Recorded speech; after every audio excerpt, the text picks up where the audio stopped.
##### Chapter 1. The Power of the Divine Pill. Davamali Estate, North Courtyard. Damn. With a loud crash, the door was kicked open violently. In his daze, Xianxia felt people enter the room and sit by the bed. From the footsteps, it wasn't just one person but several. Who could this be at such a late hour? Suddenly, the person sitting beside him began to speak. Xianxia, oh Xianxia, isn't it much more peaceful to just lie here and pretend you're dead? Why do you insist on going out? Our family has been a prestigious clan of weaponsmiths in Han City for generations, and business is booming. You don't need to worry about it, but what you should not have done is to go out while sick. Now, those elders know that their Yuan is merely ill, not dead. Xianxia recognized the voice clearly. It belonged to the second Yuan of the Liu clan, Kurt, who had always disliked him. Why would he appear here now?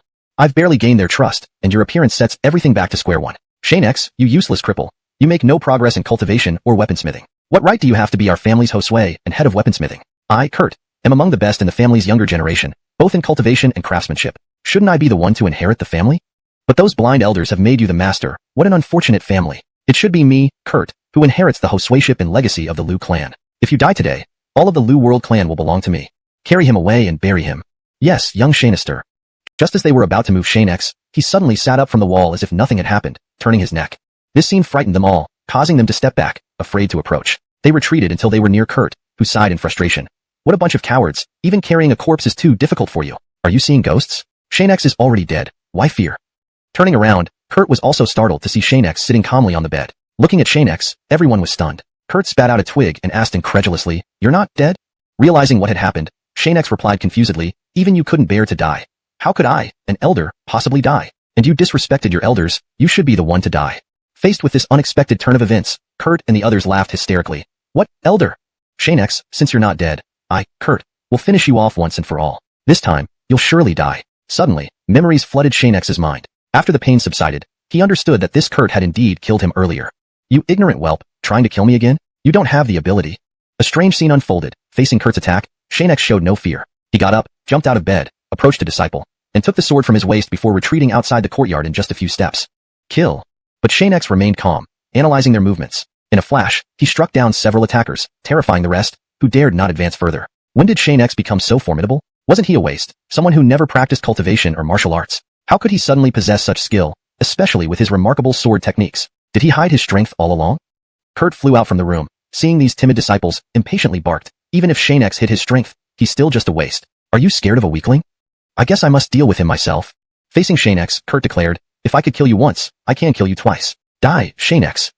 Kurt is quite powerful, and the situation is unfavorable for me. Other strong opponents might join soon. I need to think of another way. Suddenly, Xianxia felt his heart pounding fiercely, as if something inside him was about to erupt, filling him with incredible strength. This is the power of the returning origin divine pill.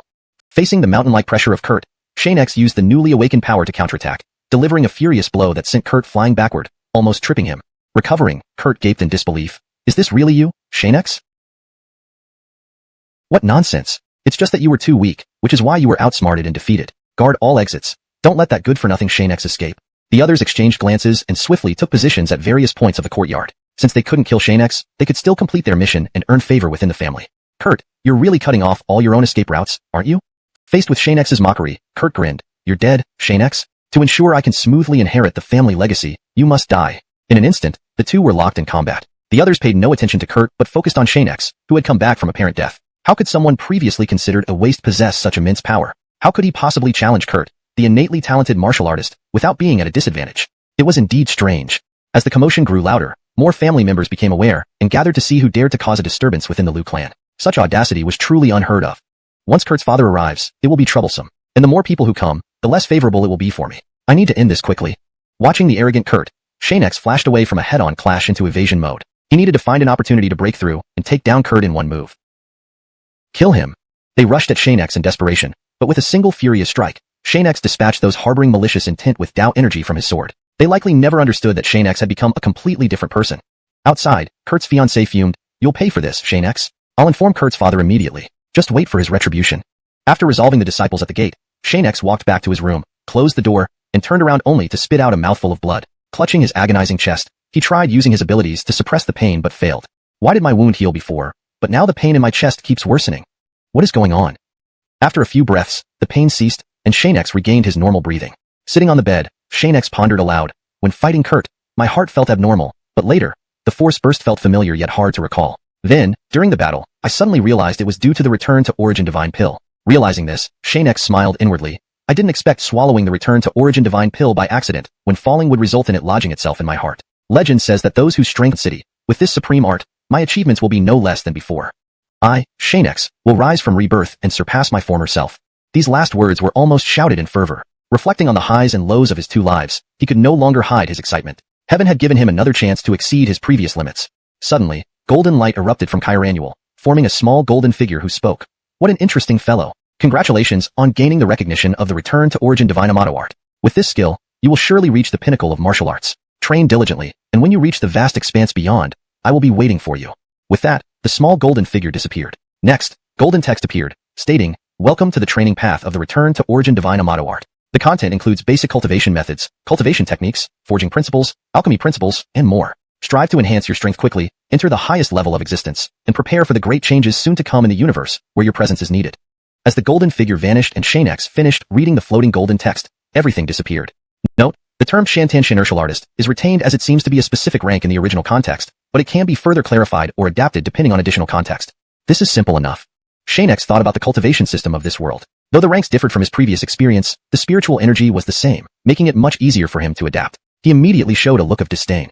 Xianxia flipped open the first page of the XuanHuan Shan Diju, preparing to start with the basic cultivation methods. From his earlier memories, he knew that cultivators in this world were divided into 12 realms: warrior, Xianxia artist, Xiantian Xianxia artist, grandmaster, great grandmaster, Xianxia king, Xianxia Amato, Xianxia venerable, Xianxia ancestor, Xianxia saint, Xianxia deity, and Xianxia Amato. Cultivation was achieved by drawing upon the spiritual energy of heaven and earth.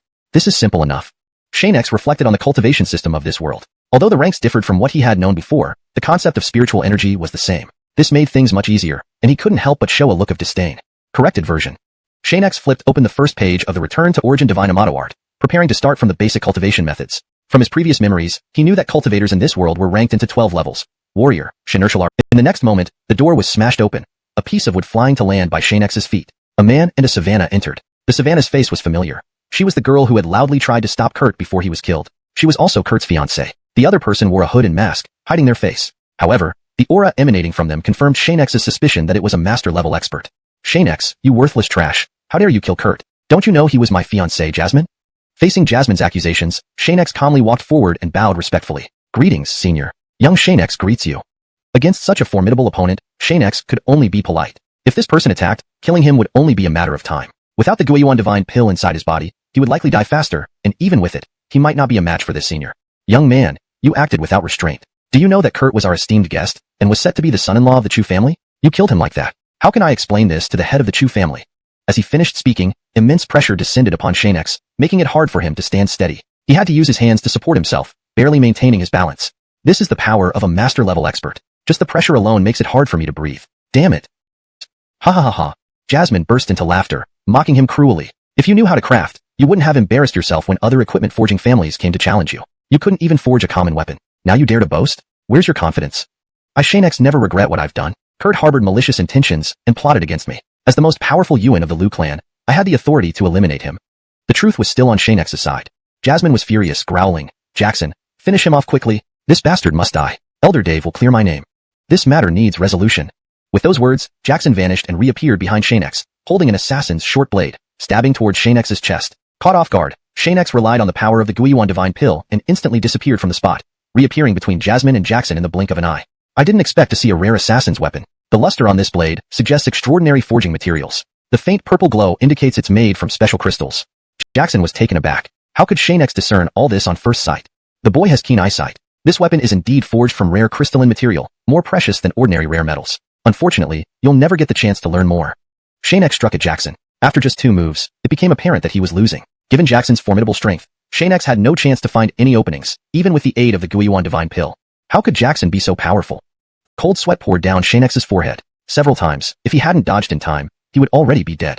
You aren't a warrior, but you've managed to hold out against me for so long. Clearly, you're not just some waste, but a cunning genius. Now, having offended the Chu family, you cannot be allowed to live. Jackson paused, amazed by Xianxia's resilience. Was this really the least competent Yuan of the Liu clan, Xianxia? It doesn't seem like it, really not like it. Senior, indeed you are formidable, and I am no match for you. But there's another person here, whose strength doesn't compare to yours. Their eyes met, understanding each other immediately. They darted toward Jasmine. Elira, be careful. Jackson. Before Jackson could react, Xianxia lightly sliced Jasmine's neck with his blade and stood behind her, smiling ominously. Senior, I really have no choice but to kill. If you don't believe me, we can end it together. Wait. Jackson felt regret for moving too far away, giving Xianxia the opportunity. Jackson, don't mind me. Kill him quickly. Such trash, the Chu family can afford to lose. Enough noise. Xianxia slashed Jasmine's neck, causing her to faint instantly. Elira. Jackson panicked. Don't worry, senior. She's just unconscious and will wake up soon. Seeing the murderous intent diminish from Jackson, Xianxia continued. Now, can we talk about my terms? Foolish youth, don't be arrogant. Release our Elira immediately, or the Chu family will hunt you down to the ends of the earth. Humph. Xianxia had lived long enough to know better than to push himself into a corner. However, he couldn't show weakness either. Senior, if you leave now, I won't harm anyone. Otherwise, mutual destruction is also an option. Jackson hesitated, ultimately yielding under the psychological pressure. He thought, first, I must ensure the Elira's safety. Dealing with Xianxia can wait until later. If he really causes mutual destruction, it would be hard to explain to the head of the Chu family. If you release our Elira immediately, today's events can be overlooked, and I won't pursue you further. Xianxia smiled slightly. It seems you agree. Note, the translated text retains the original paragraph structure and line breaks as requested. The names have been transliterated correctly using pinyin. Jackson turned his gaze away, remaining silent. He had no intention of admitting such #####. Chapter 4, Dave. Worthless Xianxia, prepare to meet your end. Xianxia, still reeling from the shock, leapt up in terror and immediately scanned the area with his divine eyes. The biggest trouble has finally come. Moments later, a fierce face appeared in mid-air. The figure had a robust body covered in scars, as if he had just emerged from a brutal battle. His presence was awe-inspiring and untouchable. You worthless piece of trash. Upon returning home, I heard that you killed my son. Do you truly think I, Elder Dave, am powerless? Where is my son? Scattered everywhere, but alas, all that remains is ashes. If you wish to collect his remains, it will take a great deal of time. So this is Dave, the father of Kurt? The aura he emanates rivals even that of Elder Gon. He is indeed the second elder of the Liu clan, known for his ferocity and prowess. Worthless Xianxia, you are courting death. Xianxia responded sternly, your son tried to kill me. I merely turned his tactics against him. Even if he is the son of Elder Dave, he cannot harm others without consequences. Dave's anger boiled over, and he thundered, well, Xianxia, not only did you kill my son, but you dare speak to me like this? You clearly have grown weary of life. My son was powerful, yet he could not match you, a mere nobody. Now that I, Dave, have returned, get lost. I'll send you to join Kurt. If you won't let me live, then neither should you. Moreover, my parents' deaths were likely related to you, weren't they? Worthless trash, your parents were far stronger than you. Without evidence, their deaths cannot be linked to me, Dave. Xianxia, your time has come. As Dave continued to insult and attack Xianxia, his rage knew no bounds. My body transforms into a sword, soaring through the heavens. Sword, arise. A massive sword made of spiritual energy appeared behind Xianxia. Its overwhelming aura caused Dave to tremble. I truly underestimated you. How deeply you hid your abilities. No wonder you showed no flaws. But do you really think I, an elder, lack trump cards? Foolish. Demon spirits, 10,000 beast souls, attack? Instantly, Dave summoned numerous beast shadows, surging towards Xianxia with an unstoppable evil force. I fear you not. Xianxia controlled the giant sword and slashed forward. As the techniques clashed, the demon spirits and 10,000 beast souls dissipated instantly, unable to withstand Xianxia's assault. However, Dave did not show any panic. Instead, he smirked and said, Demon spirits merge? Yes, yes. The crowd watched from a distance, clearly witnessing every event unfolding within Xianxia's courtyard. How could the powerful sword technique created by the Shanin and sword as one be so easily neutralized? Xianxia felt incredulous. Then, looking at himself, he realized something. That's right. I am just an ordinary person, not even a martial artist. Even if I know some techniques, for someone truly powerful, overcoming them would be easy. The realm of Shanin and sword as one is the pinnacle of swordsmanship. You, a worthless piece of trash, cannot reach it. No matter what skills you use, you are no match for me. Death is inevitable and I, Dave, decide your fate. Die. Dave lunged at Xianxia with full force. Despite Xianxia's defenses, he was thrown into a wall outside the courtyard. Once this worthless Xianxia dies, the souls of those who fell to you will rest in peace. Kuan, father avenges you. Everything in this Liu clan belongs to me, and now it will return to its rightful owner.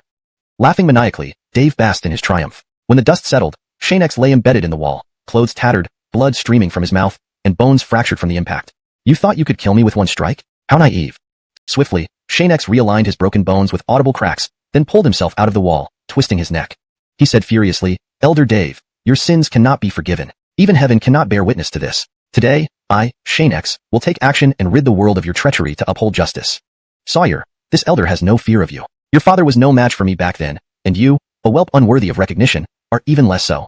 This time, Xianxia chose to confront him head-on, using only his bare hands against Dave's formidable magical artifacts. Despite the disparity in power, Xianxia remained emotionally stable, fully prepared for battle. You are still too young and reveal too many vulnerabilities. In the next instant, Xianxia was struck on the head, rendering him unconscious. Chapter 5, Departure or Stay.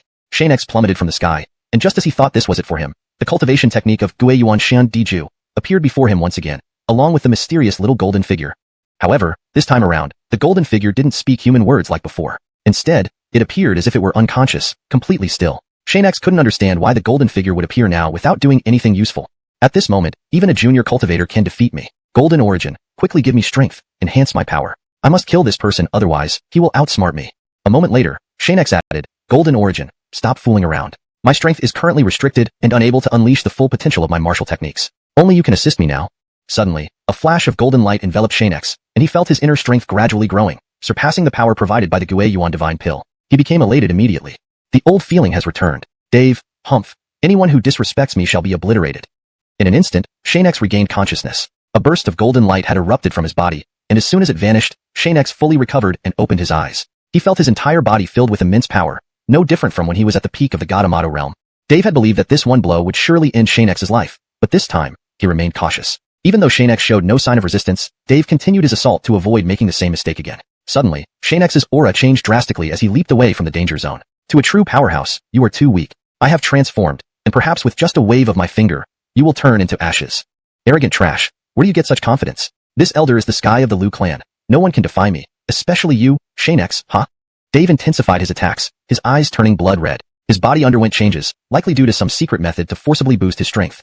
Facing such a ferocious attack, Xianxia merely moved his hand slightly, preventing the desperate Dave from getting any closer. Xianxia's current power was so overwhelming that Dave stood no chance against him. What kind of monster is this boy? How could he become so powerful? In the midst of Dave's shock, Xianxia softly said, this senseless game should end now. In the next moment, Xianxia conjured a divine weapon in the air, resembling the one he used when he was a divine venerable. To the onlookers, this sword looked solid and real. Ah, what kind of sword is this? The sheer sharpness makes me tremble with fear. After my rebirth, you are the first to die by this sword. Dave, your misdeeds will be your downfall. Today's outcome is entirely your own fault. Don't blame others.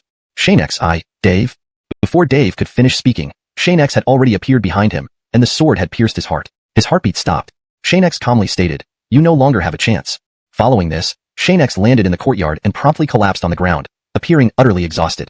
Osiris raised his head and explained, young Xianxia, Elder Dave has another adopted son named Ellis. He is exceptionally talented and has been sent to the Divine Radiance sect for training. His strength remains unknown, but is certainly formidable. If he holds us accountable, our Liu clan will be doomed. Xianxia recalled only vague information about this person from his memories. Since Osiris mentioned him, Xianxia asked, what's his name? Where is he now? What's his strength?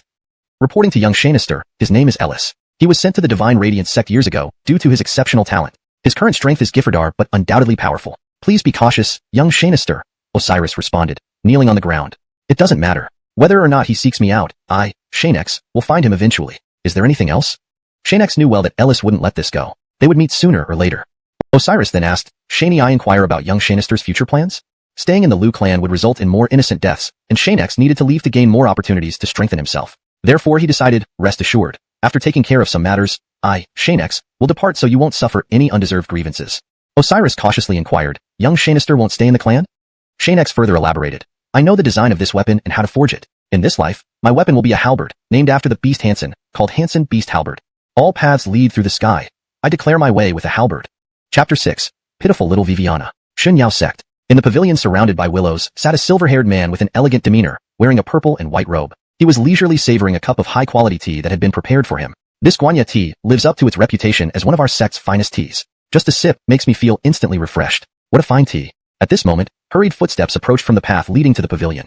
A disciple ran over holding a letter. Xianxia Changtian, this letter comes from your family. The messenger said it's an emergency and must be delivered directly into your hands. Ellis gave him an impatient glance, then put down his teacup unhappily. What bad timing. Could there be any urgent matters at such a moment? After dismissing the disciple, Ellis returned to the pavilion and opened the letter. Upon reading just the first few lines, he crushed the teacup in his other hand. My adoptive father and little brother Kurt are both dead. Ellis stood up and walked to the cliff edge, sighing deeply. But how could they have been overpowered by that good-for-nothing Xianxia?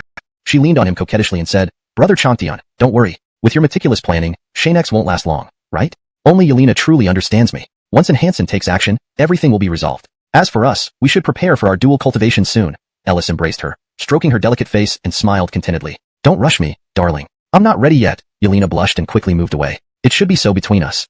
Beautiful girl, don't run away. Wait for me.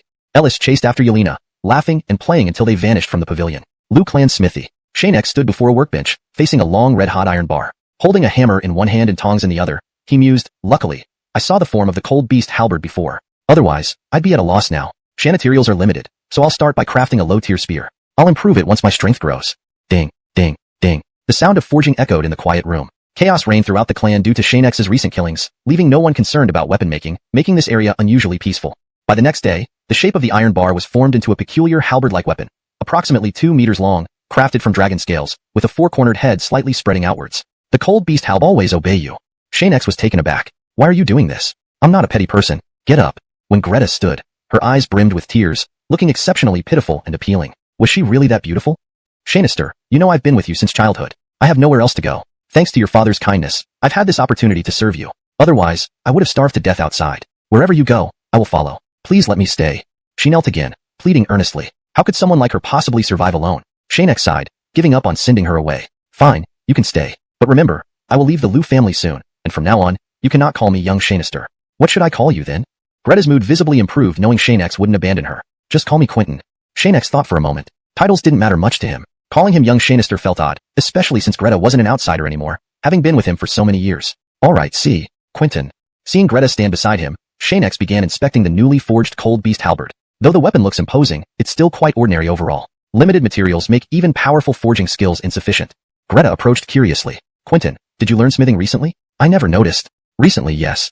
Xianxia chuckled awkwardly. As a deity, he had learned smithing long ago, but his current identity dictated this answer. That's incredible. Donating has been busy avoiding running into Kurt lately, never noticing how strong you've become. Greta danced with joy, amazed by Xianxia's newfound strength. Alright, since I'm leaving, I need to pack up. You should go back first. We'll leave the Liu family early tomorrow morning and figure things out as we go. Xianxia understood that Ellis, who was far away in the Xianxia sect, would surely not be able to hold back. Staying any longer would only invite more trouble, so he had to leave.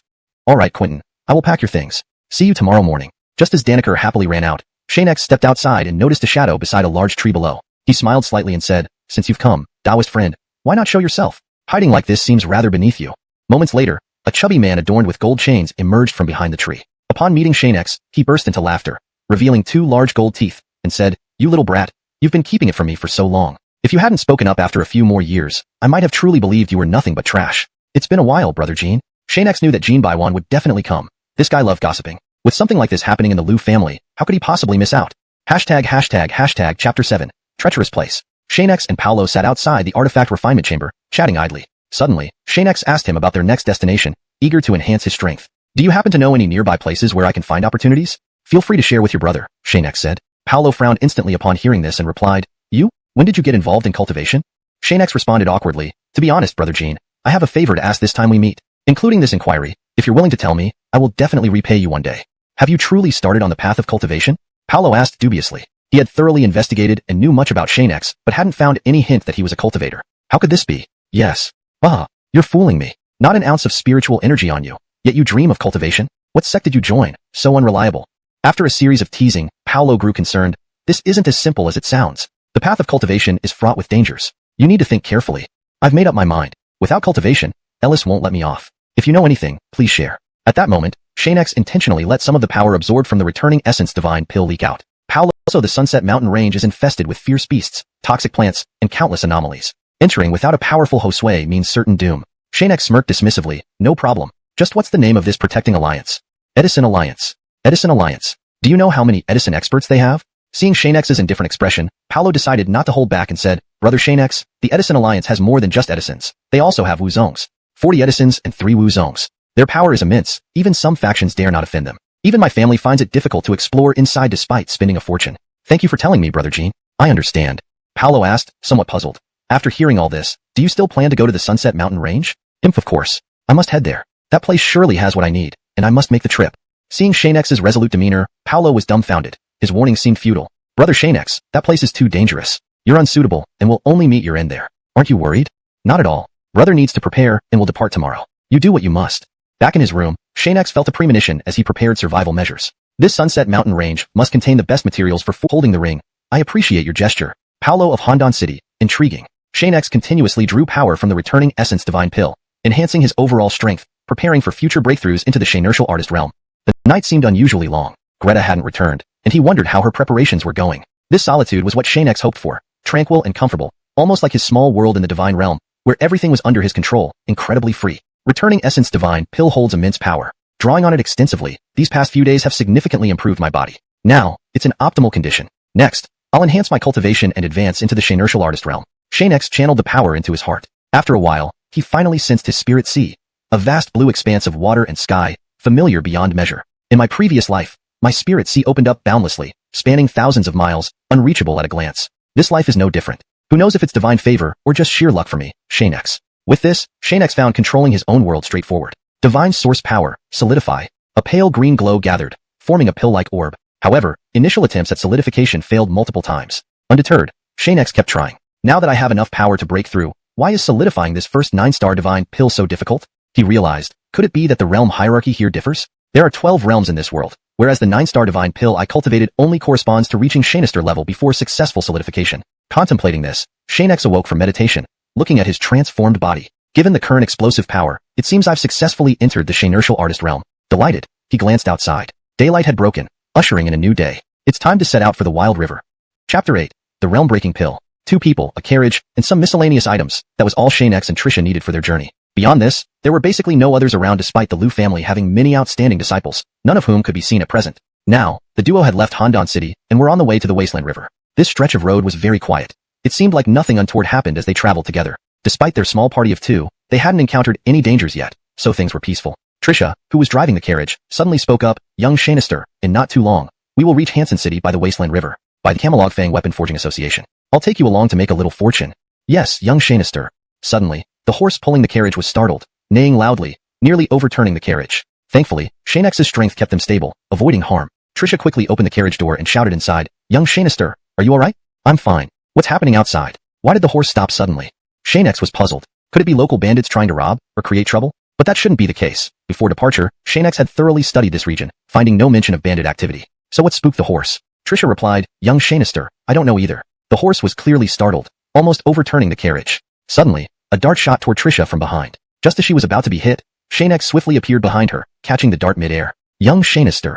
Xianxia turned slightly, saying, "Stay inside the carriage. Do not come out unless I say."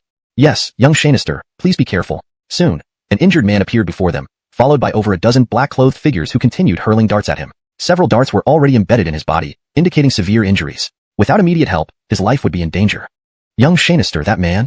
Don't worry, let's see first. These black-clothed people are strong. Best not provoke them, or we'll invite trouble ourselves. Now isn't the time to take risks," Xianxia reasoned. But the injured man ran toward them instead of fleeing, causing more darts to fly in their direction. Only with Xianxia's quick reaction did they avoid injury. The man fell to the ground, pleading with Xianxia, "Please save me. If I survive this ordeal, I, Ramon, will repay you." "Not interested," Xianxia calmly replied. Hearing this, Ramon panicked, immediately producing a box and opening it. "Young Xianxia, I am the young lord of Camelog Weapon Forging Association in Hansan City. If I return safely, my father will give you anything you need. Please, save me." Xianxia's eyes lit up upon learning this man was the very person he sought. With pride, he responded, "Camelog Weapon Forging Association. Interesting. Stay close, they won't be able to harm you now. Thank you for saving me. I, Ramon, will remember this debt." "Why were they chasing you?" Xianxia coolly questioned. "To answer your query, young Xianxia, I was meant to deliver a realm-breaking pill to an employer. Unexpectedly, these people emerged, swiftly killing all 20 of my escorts without warning. Their goal was to obtain the realm-breaking pill in my possession. Touch me. Sawyer, challenging Izzy Valley seals your fate. And you, worthless Ramon, you'd have died countless times without your father's protection. What arrogance." The dozen men revealed their weapons, varied and menacing. Despite their lower ranks, they seemed formidable enough to be a real threat. Their Josue commanded, "Attack. Kill them and seize the realm-breaking pill and that boy's weapon." Quickly, Xianxia instructed, "Donation, protect Lord Jiang. The rest is mine." "Yes, young Xianxia. That boy is courting death and will soon regret his arrogance." "Then let's see about that." Xianxia engaged in a fierce struggle with the 10 men, and instantly, a major battle erupted. In contrast, the few who had bypassed Xianxia focused their attention on Ramon. "Impudent fools, daring to challenge me without knowing my capabilities. You will all die for showing disrespect to young Xianxia."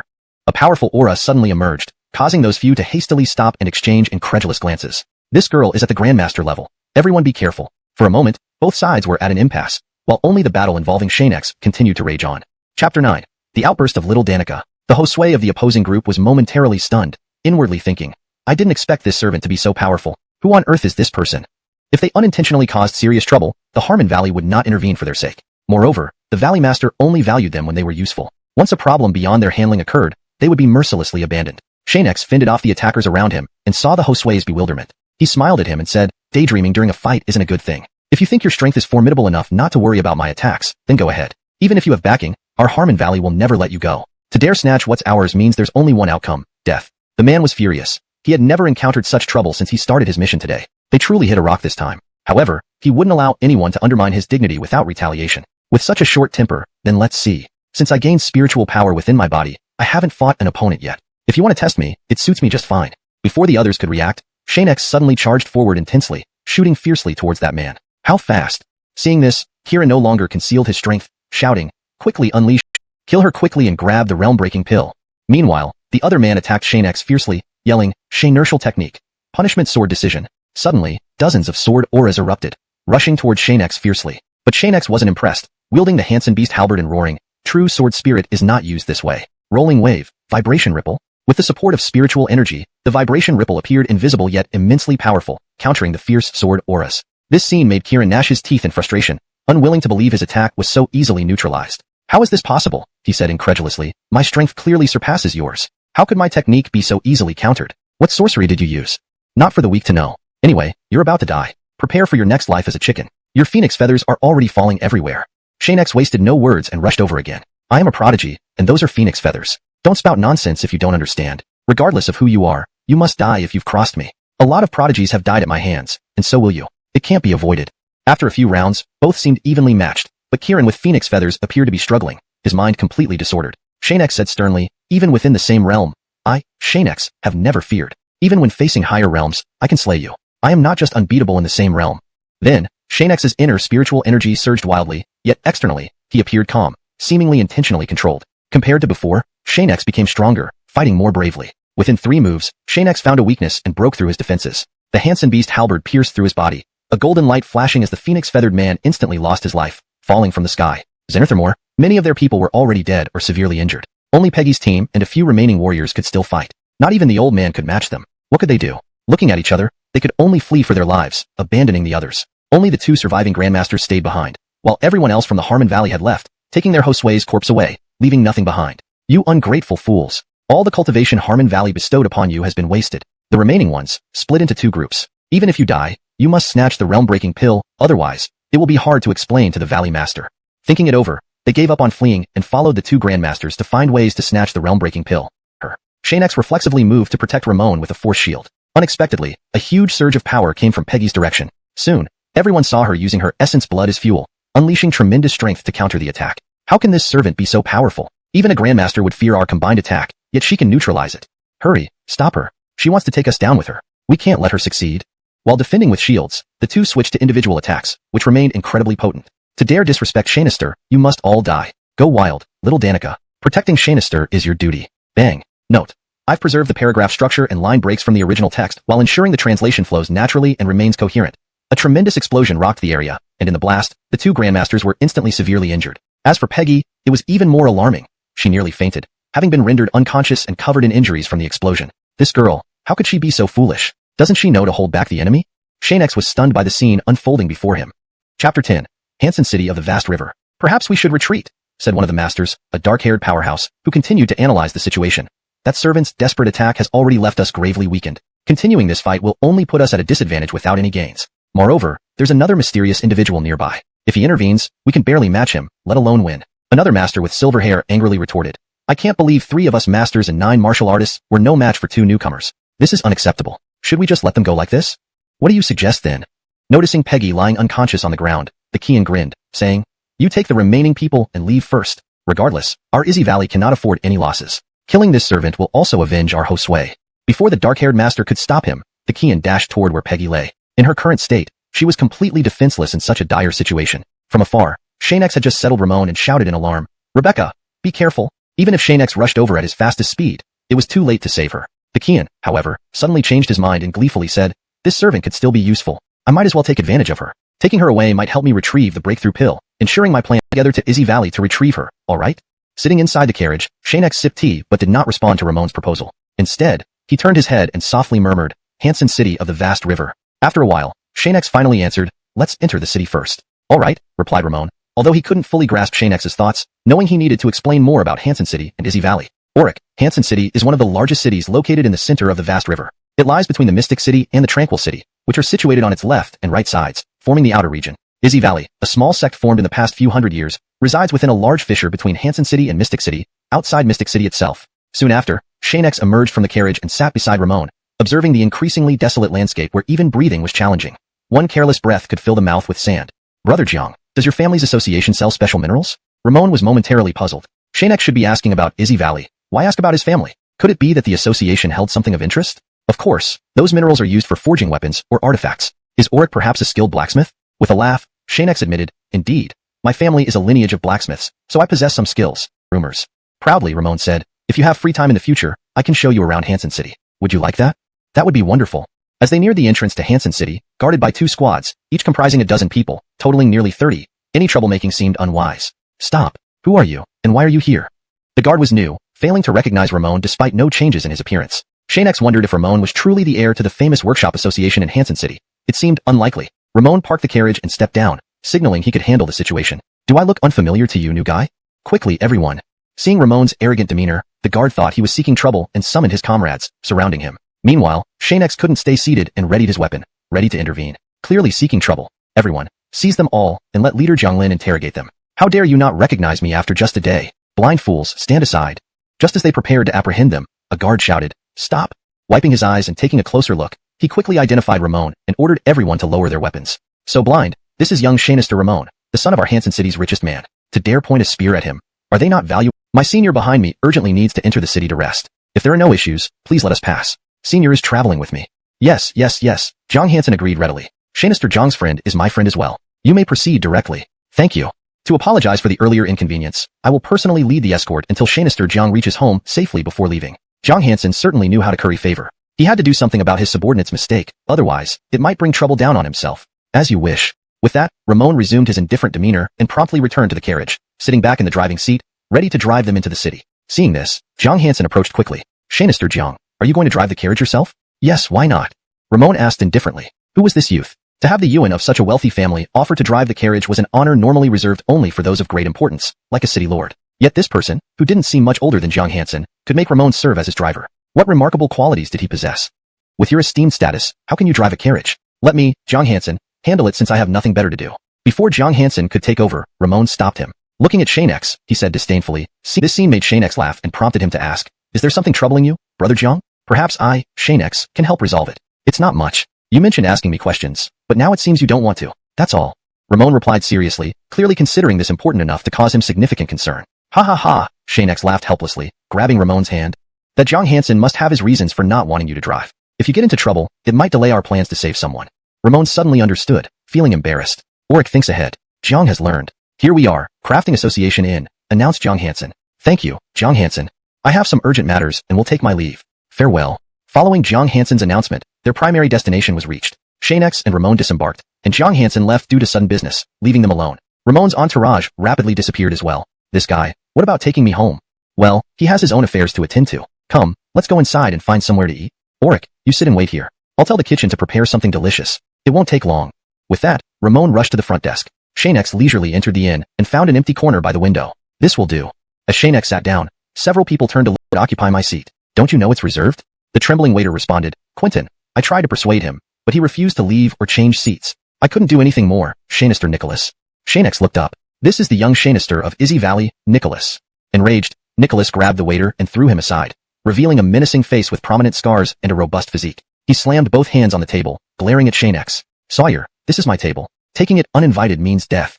One of Nicholas's companions added, this boy is done for. Picking a fight with someone like him will end in death, or worse for defying orders. Do you remember the young prodigy who once took Nicholas's table? He ended up dead. ####, end of chapter 11. This translation preserves the original tone, style, and structure of the Chinese text, ensuring a natural and fluent English rendition. That kid will likely meet the same end as that person. This time, Xianxia clearly heard the whispers of the people around him and was even more disdainful. He squatted down, looked around, and then said with a smile, such a great spot. It belongs to whoever gets here first. Besides, you, Nicholas, aren't the owner of this inn. Why are you so arrogant? And before I arrived, no one was sitting here, so why do you claim it's yours? Nicholas, having no choice, he angrily led the group away, but not from the inn of the Camelogfang Blacksmithing Association. Instead, he took the women upstairs, leaving the 2 muscular men behind. Watching Nicholas leave, they exchanged glances and revealed eerie smiles. Xianxia instantly understood. Nothing good would come of this. Only when Nicholas vanished into the corridor did the 2 men sit down without restraint, glaring at Xianxia malevolently, yet refraining from physically punishing him. Xianxia calmly poured tea and pushed the cups toward them, smiling faintly. Since you both have stayed, try the inn's tea. It's quite refreshing. The 2 men exchanged looks, still glaring at Xianxia, and asked in surprise, aren't you afraid we might suddenly attack and kill you? If you intended to strike, you would have done so when Nicholas left. Why wait until now? Putting down his teacup, Xianxia added, but if you don't act, you won't be able to report back to him. And if you do, you'll be punished. Dead either way. What do you think? Upon hearing Xianxia read their minds, they were astonished. How could he know their thoughts without being told? It seemed unfathomable. Nowadays, young people were so formidable. Could they deduce everything just by reading expressions? This wasn't something ordinary people could do. After some thought, Kieran in green finally spoke. We don't know what to do. We don't want to die yet. So we sat down to smirking tone. Kieran in white burst into rage. What do you mean? Suddenly, Ramon, who had returned, interjected. Hansen City's law enforcers might be powerless against you, but my Camelog Blacksmithing Association isn't scared. Let me tell you clearly. I hired this blacksmith at great expense. Offending him means you'll have nowhere to hide in Hansen City. Camelog Blacksmithing Association's young Xianxia, Ramon. You know me? Ramon walked up with an ignorant look. Good opportunity. The man in white shifted his attack towards Ramon. If he couldn't harm the blacksmith, killing Ramon would suffice. Xianxia wanted to save him, but sensed a powerful presence nearby. He retracted his foot, knowing the hidden figure wouldn't allow harm to come to young Xianxia. While Ramon panicked, the standing man flashed in front of him. No matter how hard he tried, the attacker couldn't get close, overwhelmed by sheer aura. In moments, Kieran in white was completely restrained. The protector then said, in Hansen City, I am among the top 100. You dare challenge the Camelog Blacksmithing Association? Do you think we're easy targets? An intense surge of power sent the attacker flying into the wall, unconscious. Xianxia remarked, impressive. Carry him away. Cleaning up, Ramon emerged cheerfully, sitting opposite Xianxia, slightly embarrassed. Sorry, Auric. I arrived up, gathering courage. If Auric doesn't wish to intervene, it's fine. I'll resolve family matters and bring help soon. Both prepared to leave, turning dejectedly to go home, when Xianxia spoke. By the time you resolve it, Trisha might already be harmed. With so many capable people in your family, why seek my help? Sudden joy flooded Ramon as he turned around. So you agree to help? Seeing Xianxia nod, Ramon beamed like a child. In an instant, all his previous sorrow vanished, replaced by a smile and a much improved demeanor. My father organized this forging competition specifically to assess the capabilities of us brothers. And to truly test our abilities, the participants must either be ourselves or someone brought in from outside. They cannot be acquaintances. Alright then, I guess it's up to me. Xianxia gulped down his tea and began eating, while Ramon and the others didn't leave. The two parties had temporarily formed an alliance. Once this is done, I, Ramon, will provide Auric with whatever he needs. Xianxia understood. It was the odd stones. In this translation, I have maintained the original tone and style while ensuring the English text is natural, fluent, and free of grammatical errors. The paragraph structure and line breaks have been preserved as per your instructions. Chapter 13. The Famous Workshop Association. The next day, it was not yet fully dawn when Ramon led Xianxia out of the inn and set off for the Famous Workshop Association. Although it wasn't fully light, the streets were already filled with. Ramon asked somewhat uncertainly, if you're unsure about me, Brother Jiang, feel free to replace me. I, Xianxia, have no objections. In his past life, Xianxia had heard this kind of doubt many times. People who truly believed in and understood him were still very few. No. Ramon quickly realized he had overstepped and hurriedly apologized. Auric, as a blacksmith, you must have some skill. If you can't win, just try your best for me. At least don't end up last. Don't worry, that won't happen, Xianxia said, scanning the compound to locate the source of the forging sounds. Prepare a forging room for me. I'll give you an answer by tomorrow morning. Good, I'll arrange it right away. Ramon indeed lived up to his reputation as the Yuan of the Famous Workshop Association. Xianxia only asked for a forging room, but when he entered, all the materials were plentiful, and the room appeared meticulously cleaned, looking quite refined. It was unfortunate Ramon hadn't come along. Otherwise, Xianxia might have commented on the unnecessary cleanliness. After all, it wasn't needed for forging, and it made the place seem unfamiliar. If it weren't cleaned, it might have felt more like home. Xianxia approached the table where the materials were placed and muttered.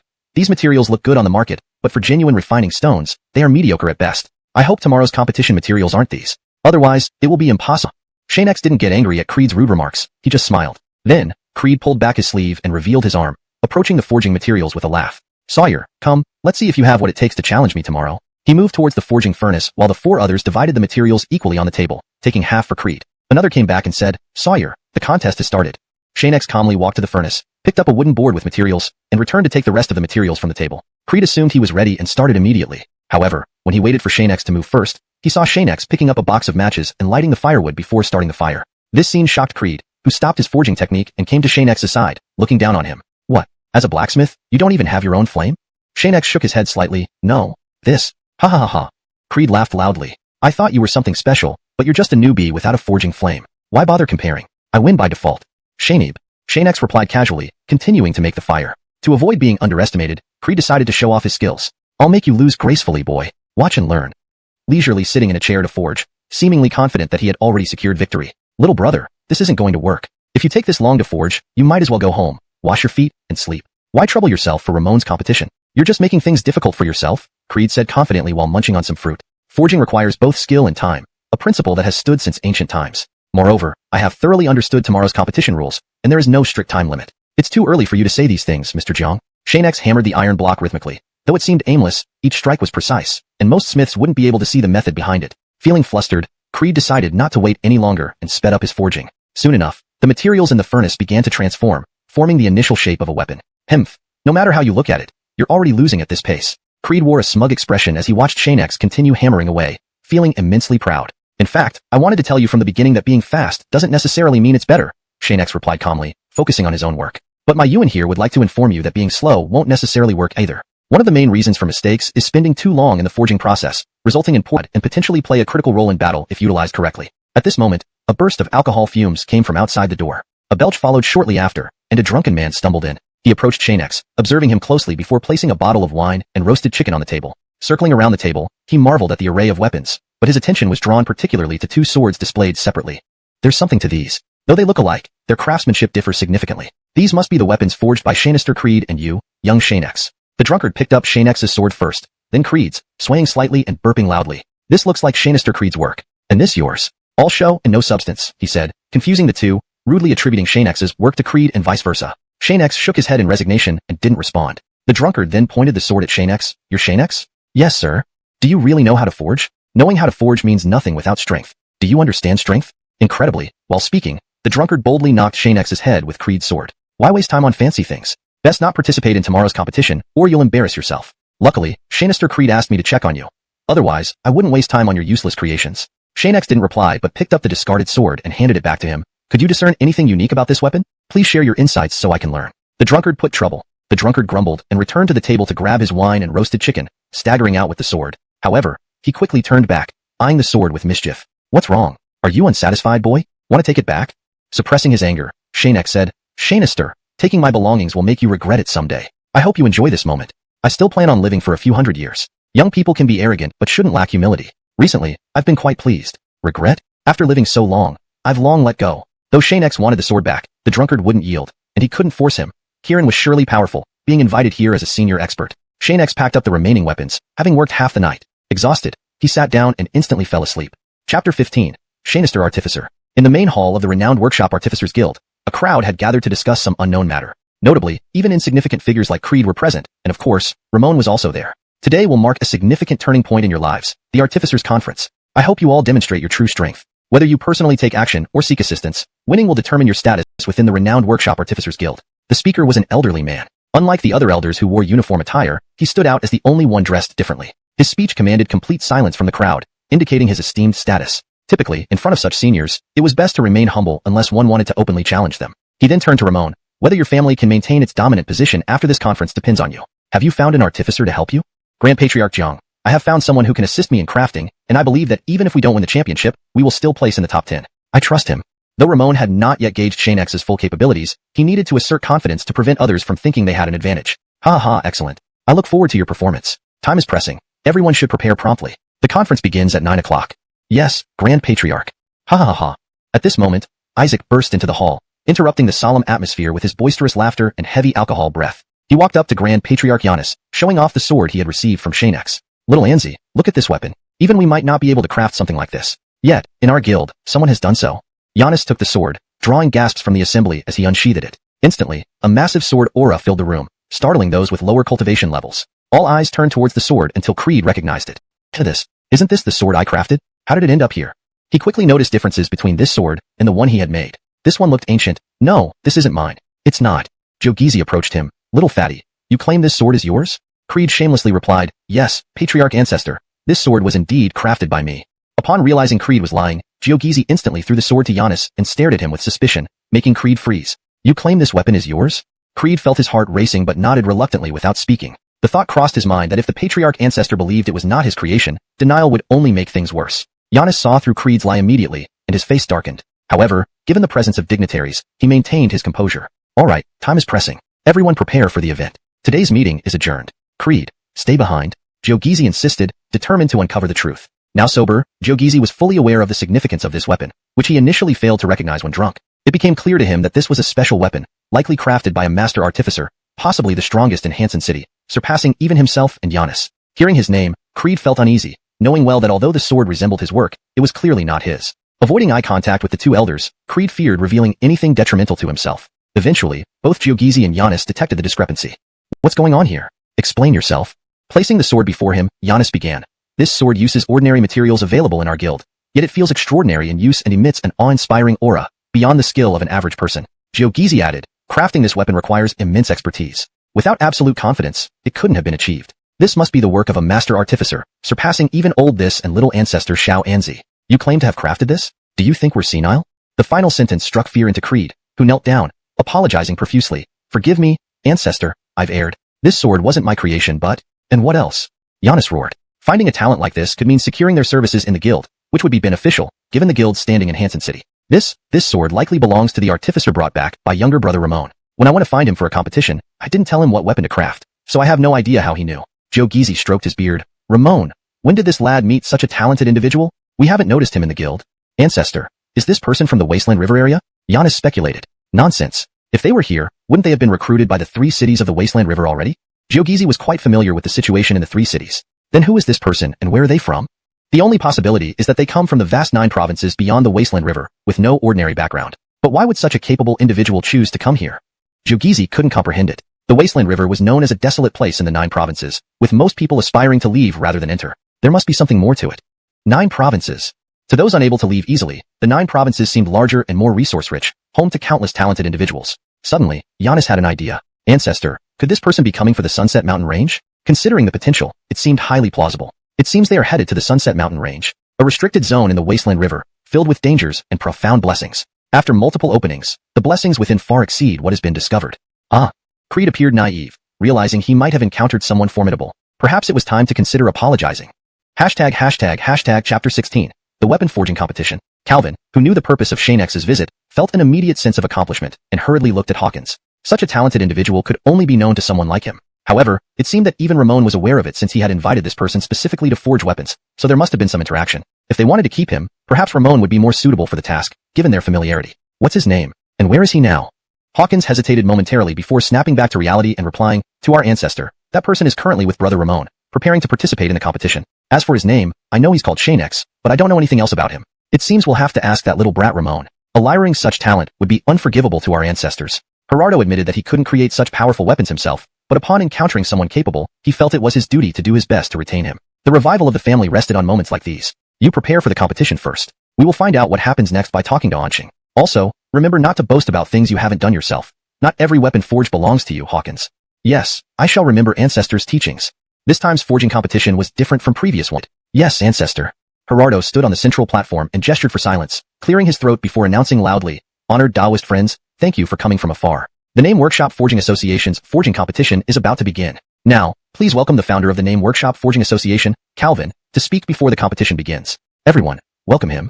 The audience below erupted in surprise. No one expected the reclusive great ancestor to appear at the competition, let alone take on the role of host. News of this would hardly be believable elsewhere. The great ancestor, with such status, rarely appeared unless the clan was near extinction. Now, the Name Workshop Forging Association went to such lengths to protect its talents that even the great ancestor was involved. Calvin, who usually avoided noisy events, didn't hover in the air but directly sat in the gallery chair, indifferent to everyone else. People barely noticed him, and his lack of movement almost suggested he was asleep. It wasn't until Gerardo sent him a message reminding him of his duty that he remembered to oversee the competition, almost assuming Gerardo was neglecting his duties. Xianxia, standing among the crowd, saw Calvin and wondered aloud. Is it him? Why is he here? Glancing at Gerardo again, he exclaimed, could this old man be the great ancestor of the Name Workshop Forging Association? Reborn had mentioned that the association had 2 senior founders, the stern Gerardo and the slightly childlike Calvin. Calvin yawned, saying, the forging competition officially begins. All participants, enter immediately. With no further ado, everyone turned their attention to the competition. Some had ulterior motives to enhance their organization's strength, sometimes resorting to underhanded tactics. Previously, other forging associations used special means to snatch talents away from the Name Workshop Forging Association, leading to dissatisfaction. Meanwhile, most people attended incognito, avoiding drawing too much attention. Xianxia entered the arena, recalling Reborn's encouragement to do his best. Having returned to a familiar battleground, how could he not give it his all today? Do honor. I, Xianxia, am coming to save you. Wait for me. The great ancestor glanced at the contestants, seeing that all were in place, and continued. This competition consists of 3 parts, 2 offensive weapons and 1 defensive weapon, within a 2-day time limit. Begin immediately. Does anyone need clarification? No. Then let's start. A time funnel was set up, and the great ancestor resumed his sleep. The overall responsibility still lay with Grand Patriarch Gerardo, but he merely wanted to enjoy the excitement. Later, Gerardo briefly introduced the rules, whispered something to Reborn, and returned to the great ancestor's side, reporting, Ancestor, the masked person down there is Xianxia. The great ancestor inspected closely, but couldn't discern his exact capabilities. Intriguing. This mask can hide one's strength, but if it's Xianxia, and especially being new to XuanHuan, why wear a mask? Gerardo paused, then said, Anxing said it's a special situation. All right. Calvin took out wine and roasted chicken, saying, go attend to your business. I will personally monitor this young man. Let's see what makes him so extraordinary, to forge something worthy of a master craftsman. In my experience, I've never encountered such a Yuan craftsman. Rest well here, I will go arrange related matters. There might be questions from members in the audience. Without waiting for a reply, Gerardo retreated and vanished. For the next period, Calvin found the best way to relax and eat, while making sure he had a clear view of the contestants, especially Xianxia. How could a young man barely over 20 possess such formidable forging skills? When did such a talented individual emerge on the 9 continents? Do the strong outside know? Suddenly, Calvin stood up in disbelief, looking at Xianxia. This kid is actually starting a fire. Does he lack even the basic flame control of a forger? The commotion caught the attention of those from Ghost City and Tian City, who also looked toward Xianxia. Why does this elder pay attention to someone without forging flames? Watch closely. Unusual circumstances hint at something suspicious. Don't be careless, a robed figure said insightfully. Yes. Chapter 17. The appearance of mysterious fire. Unknowingly, Calvin had already used his mental power to search Xianxia's body, but what puzzled him was that the aura emanating from Xianxia was indeed very ordinary. It could be said that he possessed no flames at all, just a plain mortal body. Having such advanced forging skills while being utterly average, not even possessing any flame. How is this possible? Withdrawing his gaze, Calvin suddenly turned to look at those people. The individuals from Guicheng and Tiancheng immediately shifted their gazes to other contestants. Calvin didn't bother further, but all their actions were already recorded by chance, reinforcing their intention to recruit these individuals. Ancestor, should we send someone to follow them? Once they make a move, we will act immediately. Forget it, don't be rash. After all, with you and me here this time, as long as the boy named Xianxia isn't taken away, there's nothing else to worry about. Yes, Ancestor. The two communicated over vast distances with mere whispers, understanding each other perfectly as if they were speaking face to face. Unable to contain himself, Calvin continued, go check on what's up with Xianxia, and if he's willing to talk, offer him a spot right away in my Camelog Fang Association. Chance received the message and walked straight towards Xianxia. He first passed by many contestants, checking briefly, finding nothing unusual, then quickly approached Xianxia. With someone watching the group from Guicheng and Tiancheng, they weren't looking this way, allowing Chance to relax. Sawyer, if your method for forging weapons is merely simple, you might not complete all 3 rounds. Xianxia, without turning to look at him, replied calmly, Senior, at worst, I can forge all 3 weapons simultaneously, which would save a lot of time.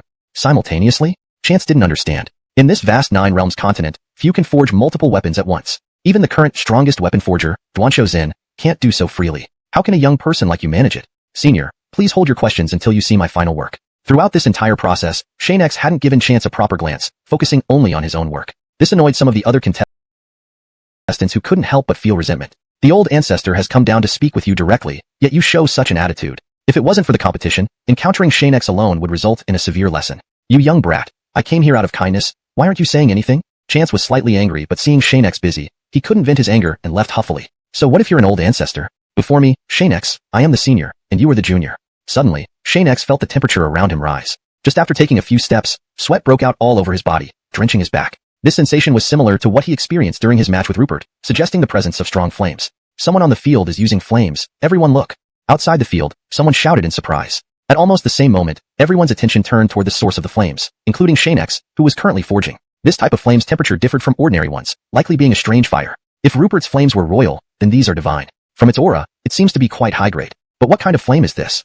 Legend says anyone who possesses divine flames can forge their desired weapons purely through thought. Before crossing over, I, Xianxia, also possessed divine flames. Recalling the past when divine weapons appeared at his command, even powerful figures feared to cross him. These memories always remained beautiful. After a quick glance, Xianxia commented, though this flame is intense, it's not true divine flame. I wonder to what extent this person can wield it. However, since this individual had just started, Xianxia didn't intend to watch the entire process. He needed to continue forging himself and didn't have much time to observe others. He decided to pay closer attention only at critical moments. Shani contestants were discussing heatedly. What grade is this red flame? Standing beside it makes us sweat profusely. How can one forge weapons in such conditions? I've never seen it before, but it seems quite strong. Having such talent participate means we can forget about winning the championship. Close to Xianxia, spectators chatted. Who is this youth? To possess such rare heartbreak flame, worth more than gold. Another person added. This person is called Adelard, from outside XuanHuan. This is the rare 4th grade heartbreak flame. Such flames indicate this boy is not ordinary. The champion of this forging competition may already be decided. Amidst the cheers, Calvin spoke up, quietening everyone somewhat, though whispers continued which he couldn't entirely control. Hearing this, Xianxia glanced again. It seems this flame has significant origins. I hope to have the opportunity to meet him, hear his stories, and learn about the various flames in the 9 realms continent and their distributions. After rescuing Xiao Danaker and gaining enlightenment, perhaps I'll go searching. At that moment, Adelard looked at Xianxia with a smile. Brother Dao, keep watching me, and your heated iron will cool down again. Xianxia hurriedly turned back, seeing the thoroughly red-hot iron showed no signs of cooling. Brother Dao really likes joking. I was merely interested in your heartbreak flame and glanced a couple of times. Brother Dao, don't misunderstand. Adelard laughed heartily. With such ordinary aptitude, how did you even think of coming to this forging competition? Without flames, you're no match for others. Aren't you seeking your own downfall? Brother Dao Jess, participating in such a competition without flames indeed puts me at a disadvantage. However, I came just to try, hoping for some guidance. Given Brother Dao's aptitude, the champion title this time surely belongs to you. Xianxia didn't expect Adelard to chat with him. Typically, they would be opponents, yet they were chatting leisurely. An unbelievable situation. Understood. Brother Dao, do your best. Other matters are unimportant. Adelard introduced himself. I'm Adelard, an itinerant cultivator who loves traveling. Xianxia, I know your name. Brother Dao? I'm Xianxia, like Brother Daofeng. I love freedom and travel far and wide, Xianxia responded. Indeed, Xianxia's brother. Seeing you dressed differently from the locals of XuanHuan, could you also be from the Nine Realms continent? Then, Adelard changed the topic, beginning to inquire about Xianxia's background. I did come from the Nine Realms continent, visiting XuanHuan to experience local customs and understand the cultivation methods here. Adelard chuckled, clearly not believing Xianxia's words. Xianxia's fellow Taoist, tourism is one thing, but cultivation is paramount. If I'm not mistaken, the place Xianxia intends to go is the upcoming opening of the Luoyang Mountains, correct? Hearing Adelard's words, Xianxia's expression darkened instantly, wondering, what does Adelard want? Chapter 18. Winning Hearts. Xianxia turned his face away. Jarrett, you jest? I do not know of any Luoyang Mountains, nor do I know what lies within. I came to XuanHuan merely to understand the cultivation methods here.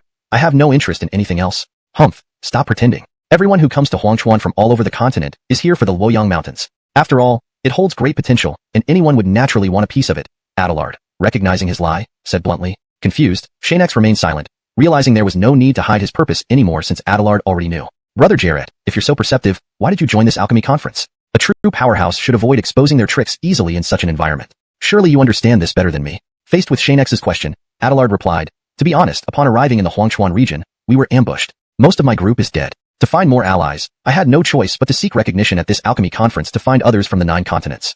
Xianxia still had doubts and asked, what if you choose the wrong person? Won't that cause bigger trouble?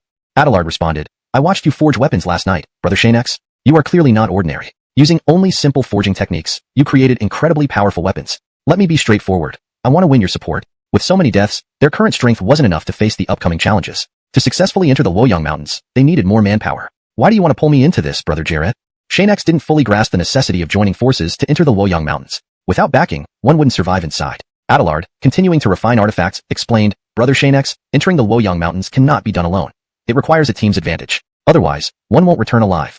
Xianxia hadn't known this before. The Edison Alliance set this rule to ensure safety during entry. Even solo cultivators must go in groups or risk not being allowed entry by the Edison Alliance. Is the Luoyang Mountains truly that dangerous?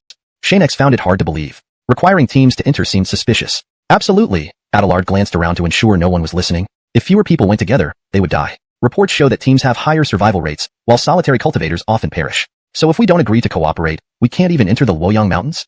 Yes. Xianxia, initially unwilling to follow others, felt irritated hearing Adelard's explanation. Restricting entry without a team. What kind of rule is that? If one lacks strength, who can blame them for dying? Xianxia couldn't understand the Edison Alliance's motives. This rule might indeed increase safety, but could also lead to other issues. In this society, some would risk breaking rules to gain something, making caution necessary. Do you have any thoughts, Brother Xianxia? Adelard noticed Xianxia watching the flame on his hand. No need to worry about this flame. Outside the conference area, I have people, including some powerhouses, who will ensure my safety. Xianxia hesitated and asked, Brother Jarrett, surely you aren't just recruiting me? Certainly not. Adelard smiled. After seeing my flame, others will eagerly join me. I only await your answer. I'll tell you now, my strength is only at the Xianxia artist level. If I become a burden, I won't receive help inside the Luoyang Mountains and will likely die. Xianxia couldn't immediately agree. Such alliances typically put weaker members at greater risk. In dire situations, weaker members could serve as shields, ensuring the escape of important figures. Seeing his hesitation, Adelard revealed a secret isolation formation. To be honest, inviting you into our team is a request from the senior who accompanied me. Your safety is guaranteed. Given Adelard's explanation, refusing seemed unwise. This offer appeared beneficial to most cultivators. Declining would make him stand out. Since you've spoken thus, I, Xianxia, will respectfully comply. Any inconvenience will be discussed once inside the Luoyang Mountains. Adelard quickly dissolved the formation, wary of detection by nearby powerhouses. Rest assured, Brother Xianxia, I'll ensure your safety. Once inside the Luoyang Mountains, your help will be invaluable. Of course, there's no free lunch. Since he would be helping, Xianxia felt safer. At least until their goals were met, he would remain protected. Silly me, Brother Xianxia, haven't you noticed the orange-robed figures in the audience? Adelard suddenly asked. Xianxia looked around and spotted the group Adelard mentioned near the entrance. They numbered about 10, each strong, with 3 particularly enigmatic, possibly among XuanHuan's strongest. Both were puzzled by their unwavering attention toward them. Were they drawn by the mysterious Xianxia or the strange flame of Adelard? Brother Jarrett, these people don't seem like raiders. Could they be attracted by your flame? Adelard explained. Even the greatest talent and flames wouldn't hold constant attention. If they were raiders, they'd target others too, not just us. Something is odd. Xianxia agreed. Regardless of their intent, let's focus on refining our weapons. Otherwise, we might not get the chance to be chosen, especially me without a special flame. You're quite modest, Brother Xianxia. Your strength probably surpasses mine. Once the competition ends, they'll likely vie for your favor. Adelard knew Xianxia's abilities. Then I thank you for your kind words. About the orange-robed figures, Xianxia guessed that perhaps the Harmon Valley had uncovered his hidden identity. It made sense they watched closely. But how did they discover his identity? Chapter 19. An unexpected incident. For a long time after that, the participants were busy with their respective tasks. Even Xianxia, who was deeply immersed in the process, gave it his all. During brief rest periods, everyone went to eat, and only a small number of people from the Camelogfang Artisan Association remained on watch to prevent anyone from sabotaging others' works. However, on the second day of the forging period, an unexpected incident occurred. The 3 items that Xianxia had almost completed were maliciously immersed in cold water by someone, causing them to prematurely solidify. This meant that Xianxia's works were effectively finished without his intention. Who could have done this? Xianxia did not panic. Instead, he carefully analyzed the situation. He checked the premises but found no clues. He glanced at the guards standing nearby and saw nothing unusual. Looking outside at the people from Izzy Valley, they too seemed normal, giving him no leads. To cause trouble without leaving any trace and evade the guards on sight, this person must be quite skilled. But who could it be? The first suspects in Xianxia's mind were the people from Izzy Valley outside. Initially, he thought they were merely curious about the event, but now it seemed possible that they had discovered his true identity. That's the same blue-robed man and white-robed man I encountered before. They're here as well. At that moment, seeing Xianxia looking at them, the 2 men immediately broke into evil grins, smirking triumphantly as if some sinister plan had succeeded. It seems it really is them. Understanding the situation, Xianxia faintly smiled, responding with a cold snort. If it was indeed these people, their actions were understandable. Their decision to not destroy the weapons outright indicated they still feared the patriarch of the Camelogfang Artisan Association. However, just as Jarrett was about to act, Giannis flew over and sternly stopped him. Didn't you know that assisting someone on site during the competition nullifies their score? Upon hearing this, Jarrett quickly withdrew, feeling embarrassed and silent. Xianxia also realized that he had nearly gotten Jarrett disqualified along with himself and hurriedly apologized. Sorry, Brother Jarrett. I almost got you disqualified. It's alright. It's my fault for not being able to assist you. Jarrett returned to his forge, no longer looking at Xianxia. Apologies, Elder Jiang. Since my work was prematurely solidified, I need special flames to reforge them. Otherwise, they're ruined. Afterward, Xianxia took the 3 weapons to Giannis. If the Camelogfang Artisan Association needs accountability, it lies solely with me, Xianxia. This has nothing to do with Jarrett. Seeing the state of the weapons, Giannis almost lost his temper. This was the person painstakingly identified by the forefather and wanted in the Camelogfang Artisan Association. How could such subpar results be presented? The weapons are prematurely solidified. Was this due to an error in your forging process? As Giannis accepted the weapons from Xianxia, he was filled with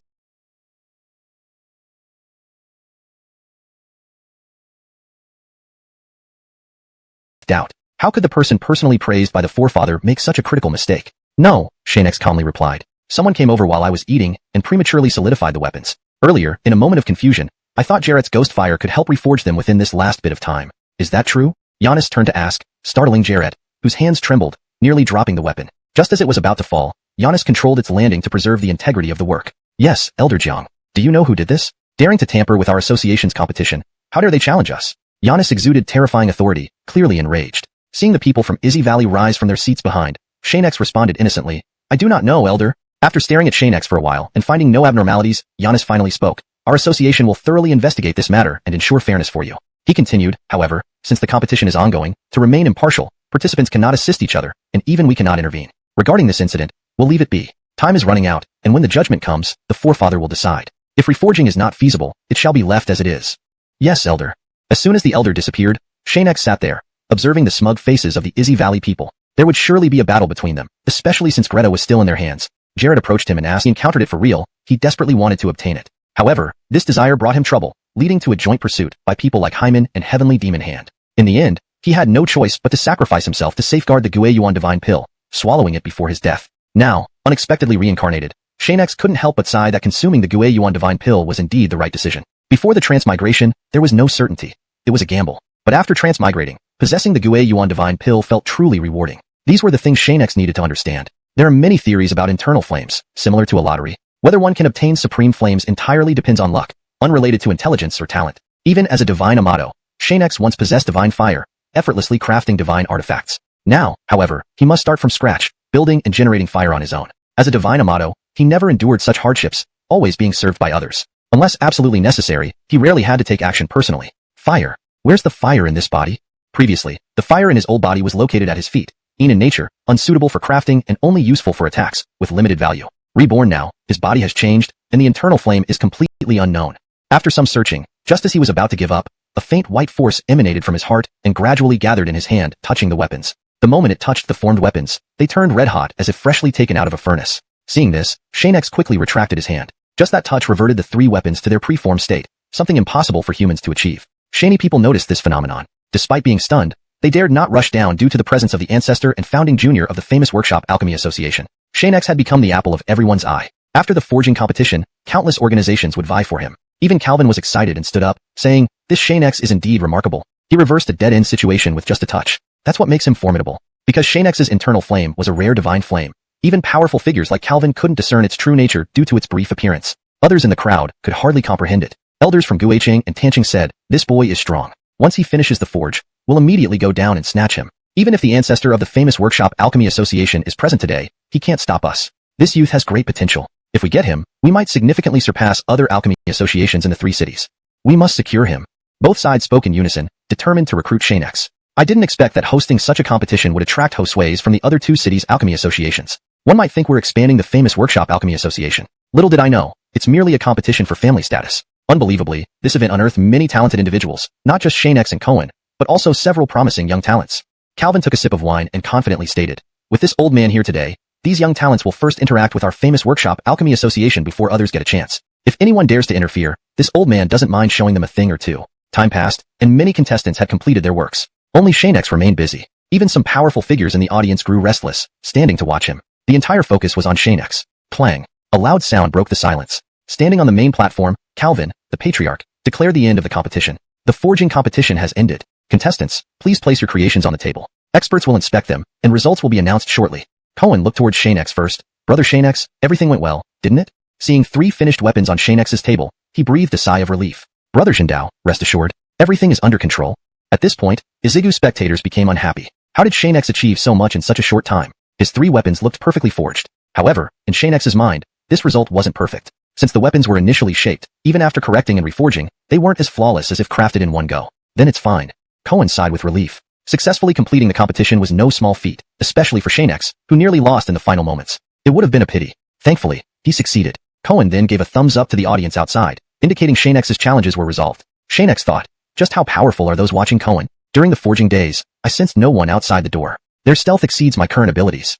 Chance, the ancestor of the famous workshop alchemy association, personally inspected each contestant's work, nodding slightly upon reaching Xianxia's table. At Cohen's table, he gave positive feedback and chatted for a while, seeming pleased. Apparently, recruitment had succeeded there. They didn't mention recruiting me. Perhaps because I pre-shaped the weapons, affecting the later forging process, I couldn't present a top-tier piece. Facing Ramon, waiting for results ahead, Xianxia hesitated. If his ranking was low, he couldn't confidently face others. It was a competition and an important forging event. A master losing face here would be humiliating, both for others and himself. Maintaining confidence would be difficult. However, the sword, spear, and shield required by the competition were completed as per specifications. The results were satisfactory, except for the lack of elder approval. Could it be due to the slower forging speed? I believe my strength hasn't diminished after transmigration. Even remaking these items, I'm still stronger than everyone here. I am an alchemy god.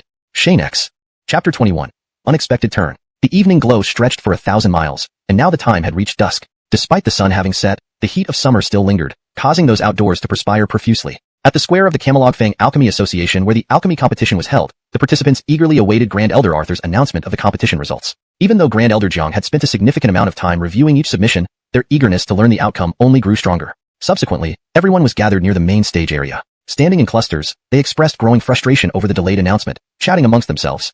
Only Xianxia stood quietly with Xianxia, on the outskirts of the crowd, away from the noise. Since Xianxia preferred not to speak much, Xianxia did not disturb him. After several attempts at conversation received no response, he simply stood silently, watching as Patriarch Hagen slowly descended towards them from upstairs. Congratulations to all who have endured these 2 days and crafted the weapons as required by the Camelog Alchemy Association. Therefore, I will now announce some benefits for you to choose from. After saying this, Patriarch Jiang observed everyone present, possibly even catching the slightest changes in their expressions. After a moment, he resumed speaking. Given your impressive performance that meets our association standards for new disciples, the first benefit is an invitation for those interested to join the Camelog Alchemy Association immediately. Of course, you can choose otherwise, but in this barren region, being part of an organization isn't a bad idea. Please consider it carefully. Following this, Hagen vanished and reappeared above the competition area, raising his voice. I will only discuss the top 2 winners today. The rest of the results will be posted tomorrow at the entrance of the Camelog Alchemy Association for you to view. There's one more thing. This alchemy conference has concluded successfully, and I, Zhang Lao Gue, welcome all of you. It's been a great honor. Amidst the murmurings, everyone most anticipated who would be named first and second. Well, without further ado, the second place winner of this alchemy conference is Xianxia, possessor of the Heartbreak Flame. Undoubtedly, the intense cheers following this announcement confirmed that Xianxia's victory was well-deserved. The first place goes to brother Xianx, who also hails from beyond Barren River. Upon hearing this, the earlier enthusiastic applause ceased abruptly. A dead silence ensued, as if people were questioning how Xianx could win despite his weapon undergoing 2 pre-mold transformations, a feat unprecedented in history. So, they wondered, how could someone whose weapon was remolded twice triumph? They needed a reasonable explanation. Otherwise, Hagen's words would not convince everyone. Anticipating this reaction, Hagen had prepared a countermeasure, confident that only he truly understood Xianx's real strength. Seeing no response from the crowd, Hagen levitated into the air, holding out the 3 weapons forged by Xianx, declaring loudly, "If you don't believe me, let's invite representatives from Gue City and Tian City to come up and inspect the weapons. Would you agree?" Representatives from both cities promptly appeared before him with polite greetings. "Greetings, Patriarch Jiang. Long time no see. You two can examine freely."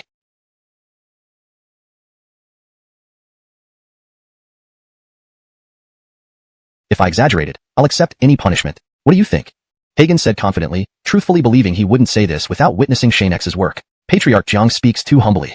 The 2 representatives began examining the weapons. Previously, they had already assessed the other contestants' works from afar, even including Xianxia's creations with the Gue flame. Yet, only Xianx's weapons evaded their immediate judgment due to the 2 mold transformations. Without witnessing it firsthand, determining quality would be difficult. After a short while, they returned the weapons and shared their thoughts. These 3 weapons are indeed exceptional, even after 2 mold transformations. Such advanced forging techniques far surpass other contestants. Well done, Patriarch Jiang, and congratulations from Gue City's Alchemy Association. If I'm not mistaken, had there been no pre-molding, the quality of these 3 weapons would undoubtedly surpass all others here, including yours. Retreating to either side, they allowed Patriarch Jiang to face the crowd again, holding up the 3 weapons forcefully. Did everyone hear the evaluations? The champion of this competition is brother Xianx. Any objections? We have none, Patriarch Jiang. With such strong support from Gue City and Tian City, few dared refute it. Offending the 3 city alchemy associations could lead to serious repercussions. Approaching Xianx, 3 elders announced, "You are the champion. I need to speak with brother Xianx. Is that acceptable?" Interrupted, the 3 elders reacted angrily, also rising into the air. Leading them were Hagen and Arthur, followed by Gue City and Tian City's elite forces. The audience on the platform looked puzzled, unsure what was happening. How did Izzy Valley and Xianx end up with issues? To disrupt the celebration and blatantly defy Hansong City laws. What was the reason? No longer hiding his abilities, Xianx floated into the air, with Xianxia beside him, remaining composed before the formidable group. "Izzy Valley, I don't recall any grievances. What's this about?" 2 figures emerged from behind, revealing the blue-robed and white-robed men who had escaped earlier. Smiling, they said, "Xianx, you remember us, don't you?" Chapter 22. The Descending Cloud Valley's Descent. It wasn't until these 2 people appeared that Xianx suddenly realized how he could have overlooked their presence despite seeing them before. Regardless, with their assistance and a great power following them, hiding or even digging deep wouldn't help evade these pursuers. "So it's you 2. Xianx remembered these 2 individuals clearly. If not for them kidnapping Greta, none of this would have happened. "It seems you still remember us, brothers." "Brother Xianx, this involves our family, so we can't interfere." They hadn't known each other long. Risking everything over someone like Xianx just to offend a powerful figure in the family was clearly not worth it. "Don't worry, senior. I have a plan." Looking at Jarrett beside him, Xianx said, "Jarrett, go back quickly. We'll meet at the area outside Luo-Acton Mountains when the time comes." Facing the hostile Descending Cloud Valley members, Jarrett hesitated, but ultimately decided it was wise to retreat. Despite forming an alliance, most were acting individually, and getting involved might mean being unable to extricate himself. "Brother Xianx, Xianx didn't want him to feel obligated. "Jarrett, go first. They're after me, not you. Fate will bring us together again." With that, Jarrett left, looking regretful. Shani elders nearby felt similarly torn, wanting to help but knowing their own limits and the potential harm it could cause to others. Thus, they all retreated, unwilling to act against Harley's pressure. Now, Xianx was on his own. "Xianx, my son died at the hands of your servant. To make you pay, I searched through the entire Huangshuan. Finally, I found you in Lin City, close to my Descending Cloud Valley." A bold move, Harmon seethed, directing all his anger towards Xianx. "You captured my people unjustly, Old Jiang's favor. That spear looks hundreds of times stronger than what he forged earlier. Truly admirable. Old Jiang, facing an advanced Amato stage warrior, Xianx, being only a martial artist, stands no chance. Shouldn't we consider helping him escape and discuss the rest later?" Calvin looked at Harmon and said, "We can't. Harmon has issued his ultimatum. If we intervene, Harley will come and implicate us all. We can't act rashly." "Alas," Harmon declared, "that weapon in your hand will be mine once you die. Zhongshan's spear, come forth." A black spear descended with immense force, nearly suffocating most spectators except for some equally powerful fighters. Even Xianx struggled, barely holding up under the pressure without the aid of his inner essence divine pill. With such strength, this spear must be far more powerful than you. Using such a trump card against a martial artist, do you fear I'll escape? Xianx's breathing changed, even needing his Hansen beast halberd to remain airborne. "Child, you'll soon have no more smiles. My son's killer, prepare to die. Descended Cloud Valley's Josue killed my servant. Xianx will not let this go unpunished." Knowing the outcome, Xianx was clear. It would be a loss today. But now, Greta was dead, his last trust betrayed, and his parents' final safeguard gone. If he couldn't escape, he would stay. Is indeed excellent, but its true strength cannot yet be fully unleashed. How hard it is to achieve victory. Although bolstered by the returning origin divine pill within him, Harmon was still a Xianxia Amato, not easily defeated. Holding out as he did was already Xianx's limit. He could not seize the initiative or control the situation. Sire, I have no interest in continuing this battle any longer. Let's end it sooner rather than later. If too many people come, it could become troublesome. Then, with a roar, Harmon swung his long spear, releasing a torrent of black power. A mass of sinister force surged toward Xianx at incredible speed, arriving before him in the blink of an eye. I never thought using such wicked power here in the Barren River would go unnoticed by the higher-ups. Your position as the Valley Lord of Harmon Valley must be quite formidable. This blow sent Xianx reeling. If Harmon continued using such power, Xianx would soon be rendered helpless. You took my son's life, and now you must pay with your own. Xianx, today I will make you completely disappear from the 9 continents. No choice then. I'll risk using the Frost Beast Halberd technique to resolve this crisis and escape at the right moment. Harmon seemed to sense Xianx's intent immediately, ordering his men to tighten the encirclement and prevent Xianx from escaping. Everyone released their power, even unleashing their martial spirits, forming a dense wall around Harmon and Xianx. Despite Xianx's repeated retreats, Harmon found it difficult to land effective blows. Each time, Xianx managed to dodge skillfully, leaving Harmon speechless. It seems I've underestimated you. Under such secret techniques, you can still maintain your evasive stance without being hit. You're a terrifying young man. Your strength may already far surpass the warrior realm, hiding your true capabilities. Valley Lord Harmon, there's much you don't know. If you wish to learn, I, Xianx, wouldn't mind teaching you. The duel between them intensified. Even those surrounding them had to use their power to protect themselves. By now, almost everyone except Xianx and the members of Harmon Valley, along with the 3 city guilds of the Alchemy Association, had left the scene. Void Explosion Technique. In an instant, a terrifying force erupted from Harmon. Everyone present was forced back several steps involuntarily, proving how powerful this technique was. Finally decided to use your true strength, huh? Xianx knew this might be his chance. He continued, Frost Beast Halberd Technique, Solitary Dragon Decree.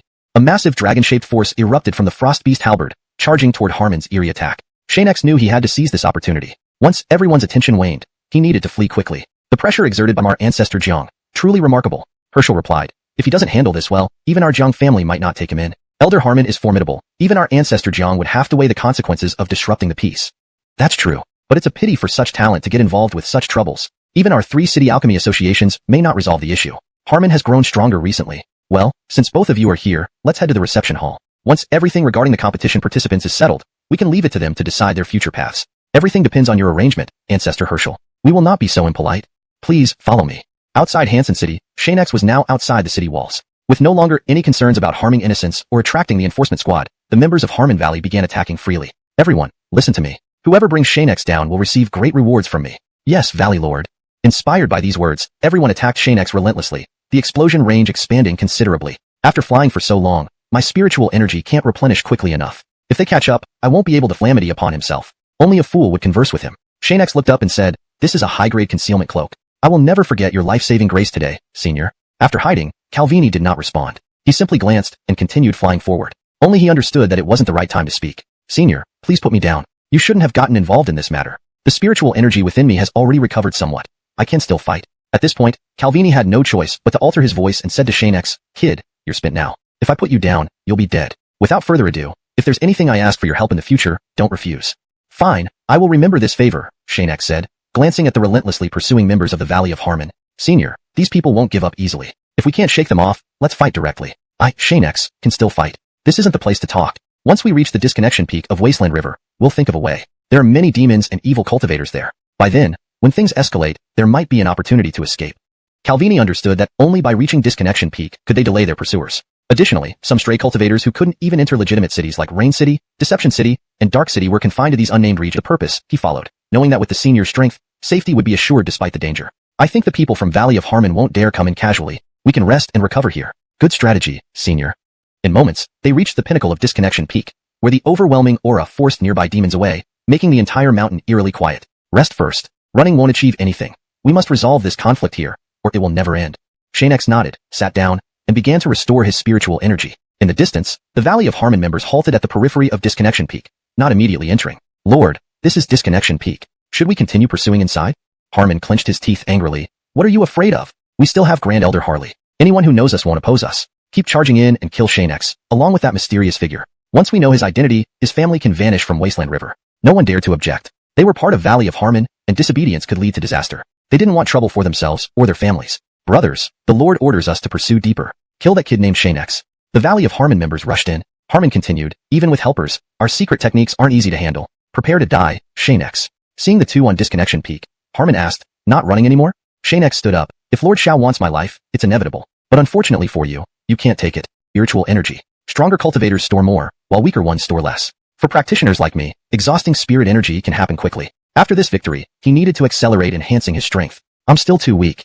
Note *, the translation maintains the structure and style of the original text while ensuring clarity and fluency in English. Names and terms like Harmon, Xianxia, Calvini, and Disconnection Peak have been preserved in pinyin format. Chapter 25. The Secret Arts of the Harmon Valley. The intense battle on XuanHuan Peak quickly drew many spectators, including fierce beasts. Even those with formidable strength only watched from afar, not daring to step closer, let alone cause trouble. From the outsider's perspective, the fighting on XuanHuan Peak was chaotic, with aftereffects rippling through almost every part. Cultivators and beasts stayed far away, not daring to approach even slightly. Those who had earlier intended to join in were mercilessly cut down as soon as they got close. These eliminations were instantaneous. Considering just you few, unless Harmon personally moves, dealing with you won't waste too much of my time, Xianxia. Even if I can't kill you, I can exhaust you.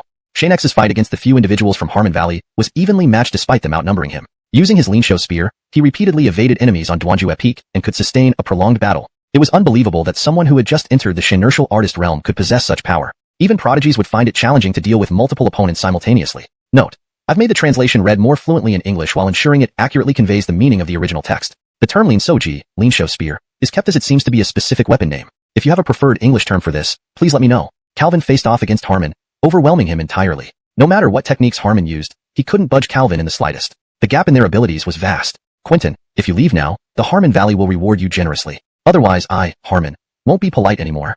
Harmon had brought some items capable of dealing with strength realm experts, able to trap them for a while in emergencies. Hearing this, Calvin laughed. You're still too young. Since I've decided to see this through, I'll follow it through. Now you want me to leave and let him be in danger? I can't do that.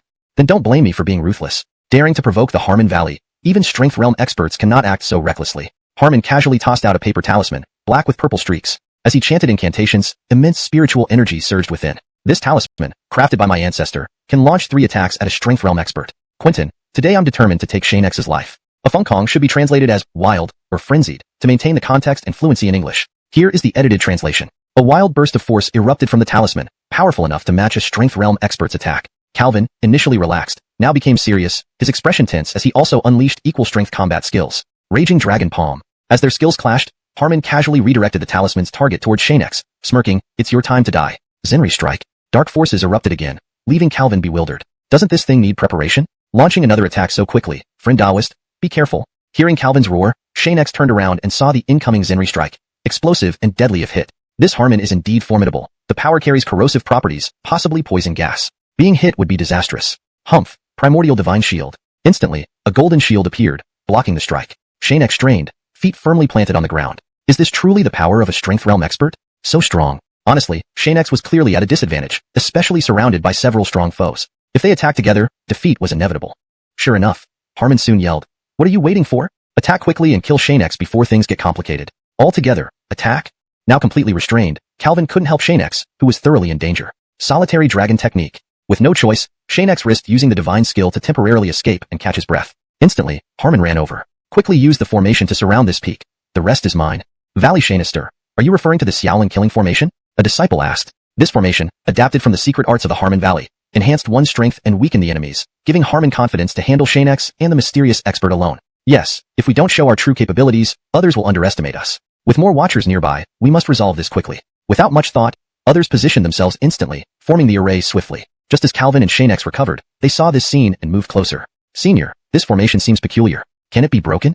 This formation uses special enhancements, not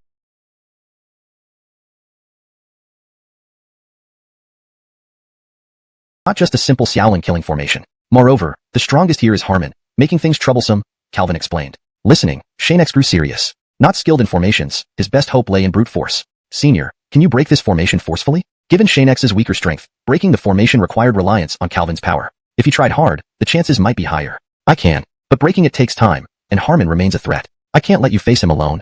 Understood. You focus on breaking the formation. Harmon is mine. Xianxia stepped forward, pointing at Harmon. Come, let me see the real strength of the Valley Xianxia of the Harmon Valley. Sawyer, do you know when you're outmatched? Letting the stronger one break the formation, this decision will regret. Harmon realized the strongest person here was the mysterious strength realm expert. Unexpectedly, Xianxia chose to challenge him. Even enduring hardship to buy time for you is nothing compared to defeating you, Harmon. I've promised to take your life. Greta was the only one Xianxia trusted. Her death left him alone, and his path to enhancing his strength would be less meaningful. More importantly, he couldn't face his deceased parents, knowing he should have protected her but failed. Good luck then. Facing me next means certain death. They clashed instantly, Xianxia utilizing knowledge from the Return Origin Divine Amato decree on using long weapons, applying it immediately. You killed my most trusted friend. You must pay the price. Harmon, Xianxia, swore to end your life. Chapter 26. Xianxia's dazzling performance. Enough talk, Xianxia, pay for my son's life. Harmon suddenly lunged forward. Clearly, dealing with the martial artist Xianxia was far easier than facing Jedediah before. If someone wanted to stop Harmon, then they should prepare for a serious fight. That would at least help settle matters. As long as Xianxia, am here, you won't get near Senior for a second. Harmon, don't think just because you're in the Xianxia Amato realm, I can't do anything about it. Do you know the Association of Artificers in XuanHuan Hansen Town? My true abilities extend far beyond what you see. They continued talking while fighting. Harmon's goal was clear. With his son dead, he needed someone for retribution, and Xianxia was the best choice. However, Xianxia was different. In his past life as a celestial Amato, he had never feared powerful opponents, even when using the same divine techniques he had practiced thoroughly in his previous life. No matter how smart you are, against my Xianxia Amato realm, you, a mere martial artist, only qualify to boast. Soon enough, I'll let you taste the real consequences of provoking me. Seeing Xianxia barely holding off his attacks, Harmon felt an indescribable joy. I only need to find your weakness, Xianxia, and you'll surely die. You're not my match at all. Boasting seems to be your forte. Xianxia smiled, holding the sturdy beast halberd. He knew he couldn't let Harmon disturb his mind, so he didn't attack forcefully, knowing rapid depletion of spirit energy would hinder his support to Jedediah, affecting them both. Valley Lord Xiao hasn't even hit me yet. How can you already decide I'm weak? Or perhaps, your son's death isn't enough to make Valley Lord Xiao take this seriously. The deep-thinking Xianxia realized prolonging the fight wouldn't benefit him either, so it might be better to play their trump cards and end the battle sooner. Arrogant boy, even if there are higher-ranking martial masters aiding you today, Harmon, will ensure your destruction. Harmon chanted incantations, forming hand seals, changing his attack patterns, and unleashing countless energy orbs toward Xianxia. Don't think you're the only one who can.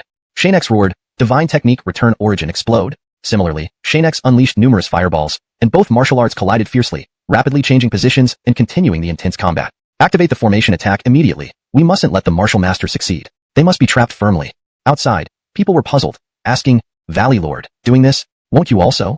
Everyone knew once the killing formation attack was activated, anyone inside would be indiscriminately attacked, including allies. Without confirmation, initiating the formation attack would be out of the question, especially since Harmon was still inside. If he got hurt, they'd have no way to explain it to old monster Harley back home. Pay no attention. Activate the attack mode now, and absolutely prevent their escape. Reluctantly, the others outside activated the formation attack mode. Instantly, Jedediah, preparing to break the formation, stopped and hurried to Xianxia's side, activating a protective shield. In an instant, Harmon, as a Xianxia Amato, didn't react but watched the two intently, ready to launch another assault. Xianxia said to Jedediah, Senior, drop the shield? Huh. Initially confused, Jedediah withdrew the shield upon seeing Harmon's expression. Are you planning to go down together? Harmon laughed heartily. This attack is merely to expedite our fight. Now even if you two come at me together, I won't fear a bit, Xianxia. Let's hope you can stay calm like before. As you wish, Harmon. Just make sure not to be hit by this formation attack. Otherwise, I doubt this array came from your valley.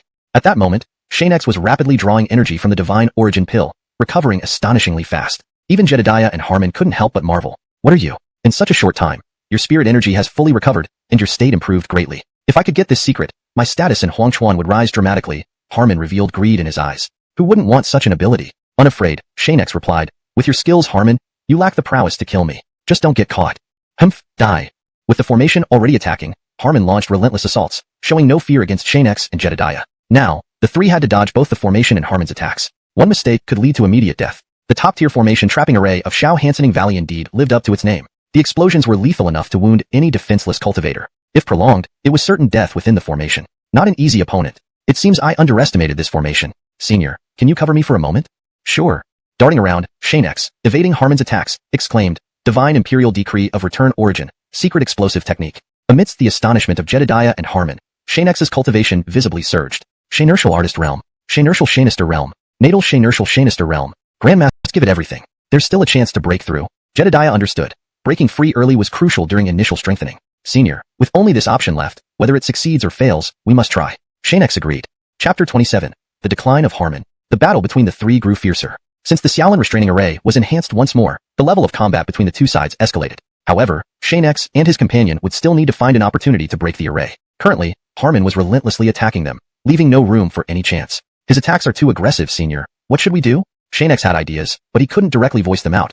He needed to consult with the Senior first. What's on your mind? Speak up. Calvin understood Xianxia's thoughts and was ready to listen to his suggestions. After all, Xianxia was an accomplished artifact refiner, and his input wouldn't be useless. Moreover, since they were trying to gain his favor, it was important to see his abilities. Receiving the Senior's approval, Xianxia smiled inwardly. We can use the movement patterns within the array to continuously attack while evading Harmon. Targeting the same spot at the 10 o'clock direction might give us a chance. Although it sounded impractical given Harmon's current capabilities, catching up with both of them would be effortless for him. However, Calvin suddenly realized something. You mean taking advantage of the fact that he can only deal with one of us at a time?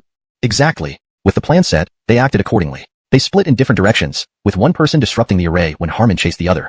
Harmon became furious upon seeing this. There was no one guarding that spot, and the others maintaining the array's function couldn't move away, leaving the duo free to attack. Damn fools, you think this will break my array, huh? Force of annihilation. Harmon cast hand seals rapidly, unleashing the deadly force. By the time Harmon reached the breaking point, Calvin and Xianxia were already there, and the force of annihilation was swiftly approaching them. Be careful, kid. That silver mist is toxic. Move. Warned by Calvin, Xianxia reacted immediately and flew away. Both ended up facing Harmon again. What is this force of annihilation? Just getting close to it fills me with deathly energy. Is this also a secret technique of the Izzy Valley?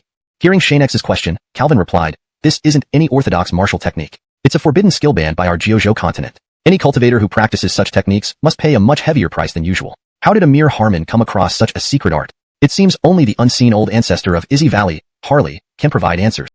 Xianxia knew that practicing forbidden arts affected one's psyche and personality, leading to drastic changes. Losing control could result in someone falling into demonic ways, where demons were strictly prohibited in the Jiuzhou continent. Gentlemen, enjoy this force of annihilation. Even if it comes at a heavy cost, killing you is worth it. Confident and overconfident, Harmon thought he was the strongest inside this array. Xianxia felt a surge of spirit energy within him as he stood opposite Harmon, whose power was still growing. Before Calvin could react, Xianxia spoke up. Senior, quickly subdue this Harmon. Delaying further is unfavorable for us. Xianxia knew that if the old ancestor appeared, escaping would be impossible, given Harley's formidable strength. I am a mighty Edison realm warrior. It's time I reveal my true abilities instead of letting a young Wu Huang warrior like you look down on me. Come. Odd secret technique. Harmon's face turned grim. A black raid martial technique. Your backing must be extraordinary. If I find out your organization, I'll destroy it. Reverting origin divine technique, explode. Never thought you had such high-level skills. I underestimated you, but I won't let you go. Seeing Xianxia use high-level skills, Harmon struggled to remain composed. Both displaying advanced techniques made it difficult for him to stay calm. Master means death. How can we proceed? If something happens to Xianxia Harmon, we're in trouble. There's nothing we can do. The master insisted on confining them within the array. If anything happens, it's not our fault. But Elder Harley won't care. He takes out his anger on us for any disturbance. True, a brother didn't take good care of Harmon and was killed instantly. We can't be careless. After discussing, they concluded, Shanib, we should disengage the array and rescue Xianxia Harmon, dealing with the rest later. But we have a Edison realm expert on the other side. Once the array is removed and he recovers, we'll still be no match. Everyone felt helpless, having no solution. For now, we can only wait for Elder Harley to truly arrive. With just us, it's hopeless. Is Elder Harley here? Suddenly, dark clouds covered the sky, and thunder roared loudly, indicating a storm was brewing. Chapter 28. The reappearance of Nicholas. Such an unusual phenomenon caused everyone to cast their gazes in that direction. The people from Izzy Valley were even more excited, as if the arrival might be that of Ancestor Abram. In that case, all their problems would be solved effortlessly. Thus, upon witnessing this scene, they all became more spirited, intensifying their efforts to operate the Xiaolin Death Trap formation, thereby enhancing. Would his strength be reliable? Upon getting closer, Izzy finally identified the newcomer. It's actually you. Everyone was greatly astonished, unsure of who this person was. Dry Jr., two mere individuals have forced you into a disadvantage even while operating the Xiaolin Death Trap formation. Truly fitting for a Edison and a Wusher. What a bother.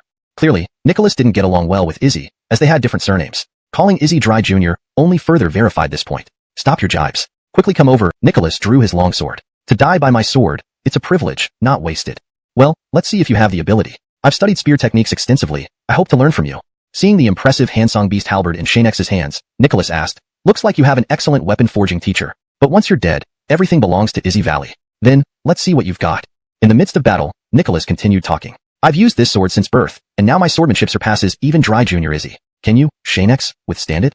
I've only used this halberd for half my life, and know very little about it. Only recently, Nicholas unleashed a powerful strike, sending Xianxia flying far away. He then shot towards him again in the blink of an eye. Had Xianxia not reacted quickly, he would likely have suffered severe injuries. Fighting effectively would have been difficult. So, the champion isn't much, huh? I thought you'd be stronger. Feeling the pain from the blow, how does it feel?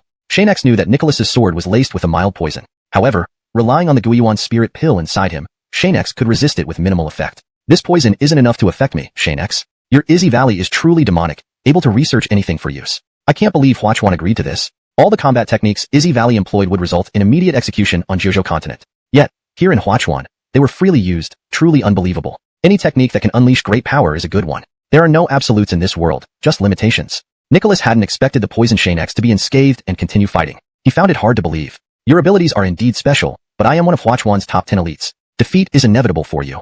Hearing this, Xianxia laughed loudly. One of the top 10 elites? I'm honored to challenge you, but your abilities aren't enough. Even at the Wusher realm, it's hard for you to win against me. Die! Nicholas roared, unleashing his martial skill with a massive sword.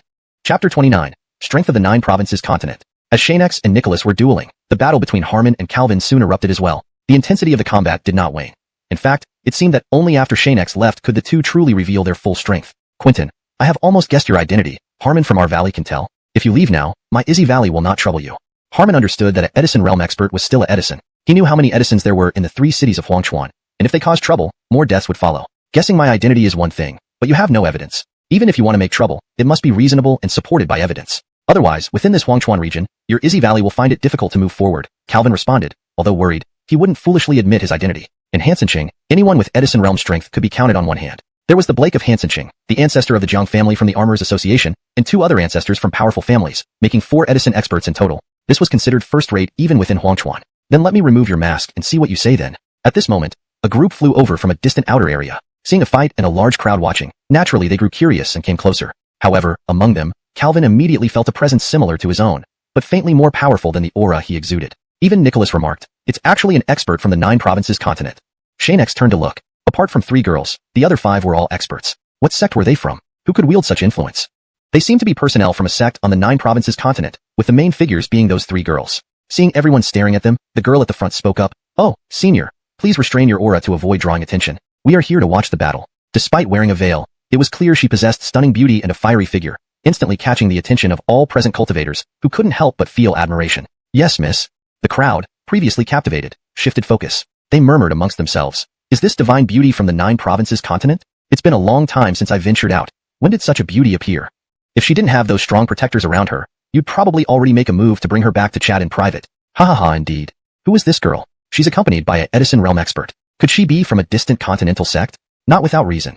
XuanHuan is about to host the Genius Battle, where the top winners can enter the Edison Alliance early and learn about the Luoyang Mountains ahead of time. After centuries of silence, it sealed but instead moved deftly through the rain of swords, gradually closing in on Nicholas. They began fighting closely, preventing either from using powerful techniques, slowing down their exhaustion. With the power of the XuanHuan Divine Pill, Xianxia never tired, slowly wearing down Nicholas, ensuring eventual victory. Elira, did you notice Nicholas? He might be a genius of XuanHuan, very formidable. Ordinary people wouldn't dare challenge him. Hearing this, the young lady grew interested. Do you favor him, senior? No. The elder said, I think Xianxia, though merely at the Xianxia artist realm, is exceptional. His ability to resist a formidable genius and seemingly endless inner spiritual energy makes him noteworthy. She immediately focused on Xianxia, smiling slightly. Yes, he seems promising. If possible, we could consider recruiting him during this trip to XuanHuan. What do you think? The lady seemed coy, looking at Xianxia with a playful smile. No one noticed it was her first genuine interest in someone, unusually so. Even the Edison realm expert noted her unusual demeanor, blushing slightly. But moments later, they realized it was just her practicing acting skills. Surprising indeed. Elira, you? That's all, isn't it just Xianxia? This trip to XuanHuan aims to achieve great fortune for entering the Luoyang Mountains and recruit talented disciples for the sect. Clearly, both Nicholas and Xianxia were prime candidates. Recruiting them might earn rewards. Still, they needed to test them thoroughly. Otherwise, bringing troublesome disciples back to the sect wouldn't be worth it. Thus, the astute lady wouldn't hastily decide. You're right. The elder breathed a sigh of relief. Luckily, the lady was just talking. If it were real, Xianxia's current strength wouldn't measure up to even the weakest disciple pursuing her.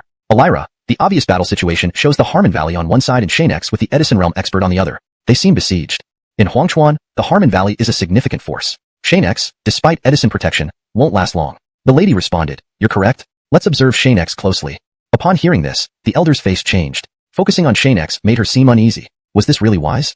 Chapter 30. Hagen's exposure. Though unsure of what was on the young Miss's mind, there was no need for further talk. After all, Xianxia indeed had his exceptional qualities. See that young miss from the 9 continents continent sect who's watching us? She's looking at me. If I perform well this time, perhaps I'll have the honor to spend a pleasant night with her. Xianxia, savor the taste of defeat. As he threw a punch, Xianxia miraculously caught it and remained unharmed. After fighting for so long, you haven't learned your lesson. I'm just a warrior realm cultivator. Did it really take this long? Xianxia's words dripped with mockery. The battle had dragged on too long, and it was time to finish things off, each going their separate ways. With people from the 9 continents continent now entering the wild rivers, Xianxia couldn't afford to continue showing himself. It wasn't certain if someone from the Divine Radiance sect would arrive, or if Hall had already come over. If they found out he was also in the wild rivers, they would certainly send someone to kill him. You'll soon pay dearly for your ignorance, Xianxia. Nicholas attacked again, but this time Xianxia didn't resist. Instead, he turned and ran towards Hagen. Stunned, Nicholas stopped casting spells and pursued him. Reaching the edge of the Xiaolin killing array, Xianxia quickly found where Hagen was and shouted loudly, Senior, we must retreat immediately. Eileens from the 9 continents continent sects are here. Let's not linger. Hurry up. Hearing Xianxia's words, though Hagen didn't understand the situation fully, he knew not to hesitate. Suddenly bursting forth, Hagen and Harmon attacked the same spot together, creating an opening and flying out. We part ways here, Harmon. I've lost interest in playing with you. And they would need to be extremely cautious moving forward. Thank you, Senior.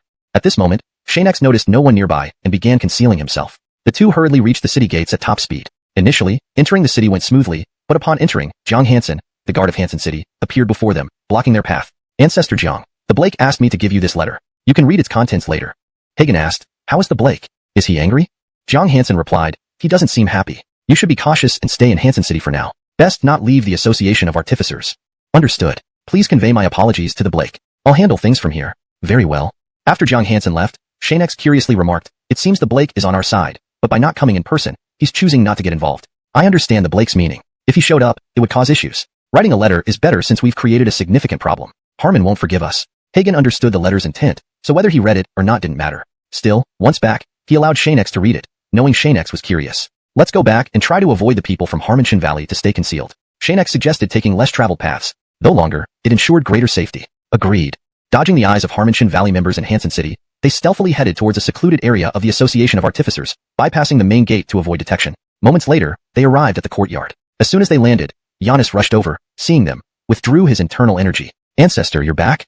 Hagen and Xianxia simultaneously removed their disguises and revealed their true appearances. Quickly arrange for the disciples to evacuate the important areas and keep our return a secret. Yes, Ancestor. Anything else? Understanding their return would bring many requests, he asked to avoid further interruptions. Arrange that only Xianxia and I aren't disturbed in our rooms, but post guards outside to prevent entry without total evacuation. The yard needed maintenance tomorrow. Complete evacuation would raise suspicions. As for needs, we'll discuss upon returning to our rooms. Just arrange as instructed, and we can handle the rest. Thank you, Ancestor Jiang. Knowing he might stay for a long time, Xianxia understood what actions to take and which to avoid. Having narrowly escaped Harmonshan Valley, random outings were too risky. They wouldn't wait idly. There are likely many Harmonshan Valley spies in Hansen City now. Staying indoors is safer. Come, let me lead you to your room. We'll discuss further matters when needed. Go. Without doubt, Xianxia was safely housed in a room adjacent to Ancestor Hagen's. All other servants were evacuated. It wasn't their time to work. If anything arises, find me. Rest now. You'll be needed soon. Rest easy, Senior, Xianxia suddenly thought. Harmonshan Valley might suspect Senior's past identity. Could this pose a problem? They won't act without evidence. Relax.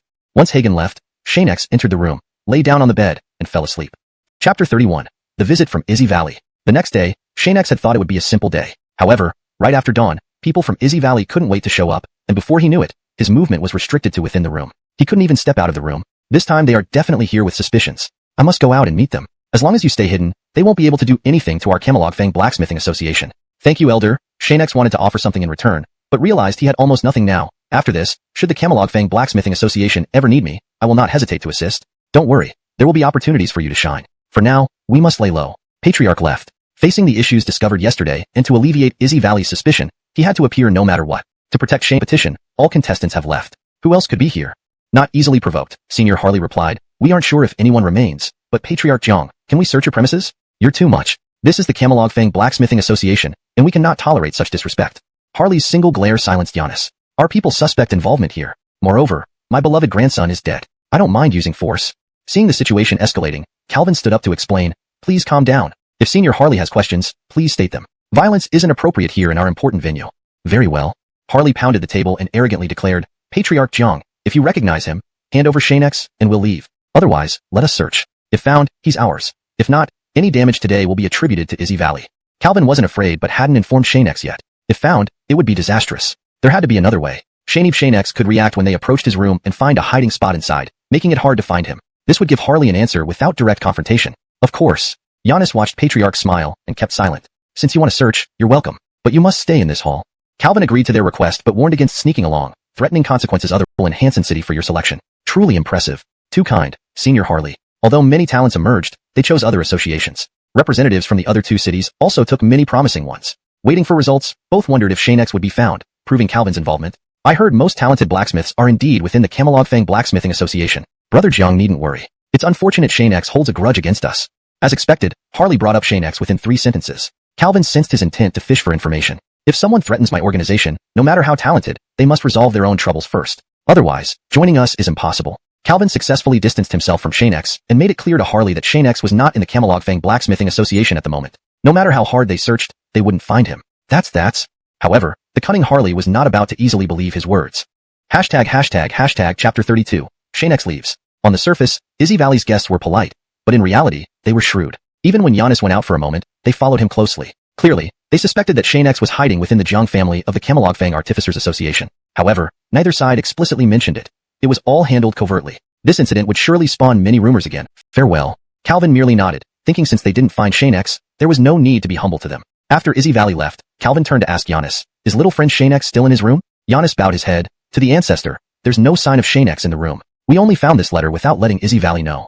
Calvin took the letter and read it. Senior, I do not wish to involve you, so I choose to leave to dispel Izzy Valley's suspicions. When I return someday, I will repay your kindness. The signature was Xianxia. He's gone.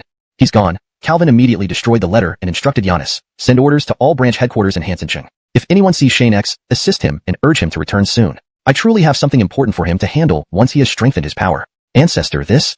Giannis seemed to understand something. Could they really tell an outsider about the Jiang family's most crucial information? He couldn't believe it. You only need to follow my orders. The rest isn't your concern. Also, don't go out unless necessary, as Izzy Valley is unstable. Understood. From a distance, Ramon witnessed everything. He couldn't believe that Taoist friend Xianxia had already left the Camelogfang Artificers Association. He still had many questions to discuss and wanted to thank him for his outstanding performance during the competition which helped secure his family's status. Taoist friend Xianxia.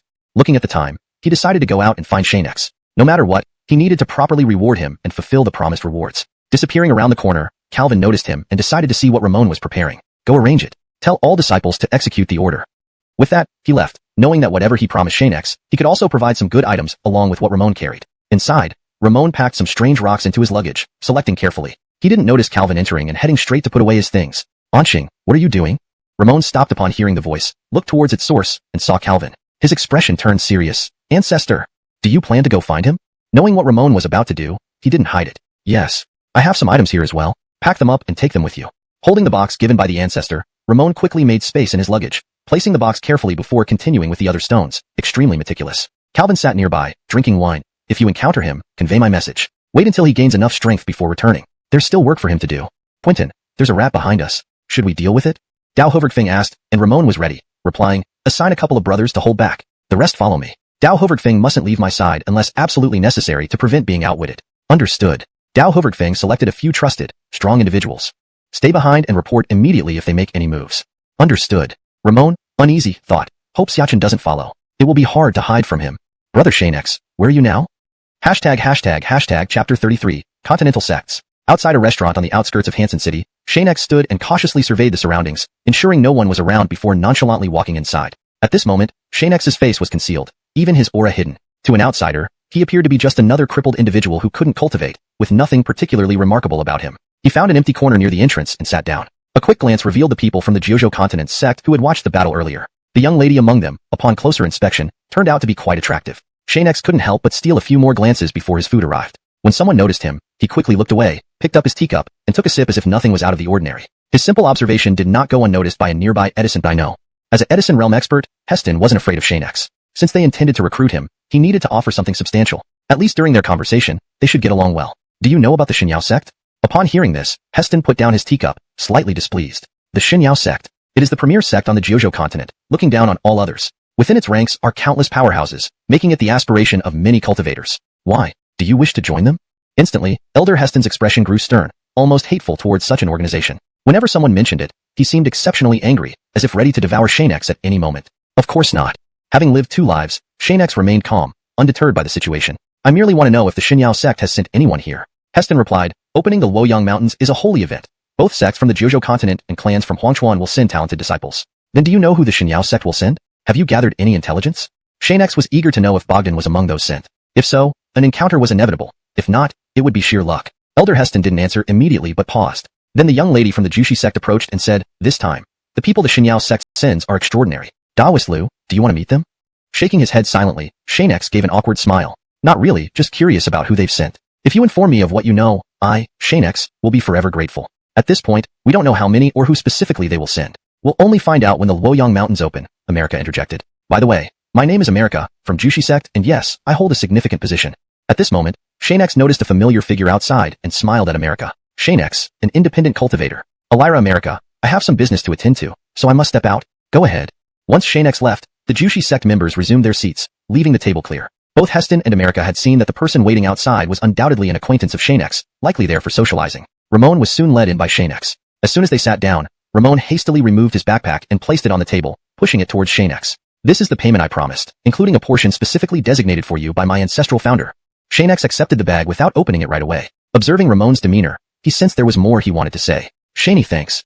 Noticing Ramon's hesitation, Xianxia quickly understood. Is there something else you'd like to say? Feel free to speak, Brother Jiang. Seeing his thoughts guessed, Ramon laughed wryly. What if there isn't? If there's nothing else to say, you might not be able to stay here long. Perhaps someone has been watching us since your journey began. Cunning Xianxia sensed that numerous unknown figures had gathered in the shadows around the restaurant. Unlike regular civilians who walked openly on the streets, these individuals were carefully hiding and watching them. Hearing this, Ramon glanced outside but saw nothing unusual. If Xianxian Valley followers were present, Dao Hovertfing should have noticed some clues. Auric, could it be that the Xianxian Valley people have followed us here and discovered your hiding place? Concerned, Dao Hovertfing moved to the window, carefully observing the area to prevent any surprise attacks. Quentin, after listening to Daoist Xianxia, I too feel that we're being followed, but I cannot detect them. Their concealment techniques are too advanced even for me to notice. Dao Hovertfing appeared helpless. The opponents must have used special methods.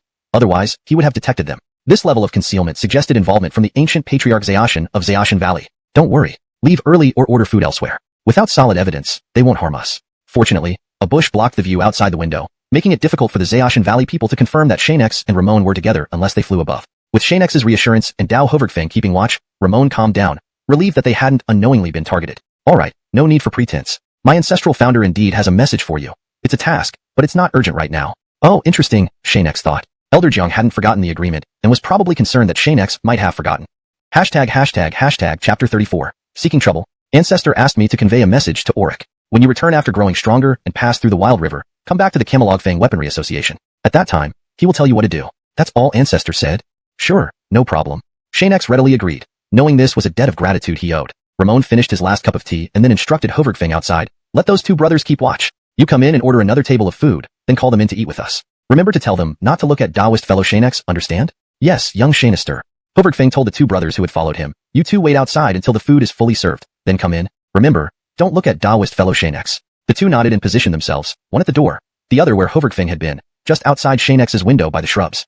Auric, do you need any help getting out of the city? Right now, Xianxia's biggest worry was how to leave the city. After all, the people from the Dawn Sun Valley wouldn't easily let him go, and if he appeared, they might chase him immediately. No need, Xianxia replied, looking at America's table with a smile. I have my own way to get out of the city. Dawn Sun Valley hasn't eased up on monitoring you either. Be careful. Ramon got the signal and went to sit at an empty table, pretending to eat normally and ignoring everything else. Just as Ramon left, America made most of her group leave and enter the room, while she and Elder Heston sat down at Xianxia's table, saying in a playful tone, Jeremiah Tong, it looks like something interesting is going to happen today, Don't worry, Elira. No matter what happens, I'll make sure nothing goes wrong, said Elder Heston, whose strength was undeniable. Xianxia, who was eating, didn't quite understand why they were there since they seemed unrelated. Actually, you don't need to come over. I'll leave once we finish eating. There's no need to worry about me. There were already too many people involved in this matter. If they tried to protect him again, Xianxia would owe even more debts of gratitude. Even as a supreme Godamato in the past, he didn't like owing favors, as paying them back was both difficult and troublesome. Those people outside won't give you the chance to leave, Elder Heston remarked, aware of the sinister intentions of the outsiders due to his strength. Xianxia looked outside and saw 4 or 5 people approaching. They would be here soon. I didn't think they'd dare to come. Fine, I might as well finish eating first. Otherwise, I won't have the energy to run, Xianxia thought to himself. Now calm thanks to America and Elder Heston. With Heston's power, protecting him within Hansen City should be easy. Moreover, they had another identity. They were disciples of the third-ranked sect in the 9 provinces continent. Even if Dawn Sun Valley was bold, they couldn't ignore the consequences. Among those who entered was Nicholas. Upon seeing Ramon eating, he merely scoffed and walked up to Xianxia's group, while the other 4 drew their swords to surround the 3 of them. This move shocked many, and most people left, especially those dining nearby, who fled hastily. Nicholas pulled up a chair beside Xianxia, picked up chopsticks, and started eating. This is your last meal. Eat more. You won't get such delicious food again. Surprised, Xianxia asked, this is Hansen City. Are you going to attack here? Without haste, Nicholas noticed America and Elder Heston but remained calm. Today, I only came for Xianxia. This has nothing to do with you two. Leave immediately, and Dawn Sun Valley will be grateful. Elder Heston cast a cold glance, instantly freezing the air around him. He coldly warned, young man, you don't have the qualifications to make such demands. We don't fear a small sect like yours. If you want to live, leave now.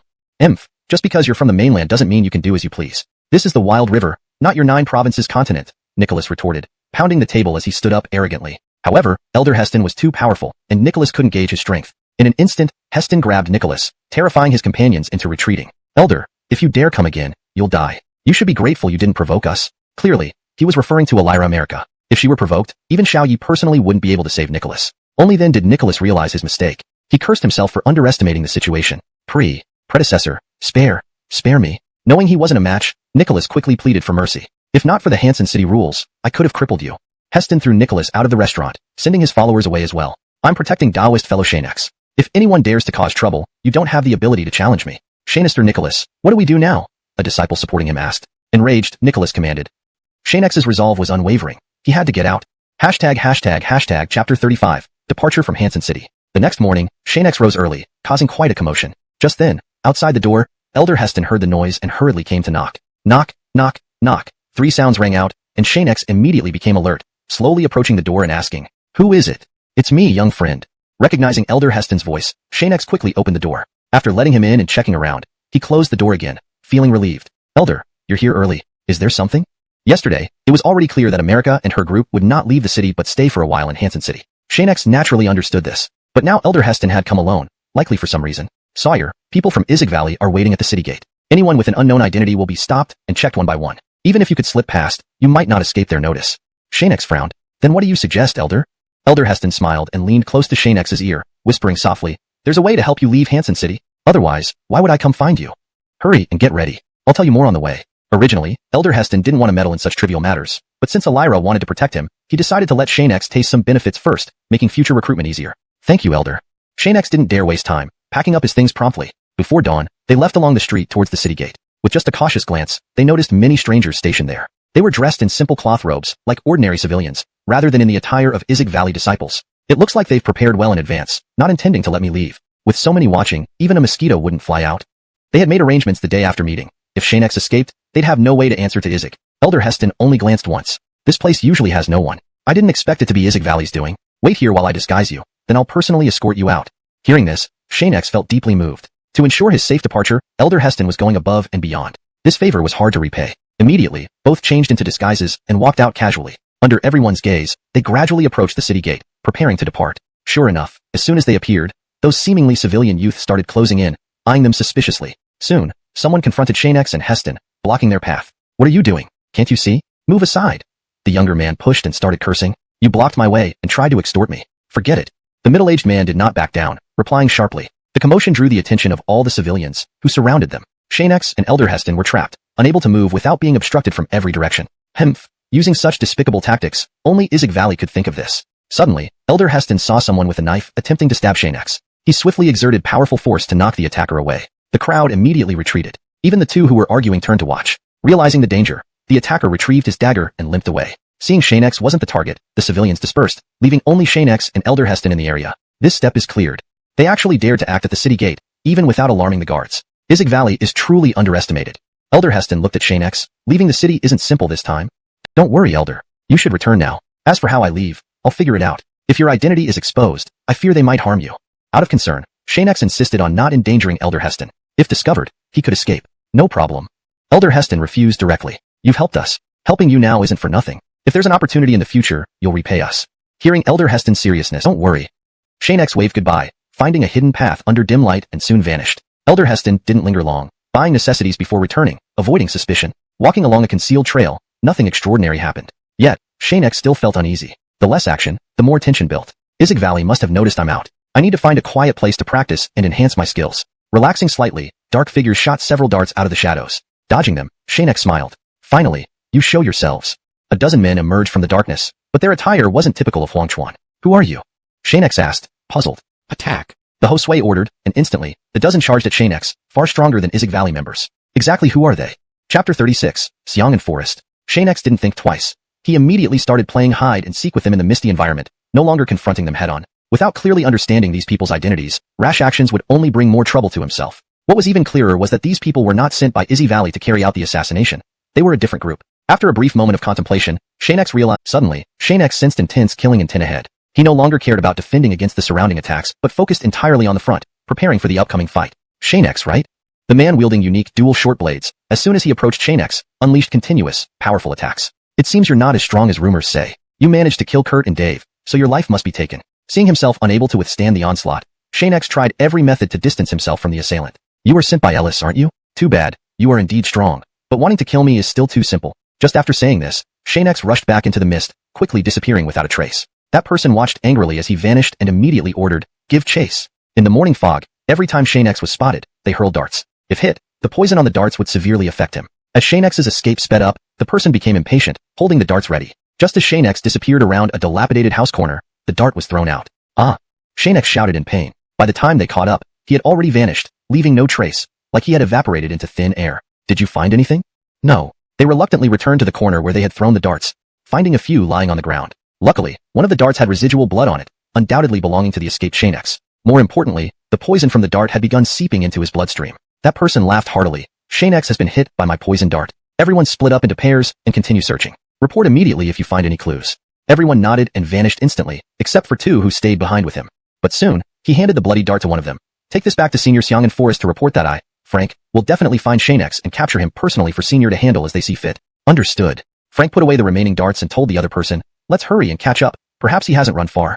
During the earlier pursuit, they had noticed that Xianxia's speed wasn't faster than theirs. If they followed the correct direction, they might catch up soon. Such a perfect opportunity, they wouldn't let it slip by. Meanwhile, Xianxia had already run quite far, almost several miles away from the dilapidated town. Frank's men would only find him if they pursued the right direction.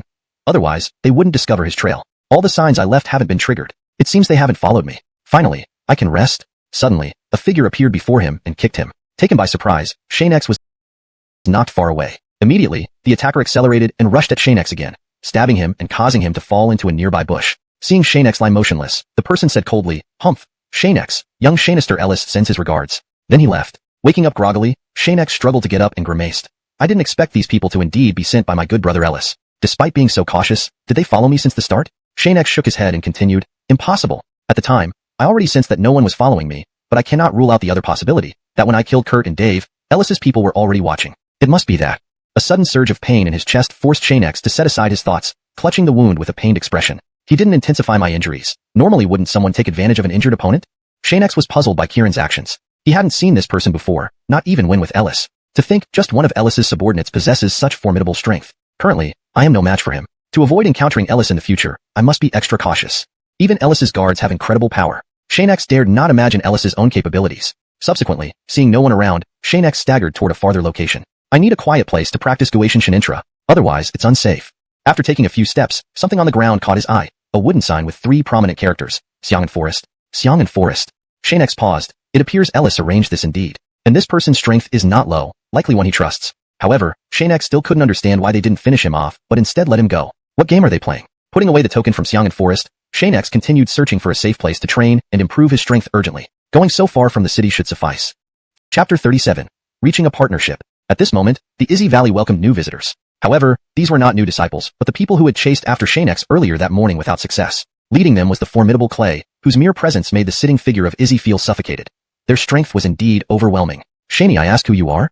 Before he could fully grasp the situation, and before any notification from his disciples reached him, these people had already appeared in the main hall. Initially startled by such an encounter as soon as he got up, Izzy was somewhat apprehensive, suspecting them of causing trouble, and even considering having his men arrest them all first. Only after some explanation did he refrain from taking action. Besides, these individuals clearly possessed formidable strength, making them difficult opponents. Leisurely seated, Clay waved a hand, and Frank immediately led the Taoist friend, rest assured, we can finalize the collaboration immediately. What are your instructions? Clay didn't hold back, finding a comfortable posture. Lord Izzy, no need to rush. First, I need to inform you of our enemies. I wonder what you want us to do? If Izzy knew Clay's enemy was also Xianxia, or if it were other matters, with the gifts already accepted, the task would naturally be unavoidable. I want you to increase manpower and strike when Xianxia gains an advantage, crippling him. Xianxia. Immediately, Izzy thought of this person, an enemy of the Izzy Valley and the cause of his son's death. Even without seeking help, Xianxia wouldn't live peacefully. Cripple? Why not kill him outright? Izzy asked, puzzled. Not possible, Clay stood and explained. The Yuan ordered to only stall his cultivation, not to kill him. He'll decide later. Not killing him? Izzy didn't understand. He killed my son. How can you expect me to be at peace if he isn't dead? Unable to avenge his deceased son, Izzy's emotions spiraled out of control. Clearly unwilling to accept Clay's approach, he saw Xianxia as a certain death. Calmly standing, Clay said, Lord Izzy, please rest assured. Xianxia masters. Izzy added, Jushi sect ranks 3rd among the top 10 sects on the 9 provinces continent. I dare not provoke them, but I'm puzzled how this boy connects with these powerful figures. Smiling, Clay felt that these people were short-sighted and hadn't grasped the bigger picture. It seemed they lacked full understanding and even doubted whether Calvin was involved in rescuing Xianxia. According to intelligence, Xianxia's displayed abilities have attracted them. With this explanation, Izzy became curious. How did he connect with Jushi sect members? This is simple. With so many in your valley failing to capture him, they naturally became curious and assisted for both moral and logical reasons. Izzy was bewildered by how complicated it was to eliminate someone. You know this Xianxia. How can he be so powerful? Earning respect from several experts. Who is he? Now curious, Izzy wondered how a young punk managed to gain the favor of many powerful figures. He was once a waste, barely handling ordinary strong men, and a non-alchemist noble lineage. However, Clay paused. After killing 2 people, one Yuan's brother and another an elder, his temperament changed drastically. His alchemy skills improved remarkably, and so did his strength. We found it very strange.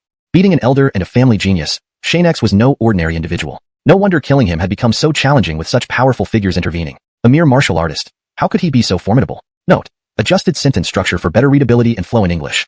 Chapter 38. Advancing to Warrior Xianxia. He's only this strong at such a young age. It seems that Xianxia, whom you all know, has been deeply hidden, Harmon analyzed. It appeared he wasn't too weak, but rather the person they were dealing with was incredibly lucky. It's infuriating how each of the few powerful individuals he encountered all helped him, even willing to oppose our organization to protect his life. While complaining, Harmon thought and admitted that he might not be a match for Xianxia. His luck was indeed too good. With so many strong allies around him, killing him would become even harder if given another chance in the future. Enough. Clay said, I can represent young Xianxia and tell you this. If we don't have to kill him, try to avoid it. Just ensure he doesn't get any stronger. If you can manage to eliminate him afterward, by all means, go ahead. Deal. Those are your words, Harmon agreed happily. With this realm-breaking pill, I'm sure my strength will increase further, and then I'll have a better chance to finish him off. Clay sighed, taking out a letter and placing it on the chair. This is young Xianxia's next plan. Shanik use of the time to execute it promptly. Finished. He turned into a mist and disappeared outside the hall. So many tasks. Harmon picked up the letter, estimating there were several sheets inside. To complete so many tasks, alright, who can blame me for their capabilities? The realm-breaking pill is exactly what I need now. Suddenly, just as he was about to sit down, Harley appeared unexpectedly, and Harmon had to stand aside. Ancestor, you're here? Seeing the ancestor reach out, Harmon immediately understood, taking out the realm-breaking pill from Clay, carefully inspecting it. Ancestor, is this pill genuine? Of course it's real. It appears to be even purer than the one we previously tried to seize. Your strength has reached a bottleneck, so with the aid of this pill, you should enhance yourself before going after Xianxia. Strike first while you still can. If he dies at our hands, they won't dare say anything. Now, things are looking up, ha ha ha. Harmon put the pill away again, speaking quietly when no one was around. Ancestor, rest assured. For my son's revenge, I, Harmon, will make him pay with his life. The moment Harley vanished, the hall fell silent. Harmon thought of a place and went there. I must enhance my strength. In the countryside, at Xianxia's camp, Xianxia was enveloped in swirling spiritual energy, continuously drawing it into his body. His mental state was much improved. His body was gradually changing and rapidly recovering. This significant transformation hinted that Xianxia was close to breaking through. At this previous cultivation speed, absorbing spiritual energy happened quite quickly. But even after so long, there are still no signs of breakthrough. Xianxia pondered, if spiritual energy absorption remains slow, it truly won't help. Seems the method of absorbing spiritual energy is still too slow. Quickly, Xianxia invoked the XuanHuan divine Amato art in his mind, studying the cultivation method inscribed. Despite numerous doubts, he still tried learning it. After a few hours, Xianxia finally memorized the content. Let's try this method. If it's better than before, it could help boost cultivation. He sat cross-legged and closed his eyes. Since it was his first attempt, even though he chanted the formula fully in his mind, nothing changed around his body or within him, leaving Xianxia surprised. Just as he was about to start over, several streams of warm, spiritual energy began flowing into his body, directly absorbed. Although the absorption is much slower compared to previous methods, the purity and density of the spiritual energy entering the body have greatly improved. Using this method seems more effective. The nearby spiritual energy slowly entered his body visibly, making Xianxia feel pleased. It was far better than before, when absorption was both slow and sparse. Within moments, Xianxia sensed a bodily change. Now I can feel the impending breakthrough. With the XuanHuan divine Amato art, cultivation will surely be more efficient. Seizing this opportunity, Xianxia didn't give up easily, continuing until nightfall when he felt his body reaching its limit with the imminent breakthrough. Based on past memories, with enough strength and solid foundations, it should be ready. Stopping the absorption, Xianxia circulated and stabilized the spiritual energy in his body. Soon, I will advance to the warrior Xianxia stage, allowing me to perform more divine techniques. In his previous life as a divine Amato, the skills used were at least divine techniques, unmatched by any martial arts in this world. With past life memory, he could use these divine techniques without relying on local martial arts, compensating for level differences, thus being formidable. Consolidation continued well into the night, stabilizing over time, causing gradual changes in his body. Xianxia knew the breakthrough was near. Just advancing one stage took this long. I'll need to continue using the XuanHuan divine art for cultivation to have further breakthroughs. Stable spiritual energy showed noticeable improvement, making Xianxia realize his strength had increased significantly. Finally advancing to warrior Xianxia, my body has transformed substantially. Encountering the group from Izzy Valley, I can handle myself better now, performing more martial and divine techniques. To unleash full power in divine techniques, continuous strength improvement is necessary. Striking a fist against the wall left a dent, but Xianxia's hand remained unharmed. This is the advantage of enhanced strength. My attacks have become much stronger. Xianxia looked at the calm lake, thinking of something. He then executed a divine technique, and hearing the explosion, felt excited. Learning from previous experiences, the power released this time was even greater. In my past life, the power wasn't this strong. Is it because this world is different from the previous one? Reflecting on it, Xianxia concluded that this reborn continent was different. Everything had changed, including cultivation methods, confirming it was a distinct 9 continents continent, not the former one. Xenothermore, spiritual energy in this world was purer and denser, making cultivation more efficient. With successful strength improvement, Xianxia felt more confident, increasing his chances of survival in the Luoyang Mountains. However, gaining solo opportunities in the Luoyang Mountains wouldn't be easy. Current abilities alone weren't sufficient. After entering the Luoyang Mountains, insufficient strength makes survival difficult, like Jinjiret. The man seemed cooperative, despite his past as a notorious criminal. He now had to behave cautiously. Otherwise, soldiers would eventually find him if he couldn't enter Broken Peak. Nothing. The guard looked at him suspiciously and said with ill intent, "Sorry, we don't allow valuable items inside. Please open your bag for inspection." This made Kieran increasingly nervous, likely because the bag contained something significant. Well, seeing his reluctance, the guard immediately called others. Surround him. Before they could fully surround him, Kieran suddenly pushed the guard down, unleashed a burst of energy, and shot out into the sky. "Want my things? Seems like your Broken Peak isn't all that. If I want to leave, who can stop me? Ha ha ha ha." "Not so fast," an elderly voice bellowed. Suddenly, a powerful figure appeared in front of him, striking him down and causing him to spit blood. A Xianxia Amato. Xianxia couldn't help but be surprised. When the bag fell and opened, it was full of gold and jewels, shining brilliantly. This stunning scene immediately attracted everyone present. No wonder he didn't want to open the bag. It contained so many valuable jewels. Everyone discussed this, yet none dared approach, knowing that with a Xianxia Amato nearby, any attempt to grab valuables would result in death. The people lining up were mostly weak and lacked the courage. It seems this desolate Broken Peak is not an ordinary place. No wonder even criminals from the 9 provinces wish to enter. In a place where strength determines status, the stronger you are, the higher your position. Xianxia's assessment was apartment. Since its inception, Broken Peak had always been governed by these rules and remained unchanged. Then, the Xianxia Amato landed before everyone, watching his men gather the scattered treasures and carry away the unconscious man. "If you don't follow the rules, this is your fate in Broken Peak. Remember, my word is law, and it must be followed." The Xianxia Amato glanced at Xianxia, but saw nothing unusual and simply waved him forward. "Continue." New guards arrived, allowing the queue to continue entering Desolate River. Xianxia noticed that people carrying nothing were quickly waved through, while those with more possessions often faced trouble. Within minutes, multiple incidents occurred.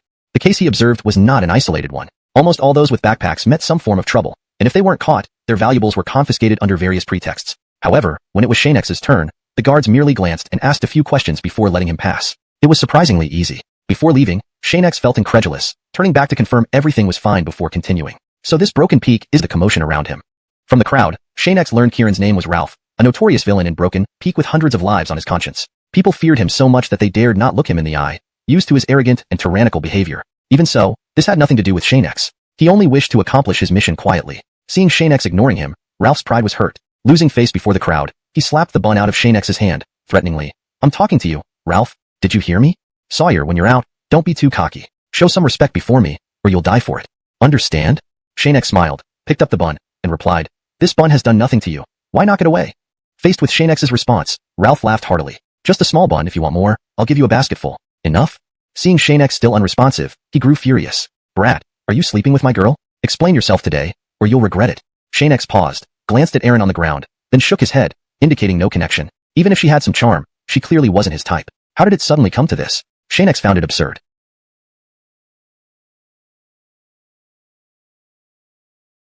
Chapter 40. The villain files the first complaint. "To be honest, I don't even know who she is. You're accusing me of having something with this girl? Are you brainless or what?"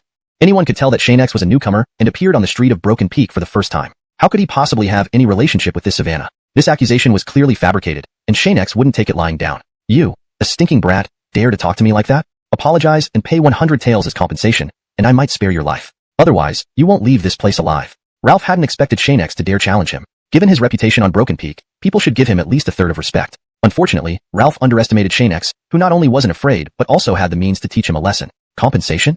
Xianxia found it unbelievable. Ralph was truly audacious. "You're not my match. It's best you reconsider your decision." At this point, Ralph wasn't listening to Xianxia. Shany's so-called geniuses had met their end at his hands, and he didn't believe in Xianxia's words. "I've heard enough from people like you. Even if you are renowned as a prodigy, on Broken Peak, you are nothing. Overconfidence is not a good trait." Before Ralph could make a move, Xianxia, in a manner that none of the onlookers could see clearly, instantly kicked Ralph away. How dare a mere child have such strength? He got up from the ground, disbelief written all over his face. Ashamed, he lowered his head while looking at the surrounding people. "Daring to treat me like this, you're dead. Just wait and see." With that, Ralph left with his subordinates, leaving Xianxia behind, who wiped off the dirty parts of the bun and continued eating, walking forward. Suddenly, Aaron, who had been on the ground, grabbed Xianxia's trouser leg and hurriedly said, "Brother Taoist, you shouldn't go any further." Xianxia was puzzled. Why not? The savannah continued. "You've angered Ralph. Surviving here on Broken Peak will be extremely difficult now. He won't let anyone who angers him off easily."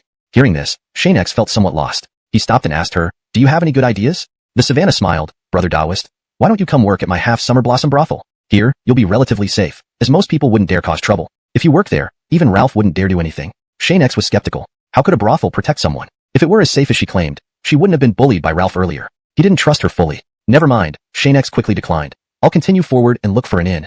Realizing that Xianxia didn't trust her, Aaron immediately stood up and blocked his path. What are you doing? No particular reason.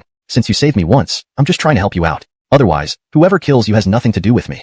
Despite wanting to keep Xianxia, she wouldn't beg. With my capabilities, do you think I can't navigate Broken Peak on my own? Xianxia still harbored doubts. Entering a brothel would be embarrassing, even if no one was watching anymore. He knew it wouldn't be a decent place, and working there wouldn't save face. Why don't you try? The savannah showed clear disinterest in helping further, and walked back inside. As she passed the entrance, several men carrying women were momentarily captivated by her sultry figure, feeling their current companions less attractive. Since it was his first time entering such a place voluntarily, Xianxia tried to cover his face as he walked, though not entirely concealing it. Damn, how did I get into this mess? His eyes couldn't help but stare at Aaron's posterior, making him blush intensely. Feeling embarrassed, he quickly looked away at the ground. The savannah ahead chuckled, covering her mouth. Isn't this what you men like? What's there to be shy about? Afraid I'll eat you? As she approached, Xianxia smelled a strong fragrance and instinctively kept his distance. Not everyone is the same. The savannah led him forward. Follow me. Let me introduce you to our ISA. She will assign you work. At least while you stay at our half-summer blossom brothel, your life will be safe. Passing through the guest reception area, they arrived at a quiet corridor at the back. Finally, Xianxia walked normally without hiding his face. The decor here is quite elegant, with lakes and rockeries. It looks like a famous scenic spot, almost rivaling the heavens. The savannah explained, of course, everything here is top-notch. Our ISA personally supervise the workers. It's naturally excellent. Don't worry, our ISA treats us well. Even as a newcomer, as long as you behave, she will ensure your safety. Xianxia asked, but you were bullied by Ralph, and she didn't help you. How is that? Because of you. The savannah smiled sweetly, handed a piece of clothing by someone else. Despite the dust from outside, her beauty remained evident. Because of me? Yes, she continued. You came to my aid, so naturally, we didn't need the ISA to intervene. Who else would it be? Reflecting on it, it made sense. They arrived at a door guarded by two people. The savannah shouted inside, Xianxia, Ria brought him to meet you. Today's incident is mainly his fault. Hearing this, Xianxia was dumbfounded. He silently thought, you're twisting the story. How is this my fault? He decided to observe, suspecting her of trying to frame him, finding it amusing. The guards also smiled, knowing such incidents weren't uncommon. Seeing that things weren't getting worse, Xianxia remained silent. A man's effeminate voice echoed from inside, seeming unappealing. Clearly, the ISA inside was no ordinary person. Humph, a male version of a ISA. Since my darling Ria brought you, come in. Let me see which Yuan is willing to help us. Xianxia was unsure what to expect from this ISA. One thing was certain. This would definitely overturn his expectations. And yes, it was indeed a male ISA. Note, I've maintained the paragraph structure and line breaks similar to the original Chinese text to ensure coherence and readability. Chapter 41. The two Xianxia security team. The door to Shanima's room was pushed open by two guards. Before entering, Xianxia was immediately overwhelmed by the strong and peculiar perfume aroma and couldn't help but sneeze twice. This smell is quite special. Han Songling quickly moved beside him, offering support. Fellow Taoist, are you alright? My name is Xianxia, he introduced himself, then showed a somewhat unhappy expression. I'm fine. Just that this unique fragrance is quite overpowering for me. Alright, fellow Taoist Xianxia, please come in. Han Songling, noticing Xianxia's discomfort, suggested, why not wear a veil and remove it once we're out? This suggestion clearly wasn't feasible, and Xianxia shook his head, directly looking ahead. Let's go in. Opposite a neatly arranged table of cosmetics sat a man with long hair and poorly done makeup, appearing almost like a demon. He wore a bright red robe over a pink outfit, an ensemble typically associated with people deemed abnormal. Shanima was currently looking out the window, her profile facing them. She did have some charm, but unfortunately, being a man detracted from what would otherwise have attracted many passing cultivators, even if they had to pay dearly for a meeting. To show respect, Xianxia removed his hand from his nose and adjusted his breathing to avoid continuous coughing. Approaching, both exclaimed in unison, Shanima, Senior, we have arrived. Shanima turned her head, exuding a feminine aura with mannerisms leaning towards effeminate behavior, making it difficult for Xianxia to look directly at her without squinting. Oh, I didn't expect the person who saved our Han Songling to be such a handsome young man. Handsome lad, are you interested in becoming a male courtesan? If a rich widow fancies you, the money will roll in, he. Upon hearing Shanima's words, Xianxia instantly felt he was in the wrong place and quickly explained, Shanima, I think I'll pass on your line of work. I prefer doing something else. This job, I believe, isn't really necessary for me. Han Songling chimed in to explain, Shanima, actually fellow Taoist Xianxia has quite impressive abilities. I think the new security job suits him well, don't you agree? Despite the refusal, Han Songling made a reasonable point. Guarding duties indeed suited someone with strength. Young man, this is a rare opportunity. Are you sure you won't reconsider? Shanima was genuinely impressed by his looks. If Xianxia agreed, it could bring substantial income to Xianxia Flower Brothel. For the money, she needed to try. Xianxia simply shook his head. I've already said it clearly. Other jobs are fine, but male courtesan, no thank you. Shanima sighed, knowing she couldn't change his mind. Very well, it's a pity. Since your Han Songling's assigned friend, let's make you a team hostway. Your job is to ensure the safety of the girls and guests here at Xianxia Flower. Once the guests leave, there's no need for concern, understood? Xianxia nodded silently. Too much interaction with such people might affect him negatively. It was best to limit engagement. Faced with Xianxia's nonchalant attitude, Shanima waved dismissively. You may leave. Han Songling pulled Xianxia out into the open space outside and whispered carefully, doing this might offend the boss. You'll have to work extra hard, or you might be let go soon. Without a job or connections, if Elder Zhang wanted revenge, it could happen anytime. Although Han Songling's advice made sense, why was she so considerate toward Xianxia? Could there be another reason? It's fine. Xianxia was indifferent. His staying or leaving wouldn't significantly impact him. The door. He heard someone enter the adjacent room and close the door. Had he not been observant, he might not have noticed. Is he my teammate? With curiosity, Xianxia opened his door. Within seconds, the occupant of the neighboring room opened his door, revealing himself to be different. He was dressed like a primitive tribesman, commonly known as a wild man. Yet finding employment in human society indicated significant progress in thought processes. His weapons also resembled ancient wooden tools. Hello, my name is Xianxia. He responded awkwardly. Hello, I am Gary. Xianxia almost laughed. Such a random name. But it confirmed that Gary came from an ancient tribe, likely an independent cultivator like most in Duanjue Peak. Gary didn't speak again. Is he this introverted? Leading this teammate would be challenging. Chapter 42. A Death in the Courtyard. The two talked a lot over dinner that evening, exchanging information and revealing their identities. Hallam was a team member, while Xianxia was the captain of the guard squad. I never imagined that elder brother Xianxia would be so approachable. I thought you were someone difficult to deal with, maybe prone to violence. But now I see it's not as bad as I imagined. Before joining here, Hallam had been bullied by Ho Sui's in his previous organization. Has Portia arrived? Xianxia asked. Someone in the crowd responded, she's on her way. After waiting for what felt like a long time, Portia finally arrived, covering her mouth with a handkerchief. She instructed Xianxia to uncover the body. Following her orders, all women in the crowd turned away, unable to bear the sight. All right, cover it quickly. It smells terrible. As Xianxia stood up, he said, the death likely occurred last night. Since we had already finished work and no one ventured outside, the discovery was delayed. That means we can't open today. Portia frowned, knowing that no guest would dare visit after a murder. We might not be able to open for a few days until we gather evidence, Xianxia added. Without the truth being revealed, no one would come for pleasure. What do you mean? Portia seemed agitated. If the brothel remained closed, they would suffer significant financial losses. There was another brothel, Lalai Brothel, nearby. If they didn't reopen soon, Lalai could seize this opportunity. Portia, opening for business after such an incident, would be very challenging. Zinming, Portia told the onlookers to leave. Once they were gone, only Xianxia, Hallam, and Portia remained. She then gave instructions. Don't let this news leak out. Of course, Xianxia and Hallam replied. They wouldn't risk losing their livelihoods. I give you 10 days. In this period, Xianxia Cauliflower will remain open while you investigate. Any needs, Portia will assist. Determined, Portia explained that they were competing with Lalai Brothel on Dujueik. They couldn't afford to lose momentum now. Just as Hallam was about to refuse, Xianxia intervened and pledged their commitment to Portia. Confused, Hallam asked, Xianxia, can we really solve this within half a month? Such cases usually take at least a month. Trust me, Xianxia reassured him. Follow my lead, and we'll clear this up quickly for Xianxia Cauliflower. Convinced by Xianxia's confidence, Hallam agreed, fine, I won't disappoint you. I'll do whatever I can. Immediately, Xianxia arranged, get two brothers to move the body to an uninhabited room, keeping it hidden. Portia wanted to observe if this incident was linked to Lalai Brothel, so it was crucial to keep the authorities in the dark. I'll explain later. Obediently, Hallam followed through. Taking advantage of the lull, Xianxia crouched down to examine the victim's wounds. The cut is clean, definitely done by a professional. Could it really be them? Without a doubt, Xianxia suspected Lalai Brothel. If something happened to Xianxia Cauliflower, they could win without much effort and become the top brothel on Dujue Peak. Noticing faint bloodstains on the wall leading upwards, he looked up. The roof? He instructed Hallam accordingly and headed towards the roof. In the seldom-used hallway, Xianxia found fresh footprints. Clearly, the victim was deliberately killed and then moved to create a false scene. No matter how smart you are, the sword wound on the neck is too obvious. Upon reaching the roof, Xianxia placed the footprint samples and approached the crime scene, noting fresh blood droplets. So, it was indeed the same person. Who dares to kill in Xianxia Cauliflower? Are they suicidal? Yet, there was no commotion last night. If the attacker wasn't powerful, Xianxia would have noticed, but he hadn't. Chapter 43. A Xianxia Incident. Afterwards, Xianxia and Jacques meticulously searched for clues on the rooftop, hoping to find more valuable evidence that would help advance their investigation. Despite a murder taking place in the brothel, guests continued to pour in unabated as if nothing had happened. They were clearly unaware of the death. Fortunately, Shanima had already made preparations. This area was off-limits to guests. If they needed anything or had any issues, they had to inform the staff and could not enter personally. Everything proceeded as usual. At this moment, Xianxia was crouching on the roof, observing the guests in the main hall intently. Unquestionably, those who visited such places were either wealthy or influential, often with a penchant for infidelity. Among them, Xianxia spotted a familiar face. Meanwhile, Jacques grew restless and said to Xianxia, Senior brother Xianxia, will we find any clues just by watching? To leave while the staff remained. Immediately, Xianxia jumped down and shouted to Jacques, people are coming. Let's go check. We can't let them do as they please. Finally, something's happening. Upon hearing there was action, Jacques was eager, walking ahead of Xianxia, ready for a confrontation. Behind him, Xianxia hurried along, ensuring he wouldn't actually fight. Confronting the Duanjue Peak guards would result in a loss either way. As they reached the door, shouts from the guards echoed inside the main hall. Get your ISA out here now. Someone died here. Why didn't you report it to the Hope Hall? Are you defying us? A savannah tried to speak, but was pushed aside by one of the guards. To the ISA, step forward. Who are you to talk to me? Stand still.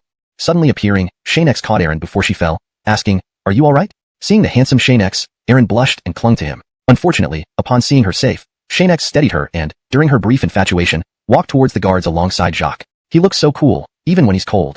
These words caused the guard's expression to turn serious. Before Xianxia could respond, the guard sneered. Pretty boy, where's the ice? Call her out, we need to speak with her. Hurry up. Xianxia paused momentarily. Shandam? Brother Han, do we have a ISA here? Doubting the Hope Hall's capability, Xianxia sighed. Despite the seriousness, the guards acted indifferently, seeming insincere. Well, is it true? The guard's demeanor shifted. Without a reasonable explanation, he wouldn't let it go easily. Quentin, you misunderstood. Xianxia intervened. Indeed, someone died. Follow me. Without waiting for Jacques' reaction, Xianxia led them to the crime scene. Upon reaching it, they found only dried blood, no body. Excellent. You hid the body? Pulling out his sword, the guard placed it against Xianxia's neck. Where's the body hidden? What's your motive? Others followed suit, surrounding Xianxia with weapons drawn. Hiding a body was a capital offense. Just my luck, Glover. What brings you here? When Shanima saw another unfamiliar face, her eyes flashed with anger. This translation preserves the tone, style, and structure of the original text while ensuring it reads naturally in English. The characters' names are correctly transliterated into Pinyin, and the narrative remains coherent with the events leading up to this chapter. Chapter 44. The enemy must be them. Mom, you're here. Although Xianxia did not know their surname or name, he still remembered the etiquette. If a commoner heard this, they would think he was taking advantage of them and couldn't help but scold him. Release my people. I will tell you about the dead later. The savannah referred to as Mom did not continue looking at the guard but looked at a familiar person nearby, puzzled by her presence. Jill, why are you here today? Shouldn't there be many guests at your place?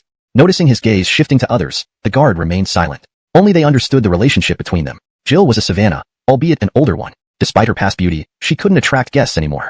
Modern men preferred younger women, and she could barely manage as a supervisor. Thanks to you, all my guests have been snatched away. Where are the guests now? Given the problems here, they might prefer staying here instead. Jill sounded quite smug. Apart from your place, only mine remains. It's fate how guests choose.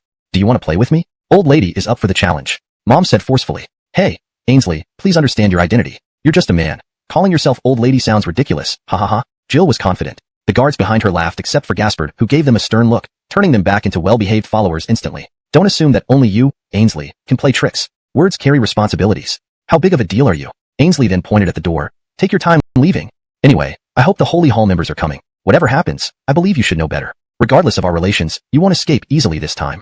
Jill hummed and left abruptly. At this moment, Gaspard also instructed his subordinates, stay here to investigate the scene and examine the bodies. Others search for clues. For questioning, I will handle it personally. Everyone followed orders efficiently, splitting into groups and getting right to work. Such a high level of efficiency in tens of thousands of years was rare, maybe countable on one hand. When the trio entered the room, Xianxia stood behind Ainsley while Gaspard sat beside him, close together. Gaspard, this incident has nothing to do with my half-summer flower brothel. Please make sure to verify thoroughly before making any decisions. Ainsley threw a flirtatious glance that instantly unsettled Gaspard. Brother, please stop flirting. I'm trying to work. Although we need to maintain composure in public, don't ruin my reputation. Gaspard finished his tea, growing impatient. Xianxia reacted quickly, saying, Brother. Ainsley smiled politely, but it was an unsettling gesture where she didn't show her teeth. Come, brother, let me introduce our newly hired prodigy youth, fellow Taoist Xianxia. His skills are formidable, he continued introducing. This is my brother, working in the Hope Holy Hall. Hope Holy Hall is the most powerful organization in Desolate Peak. Before, it was chaotic, with deaths occurring randomly. To unite everyone for a counterattack, we needed to consolidate our strength. Both listeners were speechless. It was coincidental. They thought it was someone else causing trouble, yet it turned out to be their own people. Gaspard, my name is Xianxia. Xianxia greeted respectfully. Shanathu, people call me Gaspard outside, Cal responded, avoiding eye contact. Don't mind him. It's his personality since childhood. Ainsley intervened to prevent misunderstandings. He wouldn't want to lose face. Surprising. You even established a new organization. Ainsley explained, let me clarify. It has nothing to do with the Hope Holy Hall. I set it up to address unruly guest behavior. No other motives. That's good. You just opened, facing unemployment immediately, with poor performance. Someone killed at the half-summer flower brothel, and you claim ignorance? Prodigy indeed. Cal seemed annoyed, feeling it wasn't worth his brother's effort. Watch your mouth, brat. Ainsley wanted to respond but was interrupted by Xianxia. Ainsley, please give me some time. If I can't solve it, I'll leave without hesitation. As Xianxia started to walk out, he paused. With such an amateur case, I believe my investigation speed will surpass yours. If I succeed, I hope you reconsider your judgment. Still got some attitude, Cal remarked as Xianxia walked away. However, Ainsley, as the elder, cautioned. Got it. Oh, and why did Jill come to you? Doesn't she know our connection? Since it was his brother, there was no need to hold back. He'd help as much as possible, but couldn't promise everything. Don't know, Cal shook his head. She told me to arrest someone when she came to the Hope Holy Hall. She was with us earlier. Impossible to forget. Regardless of her intentions, I must be cautious. Ainsley knew things were more complex than imagined. The real drama was still unfolding. Chapter 45. The Vanishing Clue. Soon, Lady Sue Ellen saw off Lord Cal, and before leaving, they took away the corpse from the morgue. Well, better take it away instead of keeping it here, causing unrest. Lifting it back to the Sanctuary of Hope is a good idea. Then, a Savannah ran up to him, saying, Brother Yates, Sue Ellen calls you over. Alright, thanks. The Savannah left with an inexplicable blush, leaving Yates puzzled about why she reacted like that. Was his appearance really that attractive? He began to doubt himself. Better head over first. By the time Yates arrived, Sue Ellen had already returned to her usual unfriendly demeanor. The body was taken back by Cal on my order. Yates did not respond. After all, we wouldn't know his identity if he stays here, so it's best for Cal to take it, solving everything at once. Yates remained silent. Don't worry, I will be told immediately if there are any developments, then I'll inform you. Yates stayed quiet again. But this time, Sue Ellen turned to look at him. The case stands as such. Can it continue? Yates only nodded without speaking. Can the investigation continue? Yes. Sue Ellen didn't say much more, waving him off. You may go. After bidding farewell to Sue Ellen, Yates came to the morgue, looking at the now clean and empty table. Nothing's left. They actually gave me 10 days to figure this out. This is going to be troublesome. Let's start. Just as he was about to begin, Rhea walked in and seeing Yates's unhappy face, quickly made a funny face in front of him. Ha ha ha, did I scare you? I'm not in the mood for games. Yates coldly said. Rhea seemed a little disappointed but persisted. Because Lord Cal took away the corpse, it signals to the public that something might be wrong with our half-summer flower brothel. So we have to close for a while. We can probably only reopen after the truth comes out. Don't worry, it won't take long for us to return to normal, regain our booming business, and remain the top merchant on Dejuit Peak. Seeing Yates's serious expression, Rhea affirmed, yes, I believe in you. She then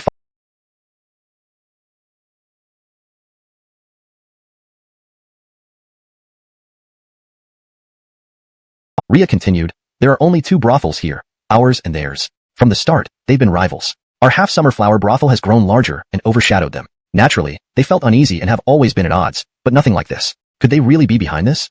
Shaking his head, Yates disagreed. Since they are rivals, everyone knows it. If Vita was involved, she wouldn't have brought people over this morning and accused us outright. She couldn't have risked exposing herself so easily. It's not simple like that. Now analyzing the case clearly, he deduced the causal relationship. It couldn't be Vita's doing. There must be another culprit. How is that possible? Rhea firmly believed the murderer was from Lili Brothel. Think about it. Yates explained while looking at the empty mortuary bed. Vita is smart. Today we saw her cunning nature. When she came into half-summer flower brothel and accused us without any change in expression or sign of guilt, even the Hope Sanctuary didn't suspect anything. We cannot conclude that further. Oh, Rhea was still in disbelief but didn't want Yates to know. So where should we look for the next clue? Biting his finger, Yates said, if we conclude the murderer isn't from Lili Brothel, this whole case falls apart. Unless we find something at the scene or initial discovery site, there's no need to analyze it further. Here just to listen to me talk and compliment me. If there's something on your mind, please feel free to say. I'll do whatever I can. Jeremiah Hoover then took out a folded orange-yellow paper from his waist and said as Xianxia reached for it, Gervais has just sent a message. This describes the first crime scene based on the victim's wounds. A good Samaritan reported some clues here and found one of the victim's fingers, which has been confirmed as the victim's after comparison. Also, it provides some basic information about the victim. I believe this will be very helpful for you. Great. Xianxia gladly accepted it and immediately unfolded the paper. Although 10 days seemed too short before, I'm no longer worried now. Jeremiah Hoover, having witnessed Xianxia's ability, naturally had special confidence in him. With this clue, we're one step closer to the truth. Jeremiah Hoover, this piece of information came at just the right time. Xianxia was excited like a child. It made him less eager to leave half-summer flower house. The same applied to Hallam. I know you're happy, but I have another request. Looking at Jeremiah Hoover, Xianxia asked, what request? Then Jeremiah Hoover glanced at Camelody, and Xianxia followed his gaze. Although she's not my biological daughter, Camelody has always been like my own child. I hope you can ensure her safety while helping solve the case, making sure nothing happens to her.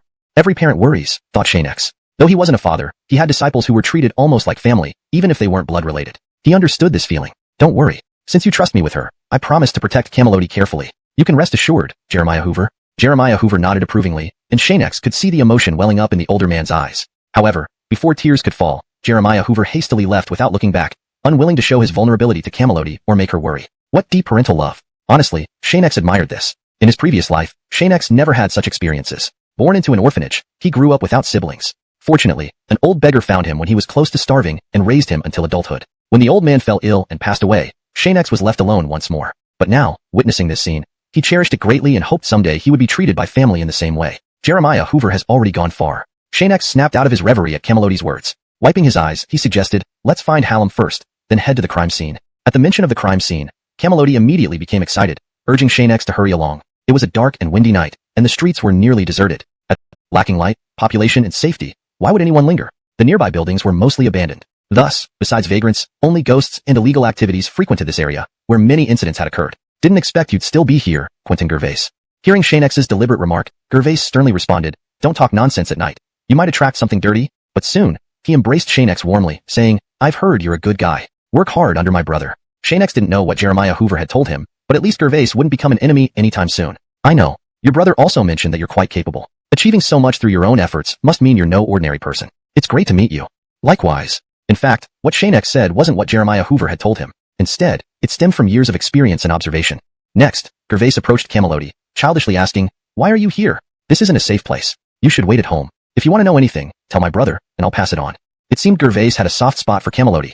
Chapter 47. The Dark Hunter. Next, Ria's behavior was as if she had become a stranger. The person she favored in her heart was not the present Jaden, even though he was Aunt Hoover's younger brother. That did not change Elira Ria's mind. "I come whenever I want. Thanks to you, the half-summer blossom brothel is now closed." Clearly, Ria firmly believed that this was due to Jaden removing the bodies. "That's just because of the rules. I didn't want it to happen, but since the matter has been put out in the open, I am just following orders and doing my duty," Jaden explained fervently. No matter what others thought, he insisted that the cause wasn't his fault, but rather due to Shinimichio from the brothel or the rules set by Hope Cathedral. Ria did not give him a pleasant look. To her, these explanations were nothing more than excuses. "Get out of my way."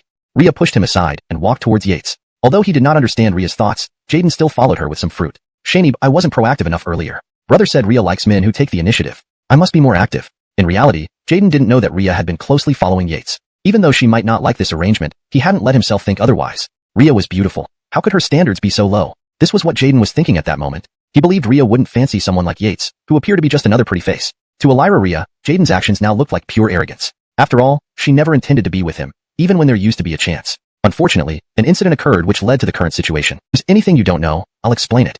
At that moment, the ground around them was covered with blood. Without matching it to severed fingers, it would be difficult to confirm that it belonged to the victim. "I checked the severed finger, and it indeed matches the deceased. Let's verify that back at the station." "Sure, we'll do it as soon as we get back." There were signs of a struggle at the first crime scene, but nothing significant was left here. "We need to keep searching carefully." "That's on you." "All right," Yates agreed without objection. This was an opportunity he couldn't miss. Seeing his satisfaction, Jaden added, "We've already found some clues." "What are they?" "We found a piece of torn cloth." Jaden called to some people in the distance. "Bring over that torn cloth." Jaden handed the cloth directly to Yates. "This could be evidence, so don't lose it. Share any findings with me, all right?" Yates took the cloth and confirmed, "Of course. Since you shared with us, we'll return the favor and keep you informed." "Good. I'm leaving this to you. I'll take my team back." Jaden signaled to his team and left. As soon as he was gone, one of the officers responsible for preserving evidence asked, "Quentin Jaden, was it right to give them our evidence? Based on their attire, they appear to be ordinary civilians. This might not follow protocol."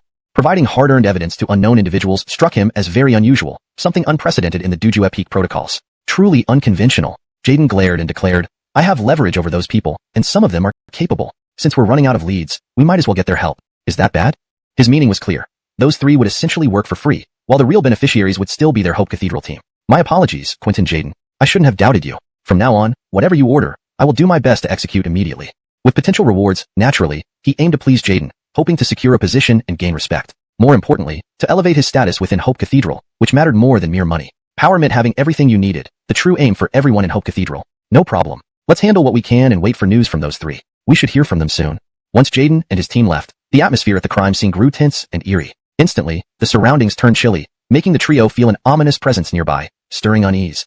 "It's so quiet here," Ria remarked, looking into the pitch-black surroundings. "Brother Yates, there's someone nearby." Just mentioning it, Hallam sent shivers down Yates and Ria's spines. They felt the same disturbance. Protect Elira Ria. Yates's first instinct was to ensure Ria's safety, indicating a hostile presence. "I didn't expect anyone to dare investigate here. You truly are reckless." A figure emerged from the dark alley, holding a short dagger and licking the blade, emitting a chilling smirk filled with menace. Chapter 48. He is not the murderer. The three of them stood up simultaneously. Hallam drew his sword from his waist and positioned himself in front of the two, while Xianxia invoked his Hansen-Shu spear as a precaution for Ria, as previously agreed upon with Jillian. "Remember to find a corner to hide if a fight breaks out." Xianxia meant to have her protect herself. This person might be captured by him and Hallam. Without waiting for Ria's response, he pushed her aside and moved Hallam back. "Protect Elira Ria, and leave this person to me. Senior brother Xianxia." She intended to call him over to join, but Xianxia had already darted away at full speed. Once the situation escalated, others nearby would be endangered. Hallam said, "Let's move to the side street first. You are specifically named by Jillian to be well protected, so you can't come to any harm." "But what about Xianxia?" Her eyes were filled with worry as she looked at Xianxia. If he wasn't handling it, they naturally would act together. "Don't waste time, or else it'll be difficult for us if more people come out." Ria didn't have his strength and was dragged to a safe place. Hallam watched Xianxia intensely, ready to spring into action. Hall members were present earlier. Xianxia questioned, "You're silly. I naturally can't win against them, so I held back. But your weak trio had to be dealt with, to ensure you wouldn't have an easy path." The hunter was not foolish, but he also couldn't take the blame for being the murderer, or they'd relentlessly pursue him, causing trouble. "It seems you are not the real murderer." "Humph, naturally. But you must know the murderer, so if I capture you, I will get the murderer, and you won't escape." Hearing Xianxia's words, the hunter paused, then realized something. Oops, I told you information, so I guess I'll have to end you now. His next move seemed more serious, showing hidden strength. Before, the hunter had concealed his true prowess, including during the encounter just now. Do you still have something hidden? But suddenly, the hunter sensed something, merely glanced into the distance, and his fighting spirit vanished. Then he said, I've played enough with you today. Our next encounter won't be so lucky for you. He retreated into the darkness. Moments later, the dark alley felt completely empty. Seems he really left. Just as Xianxia relaxed, a 10-person squad appeared on the street behind him. Their attire was identical to those in the Hope Saint Hall, all regular military uniforms. Go ahead, I'll follow shortly. Which direction did he flee? Xianxia pointed towards the darkened alley. That way? Despite concerns, the squad Josue didn't want others talking. Gathering courage, he told the others, follow me. Let's investigate there. If we find any suspicious individuals, capture and bring them back immediately. With 10 men, external reinforcements would arrive quickly if needed, leaving nothing for Xianxia to worry about. The scene has been inspected thoroughly. Let's return and come back tomorrow morning to see. Good. Both agreed, with Ria and Hallam following Xianxia closely. However, not long after, Xianxia felt a wave of dizziness, losing all strength, and began to collapse. Ria and Hallam rushed to support him. Xianxia, what's wrong? At this moment, Xianxia had no strength left, not even to speak, fainting immediately. Then, Ria touched the wound on Xianxia's body. He's injured. Hallam smelled the blood and exclaimed, oh no, that hunter's dagger was poisoned. Senior brother Xianxia is poisoned. Ria's heart raced but immediately replied, come, let's carry him back. Hallam hoisted Xianxia on his back and ran toward the Banksia flower courtesan house. Ria helped stabilize Xianxia, preventing him from falling off and avoiding secondary injuries. Chapter 49. The Alchemist Guild of Broken Peak. The next day, Xianxia woke up from his coma with a severe headache. Miraculously, he wasn't deeply poisoned but felt the toxins in his body being suppressed. My head won't be able to help. Delaying pill. Only now did Xianxia realize that there were alchemists on this 9-states continent. What is this medicine? Seeing the medicine Ria held, Xianxia became curious. Well, it's just some detoxifying herbs boiled together for a long time. Noticing Xianxia's doubt, she quickly explained, don't worry. This prescription is given by a doctor. Even if it doesn't work, it won't cause any side effects. Reassured by her explanation, Xianxia drank the medicine. Otherwise, using unknown herbs might be worse than not drinking anything at all. Using incorrect medicine could lead to minor side effects or even death, so it shouldn't be taken lightly. Thank you. Don't mention it. Anyway, if you don't figure out how to make a detoxifying pill soon, your days are numbered. Seeing Ria's unworried look, Xianxia felt doubtful. It's just poisoning. How serious can it be? How isn't it serious? Ria pointed to the wound. If not for the delaying pill, your tissues would have rotted even more severely. Don't assume this is ordinary poisoning. Xianxia lifted his shirt to check, and indeed, the skin around the wound had mostly died, turning purple, a clear result of the poison. Looks like this toxin is no ordinary one. So, do you have a plan? Ria asked with concern. Since only a detoxifying pill can save me, then let's just go for it. What's so hard about making a pill?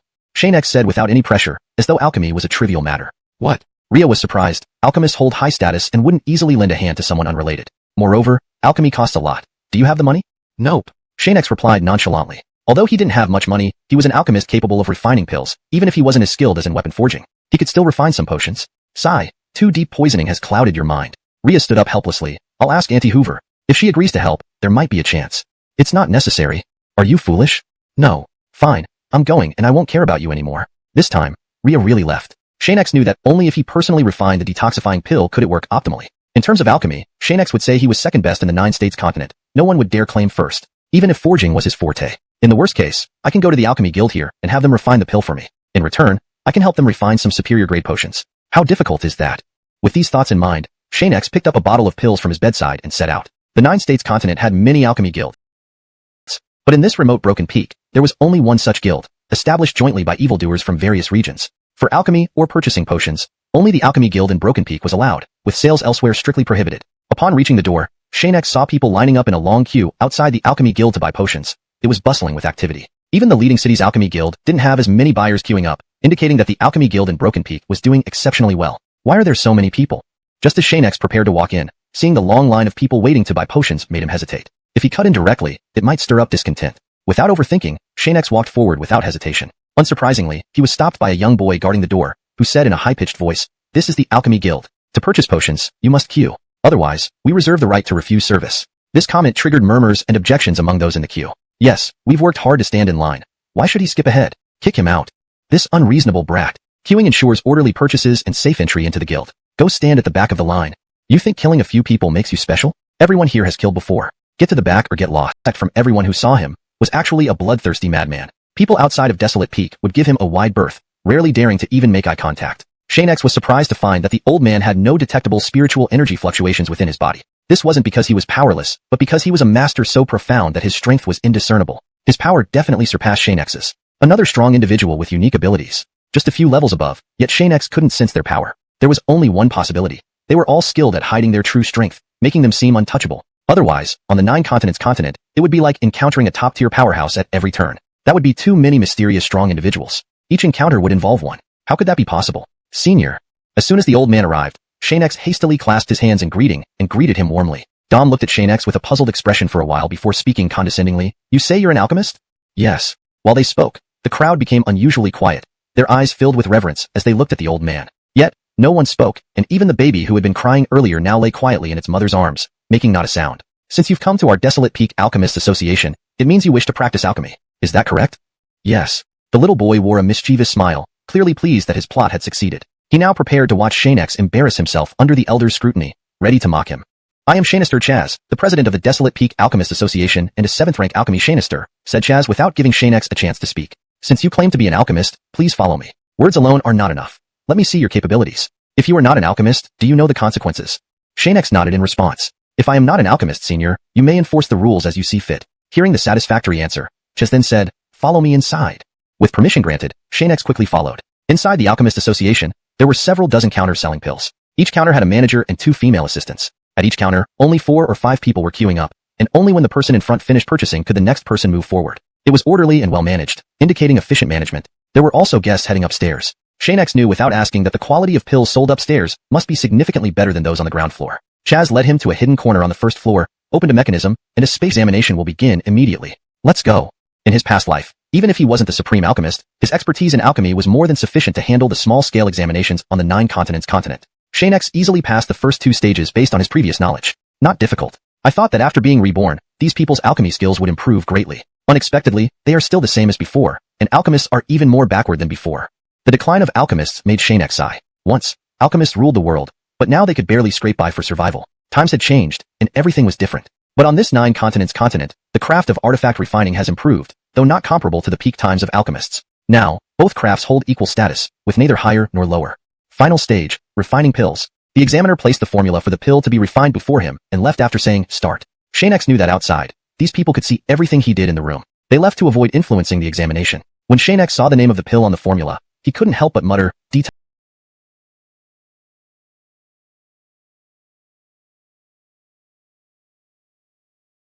time to play any tricks. If he had, we would have noticed. Seeing his serious demeanor, it seemed like he was telling the truth. Indeed. Then our Desolate Peak Alchemist Association has truly found a treasure. Ha ha ha. It was rare to see the president so happy. Everyone naturally understood what had happened. After this alchemy examination, this young fellow named Xianxia would officially become a member of the Desolate Peak Alchemist Association. Chapter 51. Failure. Success. After selecting all the herbs required for refining the detoxifying pills, Xianxia did not arrange them neatly. Instead, they were left haphazardly in the basket. To refine good medicine, shouldn't you first arrange the ingredients properly and then add them in order? Typically, placing all medicinal herbs into the alchemy furnace simultaneously would risk an explosion. It seemed that Xianxia was about to do exactly that. Was he really here to take the alchemist's evaluation? Do you think he will cause an explosion? Chairman, should we go in now and stop him? Let's wait and see. If he has extraordinary skills and can ensure success, regardless of his methods, we shouldn't disturb him unless something goes wrong. Suddenly, Maxwell turned sharply to glare at the host, warning ominously. If you don't want him dead, you can go in and tell him. Remember, failure in the alchemy test can be fatal. I understand, sir. Humph. Just watch closely for any cheating, leave the rest to time, and if he fails, he won't get out alive. Yes, sir. The rules of the XuanHuan Peak Alchemist Association stipulated that whether you're new or old, failing the alchemy test disgraces the identity of an alchemist. By convention, only death could cleanse this dishonor. There was no other way. Xianxia began by preheating the alchemy furnace with his spirit flame, a process that took much longer than expected. Although his spirit flame was the most dominant and powerful among all flames, even comparable to Qi Zhihua, Yihua, it wasn't as quick this time. Even during the previous competition at the Camelog Fang Craftsmanship Association, refining artifacts had only taken a few minutes. Note: I've made slight adjustments for fluency and natural reading in English, ensuring the meaning is accurately conveyed while maintaining consistency in terminology and style. Next, Xianxia cautiously glanced around, feeling as if eyes watched him from within the room. Regardless of whether it was real or imagined, he needed to be cautious. If someone was watching, it would be better to stay low-key. Showing too much prowess might invite unnecessary trouble. You'll have to wait and see. None of you have the qualifications to know my true capabilities. XuanHuan Peak was the only place in XuanHuan, or even the entire Juzhou continent, that tolerated criminals. If he drew too much attention, someone might challenge him, possibly including truly formidable experts. Once they attacked, it might become an unsolvable issue, leaving him with no guarantee of survival. Safety first. Bored, Xianxia picked up the herbs one by one, examined them, and threw them back into the basket without any intention of arranging them neatly. This kid is so arrogant. He'll soon reap what he sows. Dumping all ingredients into the furnace at once is asking for disaster. Outside, Maxwell grew anxious, watching Xianxia toss the herbs around haphazardly. He wanted to go in, arrange the herbs for him, and teach him a lesson. How dare he act so recklessly? If he wanted to die, so be it. Everyone assumed Xianxia would conduct a couple of trial runs before dividing the ingredients for 3 attempts. However, Xianxia neither divided the herbs nor prepared them in advance. Instead, he opened the furnace lid and poured all the herbs inside at once before closing it. That concluded all steps. He skipped the usual procedures, measuring ingredients, understanding their properties, and calculating proportions, and went straight to alchemy. With the amount intended for 3 pills, I'll refine 3 top-quality detoxifying pills. I must obtain the alchemist title. Xianxia slightly increased the heating intensity of his spirit flame. This way, the pills will form faster. But it can't be too fast. Timing is critical. Formation usually takes about an hour. Realizing this, he quickly reduced the heat to avoid drawing unwanted attention. Despite feeling relaxed, he needed to appear strained. Soon, sweat beads appeared on his forehead, indicating his effort. If he's strong, there should be no sign of strain. We need to reconsider. He hasn't met the criteria, Maxwell muttered, seemingly trying to minimize losses. Chairman, if this is deliberate, are we not missing out on potential talent? The host had a point. If Xianxia truly had the skill, and these signs were just illusions, they could be overlooking a rare talent. We'll see if he can produce satisfactory pills within the given time. Otherwise, I won't consider him. Time ticked away. Everyone watched from morning until noon, precisely 1 hour later. Maxwell opened his eyes, solemnly saying, "It's time." As soon as he finished speaking, a disciple reported, "Chairman, Supervisor, it's time." In the room, Xianxia had just completed his refinement, everything going as planned without any incidents. Let's go in and check. When Maxwell entered, Xianxia was putting the pills into a small box. You seem to have some skill. Adding excess herbs without causing an explosion shows ability. He paused, then continued, "But if the quality of your pill is poor, I have the right to punish you. Show us your pills. Wasting so many herbs for an ordinary pill is unacceptable." Xianxia anticipated their reaction and prepared accordingly. "Who told you I only refined 1 pill?" They were stunned. The host spoke first. "Did you refine multiple pills in one batch? But you didn't measure or follow the recipe. How is that possible?" "Boasting to me comes with consequences," Maxwell added. "Not following instructions and claiming multiple pills in one batch is unprecedented. Even for a single pill, you shouldn't deceive us. Boasting has consequences." With his age and strength, refining multiple pills without following instructions seemed impossible. "If you don't believe me, feel free to open the box in my hand and see if it contains 3 successfully refined detoxifying pills." Maxwell was taken aback. Seeing Xianxia's confident demeanor, he wondered if he had misjudged him. "Did you really refine 3 detoxifying pills?" Maxwell asked dubiously. "You never stopped refining. How could this be?" "Since you don't believe me, open the box and find out." Xianxia handed the box over, which was opened under the watchful eyes of 3 others. Chapter 52. High-grade detoxification pill. Opening the box, 3 flawless-looking detoxification pills were clearly visible. Based on this alone, the quality of the pills was not low. They were at least high-grade intermediate or above. Even Clinton, a 7th-rank alchemist, might not be able to successfully refine such a pill on his first attempt. Without several failures, it would be difficult to produce these pills. This point was well understood by all the alchemists present. This is an excellent grade pill. Clinton's hand trembled as he reached out to examine it. Unfortunately, Xianxia had to say, "If you can't see well, don't just blabber. These are merely high-grade pills, nothing too special." Upon hearing Xianxia's words, Clinton quickly regained his composure. "Indeed, these are high-grade detoxification pills, and there are 3 of them. Xianxia's Taoist friend has passed the test. You may choose any alchemy furnace from the Alchemy Association. This is the condition I promised." "Thank you." Looking at the detoxification pill in Clinton's palm, Xianxia asked, "Can you give me one of the 3 pills?" Clinton was puzzled. Could it be that this pill was something Xianxia needed? "Frankly, I came here today specifically to refine this detoxification pill. Now that I've succeeded, giving me one wouldn't be too much to ask." The MC nearby immediately interjected, "President, how do we explain this to Annie Hoovery?" Xianxia overheard this clearly. It confirmed that this referred to Annie Hoovery from the Xianxia flower brothel. But why did she need this pill? Could it be for him? Xianxia realized that Auntie Hoovery must have wanted this pill to help cleanse the toxins from his body. Is Auntie Hoovery from the Xianxia flower brothel also in need of this detoxification pill? As Clinton hesitated, Xianxia suddenly asked this question. "Yes, indeed. There's an injured young man under Annie Hoovery's care who also needs this detoxification pill. It could be life-saving for him. According to Annie Hoovery's request, someone was poisoned, and they needed the detoxification pill urgently. What about the other 2 pills?" Xianxia continued to ask. "If I have these 2 additional detoxification pills, my abilities would definitely improve significantly. This is the best opportunity for a breakthrough, and I want to seize this chance." With that, Xianxia waved his hand. "Then please bring me my reward. I can give up the 3 pills?" Hearing that Xianxia was willing to yield, Clinton felt very grateful. "Really?" Nodding again was enough to express Xianxia's intention. "I didn't expect Auntie Hoovery to have considerable influence within the Alchemy Association, willing to offend me, a mere alchemist, just to keep the pills for her." Quickly arrange Xianxia's Taoist friend's identity token, and exchange the equivalent value of the detoxification pill into money. Place it in a storage ring, and deliver it to Xianxia's Taoist friend. "Yes, President." The other 3 people left simultaneously. Xianxia was delighted, unexpectedly profiting from the situation. Truly lucky. "Xianxia's Taoist friend, my eyesight wasn't good earlier. If I offended you in any way, I apologize." Hearing these words, Xianxia knew that for a cultivator who killed without mercy to speak like this, he must have genuinely been impressed. However, such events were very rare, and Xianxia still liked this kind of person. "Senior, there's no need to be so formal. What's done is done. You can rest assured, in the future, if you want to use any alchemy room, just tell my subordinates. You won't have to worry about poor quality rooms. After understanding Xianxia's true ability, Clinton's attitude changed 180 degrees, trying hard to please Xianxia. A skilled alchemist who could produce high-grade pills was scarce in XuanHuan and even rarer in Duanhua Peak. To have such a talent now, it was vital not to let the external alchemy organization snatch him away. Alright, Xianxia agreed readily. He estimated that in the future, the Alchemy Association president might be helpful in obtaining information about what he sought, much like Andy Hovery from the Xianxia flower brothel, who had already been of great assistance to him. Xianxia pointed to the door and said, I have some matters to attend to, so I'll return now. Alright, let me escort you. Well, don't worry, I have plenty of time. No matter what, Clinton insisted on accompanying Xianxia out, holding his reward in his hands, possibly intending to hand it over once they reached the entrance. Let's stop here, senior. Xianxia paused at the entrance. Seeing him chatting and laughing with Clinton, the little attendant at the door and those waiting to buy pills were utterly astonished. They had criticized Xianxia mercilessly only moments ago, but now they regretted their actions, avoiding eye contact for fear of being remembered and later killed. Alright, let's stop here. Oh yes. Clinton took out a ring and handed it to Xianxia. This includes everything we discussed, including your alchemist identity token. Feel free to check it when you get back home. If anything is missing, just send someone over, and I'll personally replenish it. Xianxia examined the ring skillfully and smiled in satisfaction. Everything is here. Thank you, Senior Mo. No need for formality between us. Clinton replied graciously. Feel free to visit the Alchemy Association anytime, alright? Sure, I'll be leaving now.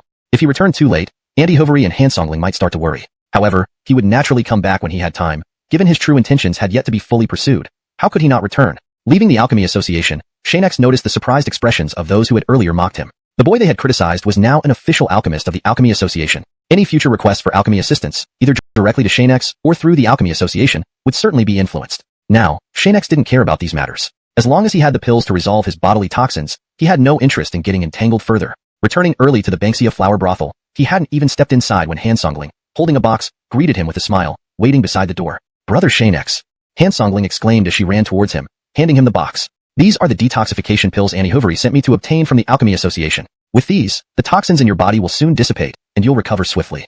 Having said that, Hansongling led the way into the room, preparing tea and placing it where Xianxia would sit. The pill might be dry, so drinking some tea mixed with it will help. This act puzzled Xianxia. Why was she so happy just because he had retrieved the pills? It didn't quite make sense to him. Taking out the detoxification pill from the box, he examined it. It was indeed the pill he had refined at the Alchemy Association earlier that day. Without much thought, he popped the pill into his mouth and then pretended to drink the tea Hansongling had prepared, offering a strained smile. The toxins have already been neutralized. Translation provided by an expert translator focusing on maintaining the original tone and style while ensuring natural, fluent English. ##### Chapter 53. Another murder. That's not true, Ria stood up to refute, and then began explaining to him. The antidote pill's effect takes some time to work. It can't be that fast. She took the tea in the bowl out to pour it away and quickly came back to refill a new bowl for Xianxia, handing it to him. Drink more tea. When the time comes, I'll tell you. At that time, you just need to circulate your spiritual energy to help absorb the medicine. This way, the poison inside will be naturally resolved. Xianxia, not fully understanding, picked up the tea and drank it, asking Ria curiously, I wonder when the antidote pill's effects will kick in? Ria got up and glanced at the sky by the door before returning to Xianxia. It should take a while longer. Don't worry, senior brother Xianxia. Feeling bored, Xianxia was about to chat with Ria, but Norin suddenly barged in from outside. Seeing Xianxia, he rushed over and knelt down in front of him as if he had seen a god, being extremely attentive. Senior brother Xianxia, where are you? I couldn't find you after searching all corners of the courtyard. Is the poison issue already resolved? Xianxia, whose impending good moment was interrupted, felt irked and immediately withdrew his previous thoughts. He smiled and asked Norin, why did you come here? I'm worried about my senior brother. So as soon as I heard you returned, I came to see you.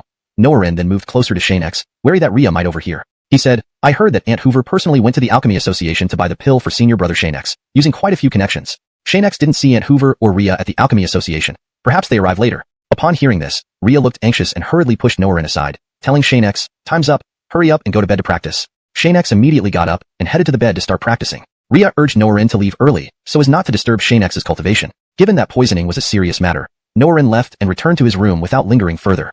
On the bed, Xianxia opened his eyes and looked at the closed door, asking, did he leave? Yeah. Before Xianxia could ask anything else, Ria tapped her wrist and said, the time has come. Don't think of resting anymore. Start practicing to absorb the medicine. We'll talk about everything once the poison is cleared. While waiting, Ria couldn't help but fall asleep. By the time she woke up, it was already night. Seeing Xianxia still cultivating, she quietly stepped out of the room and appeared on the roof. It's been so long since I've seen such a beautiful night view, she thought. Ever since becoming an escort, she faced various unsavory men daily, drinking or entertaining them from dawn till dusk, leaving little rest time. If only life could stay like this forever. Behind her, Xianxia quietly followed. Hearing her words, he laughed happily. Who knows, maybe in the not-so-distant future, you will achieve this wish. Ria smiled in response. How easy do you think it is? I'm not like you, who can come and go as I please. Our destinies are different from birth. You can control your fate, but I can't. Xianxia sat next to her and said after a moment of thought, isn't it freedom you want? I, Xianxia, promise you that in the future, I will grant you your freedom. Really? Ria looked at him in disbelief. She had heard similar promises countless times from the men who visited her at the Xianxia blooming courtesan house, but none of those promises ever materialized. Years passed, and her status as a courtesan remained unchanged. Yes, really, Xianxia assured her. Aunt Hoover says you're different from other girls. Despite your difficult life, you've always yearned for freedom. You believe and hold on to the hope that one day you'll gain your freedom. Xianxia gazed at the moon. Xianxia, I can indeed help you fulfill this wish. Will you trust me? Compared to her sisters at the Xianxia blooming courtesan house, Ria's situation was far worse. From a young age, she accompanied her mother on the streets begging. Although life was tough, her mother worked hard to raise her. On a cold winter night, her sick and coughing mother still took the crying infant Ria to beg. That day, there were few pedestrians, and they didn't receive even a single coin. In the end, her mother died due to illness and lack of money for treatment. Just when Ria thought her life would end too, a passerby rescued her, the same person who became Aunt Hoover later. Of course I can, Ria smiled for the first time in a long while. To her, others' promises were mere hot air, but she believed Xianxia's words. After just a few days together, Ria trusted him completely. His actions and demeanor gave her a sense of security. Whom else could she trust? Rest assured, since you desire freedom, I, Xianxia, assure you with my abilities that granting you freedom won't be an issue. In this remote place, among the broken river peak, Ria was like his older sister, and freeing her was what a younger brother should do. For the rest of the night, the two chatted atop the house until dawn. Xianxia wasn't sleepy at all, but Ria eventually fell asleep, leaning against Xianxia's shoulder. Something terrible happened, someone quick. A deafening shout broke the serene atmosphere of the Xianxia blooming courtesan house. Within moments, Xianxia, Ria, Noarin, and Aunt Hoover gathered in the main hall. In the main hall, there lay a headless corpse. The protruding chest muscles made it clear that the deceased was a savannah. But why was she here? Surprisingly, there were no bloodstains nearby, not even under the corpse. This scene was horrifying, and the crime seemed even more brutal than the previous one. Ria hid behind Xianxia, terrified. Xianxia stood calm, saying, the methods are consistent. It must be the same murderer as before. Aunt Hoover agreed. Apart from the differences in how the victims died and the missing body parts, the method was indeed identical. The victim did not die at the Xianxia blooming courtesan house, but somewhere else unknown. 2 murders have occurred now. We must catch the murderer as soon as possible, or the impact on us will be much worse than just closing the doors. If they fail to catch the murderer this time, the Xianxia blooming courtesan house would really have to close its doors permanently. Hashtag chapter 54, a miserable life. Xianxia came to Jillian again, reaffirming his resolve. Jillian, rest assured, I will do my utmost to find the killer and hand them over for your judgment. Jillian waved her hand, dismissing the other staff members before glaring at Xianxia angrily. If you don't find the murderer soon, you and that stupid pig can pack your things and leave. In just a couple of days, 2 murders had occurred, yet they had not uncovered a single lead. They hadn't provided any substantial conclusions, which was far from convincing. Under pressure, Xianxia steeled himself and replied, understood. Seeing Jillian storm off, Xianxia felt helpless. His own departure wasn't an issue, but XuanHuan had finally found a job, only to have to leave again so soon. He didn't know what kind of work he would have to do next to find another job. Everything was uncertain. After Jillian left, Ria and XuanHuan, who had been hiding behind the door, stepped out. They had heard everything clearly between Xianxia and Jillian. At this moment, Xianxia forced a smile. Didn't you guys leave? He knew very well that they were hiding behind the door and hadn't left at all. Senior brother Xianxia, if worst comes to worst, we'll leave together and find other jobs. There are more places looking for workers, not just here, XuanHuan said. Knowing that only Xianxia was investigating the case and his capabilities were limited, the time to solve the case was growing shorter. The chances of both of them staying were diminishing. XuanHuan had prepared for the worst. No. Ria stood up immediately after XuanHuan finished speaking. I can talk to Shinima later. Given her temperament and with my request, she will surely keep you both here. It was clear that if Xianxia failed to solve the case, they wouldn't be able to stay. Ria would be extremely anxious, not wanting Xianxia to leave. No matter what, she would persuade Jillian to keep him.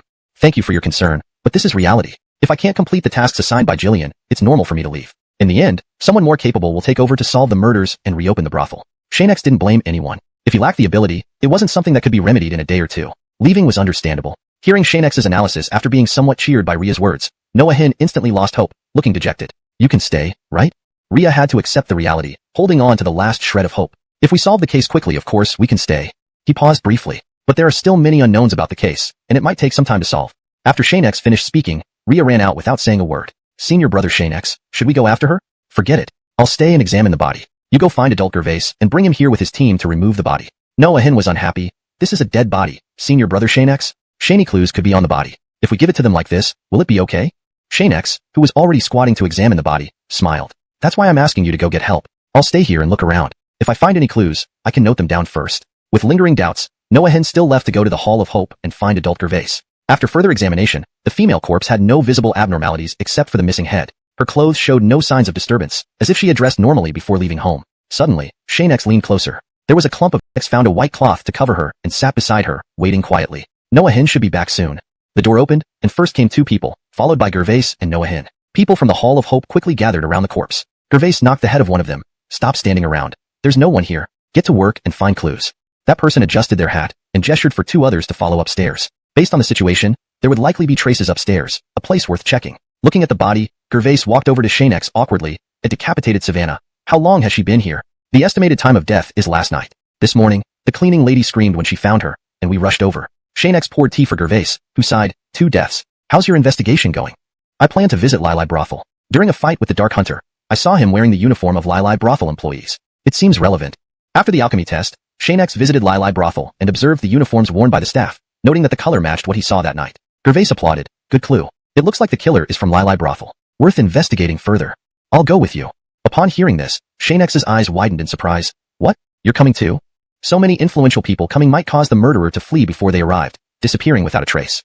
Chapter 55. Collaboration. Seeing that Xianxia kept staring at the Hope Cathedral members beside him, Alfonso instantly understood and immediately explained. You can rest assured. They won't follow us. It's enough that I go along. Xianxia didn't believe such nonsense. Lord Alfonso is so busy with the affairs of Hope Cathedral. We 3 will handle the investigation. If we find any clues, we'll share them with you. Isn't that fine? Alfonso pointed to the portrait of Jillian on the wall, appearing helpless. If my brother hadn't thought your skills were inadequate and insisted I assist you, I wouldn't have bothered joining your investigation. Unfortunately, your performance has disappointed my brother. He said if I don't act, your case won't proceed. The clues are too few. With me around, you and that guy Jiang can solve the case within 10 days and keep your jobs. It was clear he was determined to tag along. Thinking of Jillian, Xianxia remembered just being scolded by him. Since that's the case, Lord Alfonso, please change into something like mine. When Jiang returns, we'll head to Lili Brothel. You should have said this earlier. Alfonso draped his arm over Xianxia's shoulder, smirking triumphantly. After the headless female corpse was returned to Hope Cathedral, Xianxia, Alfonso, and Hallam set off for Lili Brothel. Meanwhile, Ria was in Jillian's room, having squatted beside her ever since they arrived. Seeing Jillian meticulously adorn herself, she seemed almost like a beauty-conscious Savannah at some point. With the final touch of makeup applied, Jillian put away the tools and gracefully turned to look at Ria. You used to rarely come to Mom. Why have you been visiting more frequently lately? She placed a mirror in front of her and inspected her face. What's this visit about this time? Ria hesitated but eventually spoke up. When the case-solving deadline comes, can you not drive Xianxia and the others away? Jillian froze for a moment before replying, the deadline is 10 days. If they can't solve the case, why shouldn't they leave? I gave them ample chances, and they chose this mission. If they can't complete it, they should leave. She then faced Ria. Mom knows you care for him. You want to protect him, right? Ria blushed coyly but nodded, feeling exactly that way. Seeing her distracted demeanor, Jillian smiled. I've never seen you so concerned about a man. You must understand that Mom isn't deliberately making things difficult for him. I know you have feelings for each other, and he promised to grant you freedom, fulfilling your long-held wish. Jillian held Ria's delicate hand. I previously wanted to give you early freedom and a better life, but you refused. Now, choosing men in this manner, you've missed your prime marrying age. Don't you regret it? Ria remained gentle. Now I found him. He'll help me regain my freedom. I trust him. Fine, Mom will wait. Rest assured, I won't rush to drive him away. The same goes for Hallam. Although he seems simple-minded, his thoughts and actions may be outdated, but he's good. Our Banksia Blossom needs people like him in the future. Jillian wasn't heartless. She just liked to scrutinize closely, wanting to see more before entrusting her beloved protege to anyone. Like any parent, when her daughter made a male friend and showed mutual interest, she'd do everything possible to understand Kieran thoroughly, his character, whether he could bring happiness, and if he had ambition. Yes. Ria snuggled into Jillian's embrace, savoring the motherly love. These past few days, you've been following him on investigations. How is he? Jillian asked suddenly, still interested in these matters like a caring mother. He's great. Hee. After much deliberation, Ria only managed 2 words. Yet those 2 words conveyed much. Good. Mom trusts your judgment.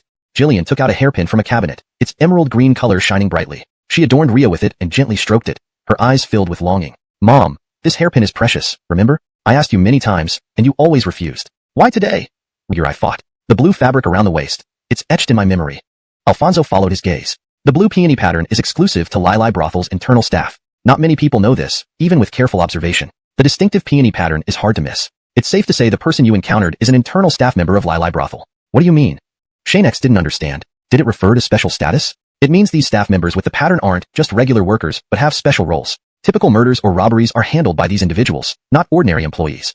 These special status personnel were best suited for clandestine activities. So, these people don't appear in public casually? You won't see them unless you enter Lili Brothel. So, this clue is still useful. This translation aims to preserve the original tone and style while ensuring natural English fluency and coherence. Chapter 56. Inside the brothel. Xianxia glanced at Noah, who immediately understood and got up to follow the person who had left earlier. Brother Xianxia is really cautious. I doubt many of his peers can match him. No wonder you could observe the clothes on people even in the dark and remember them so well. I admire you. Seeing Noah leave, Julius couldn't help but praise him. Since we, as outsiders, have been fortunate enough to see Lee, and said, Gentlemen, please sit here. I'll get your girls right away. Xianxia changed his voice. Aren't there private rooms? Why not take us there? Do you think we can't afford it? The sudden stare made Aaron tremble, and she immediately knelt down. Oh no, little girl knows her mistake. Please spare me, Quentin. That's not what I meant at all. If gentlemen don't like it out here, I'll take you to a private room right away. Seeing how timid Aaron was, her accomplice, who had been supporting her, didn't think similarly. She released her grip on Julius's arm and crossed her arms over her chest, looking down on them disdainfully. Why are you being polite before giving any money? I bet these two aren't showing their true faces because they're just beggars trying to freeload. Not happening. Clapping twice, nearby waiters gathered around. One man with a special identity mark on his waist stepped forward, looking ferocious. If you want some fun, sure, but we're not a charity. You need money if you want anything. Julius was about to step forward when Xianxia quickly intervened. Let me handle this. Which I saw us without money. The girls haven't even been called yet, nor has the food been served. What's your motive in saying we're broke? Julius added. Do you peek into every customer's pockets? How did you know we're broke? The crowd started murmuring. It was clear that this behavior lacked respect for customers' privacy and security, making it seem like everyone's wealth was openly inspected upon entering. Now, Lai Brothel found themselves at a disadvantage, facing all the customers' doubts. Rubbish, Kieran shouted. Your attire suggests you don't have much money. Even if you had valuable items after escaping pursuers, you wouldn't give them to us. Even those who were notorious criminals outside Desperate Peak still looked wealthy and noble once inside, buying luxuries to mask their identities. Only those who had committed crimes but were poor directly fled to Desperate Peak, remaining destitute both inside and outside. This was the initial state of many ruthless killers and some powerful individuals. The short-tempered Julius wanted to rush forward and teach him a lesson. If you want to die, we won't hesitate. Whether we have money isn't up to you. Xianxia stopped him with a hand. Starting a fight here isn't wise. Remember why we're here. This guy deserves it, blocking our way like this. Let me go. I'll teach him a lesson. Julius, unable to hold back, wanted to explain further. You, Xianxia tried to speak, but Julius ignored him and drew his sword, rushing forward. In an instant, chaos erupted. Everyone ran as fast as they could, while some hid under tables, too scared to show their heads. Too rash, Xianxia thought, watching from a distance. If the special staff and Lai Brothel joined in now, things would turn dire. At last, Xianxia, who had been in her room all along, rushed out shouting at them. Oh no, please stop fighting. My business has just picked up, and I can't bear this disruption. If anything gets broken, you'll have to pay for it. Then she noticed that Julius was dressed like Xianxia, and immediately ran to Xianxia, tugging at his clothes. Quentin, please make your friend stop. Xianxia promises that all your expenses tonight will be covered by Lai Brothel. Gentlemen, please don't fight anymore. Harmony brings prosperity. Stop, Xianxia ordered sternly. Julius glanced at him, unwilling to comply. This guy isn't weak. It's hard to finish him quickly, and if our identity is exposed here, brother might be troubled. After signaling a ceasefire, he lowered his weapon. Thank you, Quentin, for sparing me. Xianxia expressed her gratitude amid the stunned gazes of others. You undisciplined girl, move aside. Haven't I taught you how to treat guests? Just embarrassing me. Get out of here. Yes, Xianxia. The savannah reluctantly left, glaring at the duo as if warning them that this isn't over. The savannah who had first received them approached with a contrite expression. I apologize, gentlemen. It's my fault. If you wish to beat someone, hit me instead. Don't blame Xianxia. She's innocent. Prepare a private room for us. Have her join us later, along with one or two more women, and bring some food. That's all. To maintain the facade, Xianxia played the role perfectly, leaving no room for suspicion. Yes, gentlemen, please follow me. I'll lead you to the best private room personally. Xianxia walked ahead, bowing low to avoid offending the two. Chapter 57. Special Dragon Patterns. The melodious music filled the room as Xianxia and Gervais each chose a savannah to play music continuously. Then, they moved to the window, looking out vigilantly at those who wore clothes with special dragon patterns on their waists. They kept a close eye on them, ready to react at any sign of unusual behavior. There are many people in Lai Brothel with special dragon patterns on their waist clothes, but this makes our investigation more difficult, like searching for a needle in a haystack. Almost every attendant walking inside Lai Brothel had these special patterns on their clothes, just as Xianxia observed. This situation left them without a clear starting point. By the way, did you get a good look at the color of the dragon pattern on that dark hunter's body that night? Gervais's question reminded Xianxia that the colors were different. Red, it was red. Red. I suppose we need to ask them then.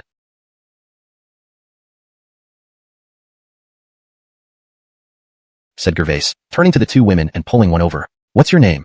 My name is Layla, Aaron replied. Xianxia asked, did you see the dragon patterns on those attendants' waist clothes? Yes, Layla nodded. Xianxia continued, besides blue, are there other colors for these dragon patterns? Layla remained silent, looking down. With a sigh, Xianxia pulled out some money and handed it to her. Can you tell us now? Seeing the money, Layla's heart swayed. To the gentlemen, these dragon patterns are unique to Lai Brothel, only found on the clothes of those attendants, not on the women. There are two colors, blue and red. Blue is the lowest rank, and red is the highest. How many people in Lai Brothel have the red rank? Gervais asked quickly. Layla hesitated. Speak up or I'll kill you, Gervais threatened, already drawing his sword. His expression was grim. Spare me, sir. In Lai Brothel, only 2 people have red dragon patterns. The rest mostly have blue ones, with a few being ordinary attendants. Clearly frightened by the sudden turn of events, she spilled everything. Go back to your music. Xianxia dismissed Aaron. Now we can pinpoint the culprit. As long as we find someone with the special red dragon pattern, the case will be solved. It looks that way, Gervais agreed. The appearance of Xianxia at Lai Brothel, followed by deaths and accusations, suggested she knew the insider details. These murders must be connected to Lai brothel. You stay here. I'll go around outside, Xianxia suggested, seeing the limited view from the window. Be careful. Outside Lai brothel, the crowd was dense. Since Xianxia flower brothel ceased operations, business here had surged. It took Xianxia half an hour to move just a few meters through the throng, due to the overwhelming number of people. Everywhere he looked, people wore dragon-patterned clothing, all in blue, offering no significant clue to Xianxia. He needed to find someone with the red pattern. Suddenly, amidst the crowd, Xianxia spotted Erin, who had been supporting Gervais earlier. It's her. She was conversing with several blue pattern members, speaking non-stop. Seeing her look around, Xianxia quickly hid behind the crowd, waiting until she moved on before following. She eventually separated from the group and walked down a corridor, frequently glancing around. Her actions seemed suspicious upon closer inspection. Xianxia surveyed the surroundings, then pushed through the crowd, keeping a discreet distance as he followed her. Take care of him so he doesn't follow up. A man on the upper floor watched Xianxia's movements and ordered his companion. Both men bore red dragon patterns. Right away, his companion appeared younger and less experienced. Moments later, Xianxia and Erin arrived at an unoccupied hallway, about 10 meters long. At the end was a winding staircase leading upwards, but it was pitch dark, devoid of sunlight. Now it's hard to return and inform Gervais without attracting attention. No choice, Xianxia thought, biting his lip and continuing forward. As he approached the entrance, a cool breeze greeted him. Opening his eyes again, he saw a shadowy figure inside. This place isn't welcoming to you, my guest. The voice was identical to that of the Dark Hunter from that night. Xianxia maintained his composure, adopting the demeanor of a casual visitor. Just had too much to drink. Isn't this just the restroom? Why stop me from using it? Reacting swiftly, Xianxia pretended to be a drunkard, mistaking the entrance for a bathroom, which seemed logical enough. The man naturally didn't believe him. He had seen Xianxia enter moments ago, but unsure of his identity, he couldn't act rashly. This isn't a restroom. You've clearly mistaken the place. The restroom is outside. Xianxia pointed skyward. Oh, so the restroom is outside? Guess I made a wrong turn. Need directions. The man wasn't letting him off easily. He moved to support Xianxia. Quentin, take it slow. Let me guide you. Thank you. In this guise, Xianxia couldn't refuse and complied. Glancing sideways, he noticed Kieran's intense stare. Your injuries should have healed by now, haven't they? The man spoke, certain that the person before him was Xianxia. Huh, what do you mean? I don't understand. Xianxia knew he was exposed. Don't pretend. From the moment you entered, I knew you weren't drunk. You came here with purpose. The man added, you discovered something from our encounter that night, which led you here, right? Seeing his cover blown, Xianxia dropped his act, removing his hood and stepping back. I didn't expect you to be this cautious, but your vigilance that night wasn't impressive. I know there's another person with a red dragon pattern here, right? The man glanced at his own red dragon pattern. So you know there are 2 red dragon patterns. Impressive. Unfortunately, knowing this much means you die here today. Think this place suits you? Xianxia sneered. If you're not afraid of things getting messy, go ahead. Anyway, we're getting close to the truth. Chapter 58, Realm of Isolation. The man smiled slightly. I think your understanding of this place is too naive. Since I dare to say this, I have made ample preparations. To kill you, there's no need to alert the people outside. Xianxia felt an ominous sense at the other's confidence. After all, this was the other party's territory, and it would be effortless for them to manipulate things here. Who are you really? What did you do here? Flynn unsheathed his sword. This is Lai brothel. My name is Flynn. The one who will kill you is me. Please remember my name. Xianxia, holding the Hansen beast halberd, was about to perform the solitary dragon technique to create a huge noise. If anyone outside noticed, he would be safe. Solitary dragon technique. Flynn wasn't panicking at all, and showed no intention of blocking. He remained the same as before. He sighed, you might as well save your strength. And here, no martial technique works. It's futile. You should think about how to escape instead. This is a realm. Xianxia immediately thought. From previous memories, once someone used a realm skill or set up a realm array in a fixed place, any martial techniques cultivated by oneself wouldn't work inside the realm. Xianxia knew that in this environment, someone must have set up either an array realm or a personal realm, restricting his ability to mobilize inner spirit energy and use martial techniques. Absolute power. Flynn, well, I didn't expect you to understand some of this. Xianxia, is this a personal realm or an array realm? Wait until you die to find out. Now, accept your defeat and face death. The sword shot toward Xianxia like a flying arrow. Judging by the airflow around the blade, the force was tremendous. Similarly, Xianxia charged forward with the Hansen beast halberd. Boom. Both were pushed back by the impact force from the collision. Even without using martial techniques, the clash caused the spatial air currents to converge and explode. So strong. Seeing that the opponent's age was not much different from his, yet possessing such power, Xianxia, a reborn soul, admitted he couldn't match him. Retreating, he spat out blood and propped himself up with the Hansen beast halberd. Wiping the blood from the corner of his mouth, he revealed astonishment. Being able to wield such immense power within a realm indicates that you are truly no ordinary person.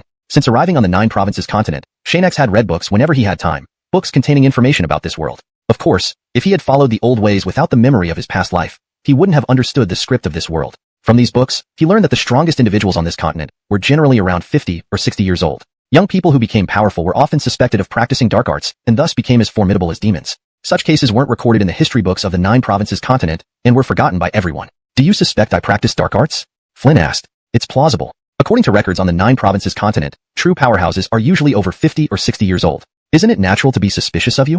Actually, Xianxia didn't believe such accounts on the 9 provinces continent, But Flynn, living in this world, believed them. Please, do you still think this is the 9 provinces continent, beyond the visible distance? Given Flynn's abilities and the influence of the realm array, he couldn't see Xianxia anymore. You underestimated me. This is a realm-controlled area, yet he managed such speed, far beyond an average person. Perhaps he has secrets too. Realizing this, Flynn grew interested and sped up. Xianxia's aura became increasingly closer. A thought flashed through Xianxia's mind, and he turned to look behind. He caught up. Observing his surroundings, they were identical to when he first arrived. I've been running in a loop. Everything repeats periodically. I have a plan. Xianxia stopped at the starting point, waiting with his Hansen beast halberd. Soon, Flynn arrived, stopping when he saw Xianxia wasn't running. Drawing his sword, he taunted. Why stop running? Aren't you quite capable? Run some more. To be honest, I found a way to break this realm. I'm waiting for you to show that these arrays you're proud of mean nothing to me, Xianxia confidently said. Oh. Flynn thought he was boasting. This realm array was created by a high-level array master. Even a common Xianxial venerable would find it hard to escape. Breaking it is unimaginable unless removed by the creator or a knowledgeable insider. Indeed, it's effective against average people. But for a genius like me, it's child's play. Xianxia prepared to use a martial technique. Flynn smirked. I already told you. Using martial techniques inside a realm array is akin to courting death. Do you really want to do this? Xianxia affirmed. Yes, let me show you what true strength means. Xianxial technique, solitary dragon technique. Fool. Flynn did nothing, believing it was useless. Suddenly, the realm began to shake, and Xianxia's technique wasn't restricted. How is this possible? Flynn exclaimed in shock. Hashtag chapter 59. The killer emerges. In an instant, Xianxia unleashed a golden dragon-shaped energy strike that caught the bewildered Flynn off guard, sending him flying and smashing into the wall. As expected, just as Xianxia had anticipated, the wall only showed signs of shaking and cracking but no dust fell off. This was indeed strange. Clearly, I can use martial techniques when in the right position, and there's no dust falling from the wall, only vibrations. Without a doubt, I'm inside an array, and I'm close to the central point. Xianxia thought aloud, recalling their method for breaking the array. If one can still perform divine techniques near the array, the focal point must be within 1 or 2 meters. Find it and break it. He stared at the walls around him, memorizing every detail, then closed his eyes to search for peculiarities. Luckily, Flynn is unconscious. Otherwise, this wouldn't have gone so smoothly. Where exactly is the focal point? Xianxia couldn't move from his current position. If the array changed, the location where he could use martial techniques would also shift. Thus, until he found the focal point, he couldn't budge. After observing several times, Xianxia almost gave up. Wait, this part seems like it's been dug out before. Opening his eyes and examining the damaged area, he made a discovery. An uneven rectangular crack. This place has clearly been tampered with. Perhaps the focal point is here. He immediately used the solitary dragon technique to strike. The result was disappointing. It wasn't the focal point. It only shook a bit, and not even the stones in the cracks fell out. That's odd. Xianxia expressed his confusion. Didn't I follow the method they taught? Have people gotten smarter now, making the focal point less obvious? But there are no other areas with cracks nearby. Xianxia sighed, helplessly rotating on the spot while examining each part of the wall. Despite his efforts, he couldn't find anything special. I specialize in alchemy, not array formation. Asking me to break this array is really pushing it. Unable to find any clues, Xianxia sat on the ground, lost in thought, struggling to come up with a reasonable plan. Suddenly, the lying down Flynn seemed to stir. Xianxia quickly stood up, pointing the cold beast spearhead at him. After some time with no movement, Xianxia relaxed. I need to think of a way to get out of here soon. Once Flynn wakes up, I won't be so lucky anymore. In desperation, Xianxia decided to use brute force, unleashing the solitary dragon technique towards every direction within 1 or 2 meters. Strike everywhere. I don't believe I can't find a way out. Boom. Explosions echoed continuously, shaking the array. However, the area where guests and Autumn Shinima stayed only slightly trembled, and no one noticed the anomaly. After several rounds of attacks, Xianxia panted heavily. Damn, where is this blasted focal point? If I can't find it soon, I'll be trapped here to die. One last shot, really the last shot, must work. Xianxia twirled his spear, gathering power in his cold beast spear, solitary dragon technique, maximum power. Multiple golden dragons emerged, rushing towards the walls. Upon contact, the vibrations intensified, affecting not only the main hall but also causing a violent shake in Autumn Shinima's hidden room, spilling tea onto the floor. What's happening? Autumn Shinima ran to the red dragon-marked man, asking anxiously. You handle the guests first. I will personally check below. Everything will be fine. Seeing the broken teacups on the floor, he retracted his hand calmly, maintaining composure. Autumn Shinima stepped out then hesitated. I'll bring all the blue dragon-marked men over. Will you be okay handling it alone? No problem. Alright, I'll go down first. Don't scare my customers away. Business has barely recovered. Good grief, what a day. Autumn Shinima stormed out, complaining loudly, determined to address the issue. Inside, the red dragon-marked man refilled his teacup and sipped. To make little brother Flynn suffer, this person is truly formidable. If you keep causing trouble, my position as a red dragon-marked member will be worthless. He vanished instantly without disturbing anything, showcasing his immense power. Meanwhile, Xianxia returned to the previous passage as the focal point of the array was broken and walked out. Upon reaching the exit, he heard Autumn Shinima calming the guests. Oh, Xianxia, what's going on here? An earthquake? That's not normal. My apologies, sir. Someone tried to cause a disturbance. We've sent someone to deal with it. Rest assured, we'll ensure your safety. We were enjoying our drinks when you pulled this stunt. Our mood is ruined. Don't worry, today's drinks are on the house. Listening for a moment, Xianxia realized Autumn Shinima had managed to pacify everyone and was arranging private rooms for them. This is a perfect opportunity. While they're busy, I can slip away unnoticed. Wearing the straw hat again, he walked casually towards the entrance, passing the main reception area. Just as he reached the main hall, Xianxia saw many blue dragon-marked men standing there waiting, seemingly expecting him. Among them was a red dragon-marked man, not Flynn, but the real killer. However, Kieran wore a mask, and Xianxia couldn't see his face. Since all guests had left, only those who frequented the brothel remained, including Autumn Shinima. Xianxia stopped. You brat, who sent you to cause trouble? Autumn Shinima confronted him. What do you mean? I don't understand, Xianxia replied using his altered voice. Why did you come here? Just had too much to drink, looking for the restroom. Hey you. Interrupting, the red dragon-marked man spoke. You must be from the Xianxia Kaifeng brothel. Xianxia froze. Quentin, you must be joking. What Xianxia Kaifeng brothel? I know nothing about it. The man smiled. Stop pretending. From the moment you entered, your every move was under my watch. Claiming to be a guest and searching for the restroom is just an excuse. And your actions upon entering the passageway were intentional. Do you think I didn't notice? If Hubert Shinima sent you, Autumn Shinima won't let this slide. Their rivalry was well known to anyone who had spent a few years at Lianjue Peak, constantly competing openly and covertly, often intensely. Regardless of what you say, I'm here to find the restroom. Accusing me of being from the Xianxia Kaifeng brothel. Where's the evidence? Without evidence, Xianxia refused to admit anything. Besides, Flynn was still unconscious inside. Until Xianxia safely left, no one could present convincing evidence against him. Chapter 60, Exposure and Escape. Despite Xianxia's well-reasoned explanation, Kieran with the red dragon mark was not going to believe him. Someone who had already seen the truth would find any further explanations futile. As for evidence, Kieran with the red dragon mark glanced towards the door. You'll know in a moment. Ever since Xianxia and his companion entered, Kieran with the red dragon mark had sent people to investigate. Even though Xianxia obscured his face, from Greg's brother, he learned that this incident involved them. They were seen at the crime scene earlier. However, the Hope Sanctum typically investigated cases openly. Only those with special identities would choose to operate stealthily, which fit perfectly into their suspicions. If it wasn't someone from the Hope Sanctum, then only someone from the Midsummer Blossom brothel would come, making the outcome obvious. Xianxia paid no heed to him. I need to leave now. As he moved forward, a dozen men with blue dragon marks instantly surrounded him, trapping him. What does this mean?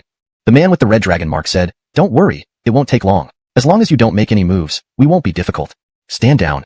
The men with blue dragon marks stepped back as Kieran with the red dragon mark approached. A short wait won't interfere with your work. If you want compensation, we'll clarify your identity and give you justice. At this moment, Xianxia thought of forcing his way out, but quickly reconsidered given Kieran capable cultivators around. He stayed put, yet remained vigilant. Now that it has come to this, if I refuse, you will likely detain me and falsely accuse me. Escaping will be much harder. Don't worry, even if things change, we won't go too far. Anyone who reaches Broken Summit must have blood on their hands.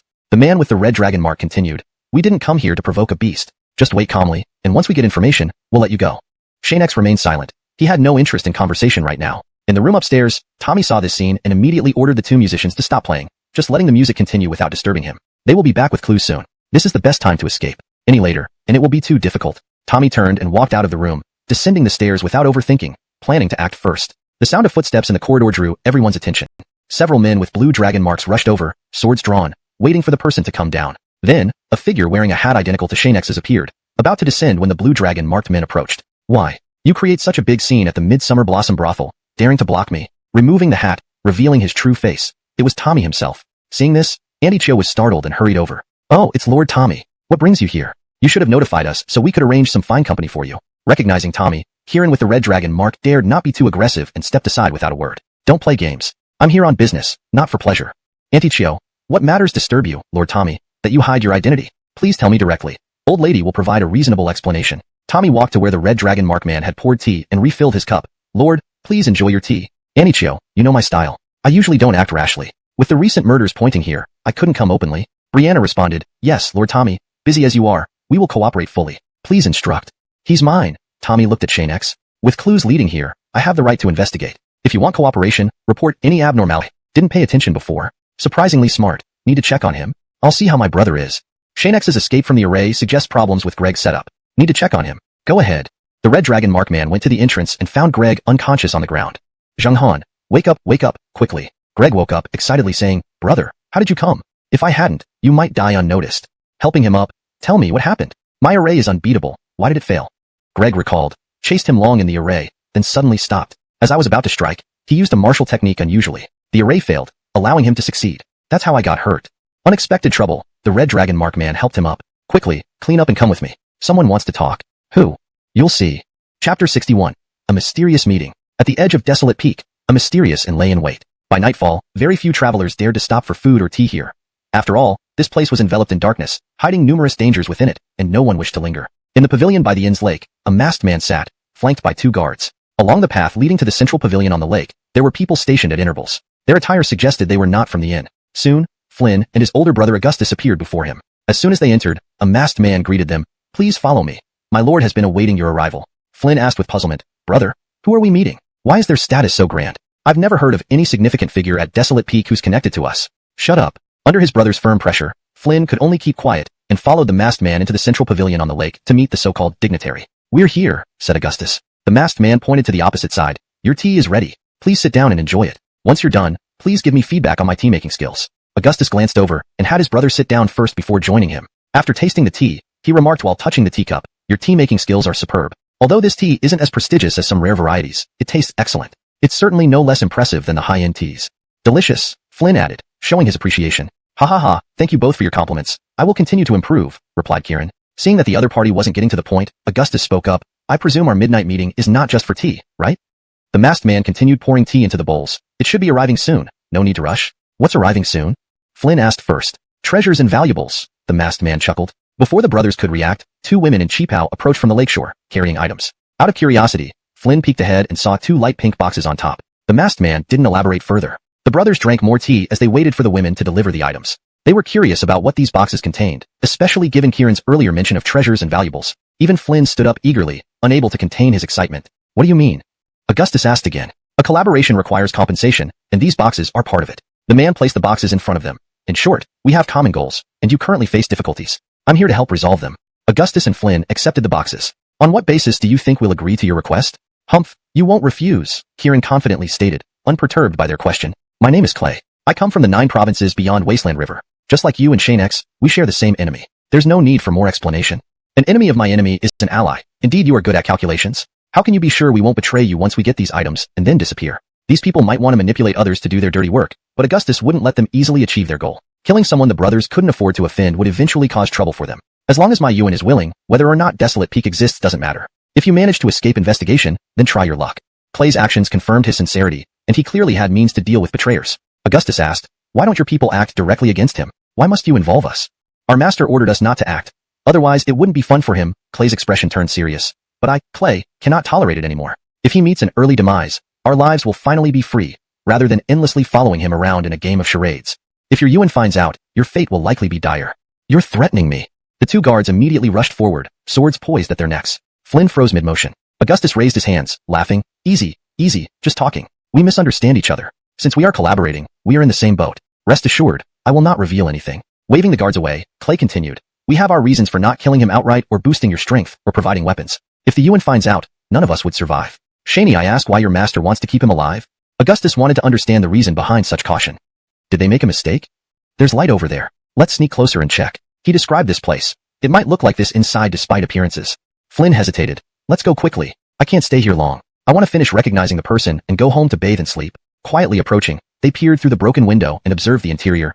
Although it looks neglected outside, inside it's tidy. This is an intriguing individual. "Who lives here? Who's there?" Jacob quickly turned from the fireplace, spotting their shadows as they arrived. Chapter 62. Fuller's Letter. "Well, if it isn't the 2 gentlemen from Lalai Brothel, what brings you here today?" Fuller rushed to the door to let them in and immediately noticed Flynn's grim expression. "The outside may be a bit messy. It's just that I haven't had time to tidy up. Inside is different. I always clean after coming back from seeking pleasure."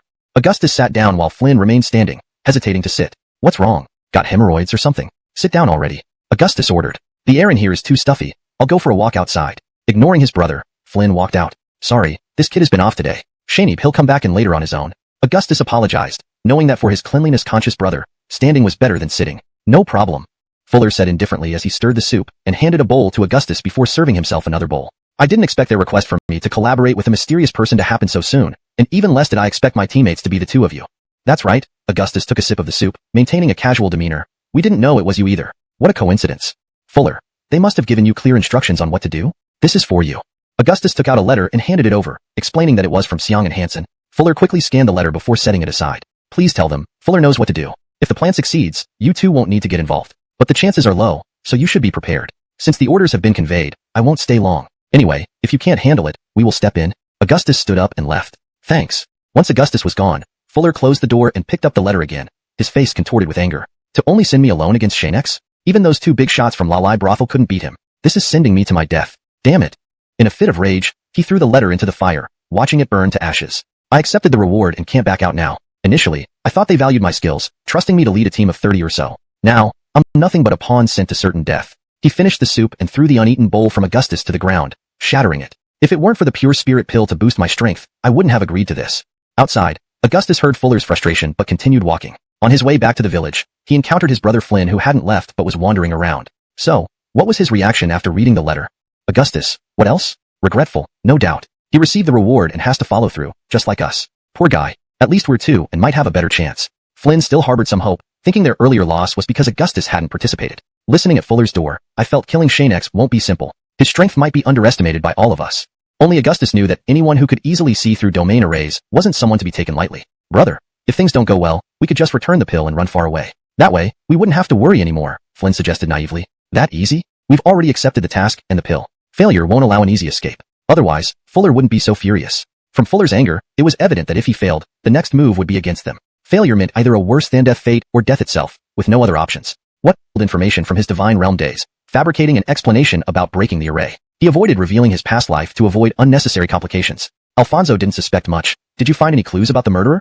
Yes, it's one of the two Red Dragon Shanarked individuals, likely also the one who set up the domain array. He's stronger than the one I encountered. He isn't the murderer, but I saw one of their faces clearly. Can you draw it for me? Xianxia, sure, I can draw it, but let me rest first. Not possible.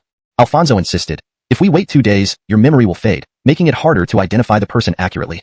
Seeing a nearby shop still open, they decided to go there to complete the drawing. Xianxia, unable to resist, grabbed the paper and pen and followed. Note: I translated this chapter to maintain the original tone and structure as requested. However, I've adjusted some parts to ensure the English translation is fluent and coherent. Chapter 63. Someone can deal with him. After hours of drawing, Xianxia finally finished the sketch of Kirin. He handed the completed sketch to Gervais and stretched lazily as if relieved of a heavy burden. Here you go. Please pay before you leave. I won't be returning to the half-summer flower house tonight. I'll just stay here for the night. Just as he was about to lie down and sleep, it seemed something occurred to him, and he woke up immediately. All right. If you see Hallam outside, please tell him to go back and rest. No need to wait for me. Gervais folded the paper and put it in his pocket. You really aren't going back? Xianxia waved his hand. Take your time. Shaking his head, Gervais walked out the door. He came downstairs to settle the room charges, and then stepped out of the inn. Almost immediately, he noticed Hallam shivering near a tree, staring at the entrance of the brothel. He looked like he had just returned from outside. Gervais walked over nonchalantly and tapped him on the shoulder. Hey, you were supposed to follow that guy. How did it go? Startled, Hallam turned around, almost ready to punch Gervais, but luckily Gervais dodged in time. Don't worry, it's me. Lord Gervais, where is Xianxia? He has some business here. Go back and rest first. Oh. Seeing him start to leave, Gervais quickly called out, didn't you go to follow someone? What happened? Hallam stopped and said, I only saw that person buy some daily necessities and then visit an old savannah in a dilapidated house. After giving her some things, he came back. Did you hear their conversation? Gervais wanted to delve into other aspects. If you find out anything else, you can tell me. We are all in this together now. There's no outsider among us, understand? And shouldn't be put in danger. But we can try to locate this person first and keep surveillance on him. Eventually, he'll slip up. This method might work, but it will take too long. I can't wait until you have thoroughly investigated. Lu Shanima had given Xianxia only 10 days, and now only 8 days remained. There wasn't enough time to rely on such a method. How much time did your brother give you? Gervais asked, implying Lu Shanima hadn't told him this. Xianxia answered, 10 days. For days have passed already, leaving us with only 8 days. From what I know of you, this job doesn't seem very important to you. Whether you stay or not doesn't matter much for your goal of reaching Desolate Peak, does it? Xianxia's expression darkened. What do you mean by that? Gervais walked to the window. We don't just sit around doing nothing at the Hope Sanctuary. Once someone joins us, we naturally investigate their background. Naturally, this includes you. Xianxia. Turning to face Xianxia, he continued, according to our investigation, you haven't carried any burdens in the outside world and even gained fame. You won the championship of Hansen Cheng's famous Foundry Association competition with the help of several strong individuals, including those from the Wasteland River and the 9 continents. With your status, losing this job wouldn't be a concern for you, right? So how did you guess that I have another purpose here at Desolate Peak? At this moment, Xianxia became cautious, subconsciously maintaining a distance from Gervais. Based on our investigation, it's likely because there's something you want here at Desolate Peak. Gervais turned to look at him. That's your true of him. If you can lead me to uncover the secrets hidden on Desolate Peak, I'll handle the trouble he's caused you. Xianxia scoffed. He isn't a small fry. Are you sure you can solve this trouble for me?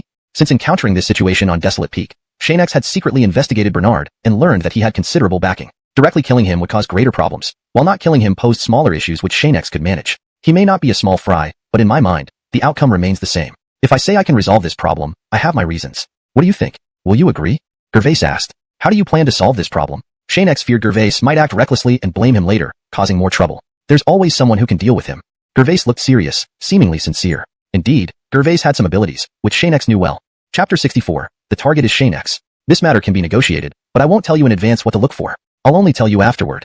Xianxia didn't dare take risks yet, not knowing whether Jaden was a friend or foe. Coming to the isolation peak was just a shot in the dark. It wouldn't matter if he found nothing. Now, with Jaden wanting to join and share in the spoils, he couldn't afford to be careless or reveal his true intentions. So that's settled. With my help, I can assure you of much less trouble. Of course, when we find something good, we should share. If possible? Jaden leaned on Xianxia, an evil grin on his face, as though plotting something. Clearly, his initial talk about merely down is likely the other red dragon-marked individual I encountered in the domain array. Are they connected? It's him. Xianxia stared at him. This person has been at Isolation Peak for a long time. Hope St. Hall must have investigated him. Have you considered sharing some information about him? I advise you not to try to understand him. Jaden walked to the table, took a sip of tea, and spat it on the ground. Why? Xianxia was puzzled. Was Jaden hiding something? The Liufu massacre in the 9 continents, where 200 people were killed. You must have heard of it. Jaden mentioned it, and Xianxia shook his head. He had just traveled to this strange world, so he didn't know many things, including famous people or places. Although Xianxia's memories contained much information about this world, most of it was from life within the Liu clan and a simple existence in Han City. Details about other matters were scarce. No way, brother. A few years ago, this case was quite big. They mobilized 7,000 soldiers, maybe more, and after a year, still found no clues. Jaden continued. When he eventually came to Isolation Peak, we only discovered through thorough investigation that he's a ruthless killer outside, strong and not ordinary. Xianxia thought for a moment. So he is powerful. Did he kill all 200 people alone? Yes, Jaden affirmed. All right, let's divide tasks. You report this to Hope St. Hall and seek help finding him while I look around. Xianxia got dressed and left, saying, hopefully, by our next meeting, you will have gathered all the information. Jaden watched him, shaking his head. If this person is indeed the murderer, finding enough evidence to charge him in less than 10 days is impossible. Fellow Taoist Liu, I hope you have good luck.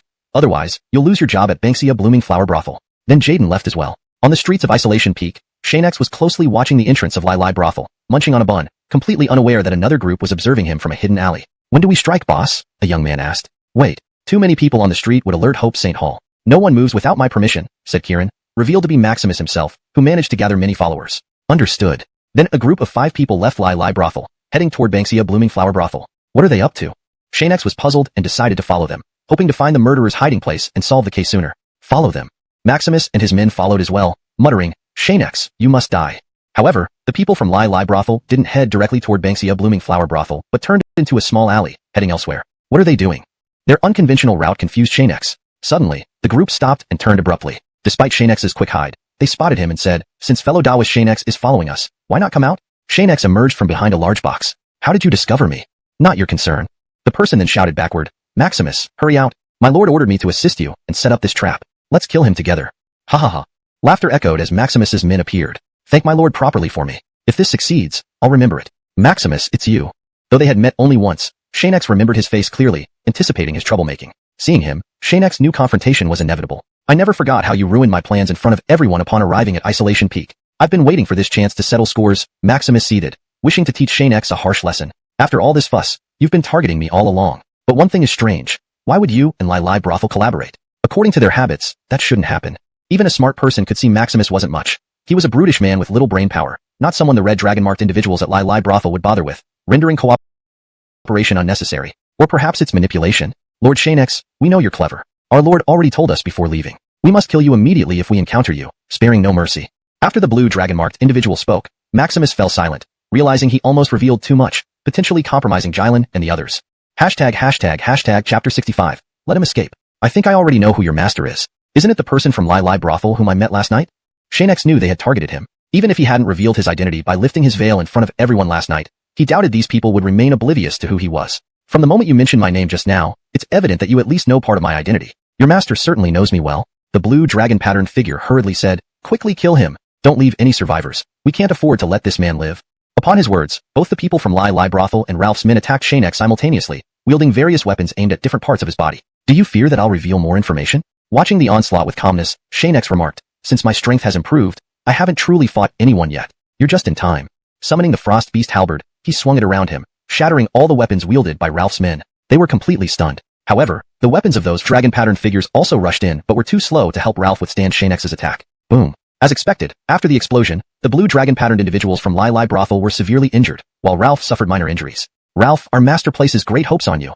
You must kill him, a man on the ground angrily said. Ralph sneered, Camelot your own business. How you command doesn't matter. You're nothing but a minor figure. Frustrating. The man from Lai Lai Brothel fainted. Now only Ralph and Xianxia remained conscious, ready for their final showdown. I see we underestimated you, Xianxia. Even if I die today, I will take you with me. Xianxia asked, are there others besides you? He remembered creating enemies with certain people, but they had no direct connection. Why would they suddenly become involved? Our strength isn't something a mere youth like you can fathom. In my view, your abilities are merely tricks. Then, Ralph took out a light red box from his waist, swallowed the pill inside immediately. Ah! With a scream, Ralph's strength and physical prowess surged rapidly, showing no signs of stopping. The power is still increasing. What is this? Having spent so many years in the divine realm and other worlds, even special pills couldn't last this long. Now let me show you that an old hand isn't easily defeated. Are you prepared to face defeat? Ralph no longer relied on his previous weapon.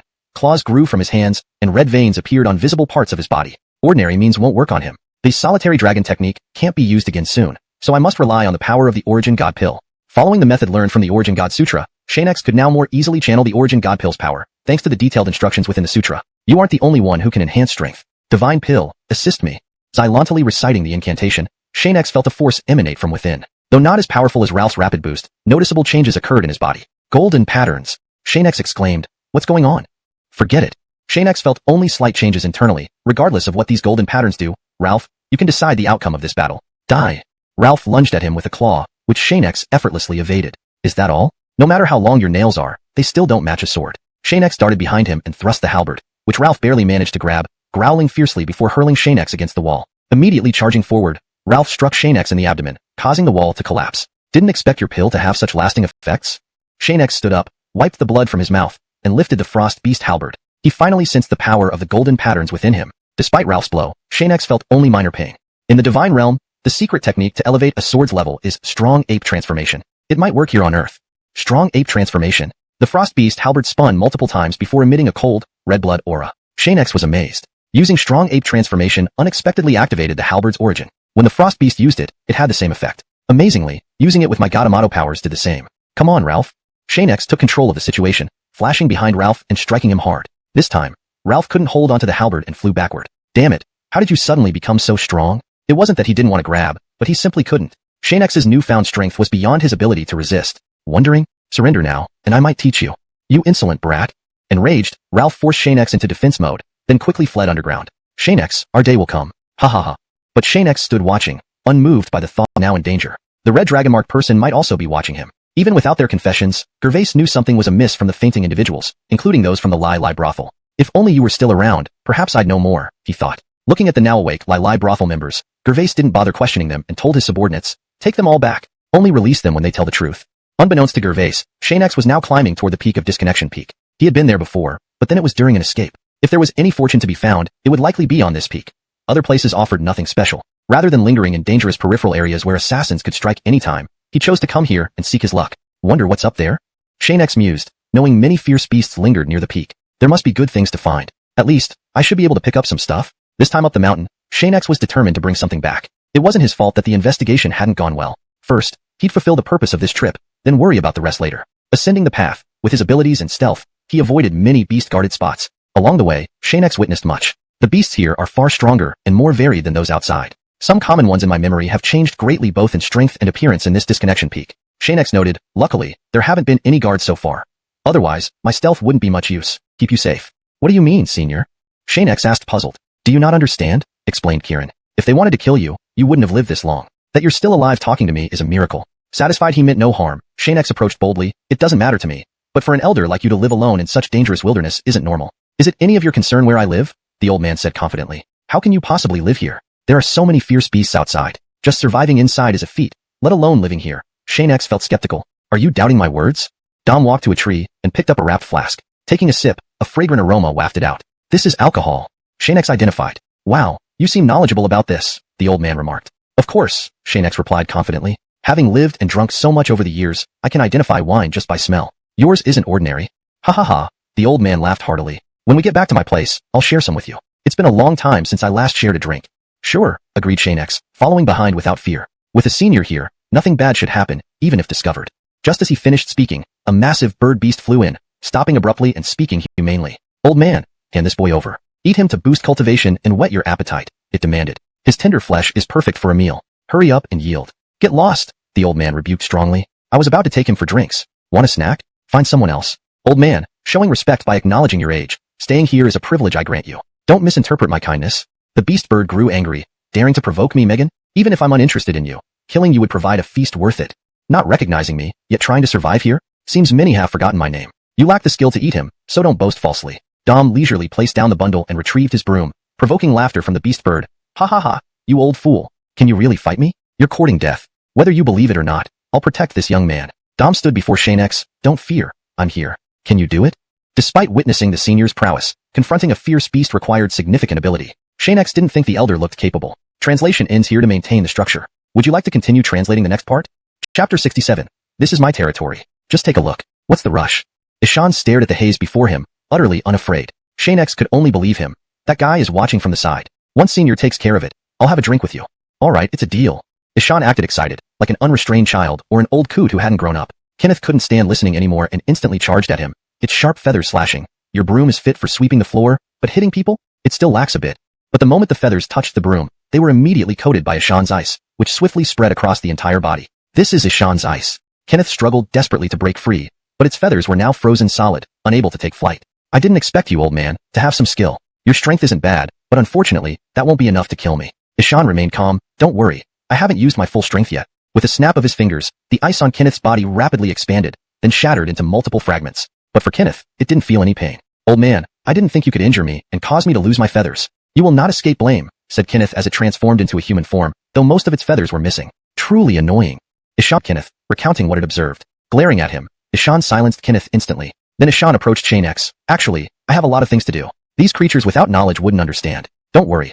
At my age, do I look like someone who would lie?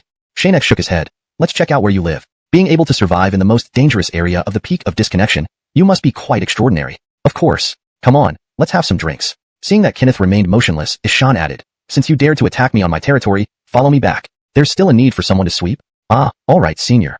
Defeated, Kenneth had no choice but to comply, especially living in this place for so long and discovering there was a master here. It needed to gain favor to continue surviving. You, a fierce beast, are willing to go clean floors for an elderly man? He must be really powerful? Xianxia asked curiously while walking beside Kenneth. Can't help it. The old man's strength is terrifying. You don't know him well. Didn't you experience it when you first arrived? Kenneth reminded him. Xianxia remembered the flying leaf incident, but Kenneth didn't know that Xianxia didn't fully understand the old man's capabilities. You've experienced it more deeply than me. Look how much fur you lost. Ha ha ha. Don't laugh at me, you rascal Xianxia. The two bickered and reached Ishan's residence, nestled in a flat comb. Since you're not in a hurry to leave, stay a few days and drink with me. Xianxia naturally agreed, eager to explore opportunities within the peak of disconnection but lacking direction. Meeting the founder offered a golden opportunity he couldn't miss. Sure. I also have something I need to ask you. If you can explain it, that would be best. Hearing Xianxia's words, Ishan understood. Don't worry. I'll tell you whatever I can. For now, listen to me. Help me after drinking, and when the time comes, I'll reveal what you wish to know. Alright. Xianxia knew that to gain insight, he needed to pay the price. The day is still early. Can you arrange a meditation room for me? At this hour, you still want to meditate? Ishan laughed. Go cook for me first, then we'll talk about meditation later. Xianxia was surprised but was promptly assigned to the kitchen, preparing dishes. Standing before the cooking station, a godlike being having to cook? Is there any law left in this world? Complaining aside, he quickly started chopping vegetables, mastering frying, boiling, and steaming. Soon, all the dishes necessary for drinking were ready. During the drinking session, try to get more information from him to learn about the peak of disconnection beforehand. Note, the translation retains the original tone and style, ensuring coherence with the previous context and adhering to the natural English expression. Chapter 68. Any treasures? Night fell, and the wind on the mountain peaks grew fiercer. Just as Jonah finished sweeping and opened the door to come in, the wind outside carried leaves and dust into the room. Fortunately, Ishan had blocked it in time. Otherwise the table of delicious food would have been ruined. Hey, you little bird brain. Do you even know that you should knock before entering? Ishan chided him. The food was almost ruined because you burst in like that. Not good at all. You will clean up this room after dinner or else. Jonah had just entered, brushing off the dust when he heard Ishan's complaints. He found a chair and sat down unwillingly. Oh, I understand. I'll start cleaning as soon as we finish eating. Won't forget it. Humph. Then Ishan brought out 2 bowls for them, followed by a wine jar, pouring 3 full bowls. If you don't make sure old man enjoys his drink tonight, neither of you can leave this door. Understand? Ishan sat by the entrance, 1 foot on the long bench, raised the wine bowl and gulped it down. Then he refilled it again. The wine I have is years old, quite precious. If you say it doesn't taste good, I won't be pleased. Xianxia lifted the bowl ready to drink, but spat it out immediately after tasting it. This wine is so strong. As for Jonah, he didn't dare to drink it all. Just sniffing it once, he put it down quickly, placing it where no one else was seated. Ishan snatched back the bowl with disdain. What a waste. If you can't drink, then eat. Little friend Xianxia, shall we drink? I wonder how well you can hold your liquor. Xianxia held the bowl firmly. I hope Elder won't be the first to drop later. It'd be awkward if I can't even relieve myself. After saying this, he drained the bowl in 1 gulp. Good wine. Excellent alcohol tolerance. Ishan laughed. Let's have another round. I'll personally fill your bowl. Xianxia didn't dare slack off, both hands steadying the bowl, accepting the poured wine. Later, Jonah rejoined them and started learning to drink human wine. Ishan, with his face flushed from drinking, laughed at Jonah's savannah-ish demeanor. Our human wine isn't as refreshing as mountain spring water. Don't force it if you can't handle it. Don't waste my good wine. Ha ha ha. Don't worry, elder. I've drunk wine before, just not this potent. Having lived for so long, this is my first time trying such strong wine. I'll enjoy it thoroughly. Saying this, Jonah gulped down the full bowl of wine, wincing with discomfort afterwards. Xianxia and Ishan couldn't help laughing at him. However, this act changed Ishan's attitude towards Jonah for the better. Good lad, courageous. The trio continued drinking until late. Despite being in the wild mountains, they could still see the streets below, which were previously lit brightly, now mostly darkened. Jonah was the first to get drunk and passed out, unmoving despite Ishan's shaking and shouting. Only Xianxia remained sober, suddenly suggesting, "Elder, drinking in here is boring. How about we each take a wine jar outside?" When coming over, I noticed a stone table there which has a nice view of the mountains below. What do you say? Huh, what are you plotting? Ishan wasn't keen on going out. It's windy outside. It's better inside. Don't blame me later when you drink mouthfuls of dirt. But Xianxia ignored these concerns, picking up the wine jar and heading outside. Outside, the fierce wind had subsided. The sky was filled with stars, and a full moon hung in the night, making everything bright despite the darkness. It's been a while since I've seriously appreciated such scenery. Sometimes real beauty is simpler than what's claimed in the divine realm. You're talking nonsense, boy. Ishan finally came out, unable to endure the loneliness. There's no such thing as a divine realm. Xianxia asked him, does Elder yearn for the divine realm? It's said that anyone standing there instantly breaks through their physical limits without any effort. Ishan scoffed, divine realm? Humph, only for deities. Us mortals don't have the qualifications. It seemed Ishan was lost in Xianxia's earlier words. So Elder, tell me about what's inside this cut-off peak, or its wonders. Ishan stared at him intently. Seems you're not giving up. Do you really want to explore this cut-off peak? Xianxia nodded. Coming here is naturally for opportunities. Even if I can't find one, getting something valuable would be nice. Young man, with your current abilities, you cannot handle the opportunities here, Ishan warned. If you value your life, leave as soon as possible and never return. Why? Xianxia was confused. It seems this cut-off peak truly has great opportunities, Ishan told him. But hidden behind these opportunities are grave dangers, which even I cannot ignore. Xianxia didn't give up. Elder, why don't you explain? If I think I can handle it, I might try. Hearing this, Ishan angrily retorted. If you release what's inside the mountain, not only will you be doomed, but even the big shots in the wasteland river won't be able to deal with it. That thing, you cannot provoke. What exactly is inside the mountain? Xianxia risked asking, hoping to help. Seeing his persistent nature, Ishan sighed. If you insist, tomorrow I'll show you. But remember, only look. Don't touch anything recklessly. Perhaps I can share some treasures I found before, and you can choose. All right. Though agreeing verbally, Xianxia was inwardly excited. His goal wasn't those treasures, but the fierce beast Ishan mentioned. Areas with fierce beasts often harbored rare treasures, including many items and even true stones for forging high-grade weapons, rarely seen in centuries. Sawyer, you should know our situation in Cut-Off Peak now. Evil people run rampant, and all kinds of ferocious beasts gather. Soon this place will change drastically. If you wish to live, go as far away as possible. When disaster strikes, no one can stand against it. Why do you say that, Elder? Xianxia pondered over Ishan's words. This could only mean one thing. The beast inside the mountain must be incredibly powerful, beyond anyone's imagination. At this point, Ishan had no heart for more drinks and turned somber. That beast is an ancient monster, the Taotai. How can a beast live so long? Xianxia wondered. Since childhood, he'd heard tales of Taotai, yet it had become a legendary creature. Never thought I'd witness a Taotai in Juzhou. What a lucky day. Emph, don't celebrate yet. The Taotai breaking free from its seal isn't a joke. Ishan sighed, taking another swig of wine. Chapter 69. The Forbidden Land of Broken Summit. The next morning, Jonah had already risen early to clean the hallway outside their room. He continued until Xianxia and Ishan woke up, ensuring that the floor was spotless, proof that he had swept diligently. All right, you should get ready too. Come with us. Ishan, impressed by his dedication as a guard, decided to let him broaden his horizons. Sure. After breakfast, the three of them headed directly toward the Forbidden Land. According to Senior Ishan, the Forbidden Land was located at the peak of Broken Summit, but the actual seal for Taotai was inside the mountain. The entrance they were approaching was just a decoy. The true entrance was Senior Ishan himself. If he didn't wish to reveal it, no one could find the entrance no matter what means they employed. Senior, do you think there are still people guarding the peak if we go this way?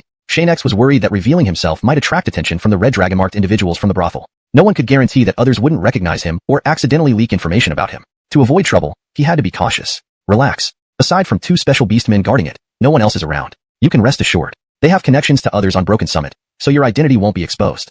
Ha ha ha.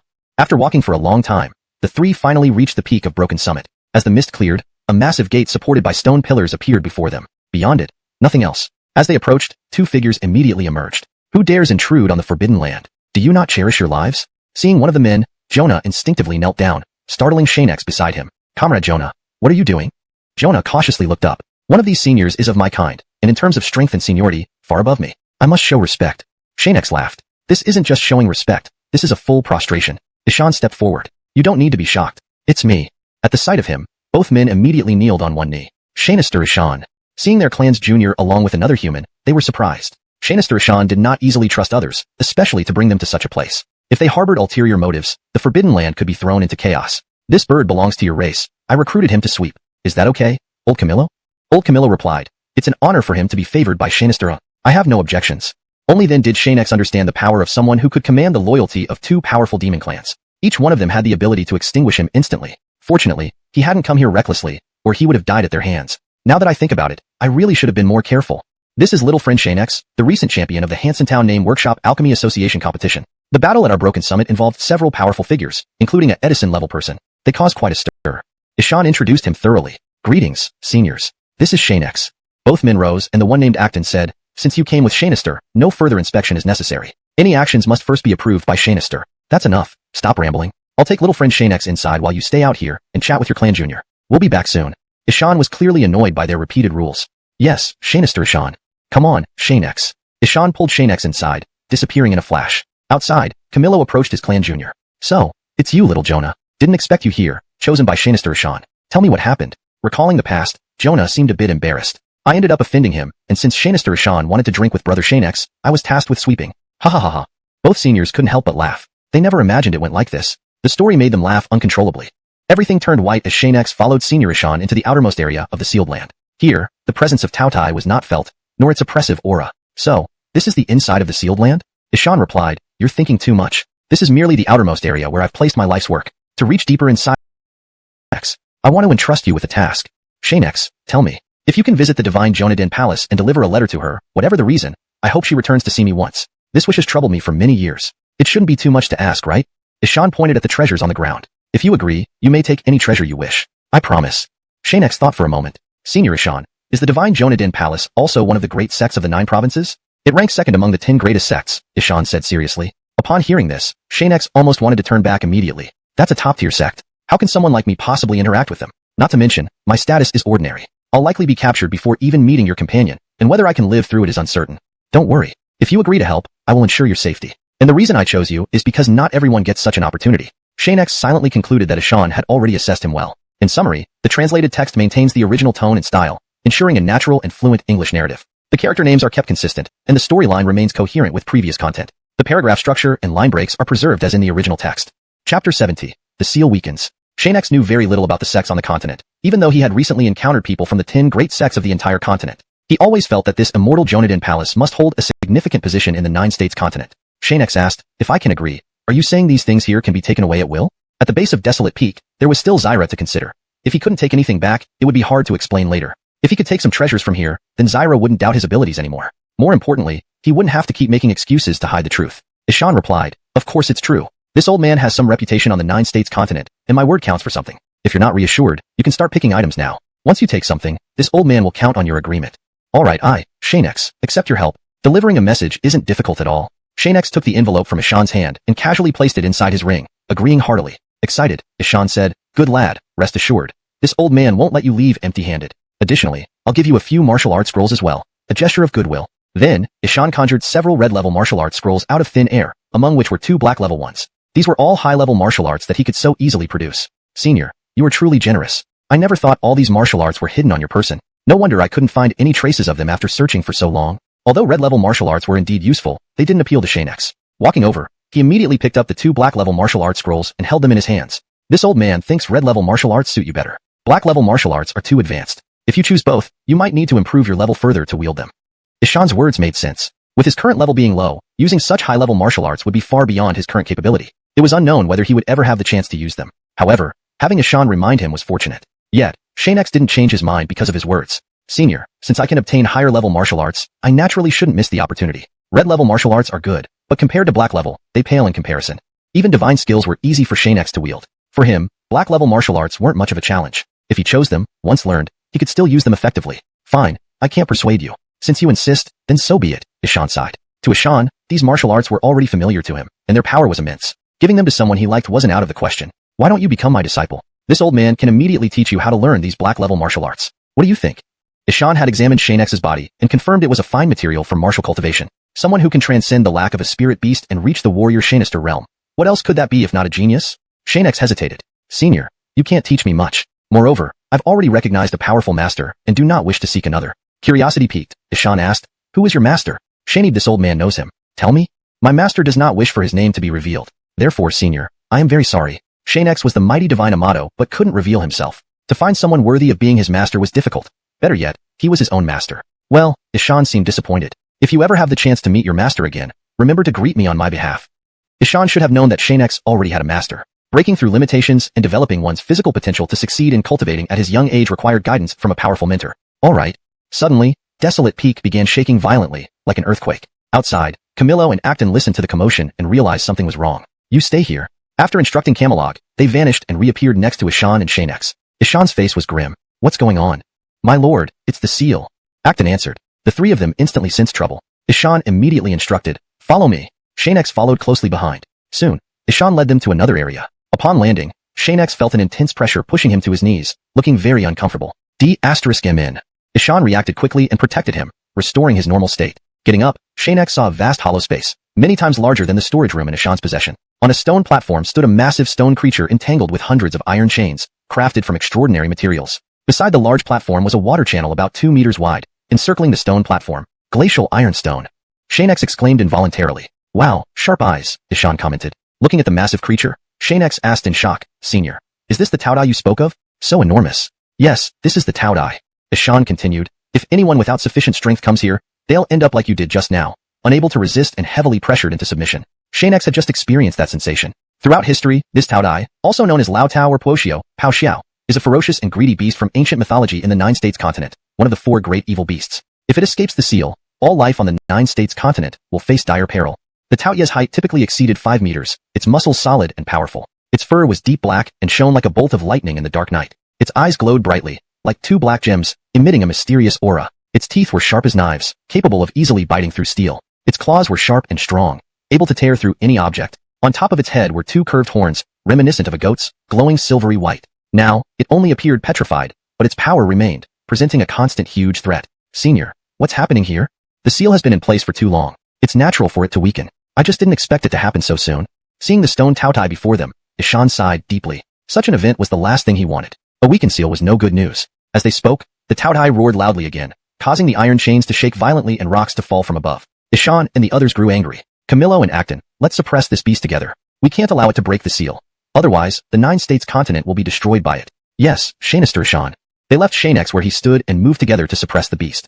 Chapter 71. The Powerful and Mysterious Elder. The 3 soared into the air, forming a triangular stance before immediately deploying their abilities, channeling their power into the wildly shaking iron chains. Monstrous creature, cease your arrogance. Despite the pressure, the imprisoned Taodai remained obstinate, becoming increasingly enraged. The more pressure Ishan and the others exerted, the more frenzied it became, making it seem as though the chains would snap in the next moment, allowing the Taotai to break free of its seal. Quentin, its strength has grown significantly. We may struggle to subdue it. Camillo glanced down at Xianxia, noting the protective shield left by Lord Ishan on him, his expression turning serious. Ishan naturally noticed his demeanor and promptly addressed Xianxia below. Sawyer, I'm about to withdraw my power. Can you manage? Xianxia nodded. Senior, rest assured. I can withstand this pressure. As Senior Ishan withdrew the shield, Xianxia simultaneously activated his own shield. However, under the immense pressure from the Taotai, he still felt somewhat overmatched, struggling to stabilize his center of gravity. Ishan glanced at him. This Xianxia is indeed a genius, resisting the pressure of the mighty Taodai even at the Xianxia artist realm. How is that possible? Even imperial Xianxia artists can't stand firm, and only exalted Xianxia artists can barely stabilize themselves. But once they use their spiritual energy for other tasks, they lose their balance. How did Xianxia achieve this? Return spirit art. Xianxia deployed 2 more divine techniques, finally stabilizing himself. It seems my concerns were unfounded. Hearing this from Lord Ishan, Camillo and Acton turned their gaze toward Xianxia, marveling at his prowess. Who is this young man? Not only does he gain Lord Ishan's favor, but he can also resist the Taoya's pressure. How can this youth be so powerful? Who is he? Suddenly, under the simultaneous gaze of the 3, Xianxia's returned spirit pill surged within him, causing him to momentarily lose consciousness and faint. Soon after, he opened his eyes again, his aura noticeably altered. Is this? Xianxia canceled his shield and gradually ascended into the air, writhing slightly as he stood up in the sea of divine consciousness. Who are you, daring to occupy this Amato's body? Are you restless? Quiet boy. An emperor means nothing. I've seen such things before, the mysterious voice replied. It took great effort to possess you due to your unique constitution, and now is not the time to relinquish control. Xianxia asked, then who are you? Consider that I have lived for far too long. It has been long since we last met. Let's see how much stronger you've become. Zhong Acton, I'll kill you. Enraged, the Taoya's seal began to shake violently, with cracks appearing in the stone seal. The released power was several times stronger than before, including offensive capabilities. Orderly iron chains, heed my command. Lock him. I don't have much time to play around. For the safety of the people in the 9 provinces, you must remain sealed until someone worthy can deal with you. Ah! The Taodai roared, Xianxia, I've been trapped in this mountain for millions of years. It won't be easy to keep me confined forever. Enough chatter. Xianxia declared, Seal of 10,000 dynasties, gather hundreds of arrays. Activate the seal. Instantly, chaotic array patterns appeared on the massive stone platform. Despite Xianxia's expertise, he could not fully comprehend them. Xianxia, I won't let this go. Array after array descended upon the Taotai, totaling over 100 by the end. This old man knows a thing or two. Having lived through many lifetimes as an emperor, I've never seen these arrays performed like this. This person is indeed remarkable. Xianxia didn't overthink it, voicing his thoughts aloud. This elder's identity rivaled an emperor, but unfortunately, only his soul remained, without the chance for rebirth or reincarnation. When the last of the 100 arrays settled, the Taotai fell silent, leaving only the earlier pressure. Everything else had vanished. Reactivating the seal will confine you for a long time. I can rest well now. Descending before Shan and the others, Patriarch, I didn't expect you to still be alive. Without your intervention today, this beast might have. Xianxia interrupted. Enough chit-chat. Your strength needs improvement. How can you protect the seal when you're so weak? Shan sighed, Patriarch, it's not that I haven't tried. My strength has already improved significantly. I train day and night, but the progress is slow. Didn't I leave cultivation secrets behind? Did you not use them? Patriarch's cultivation methods exist, but some details have been lost over generations. Xianxia sighed, speechless. Since time is limited, I'll leave these cultivation secrets with you. He pointed at Shan's forehead, transferring power. Good. This young friend is capable. I've left something for him. As for these cultivation methods, you should teach him. Do you understand? What about Camillo and Acton? Shan asked. Since they are your people, it's fine, but they must swear an oath before learning these methods to prevent leakage, which could harm us. Thank you, Senior Xianxia. All right, I don't have much time left in this body. That's all for now. The future depends on you. With that, Xianxia disappeared. Xianxia woke shortly after fainting, looking around. Wow, this old man's strength is formidable, forcefully borrowing my body, leaving me exhausted. Shan reassured him, young friend. The elder has departed and likely won't return soon. Let's continue our discussion. All right.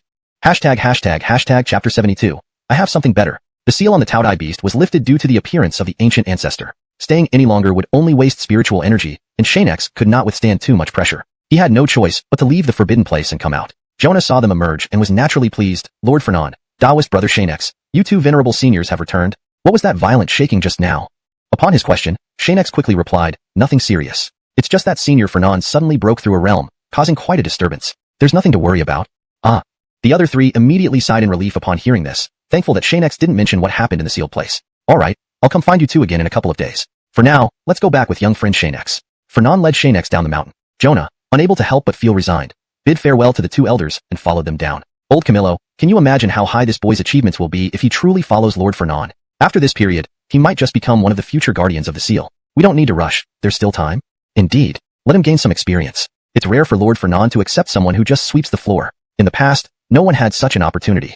Back at Fernand's residence, the 3 immediately gathered together. After the strong wind, many leaves were scattered on the ground, making it seem as if a lot of time had passed. You stay here and clean up. Young friend Xianxia and I will go out for a while. Prepare dinner a bit earlier. Understood, my lord. Jonah sometimes really wanted to quit his job, but encountering his own ancestral elder working under Fernand made him reconsider. It wasn't wise to leave at this moment. I must tell you, Ancestor has already agreed. The cultivation method he taught me can also be learned by you, understood? As Senior Fernand quietly told Xianxia this news, Xianxia didn't like the idea. Senior, this humble one already has a suitable cultivation method. As for the method given by the ancestor, please keep it well. How can that be? Fernand felt conflicted. Young Xianxia, this order is set. If I don't teach you, how can I explain it to him? Senior, this humble one really does have a cultivation method. If you don't believe me, we can compare later under the tree. Whoever has the faster method wins. If I indeed have a better way, you won't need to teach me. Xianxia, who previously held the rank of Divine Amato, now possessed the reversion Divine Amato technique. He had various ways to cultivate, not limited to these 2 methods. Impressed by Xianxia's firm stance, Fernand couldn't say more. The 2 decided to go there first before deciding. One thing puzzled Xianxia. Why did Senior Fernand manually sweep the fallen leaves when he could use spiritual power to clean up instantly? Senior, why do you insist on sweeping personally? Using spiritual power would clean everything up in an instant. Wouldn't that be better? Kid, you don't understand. Fernand smiled. You said you excel at cultivating. Now that I'm watching you, try it. If your words hold true, I won't teach you this cultivation method. Fernand knew even if he didn't teach Xianxia this method, at least introducing him to it was beneficial. When to use it was up to him. Fine, since you're so curious, let's begin. Although Xianxia didn't want to use the old ancestor's cultivation method, being curious about something provided by a person surpassing the Divine Amato level wasn't unreasonable. Understanding one's resources is always beneficial. No one complains about having too much wealth. His previous godlike techniques weren't as effective as the reversion Divine Amato technique, so he couldn't rely on those. After sitting down, Xianxia chose the reversion Divine Amato technique. Though early-stage cultivation was premature, considering his character, dealing with the red dragon-marked individuals in the isolated peak required enhancement. If he hadn't mastered advanced array formations before, he would have died during the brothel domain array encounter. Suddenly, the surrounding spiritual energy rushed towards Xianxia, entering his body. Watching him, Fernand couldn't hide his astonishment. I didn't expect this kid's cultivation method to rival mine. He surely has an outstanding master. The kid's potential likely matches, or exceeds mine. I wonder which of the 9 states' elders trained him.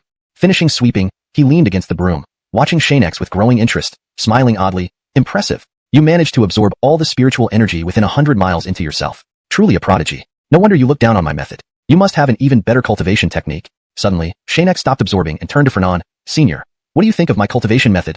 Senior Fernand walked over and transmitted part of his cultivation method to Xianxia. This is per ancestors' instructions. Even if you don't need it, take it and see. Keeping it won't harm you. That sounds fair. Fernand's action suited Xianxia perfectly, making him happy. In that case, I'll accept it. But I can't just take from you a set of martial arts as a token of gratitude. Fernand looked at the martial arts technique offered by Xianxia, then dismissed it. Not needed. What good martial arts could you have? I know every technique in the 9 states. Show me something worth seeing. Just take a look. Xianxia laughed. It was a sword technique. A sword technique, kid. You might not know this, but my talent in swordsmanship rivals any strong figure in the 9 states. Your technique isn't impressive enough? Senior, try it, cultivate, and judge its effectiveness. If it's not great, I'll accept your criticism. Still doubting, Fernand sat down to cultivate. Xianxia added, remember, if you find benefits later, don't complain. Humph. If it's as magical as you claim, maybe I'll improve further. Hope you're not fooling me. If it proves useless, you'll bear the consequences. Hee hee. Without thinking, Xianxia quickly picked up the broom Fernand had laid aside and swept up the remaining leaves, preventing the wind from scattering them. I'll finish cleaning. The rest is up to you. Before finishing his sentence, Xianxia ran behind the tree, swiftly gathering the leaves, occasionally glancing at Senior Fernand to observe. Chapter 73. The innate inertial Xianxia realm. After finishing cleaning, Xianxia immediately began meditating and continued his cultivation. However, this time he used a divine technique. How considerate.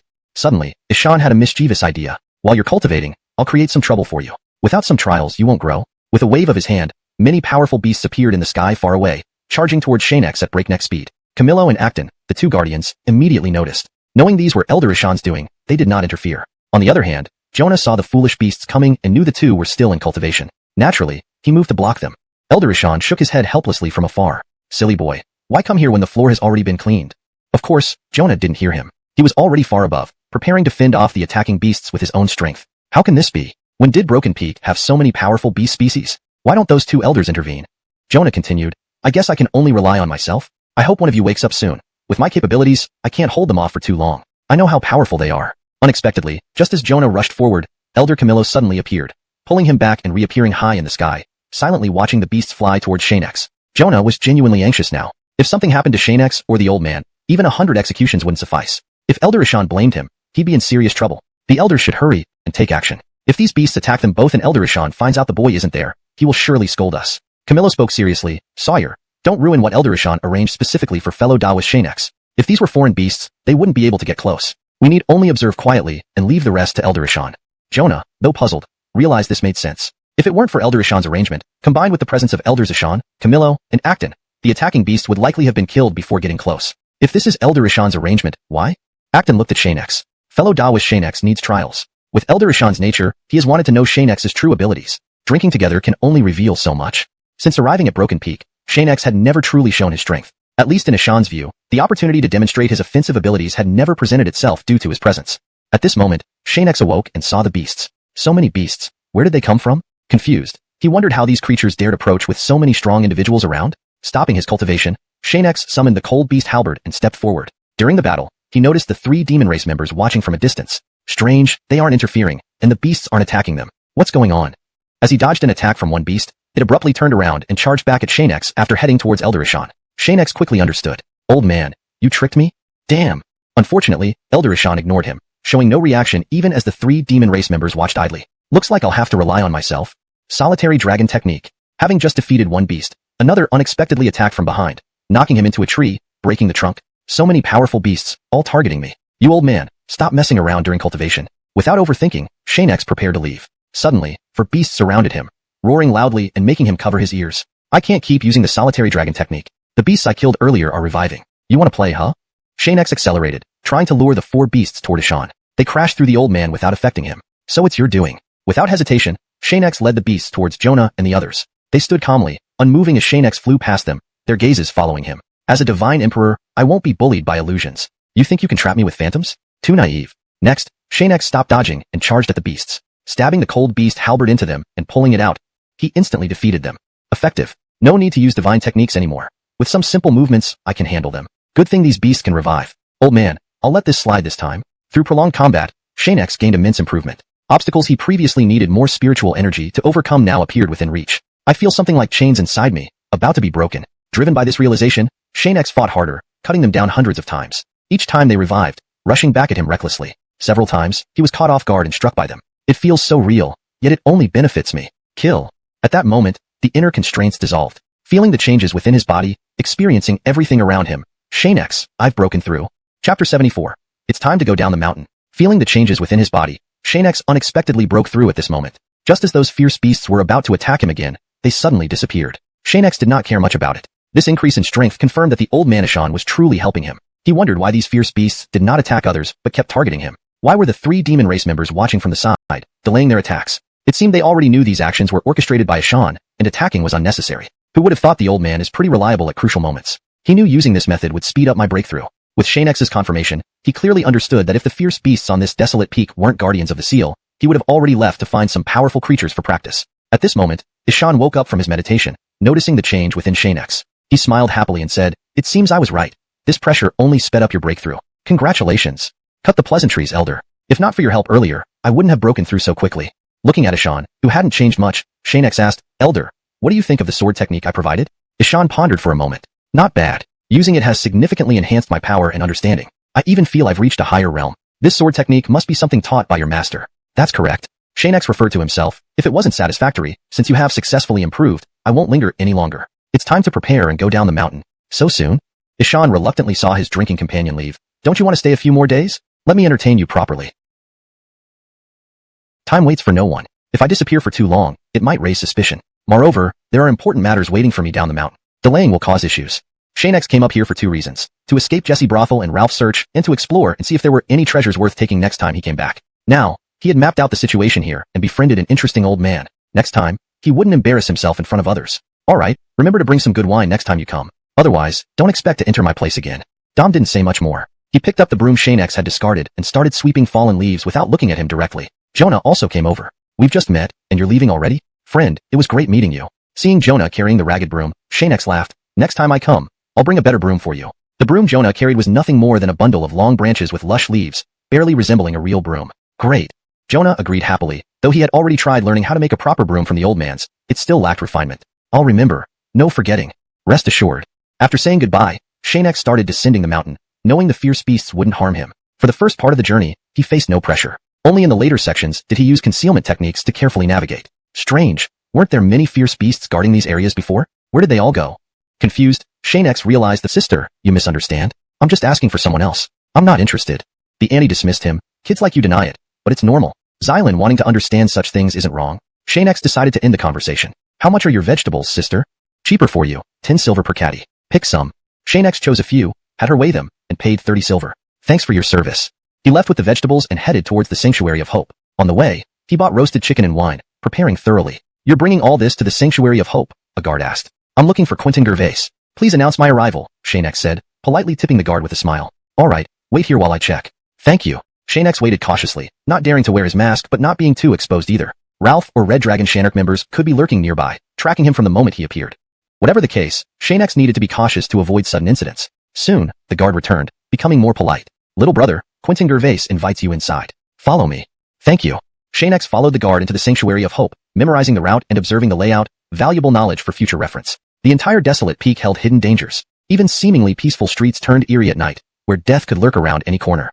Chapter 75. Only 3 days left. By the time Gervais had instructed the kitchen to prepare dinner, it was already evening by the time they sat down to eat. It seemed that everyone else, aside from the 2 of them, had already finished their daytime work and were resting for the night. "I didn't expect you to vanish for a few days and suddenly reappear. What's the current situation?" As soon as they sat down, Gervais couldn't help but ask multiple questions. "Brock and the Red Dragon Shanark have been looking for you less frantically these past days since they couldn't find you. They're not as impulsive as before and haven't searched the entire peak for your whereabouts." Xianxia had anticipated this outcome but still found one point perplexing. How did Brock manage to collude with the Red Dragon Shanark? Based on our information, they aren't originally from the same camp. What could have motivated them to join forces?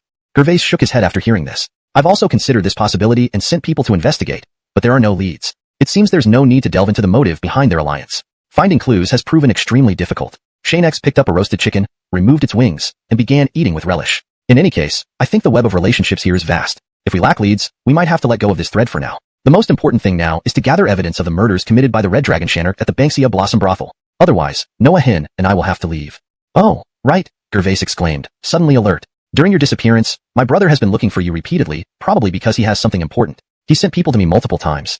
Don't worry, I've already gathered some leads about the Red Dragon Xianxia. If everything goes as planned, we should uncover the truth behind the murders in another 4 to 5 days. Having said that, he wiped his hands clean, took out a letter, and placed it in front of Xianxia. Remember this well. When we find the good stuff, don't forget about me. In exchange for these leads, there are conditions. He then raised his wine cup. Fellow Taoist Xianxia, may our cooperation be fruitful. Shani, our cooperation be fruitful. Xianxia replied. Xianxia then informed him, you need 4 days, but I only have 3 left. After tonight, we have only 7 days to find evidence. If we can't, leaving is inevitable. Plus, with your help, we might solve it faster. The 4 days I mentioned are based on working alone. Of course, this isn't a definite factor. Gervais knew Xianxia's capabilities well. Regardless of how he performed on the 9 provinces continent, within Duanjue Peak, he was certainly a candidate to enter the Hope Saint Hall. To be honest, if you wish, both you and XuanHuan can join the Hope Saint Hall. This is a condition proposed by the Hosuis. You should consider it. Gervais paused. As you know, working in a brothel severely impacts one's reputation. Gervais moved his wine cup and sat beside Xianxia. Since you dislike such places and have no involvement in murder cases or interest in the women, joining the Hope Saint Hall is your best option. Consider it. Xianxia took a sip of wine. Let's talk about this after the murder case is resolved. Haha, all right. Gervais clapped him on the shoulder, suddenly astonished. You little devil, you've broken through again after just a few days. Just luck. You're a monster. Even some continent geniuses might not match you. Calling you a genius might even diminish your status. Joining our Hope Saint Hall could allow the elders to mentor you. Your future looks bright. The seniors of the Hope Saint Hall had told Gervais that if Xianxia showed promise in combat, they should recruit him. People like him should be brought into their fold. We'll see, Xianxia responded. Not that he wasn't willing to agree immediately, but since his purpose in Duanjue Peak was already fulfilled, joining the Hope Saint Hall seemed unnecessary. Seeing that his offer didn't move Xianxia, Gervais quickly added, don't worry. Once inside, I can give you my position, and the Hall Master will personally instruct you. Joining us won't put you at a disadvantage. Xianxia asked, does the Hope Saint Hall have any special forging material? Gervais had mentioned earlier that due to Xianxia's sudden disappearance, the searches had slowed down significantly. Investigating connections between the 2 cases within the Hope Saint Hall was their only immediate action. The 2 continued drinking until midnight, finishing all the newly bought wine. By then, everything on the table had been consumed, with remnants scattered everywhere. Both men were flushed red but remained fully conscious, seated and staring at the table. Are you drunk, Lord Gervais? Not at all. This much won't affect me. Gervais stood up, visibly unsteady. Xianxia rushed to support him. You're saying it's fine when you're swaying? At least you're not falling over. Why don't you rest now? You've already informed the case room colleagues that I'd handle it. No. Gervais insisted, maintaining a serious demeanor. I told you I'm going with you. We're in this together, allies. Rest assured, I'm not drunk. I'm fully aware. Helpless, Xianxia waited until they stepped outside. The cool night breeze chilled them both, causing Gervais to shiver. Since we have 3 days, why don't you rest now? I'll head over. Xianxia released Gervais, intending to let him return to his room. However, Gervais ignored him, went back to add more clothes, and hurriedly followed. It's related to our identities. How much can you discover without me? Xianxia, I'm not that easily intoxicated. This much wine is insufficient. Heading towards the case room, Gervais quickened his pace. Chapter 76, A Clash of Abilities. The Hope Sanctuary was quiet in the dead of night. Pitch black everywhere except for the light from a candle inside the review room. Through the paper windows, 2 men's silhouettes could be faintly seen. They were sitting at a table, engrossed in their work like detectives solving a major case. One moment conferring in hushed tones, the next frantically searching through documents, then suddenly rummaging through cabinets. The scene was bustling despite the hour. After all, it was nighttime. Have you found any clues? Let's share them. Xianxia looked at Jaden and gestured for him to speak. Jaden responded. Shouldn't we analyze the case first? It seems a bit premature to share now. Xianxia shook his head. I've already analyzed it quite thoroughly. Jaden seemed incredulous. Both had been drinking, and the alcohol was starting to take effect. How could Xianxia piece everything together so quickly? Unbelievable. What? You don't believe me? Xianxia asked, noting his expression. It's true. My deductions have brought me close to the answers. If I had your findings, it would only enhance my conclusions. Jaden retrieved a file from behind a cabinet, but didn't immediately hand it over to Xianxia. Instead, he placed it aside. Relax, I just want to see what you're capable of. How about this? Let's have a showdown. If you can recount all the clues accurately, matching my information, then I'll trust you. All right. Xianxia chuckled wryly, accepting the challenge. Jaden's intentions remained Giffardar. Why did he insist on this competition? There's only one explanation for this. There are aspects of the clues that even he doesn't understand fully. Despite sharing the clues earlier, he still couldn't deduce more useful information. By insisting on this contest, Jaden clearly wanted to leverage Xianxia's insights to uncover more clues about the case. The first victim was a man with a sword wound on his neck and missing fingers. The second was a decapitated savannah who had been sexually assaulted, Xianxia said, rising from his seat. The only proof that this perpetrator is connected to the Red Dragon Xianxias at Lai Lai Brothel comes from the Dark Hunter. Without him, all our leads point to him, and I've already encountered the killer. Just seeing him once isn't enough to arrest anyone. We need solid evidence, such as the dragon pattern on their waist, as you mentioned, Jaden replied. eyes fixed on Xianxia. But we need a way to obtain the identity marker of the Red Dragon Xianxia from Lai Brothel. I know how to proceed, but can you get close to them? Xianxia asked. You liked her. Why else would she have liked you? She's just a savannah. How could Han Songling ever fancy someone like you? Impossible, Jaden said, tinged with jealousy. You're much younger than her. If you were together, how many would mock her? Whatever your intentions, stay away from her. Even if I respect your abilities, I'll still teach you a lesson if necessary. Understand? Both fell silent, not knowing what to say until Xianxia finally spoke. Do you love her? Jaden waved his hand in frustration and walked out, leaving Xianxia alone in the room. In fact, it's you who loves her, while Sister Han Songling never felt the same. Xianxia recalled when he and Sister Han Songling had watched the moon together, and she had told him something. In the beginning, when prostitution started in Broken Peak, Jaden spent countless nights with different women. He was heartless. Until he met me, he changed somewhat, but I realized he couldn't change his old ways. Sister Han Songling sighed. I tried to accept him, but each time, I'd see him with other women. So, I never gave him another chance. Sister Han Songling, what do you mean by that? That night, Sister Han Songling just stared at Xianxia, smiling without answering. Ah, Jaden. Why do you keep doing this? Xianxia hadn't known Sister Han Songling's feelings back then, nor did he know now. But one thing was certain, Jaden was jealous because of Xianxia. I must reconsider tomorrow's plan. If I'm surrounded, I can only rely on myself. This contest with Jaden was a mistake. Xianxia knew the strength of the sanctuary members all too well. It didn't seem reliable. Since only I'm here in the review room, I might as well look over the case again and think of a way to lure the Red Dragon Xianxia from Lai Brothel. It won't be easy. Since Ralph joined them, Xianxia sensed the situation was more complex than they thought. Before the unexpected happens, preparation is key. Otherwise, he'd have no choice but to cry. Why did these two sides decide to collaborate? Chapter 77. The two Red Dragon Xianxia individuals. That night, Xianxia did not return to the half-summer blooming brothel. Instead, he stayed at the Hope Sanctuary's reading room, reviewing case files until late into the night. Unconsciously, he fell asleep without making a sound. When he woke up the next day, the candles on the table had already burned out, presumably from early in the morning. Suddenly, hurried footsteps approached from outside the door, and then one of the Hope Sanctuary disciples stood before him. Xianxia's Taoist friend, Quentin Tommy sent me to inform you that everything has been arranged on his side. Now it all depends on you. Seeing no one sneaking around nearby, Xianxia replied, Go back and tell Quentin Tommy that everything is normal, and the plan will proceed as scheduled. Yes. After sending off the disciple from the Hope Sanctuary, Xianxia returned to his room, picked up his clothes, and headed out onto the street. Unlike before, this time Xianxia did not walk cautiously, wearing a mask everywhere he went for fear of exposing himself in public. At least, not to draw too much attention. Without giving the plan much thought, Xianxia directly walked towards Lai Brothel, moving swiftly as if ready to start a fight. Soon, Xianxia saw the blue dragon-marked individual standing outside Lai Brothel run back inside. He sat down in a dining spot and ordered a bowl of noodles. It's unbelievable that they fell for it so easily. Perhaps even Ridge might be in Lai Brothel these few days. Shortly after, two red dragon-marked individuals appeared at the entrance, accompanied by Ridge and others, totaling about a dozen people, which was relatively few compared to before. They watched as Xianxia finished his noodles and paid, then left. They openly followed him closely behind. Xianxia deliberately led them to an unpopulated alley. Once there, he stopped walking, knowing they were already following him. I didn't expect that I, Xianxia, would be so important to you all. A couple of disputes, and you immediately team up to strike against me? Ridge arrogantly replied, Xianxia, when we let you eat your noodles just now, we with just you dozen people, you seem no match for me. Give you a chance, bring more over if you want. Xianxia spoke with confidence, irking them. Branson stepped forward and said, We dozen people are enough to deal with you. Xianxia remained calm. I wonder what reason led you to harm 2 lives, including a savannah you defiled. That seems too extreme. In business, it's always survival of the fittest. Weak ones are eliminated. This is an unchangeable fact of life. Unfortunately for you, your half-summer blooming brothel obstructs my financial path. To maintain my income and ensure my people's survival, your half-summer blooming brothel need not exist. Understand? Rudy spoke powerfully, as if his reasoning gave them the upper hand. You're being unreasonable. Xianxia roared. Your Lai Brothel's poor business has nothing to do with us. Your ambition has caused all this. If you want us closed, only my death will suffice. Summoning the Hansong beast spear, Xianxia charged at him. Almost instantly, a thud was heard, and Xianxia was flung back, as Rudy didn't even retaliate. The narrow alley prevented Xianxia from stopping quickly. Do you want to die? Don't you know Quentin Rudy is at late-stage Xianxia King? Charging straight in his suicide, Ridge blurted out, realizing he should only stroke their egos for future help. Rudy indeed seemed formidable, focused on slaughter. Xianxia did not signal the Hope Sanctuary people to come out, knowing their capabilities wouldn't match these two, let alone adding Ridge. Even though his strength wasn't exceptional, he could still handle the Hope Sanctuary disciples easily. If you're scared, just confess your secrets, and perhaps I'll spare your life. At this, Ridge protested. Rudy, what about me? Branson sighed, you fool. If my brother can subdue him, do you think this innate martial master can harm you? Ridge pondered, seems logical. My fate lies in your hands, brothers. Protect me if he turns on me. Rudy assured, rest assured. As long as you sincerely follow us, you'll be safe. Others won't find it easy to kill you. Good, very good. Ha ha ha.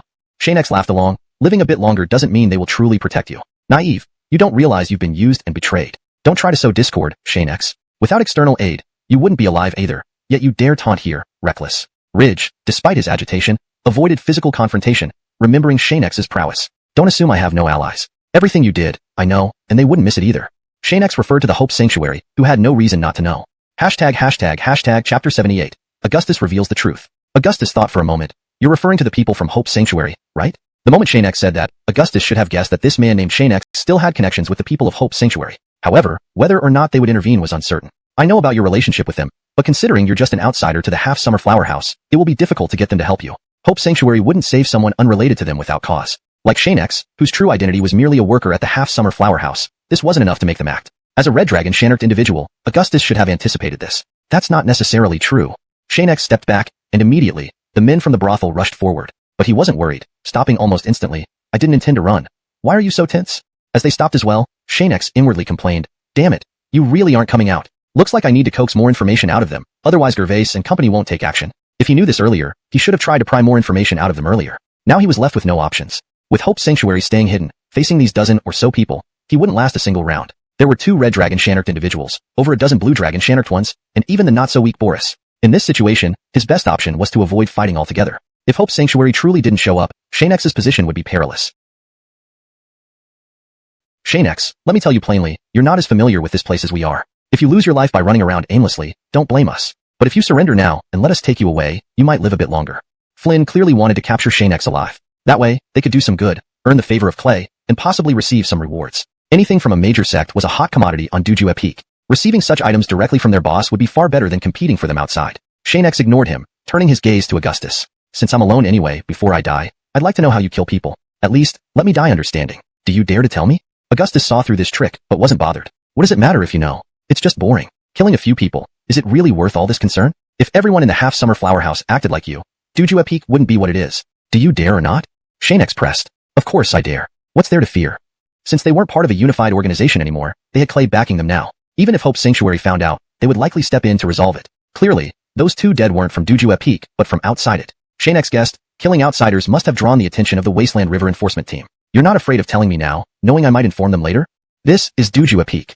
Augustus firmly stated. Wasteland River is Wasteland River, and Dujue Peak is Dujue Peak. Thinking you'll see them again alive is wishful thinking. You may not know, but my strength isn't far below yours. In just a couple of days, I've advanced from Xianxial Artist to innate Xianxial Artist. If you kill me, the person behind me won't let you off. Xianxia's stern gaze indicated he spoke the truth. Augustus wasn't frightened. He smiled naturally, unaffected by Xianxia's words. When you're dead, everything you say now will be meaningless. He took a few steps forward, rest assured. You won't survive past tomorrow. Even if Hope Sanctuary arrives today, they can't save your life. Face reality. Xianxia, I'll see the sun tomorrow. After all, it's summer. Augustus ignored him, giving a signal to his younger brother. Then Flynn charged at him, sword in hand, while Xianxia met him with a spear. The 2 quickly engaged in combat. Currently, there were no signs of anyone from Hope Sanctuary, and nobody seemed likely to appear. Xianxia was helpless. Can Gervais be trusted? He was still worried about Gervais not showing up. These people certainly wouldn't let him leave unharmed today, especially Boris and the 2 red dragon Xianxia individuals, who had no good intentions. Xianxia fought while retreating, suddenly having a thought. Could it be because Sister Hansen likes me, making him enemies? Boris chuckled, calling the blue dragon Xianxia individuals. Follow me and assist Lord Flynn in killing Xianxia. Just as they started running, Augustus shouted. Hold on. Leave 2 here to guard the array. Boris casually pointed at 2. You 2 stay. The rest, follow me. Yes, Sir Zhang. Following Flynn now meant even blue dragon Xianxia individuals could be commanded. A far cry from ordinary murderers. #### Chapter 79. The truth unveiled. In another street, inside the confining formation, they were still engaged in battle. What puzzled Xianxia was that he had clearly walked this street before, and it shouldn't take this long. By now, he should have been caught by the enemy. Another damned formation. Must be the doing of another red dragon Xianxia individual. Xianxia accurately deduced that this was Kent's doing. At this moment, Kent stood at the center of the formation. If Xianxia could not destroy the formation by force, he would have to find the core. Finding the core meant facing Kent and 2 blue dragon Xianxia individuals. Defeating Kent alone was almost impossible for Xianxia, let alone dealing with the additional attacks from the 2 blue dragon Xianxia individuals. It would be even harder. Even if you can guess where the core is located, what does it matter? With me and my 2 companions here, you don't even have a chance to escape, understand? Suddenly, attacks came from all directions. Xianxia narrowly avoided being hit multiple times, fortunately escaping thanks to his snake-like agility. Who? With a shout accompanied by laughter, Ralph and several blue dragon Xianxia individuals appeared before them. This time, it wasn't just a one-on-one fight. It's you. That's right, it's me. Ralph revealed himself with a grin. Xianxia, why couldn't you provoke anyone else but us? You will regret being born. Ralph's expression turned grim. What are you waiting for? Move in. Without delay, the blue dragon Xianxia individuals launched intense attacks on Xianxia. Damn it, even though there's a red dragon Xianxia one, having so many blue dragon Xianxia ones join and makes things worse. Never mind, I'll head towards the core. Xianxia used his inner spiritual energy and sensed the location of the core vaguely. On his way, he managed to temporarily fend off 2 blue dragon, Xianxia individuals who tried to intercept him. Huxley immediately warned them, don't get too close. Use ranged attacks and wear him down slowly. Hearing their Josue's words, the remaining blue dragon Xianxia individuals ceased chasing closely. Hey, they've gotten smarter. Xianxia noticed their caution. Although the red dragon Xianxia individuals were strong, their speed was no match for his. Bringing him down would take time and opportunity. Otherwise, taking Xianxia's life would be extremely difficult. He's getting closer to the core, Ralph. Hurry up and stop Xianxia from reaching it easily. Struggling, Ralph shouted. Forget everything else. Accelerate and outflank to stop him. This time, Ralph took the lead, unleashing an astonishing burst of power with a vast attack range, forcing Xianxia to block rather than dodge. Don't think only you can use the Frost Beast 100 strikes. He formed the Frost Beast halberd in the air and attacked. Shiny blue dragon Xianxia individuals were hit during this assault. While Huxley and Ralph fended off the attacks, it only slowed them down slightly. When Xianxia approached the core, he saw Kent standing there, his brow furrowing. I didn't expect him to be guarding here. Did he predict I would come here? You got lucky last time, but this time, even knowing the core exists, you can't break it. Kent remained immobile. I'll stay here. You're not my match. Holding this core will be enough, and the rest will handle you. Huxley and Ralph surrounded Xianxia. Kid, you have nowhere to run. Either surrender or face the hard way. Quickly, take him down, Kent ordered. Kill him before the Hope Sacred Hall people arrive. Yes. Both Huxley and Ralph attacked simultaneously. Xianxia couldn't escape and had to brace for the impact. Indeed, the strength of a Xianxia king is formidable. Even just defending, Xianxia felt overwhelmed instantly. Their martial techniques were immensely powerful compared to others. Bam! The explosion of force injured Xianxia, sending him plummeting down. Against a Xianxia king, you're nothing. Huxley landed beside him. You are indeed a genius, but geniuses often die young. Xianxia, your time has come. A devastating blow struck, but Huxley did not spare him due to injury, exerting at least 70% of his power. Xianxia did not attempt to block fully, merely using his hand without invoking the XuanHuan spirit pill's power. No matter what Hope Sacred Hall intends, I cannot reveal more power yet unless Qin Lu's words are lies. At the last moment, he shouted, Divine Shield Spell. Bam! Someone deflected the blow for him. Xianxia opened his eyes, but found no trace of Qin Lu. This isn't Qin Lu's aura. Who is this person? An old, grave voice spoke, trying to kill on my territory. Do you really think Hope Sacred Hall is just a figurehead? A light strike effortlessly neutralized Huxley's skill, surprising not only him but also making Kent shudder internally. This person is stronger than me. Why would high-ranking cultivators of Hope Sacred Hall save an uninvolved person? This senior is Hope Sacred Hall's deputy, Clement. Since you know my name, you should leave immediately. Think carefully. He is a target of someone important backing us. Protecting him means you've thought about the consequences. Clement paused. Regardless of your backer's intentions, Hope Sacred Hall will protect Xianxia. Take your people and leave the Peak of Desolation. As for the murder case, I will overlook it. Although Clement was powerful, killing these people would bring disaster to Hope Sacred Hall if their backers were truly formidable. These people couldn't be killed outright. Perhaps the one who wanted Xianxia dead held significant influence. Humph. Then prepare for that noble's wrath. None of you will escape. We're leaving. Huxley looked at Ralph. Let's go. The formation vanished, and the narrow street returned to normal. Xianxia rose from the ground, still feeling unstable. Thank you, Senior, for saving me. Rest assured, after this incident, within this Peak of Desolation, no one will harm you again. As for their lives, we can't take them yet. Clement wasn't unwilling but was uncertain about Kent's backers, confirming they were part of an organization. Probably some organization. Do you remember if you've offended anyone recently? Xianxia shook his head, although inwardly he realized a powerful enemy remained. Hall, the mysterious adversary within the Divine Radiance sect. From what he understood from his family, Hall's strength was enigmatic. Given time and opportunity, Xianxia would investigate further. After all, becoming a waste was directly linked to Hall. Chapter 80. 10 days have passed. Senior, I suppose you must have heard what Stone said just now. Until this moment, Xianxia still believed that it was Senior Joe who had overheard their conversation and decided to intervene at the last possible moment, saving him from danger because he had revealed that both murders were committed by the Jians. Joe seemed puzzled. I don't know anything about that. That person called Stone did show some potential, but unfortunately, his path has completely strayed. He continued speaking to Xianxia. Within this break-off peak, although those here bear the weight of many lives on their conscience, not all are irredeemably evil. Little Xianxia, welcome to your arrival. As for what you mentioned about Stone's words, I've never heard of them. Judging by Joe's demeanor, it didn't seem like he was lying. Very well, thank you, Senior, for coming to my aid. I'm extremely grateful. No problem. He then looked aside and coldly spoke into the air. You've been watching for quite a while. It's time you showed yourself, Cal. In a dilapidated house, Cal, along with several members of the Hope Cathedral, had been hiding. If it hadn't been for Joe's sudden outburst, they would have continued to conceal themselves, but now they were reluctantly revealed. Xianxia, please don't say such things about me. Calling me grown-up is quite embarrassing. Cal instantly became submissive upon seeing Senior Joe. From their conversation, Xianxia understood that they shared a master-student relationship, and Cal appeared to be an obedient student. Embarrassing you.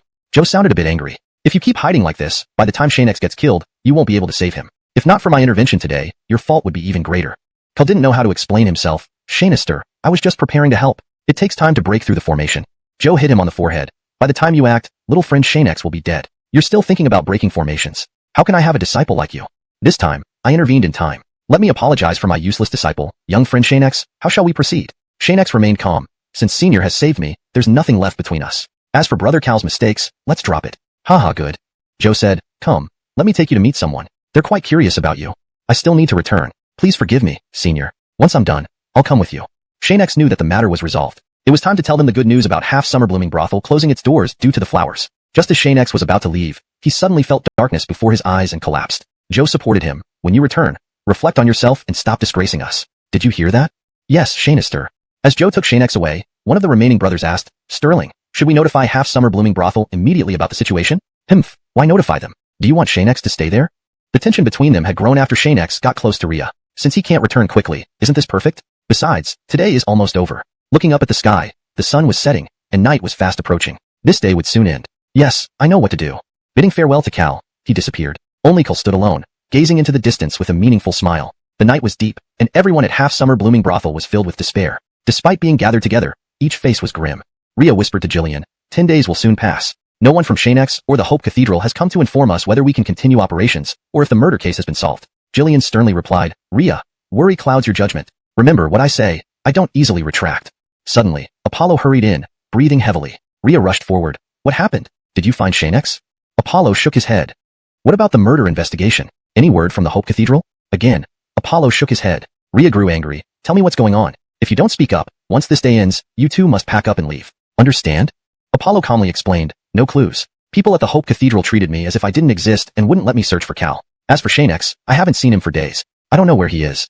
He hadn't returned to his room these past few days, staying on Breakoff Peak Street all along until now. He's afraid to return because he couldn't solve the case, fearing disgrace. So he ran away somewhere else, unwilling to see you again.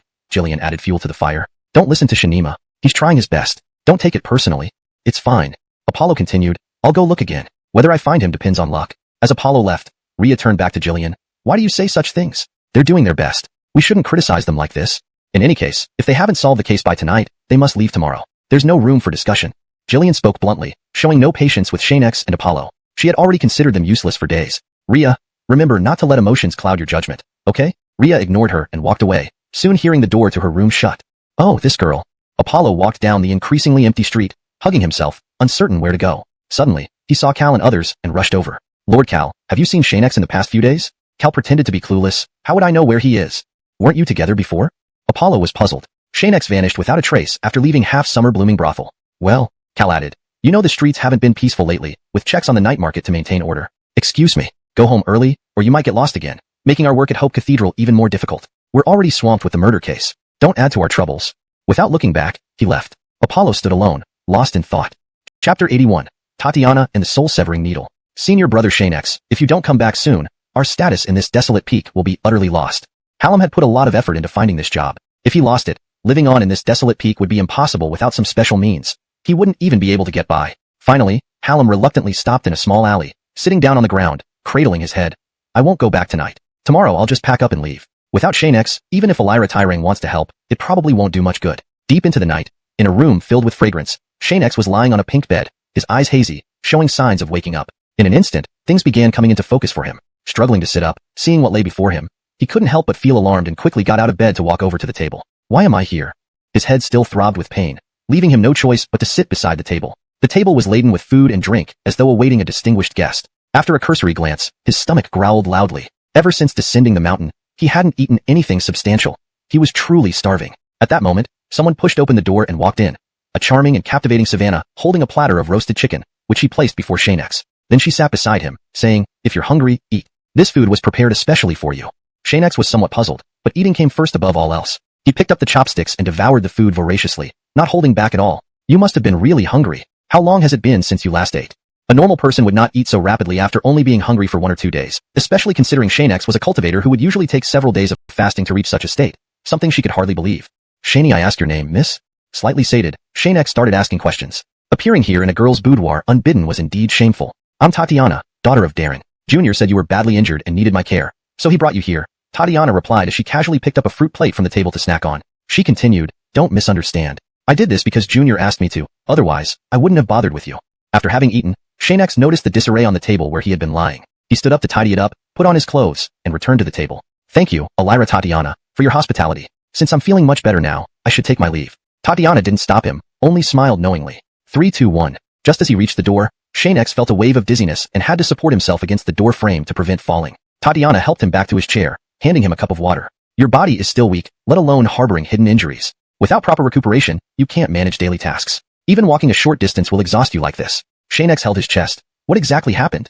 Hidden injury? He had no clue how Havelock and others could have inflicted harm on him without him sensing it. It seemed impossible. Tatiana produced an emerald green silver needle and said to Xianxia, "This is the famous soul-severing needle from the 9 continents. Normally, if anyone gets hit by it, they won't be off the bed for 10 to 15 days. You're quite resilient." Soul-severing needle. Xianxia picked up the soul-severing needle from the table, inspecting it closely. I've never seen this weapon before, nor heard of it, yet it's potent enough to hit me without my knowing. Indeed, it's baffling. Tatiana explained. The soul-severing needle is a deadly weapon used stealthily within martial techniques. Even top-notch experts can't immediately defend against it when struck. It's not surprising you were affected. What organization uses this weapon? Xianxia asked her. No idea. Tatiana shook her head. No one who has ever used this weapon has been exposed yet. Elira Zoe, can you give me this soul-severing needle? Why? I want to keep it. If I ever encounter this weapon again, I can learn more about it and investigate further. Perhaps this soul-severing needle has something to do with Glenn. Without hesitation, Tatiana responded, sure, you can have it. It's useless for me anyway.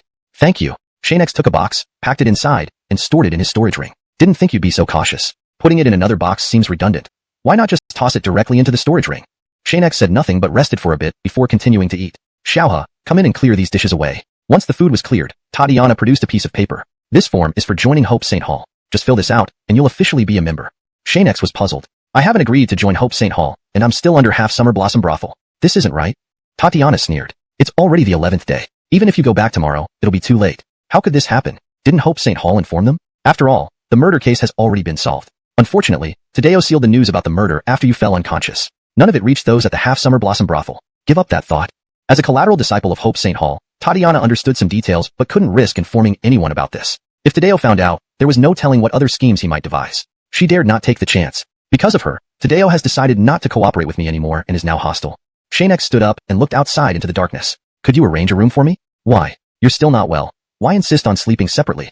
Tatiana wondered, thinking he was shy. Or what?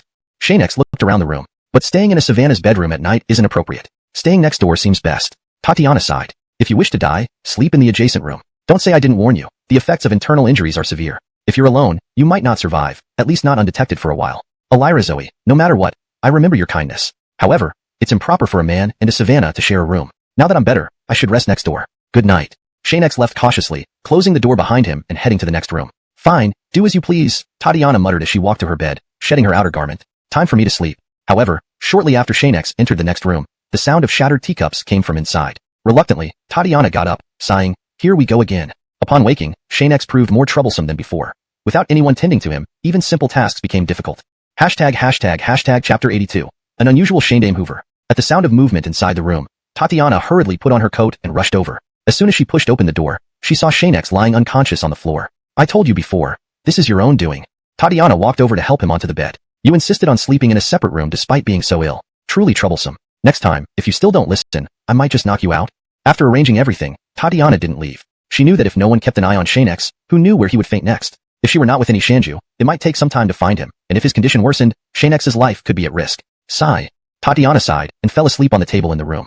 Though physically unconscious, Xianxia was mentally aware in the sea of consciousness, where he observed the dark mist over his heart. Is this damage caused by the soul-severing needle? Cultivators generally understood that the sea of consciousness was intrinsically linked with various parts of the body. If any part was injured, changes would also appear here. The soul-severing needle targeted the waist. When did this happen?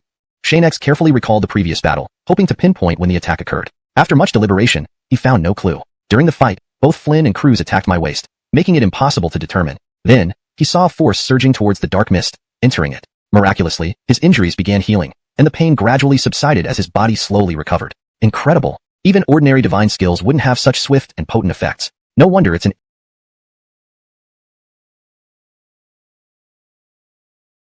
Xianxia. Senior brother Xianxia is back. Pushing through the crowded entrance, everyone seemed to be waiting for him, their expressions grim. Ria approached him, saying, Mom asked me to bring you to her. Follow me. Okay. Hallam was confused but followed Ria. I wonder if senior brother Xianxia has returned? Ria shook her head. Xianxia never came back, and no one saw him on the streets of Broken Ridge. Her tone conveyed worry. It was unprecedented for Xianxia to go out without telling anyone, especially since he didn't inform even her. This news hit Hallam hard. The Xianxia he waited for wasn't back. When they entered Shandame Hoover's room, he immediately heard her voice. Since you failed to complete the task within the specified time, as previously agreed, you must leave Half Summer Flower House immediately. Without giving Hallam a chance to speak, She continued, go pack your things and leave Half-Summer Flower House now. Nothing, including Xianxia's belongings, should remain. Ria stepped forward. Mom, didn't you promise to wait for Xianxia to return first? Hansener, how can you trust outsiders so easily? In Broken Ridge, I'm the most trustworthy. Moreover, they are useless and must leave. Shandame Hoover's demeanor had changed dramatically compared to before. She had become someone else, even disregarding Ria's words. Seeing this, Ria dared not argue. Shandame Hoover seemed like a different person entirely. Shandame Hoover, senior brother Xianxia and I will leave, but shouldn't we wait for him to come back? No more delays. Leave immediately, Shandame Hoover snapped irritably. Don't worry. I've already packed Xianxia's belongings and placed them in your room. Take them with you when you leave. Hallam didn't say anything more, silently turning and walking out. Ria was bewildered. Didn't you promise to give them a chance? Mom, are you still the same mom? Of course I am, Shandame Hoover replied coldly. If I weren't, who would be? This world demands results. Failure means nothing. You must leave. Enraged, Ria left as well. As she departed, a shadow emerged from behind, smirking triumphantly. Xianxia, you must leave Broken Ridge. Even if you join Hope Sanctuary, you won't overshadow my position. I am the strongest in Broken Ridge. Not killing him is my limit. Ha ha ha. The mysterious figure targeted Hallam, seeming ruthless and merciless. Despite this warning, there was a strong possibility Hallam's life would be in danger after leaving Half-Summer Flower House. Ria followed Hallam into his room, where Xianxia's belongings were neatly arranged, courtesy of Shandame Hoover. Hallam slapped the table. It's so unfair. Can't we even wait a little longer? I think something is off about moms. Watching Noah safely leave the Banya Flower Brothel, a mysterious person observing from a high vantage point smiled. It's time to start the hunt. Noah did not continue walking leisurely down the street, but quickly turned into an alleyway, vanishing instantly. However, behind him, a group of people with unknown identities followed closely, each carrying a short knife, swiftly approaching him. Afraid to waste time, Noah sped up, turning through many alleyways, trying to shake off these annoying assassins. If it weren't for Yates teaching him how to handle strangers beforehand, Noah wouldn't have known whether these people were friend or foe, nor would he have accelerated his pace and thought of ways to lose them. This was all due to Yates's teachings.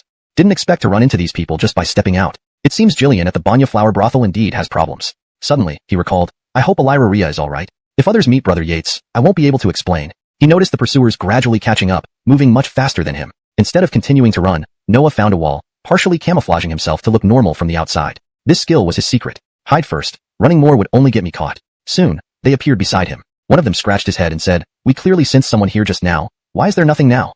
Another stepped forward, saying, this kid couldn't vanish. Then, he found a secluded spot, an old house, and went inside. An indeterminate amount of time passed, and Yates finally woke from unconsciousness. Seeing Tatiana sitting beside him, he asked without much reaction, what's the situation outside? Which situation are you asking about?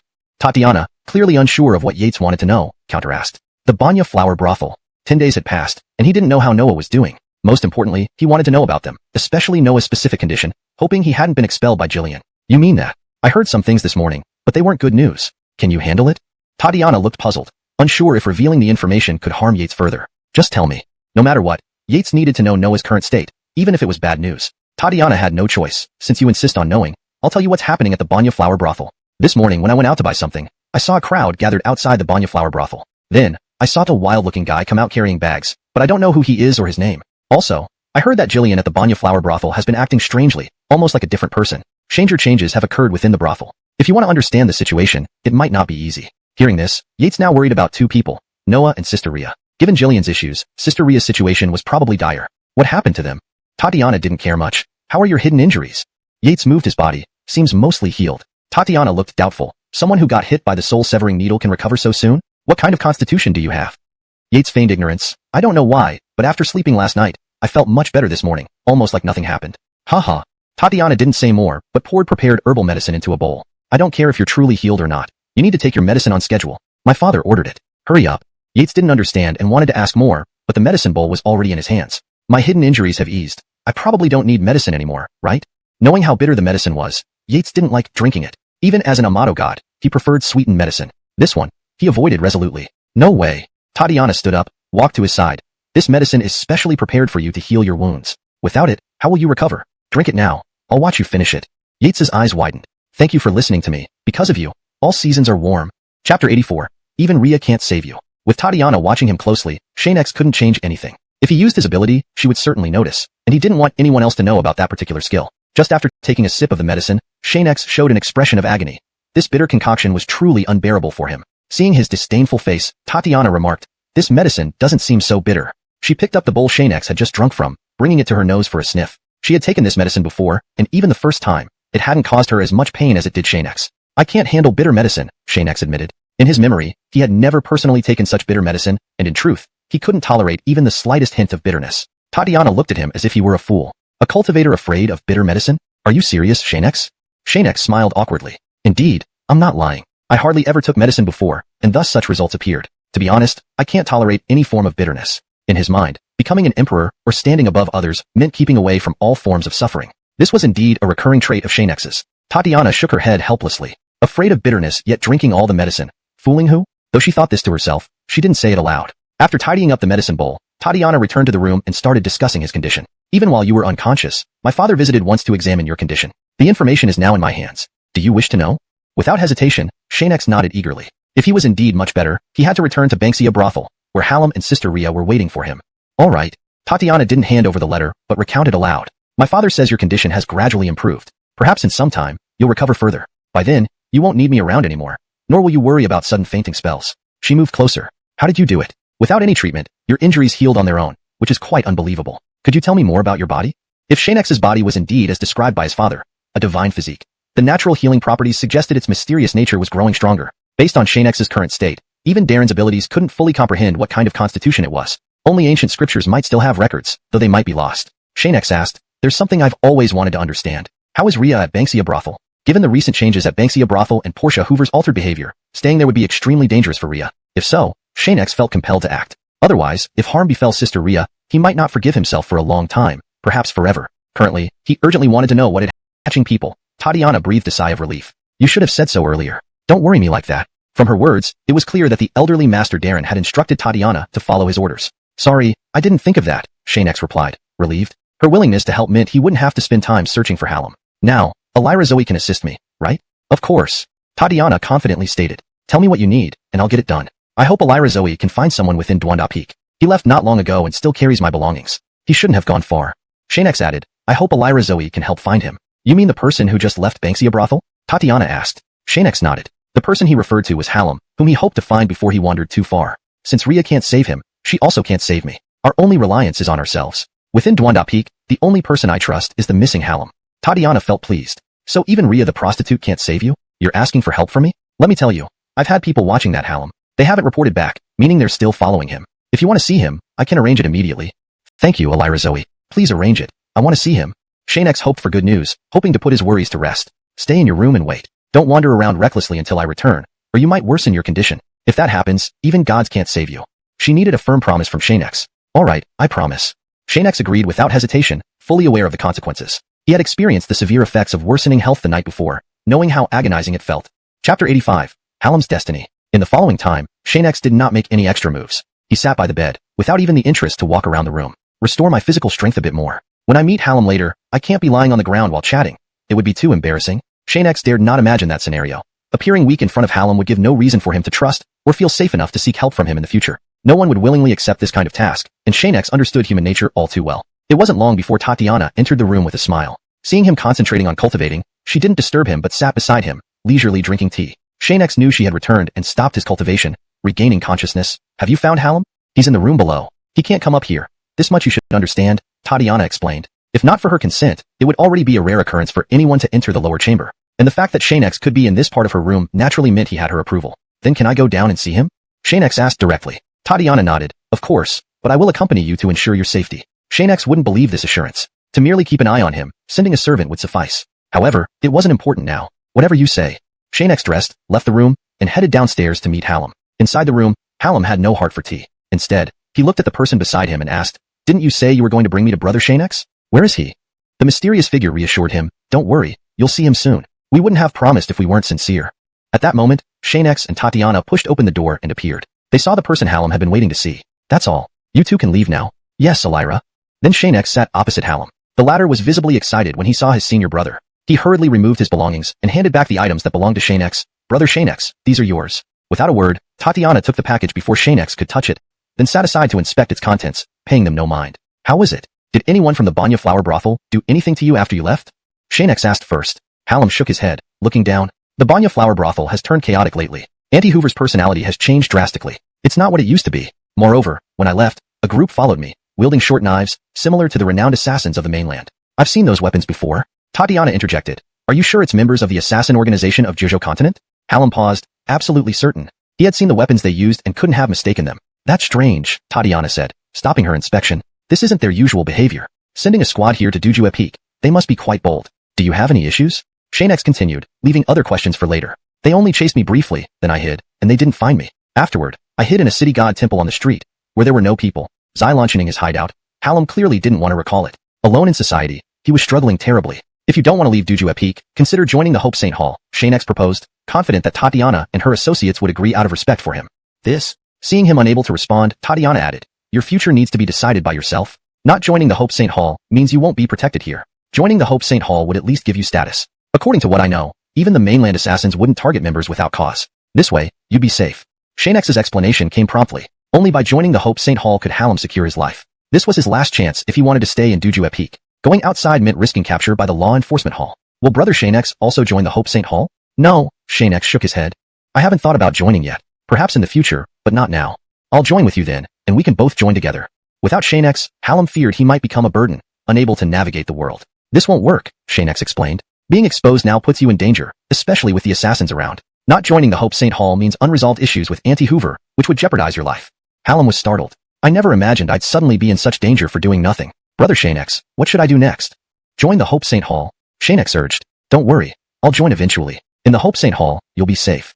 Xianxia hesitated due to the person responsible for Auntie Hoover's transformation, and because Ria was still trapped in the Banya Flower brothel, limiting his ability to join immediately. But that puts you in danger, brother, Hallam reasoned. If you need information from the Banya Flower brothel or to rescue Elira Ria, Chapter 86, Entering the Hope Sanctum. After retrieving his belongings, Xianxia asked for a room by himself. He unpacked everything from the package, including the identity token that marked him as the Yuan of the Liu family. According to my previous plan, everyone inside this package, along with Aunt Hoover and whoever controlled me from behind, has already seen all these things. Undoubtedly, Xianxia's identity was now exposed to the people of Broken Summit. Anyway, my identity isn't something particularly important, and I'm not the Yuan of the Liu family anymore. During the battle, I had already severed ties with my family. Knowing that Hall's existence would be an obstacle that he hadn't managed to resolve, it meant that he had no say within the family. Whether it was the elders or the younger generation of disciples, they were more inclined towards the powerful Hall. Xianxia's abilities were far from enough. He then destroyed the identity token in his hand, scattering the remains into the trash can. He acted nonchalant. Keeping the identity token might cause trouble. To be on the safe side, it's better not to leave any traces.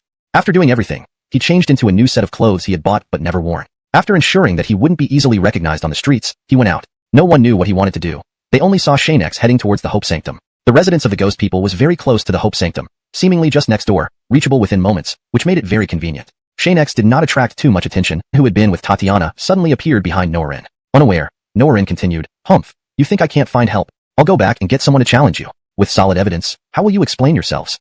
Interrupting the two guards who were about to speak, Kirin immediately greeted, Lord Justino. Justino glanced at Norin and understood that the young lady had specially instructed him to help bring Norin into the Hope Sanctum. Brother Norin is personally recommended by the young lady. How dare you question the decision of the young lady? Do you think no one can manage you in the Hope Sanctum? Justino shouted. Take him inside immediately. If you neglect this, and the young lady holds you accountable, you will have plenty of time to plead your case in hell. Justino knew that if they had not been ordered beforehand, the two guards would not have dared to show such disrespect. Yes, please come in. We failed to recognize you earlier. Please forgive us. In the future, we still need your support, they said humbly. As they left, Justino looked toward a street corner behind him. It was empty, as if no one had ever been there. He began to doubt himself. I clearly felt someone watching. Did I misinterpret it? He wasn't wrong. Just a moment ago, Xianxia had been standing there, watching everything unfold, and left before being noticed. Now walking back on the street, Xianxia mumbled to himself. It seems someone inside the Hope Sanctum wants to oppose me. Who could it be? Eating it spoonful by spoonful without concern for the buns. This doesn't concern me. After recovering, I must visit the half-summer flower house. Ria is still inside. I hope nothing happens to her. As he thought this, Tatiana watched closely. If you want to do something after breakfast, remember, I'm the only one who can help you here. Once these matters are resolved, don't forget to repay me, or my father will be displeased. Xianxia paused, then replied, Don't worry. Once these matters are done, I'll go see your father. I also need to take care of something important, so I can't miss this opportunity. Good to know. Seeing Xianxia's straightforwardness, Tatiana felt relieved. At least now, she wouldn't have to force him to join the Hope Sanctum anymore. Chapter 87. Ria falls into danger. After resting for several days, Xianxia no longer went out as often as before. Instead, he stayed in his room all day long, letting the servants sent by Tatiana deliver his meals without uttering a word. Some servants remarked, every time we delivered food to young Xianxia, we saw him sitting cross-legged on the bed. No matter how we called or reminded him, he remained unmoved. The scene was quite bizarre.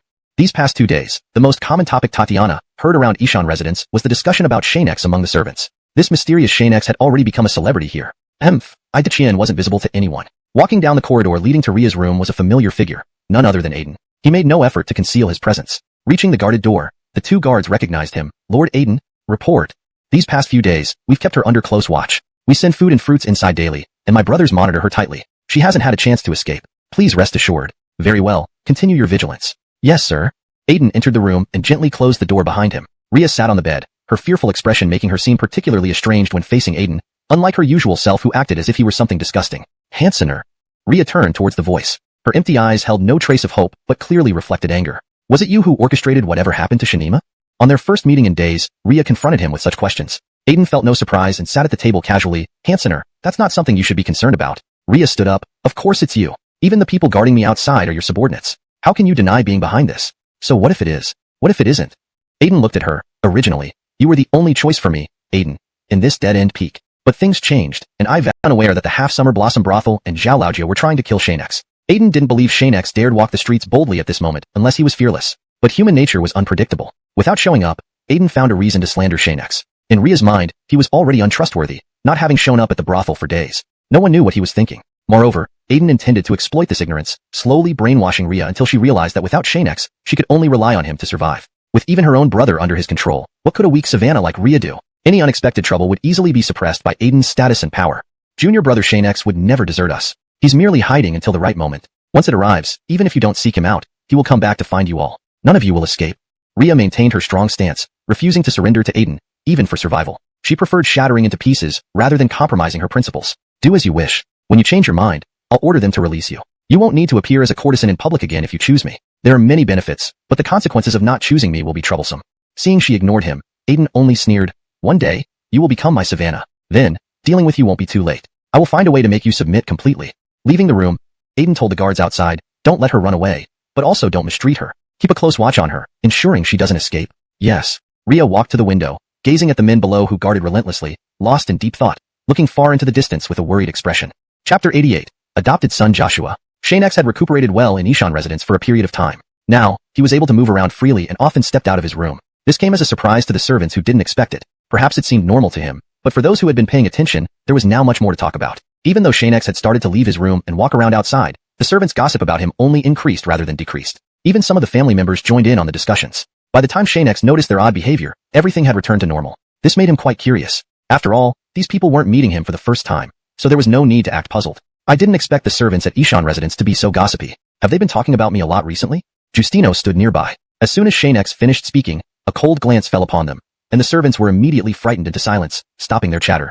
Xianxia can rest assured. As long as I'm here, you won't hear such voices again. He deliberately spoke louder. And your cultivation speed is impressive. You must be a genius of Ishan residence. What? Do you want to learn from me? Kieran asked in confusion. Of course not, Xianxia refused. I was just curious and stopped to observe. I have no intention of stealing or offending you. At that moment, Kieran approached. I've heard of you, Xianxia, right? A handsome young man loafing around in our Ishan residence. Quite fitting for your image. Hello, I'm Joshua, also part of Ishan residence. As he introduced himself, Joshua seemed to intentionally extend his hand. Xianxia did not refuse the handshake and shook hands with him directly. Suddenly, amid a strange smile, Joshua's true intentions were revealed. He firmly gripped Xianxia's hand, applying considerable force. However, Xianxia remained unperturbed, allowing him to grip tightly without flinching or retaliating. He looked on as if feeling no pain whatsoever, almost appearing foolishly detached. This pretty boy might be an idiot. I don't get why Elira Tatiana favors him. So skinny. Likely due to poor development. Then, Xianxia spoke up. Holding on any longer would be impolite. Wouldn't you agree, fellow Taoist Joshua? Just then, a servant walked by and witnessed the awkward scene. Realizing his initial move failed, Joshua quickly released his grip. Didn't expect you to be so brave. Isn't it better to stay in the courtyard? The one ambushed me before, so I sustained some damage. It hasn't healed yet. If you injure me, Tatiana won't spare you. Dare to threaten me. Joshua approached Xianxia. Seriously, what damage could a pretty boy like you have? Soul-severing needle.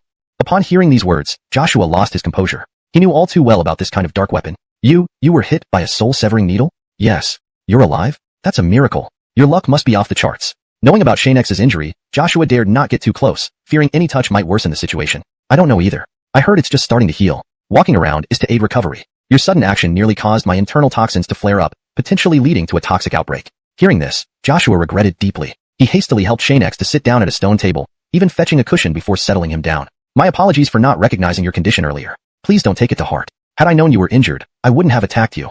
His change of attitude caught Xianxia off guard. Chapter 89. Finally understanding the other party's identity. Next, he ordered many snacks and warm clothes to be brought for Xianxia. He also sat by his side, ready to provide anything Xianxia needed. If it weren't for Xianxia, I cleared the toxins from my body. Xianxia pondered for a moment, but didn't want to get into conflict before completely detoxifying his system. Thus, he wouldn't use any spiritual energy or martial techniques for now. I know, but there's no need to worry so much. It's just a little bit of poison, not enough to end my life. Seeing Xianxia exaggerate, Shepard thought he was putting on a brave front. I know you're tough, but you shouldn't say things like that. Poison isn't trivial. Drink this medicine. Looking at the black medicinal bowl, Xianxia was instantly repelled by the strong bitter smell and moved it away. No way am I drinking such bitter herbal soup. Take it away, quick. And what is this, black ink? Are you serious? If it weren't for knowing Shepard's good intentions, Xianxia might have accused him of attempted murder. You don't need to rush. The ingredients are provided by Tatiana, with nothing else added. Clearly, you hate these herbal soups so much. How did you manage to recover from the soul-severing needle poison so fast without taking medicine? On the 9 continents, it was unheard of for someone to recover from the soul-severing needle without medication. I have a unique constitution. So what? Xianxia casually replied. For him, this explanation was easier for them to understand and sounded less far-fetched. All right, but I won't interfere. If we have a way to handle them? Absolutely. Xianxia smiled confidently. They're mere nobles, not a threat. Dealing with them is like dealing with physically powerful cultivators who look strong but are easy targets. Seeing no one nearby, Shepard moved closer and whispered, if you can secure my standing among the nobility, I promise to follow your lead. Deal. Xianxia then opened the document folder Justino had delivered. Shepard was puzzled. Shouldn't you discuss the plan first? No rush, I'll guide you later. Inside was only one sheet of paper with minimal content. Xianxia suspected his eyes were playing tricks on him, but after searching through the folder, he confirmed the scant information. Grabbing the paper, he shook it in frustration. This is ridiculous. Looking towards where Justino had left, Xianxia sighed. So few details, useless. Might as well keep it for now. Folding it neatly and placing it in his pocket, he continued, don't worry, I'll write out a plan for you. Remember to help me once the task is done? Deal, Shepard agreed. As long as you secure my status among the nobility, even if it means killing for you, I will. Lifting the herbal soup again, he offered it to Xianxia. Come on, drink it while it's hot. Absolutely not. Knowing the bitterness, Xianxia refused staunchly, resisting internally. To avoid further insistence, Xianxia rushed towards Tatiana's courtyard. Shepard chased but stopped at the entrance. This place was off-limits to him. Jealous? Entering Elira Tatiana's courtyard isn't allowed for just anyone. Even Xianxia Darren can't arrange for male servants to enter. You got lucky this time. Fine, when she returns, you can take care of yourself. Shepard thought, I'll wait until you come out. That way, I won't worry about your condition suddenly worsening due to me. Translation completed following the specified guidelines. The structure and tone are maintained, ensuring fluency and coherence with previous content. Chapter 90. The Nobles of Disconnection Peak. In the courtyard of Tatiana's residence, Xianxia was leisurely sitting on the veranda, reviewing the information packet Justino had just delivered. Even a single piece of information was better than none. These details only contained basic information. Did Justino make a mistake? Xianxia sighed as he set down the document and called for Justino to come forward. This only has some general information. Is there nothing else? Justino replied, young Xianxia, I followed Elira's instructions. These documents are internal secrets of Disconnection Peak. Getting this much information already required great effort. What? Xianxia sighed again. Take it back then. Taking the documents from the table, Justino still asked, Xianxia, do you need anything else? No. Xianxia turned away, unwilling to deal with him any further. Justino didn't seem upset. More. Fine. I'll find out myself then. You can't leave. Why not? Gavin's friends will be here soon. You should rest. Plus, I heard Gavin wants to meet you. He's preparing to bring his people over immediately. Tatiana wanted to help Gavin, seeing an opportunity to use someone like Xianxia. Facing nobles meant potential wealth, a good omen. All right, Xianxia sat back down. Once he finishes, I'll take care of the rest. Whether or not we succeed depends on him. Confused, Tatiana asked, what do you mean?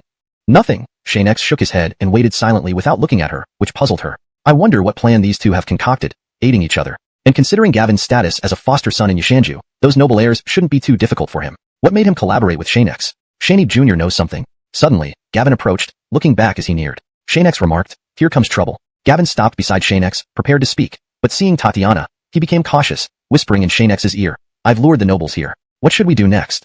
Xianxia whispered back, why did you call them here? We agreed on how to handle them, didn't we? Not possible. Gavin suddenly shouted, lowering his voice upon seeing Tatiana nearby. Now I realize they're planning to attack me together. Tatiana rolled her eyes. You two talk among placed Shalbyland with Pretty Boy for a more natural English expression. Another in blue added, beat him up quickly before he ruins our plans. This is your task. Join us by doing this. Add a little entertainment. Ignoring their demands, Xianxia walked over with Gavin to the main seat, intending to settle scores for Gavin. Who invited you here? Your place is over there. Gustavus pointed to the third row. Approaching us so casually, have you forgotten previous incidents? Do you want to be beaten? Another named Hansen barked, giving Gavin no face despite being on his own turf. Xianxia remained calm. This is Elder Juzi Xianxia. By right, Gavin is the host, and you guests. Occupying the main hall seats without regard for protocol, does that seem proper? Gustavus stepped closer arrogantly. I'll sit where I want. Camelot your own business. Who do you think you are to speak? If you're just a servant, I'll have you dismissed from Xianxia. Even cleaning waste isn't suitable for you. Got it? Xianxia stayed composed, undeterred by the hostility. Chapter 91. Just a dog. As they spoke, the four people below immediately followed suit with laughter, as if enjoying their apparent naivety. In the eyes of the nobles, the various reactions of the bullied would become reasons for them to mock. Sometimes it was simple. Sometimes it was complex, it was unpredictable. But Xianxia was different. He had lived a long time and had seen many things without surprise. If he wanted to be a noble, he already was. Whether it's such deceitful tricks to approach Elira Tatiana. If it's not because you're mesmerized by her beauty, then what else could it be? Don't tell me that you, this pretty boy, got close to Elira Zoe just to eat tarts in her room. Xianxia was ready to explain, but, seeing how definite Gustavus was, he quickly thought of a clever response. Whatever. According to my observation, everything you two do is futile. Elira Tatiana wouldn't like these sorts of antics at all. You understand nothing about women yet still dare to say I can't get close to her. Dream on. XuanHuan immediately found sense in Xianxia's words and walked over. Could Taoist friend have a way to let us brothers all have a chance to win Elira Tatiana's favor? Xianxia pretended. There is, indeed there is, but why should I tell you? You little brat. Gustavus instantly became angry. Don't think you can treat us like this just because you've gained Elira Tatiana's favor. Even if you don't speak, we can make sure you won't live to see tomorrow in Xianxia Peak. We have plenty of ways to make you shut up completely. Xianxia knew very well what shut up completely meant for him. He grew serious. You think you can kill inside Xianxia and underestimate Senior Haywood? If you incur his wrath, your families might not be able to withstand it. An angry Gustavus dared not respond but silently sat down, showing his dissatisfaction. XuanHuan, however, approached Xianxia, wanting his courting methods. We shouldn't be rash. Part of what he says is true. If Senior Haywood gets mad, we may not be able to handle his fury. Then he deliberately avoided Xianxia and whispered, we can use him, just like Joshua. He's only a pretty boy. With our 6 brothers' abilities, do we need to worry about controlling him? Gustavus looked at him. What do you plan to do? Watch me. XuanHuan wasn't about to reveal his plans to Xianxia and Joshua. No matter how careful he was, they'd eventually discover it. He wasn't going to take that risk. Taoist brother Xianxia, you say you have a way to get close to Tatiana. If you tell us, we will naturally protect you. With our support, you'll be able to walk sideways in Xianxia Peak. This deal isn't bad. Xianxia pretended he hadn't heard their conversation and asked skeptically, if I tell you, what if you suddenly renege? Though you're nobles, I've heard tales of nobles breaking their promises. Their reputations in Xianxia Peak are infamous. How can I put myself in danger? That would be suicide. XuanHuan immediately became unhappy. Why would you believe them? I am a noble, genuinely. You should trust us, not those strays outside. Don't let them mislead you, okay? Xianxia didn't want to expose them yet, and instead hesitated. I can think about it, but I can't guarantee if you can get close to Tatiana. These aristocratic young men looked refined, but might be wolves in sheep's clothing once revealed. They could deceive little girls, but Tatiana would find them repulsive. Even Xianxia felt this way, so she definitely would too. What does that matter? If you tell us the method, you can ensure your safety in Xianxia Peak and gain power. This rare opportunity is right in front of you. XuanHuan tried to convince him further. Once Xianxia fell into their trap, their ambitions far exceeded ordinary people's darkness. Such promises were clearly false and full of holes once examined. Can we discuss this outside? Xianxia knew exactly what these people intended and gestured towards Joshua, who was also involved. XuanHuan glanced at Joshua. These two fools aren't smart, so what if you go out together? Ultimate victory always belongs to us, the noble descendants. Of course, feel free to discuss. If you think it works, Joshua, you can enjoy the same conditions as Taoist brother Xianxia. XuanHuan leaned closer. Don't worry, I'll arrange wealth and honor for you. Now, we only need to figure out how to get close to Tatiana. Such a simple requirement for so many benefits, you should be grateful. Xianxia pushed him away and whispered, let's go outside and talk. Seeing Xianxia's special gaze, Joshua immediately understood. XuanHuan, can I go out with him? I'll give you an answer after. Oh Fox, of course, no problem. Go ahead and persuade him. No benefit will be missing. Patting Joshua on the chest, his deliberate whispers would surely drive them crazy. Joshua nodded knowingly. I will. Joshua, let's go out and think about it. If what these nobles say is true, our futures will be bright. Hurry up. All right. Xianxia deliberately raised his voice so the nobles would hear, and clearly believed Xianxia and Joshua were successfully trapped, solidly ensnared. Both kept their acting skills intact, leaving the nobles truly believing them. XuanHuan, they're just dogs. Hashtag chapter 92. Try it if you don't believe me. Outside the Xianxia residence, in a secluded area away from prying eyes, Xianxia and Joshua had been out for some time. To avoid being closely followed by servants, Xianxia suggested they go to the toilet together where no one would follow them, and there was no place to hide, making it very safe. Brother Taoist Xianxia, we didn't come out here just to use the toilet, did we? If you have something on your mind, just say it. As for what to do next, I, Joshua, will follow your lead. Xianxia asked him, did you understand what XuanHuan said just now? I understood, Joshua confirmed. As long as we help him get close to Elira Tatiana, we'll earn a handsome reward. From what I see, Brother Taoist Xianxia also likes this idea. We can just run away when the time comes. Xianxia shook his head with a laugh. Do you really think they'll let us leave or provide those good things? What else could it be? Clearly, Joshua wasn't sensing any danger and still acted recklessly, as if those aristocratic Yuans truly had their best interests at heart. Naive boy, these nobles are preparing to exploit us. The conditions they offer are just a ruse. Things will only become more dangerous from here on. If you trust me, let me handle all the arrangements next. This way, they'll fall into our trap, and we can turn the tables on them. Throughout this entire process, Xianxia had been involved and was a party to it, so he wouldn't be easily controlled by them. Their plans were already partially exposed by his supernatural powers. If Joshua agreed, his actions next would shock everyone, including the noble scions, who would fall into his traps. They wouldn't stand a chance. I didn't expect these people to plan an attack on us. They pulled you into their scheme so quickly after my planning started. That's quite impressive. Joshua suddenly said seriously, there must be someone very powerful among these young aristocrats. Who do you think it is? Xianxia hadn't observed this. Only two people were talking, and there's no way to tell if there are other formidable characters among them. However, that man named Gustavus should be watched carefully. Do you think he has deep designs? Xianxia remained silent, nodding. He had just noticed someone watching them from outside the restroom. Nobles have sent experts to monitor us. Let's carry on our conversation normally.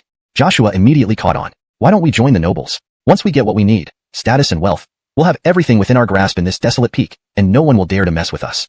Don't rush. I feel something is off. Let's think about it more, or bring Tatiana over to hear her thoughts. Hearing Xianxia's words, Kieran hiding behind the tree thought for a moment and then left. How did you sense someone coming just now? I didn't notice at all. My strength isn't inferior to yours, so how could you?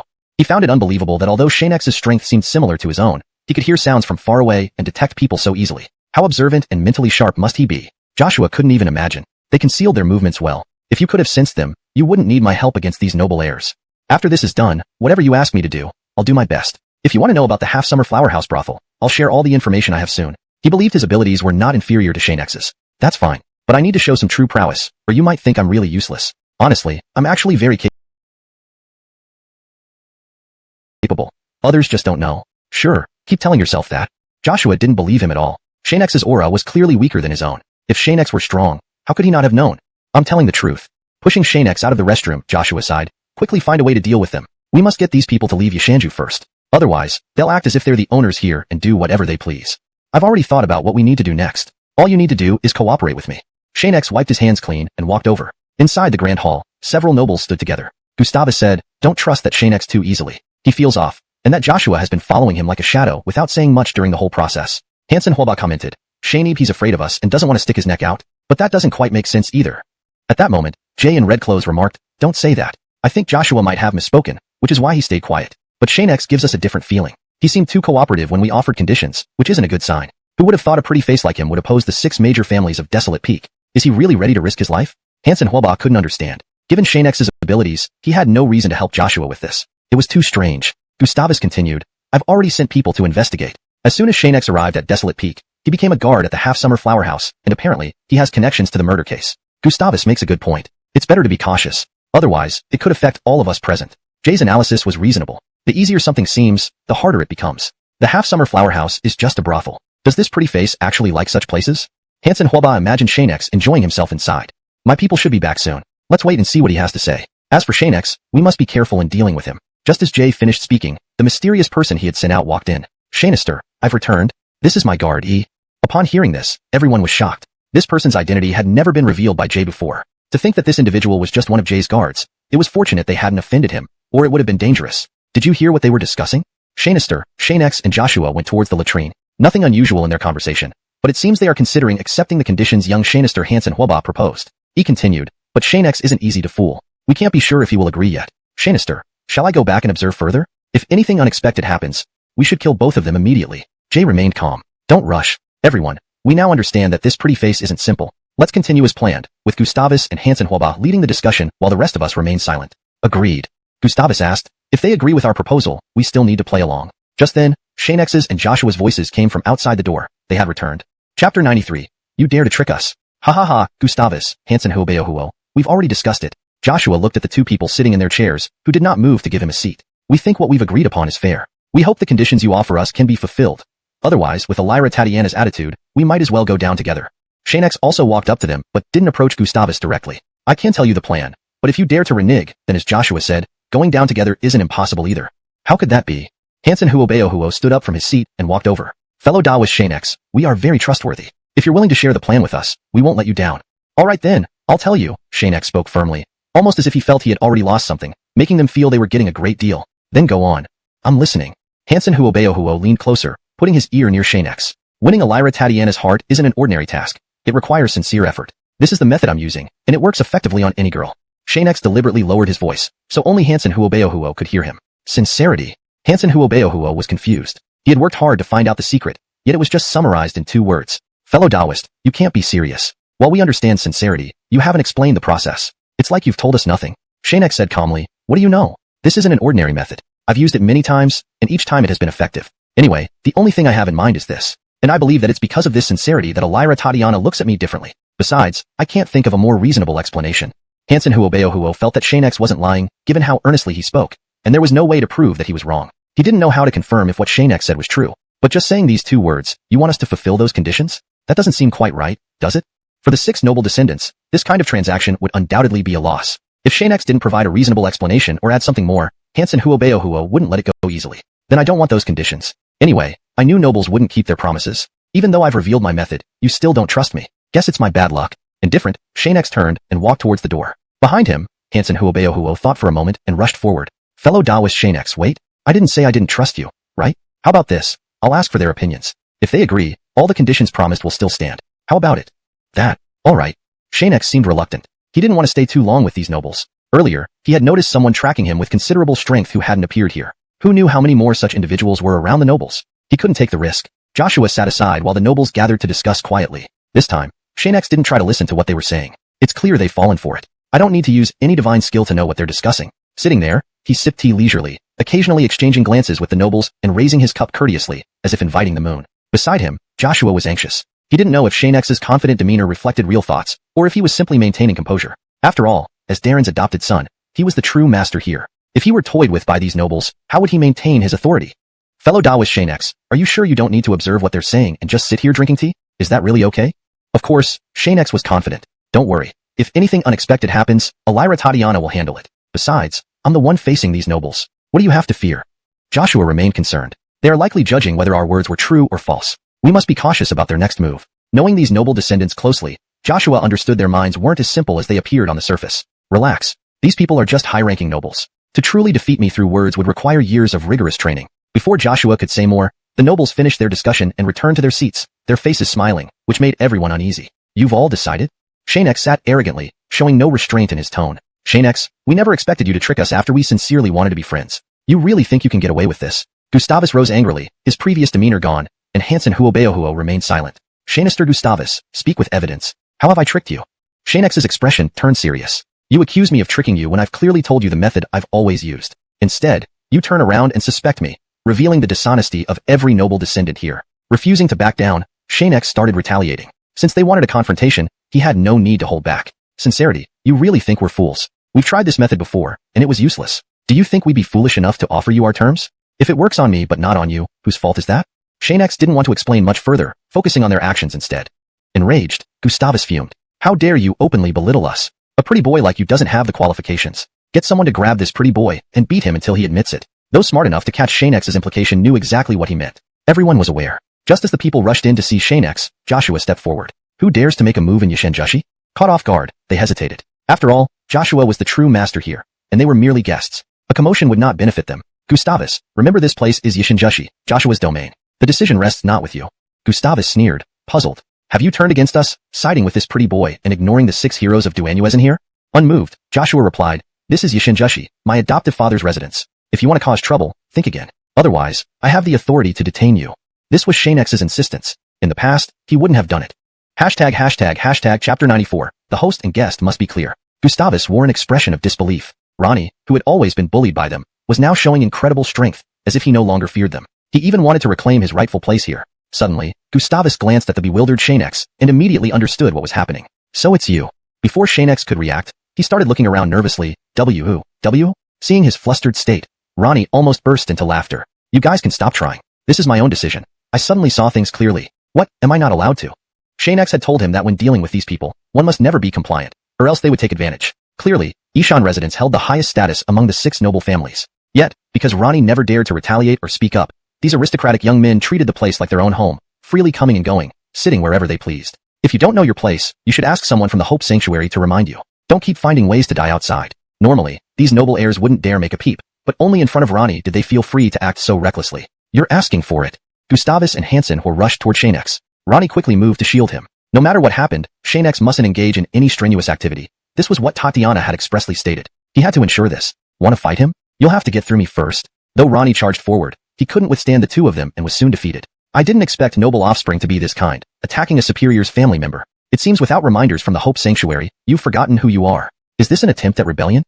Xianxia remained unperturbed. He felt that Tatiana was already nearby, standing just outside the door. However, she hadn't come in, seemingly contemplating something. Gustavus lunged again but was stopped by a force in front of Xianxia. What is this? Who attacked on his behalf? Looking around, he confirmed it wasn't anyone inside the room but someone outside. Without moving, Xianxia let the force handle it, sending Gustavus flying. You're not as strong as I thought. Indeed, I misjudged you. How weak.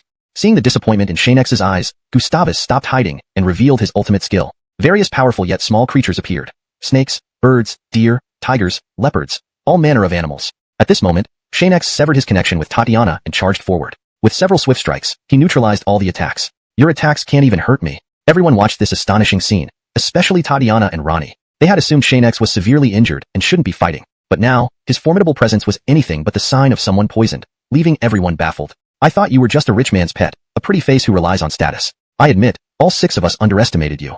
Gustavus retracted his attack, and Xianx didn't lower his Hansen beast spear. Who is the host and who is the guest? We need to be clear about this. Surely the 6 of you understand better than I do. Imagine if Ronnie sat in the chief seat in your homes. What would you feel? Of course, we all know the outcome. If you don't want trouble, then avoid causing it. Lord Gustavus, you should understand this logic. If these people continued to act recklessly, Ronnie's future would become increasingly dangerous. Xianx couldn't protect him forever, reminding him constantly. He needed to overcome his fear of dealing with the noble heirs. Otherwise, he'd remain oblivious while they plotted against him. These nobles had devious minds, full of ill intent. Less talk. This is Ishan residence, and you're not from here. Why help him everywhere? Was he the one who hired you? Gustavus stared at Ronnie. Once Xianx helped Ronnie sit aside, he responded. Of course not. He never thought of this. You should know him well enough. It's possible. Gustavus shook his head. A pretty boy like you wouldn't willingly interact with nobility, unless you were hired. Isn't it obvious he asked you here?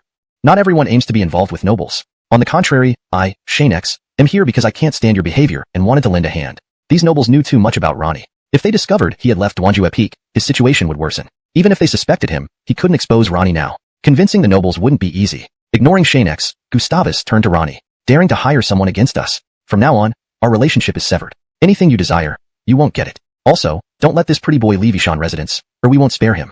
Ronnie was at a loss. Xianx had already coached him on what to say. If he continued, everything might be exposed. He remained silent, avoiding eye contact. Suddenly, Xianx appeared before them. Whatever he wants, I can give it myself without asking you. Besides, there are many who wish to kill Xianx, including nobles. Who are you to threaten me? Don't you defend us now? If we suffer here today, it will be embarrassing. You know the consequences. To think I'm some big shot? Xianx pondered. Even a small person can make you eat humble pie. After all, smart people aren't easily noticed by you, which is your weakness. Gustavus replied, is that all you see? Pitiful. I was going to tell you that if all the smart people around noble heirs died, those left would become the smart ones, like before.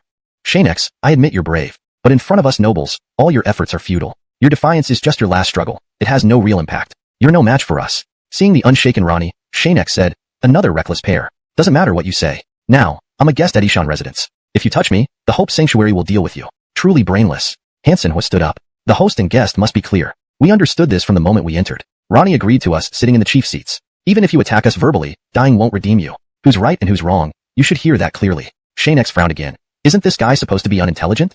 Chapter 95. Everyone. No need to send us off. The truth was, these nobles had been hiding their true identities from the beginning. If not for the unexpected turn of events, they would still be concealing themselves. After all,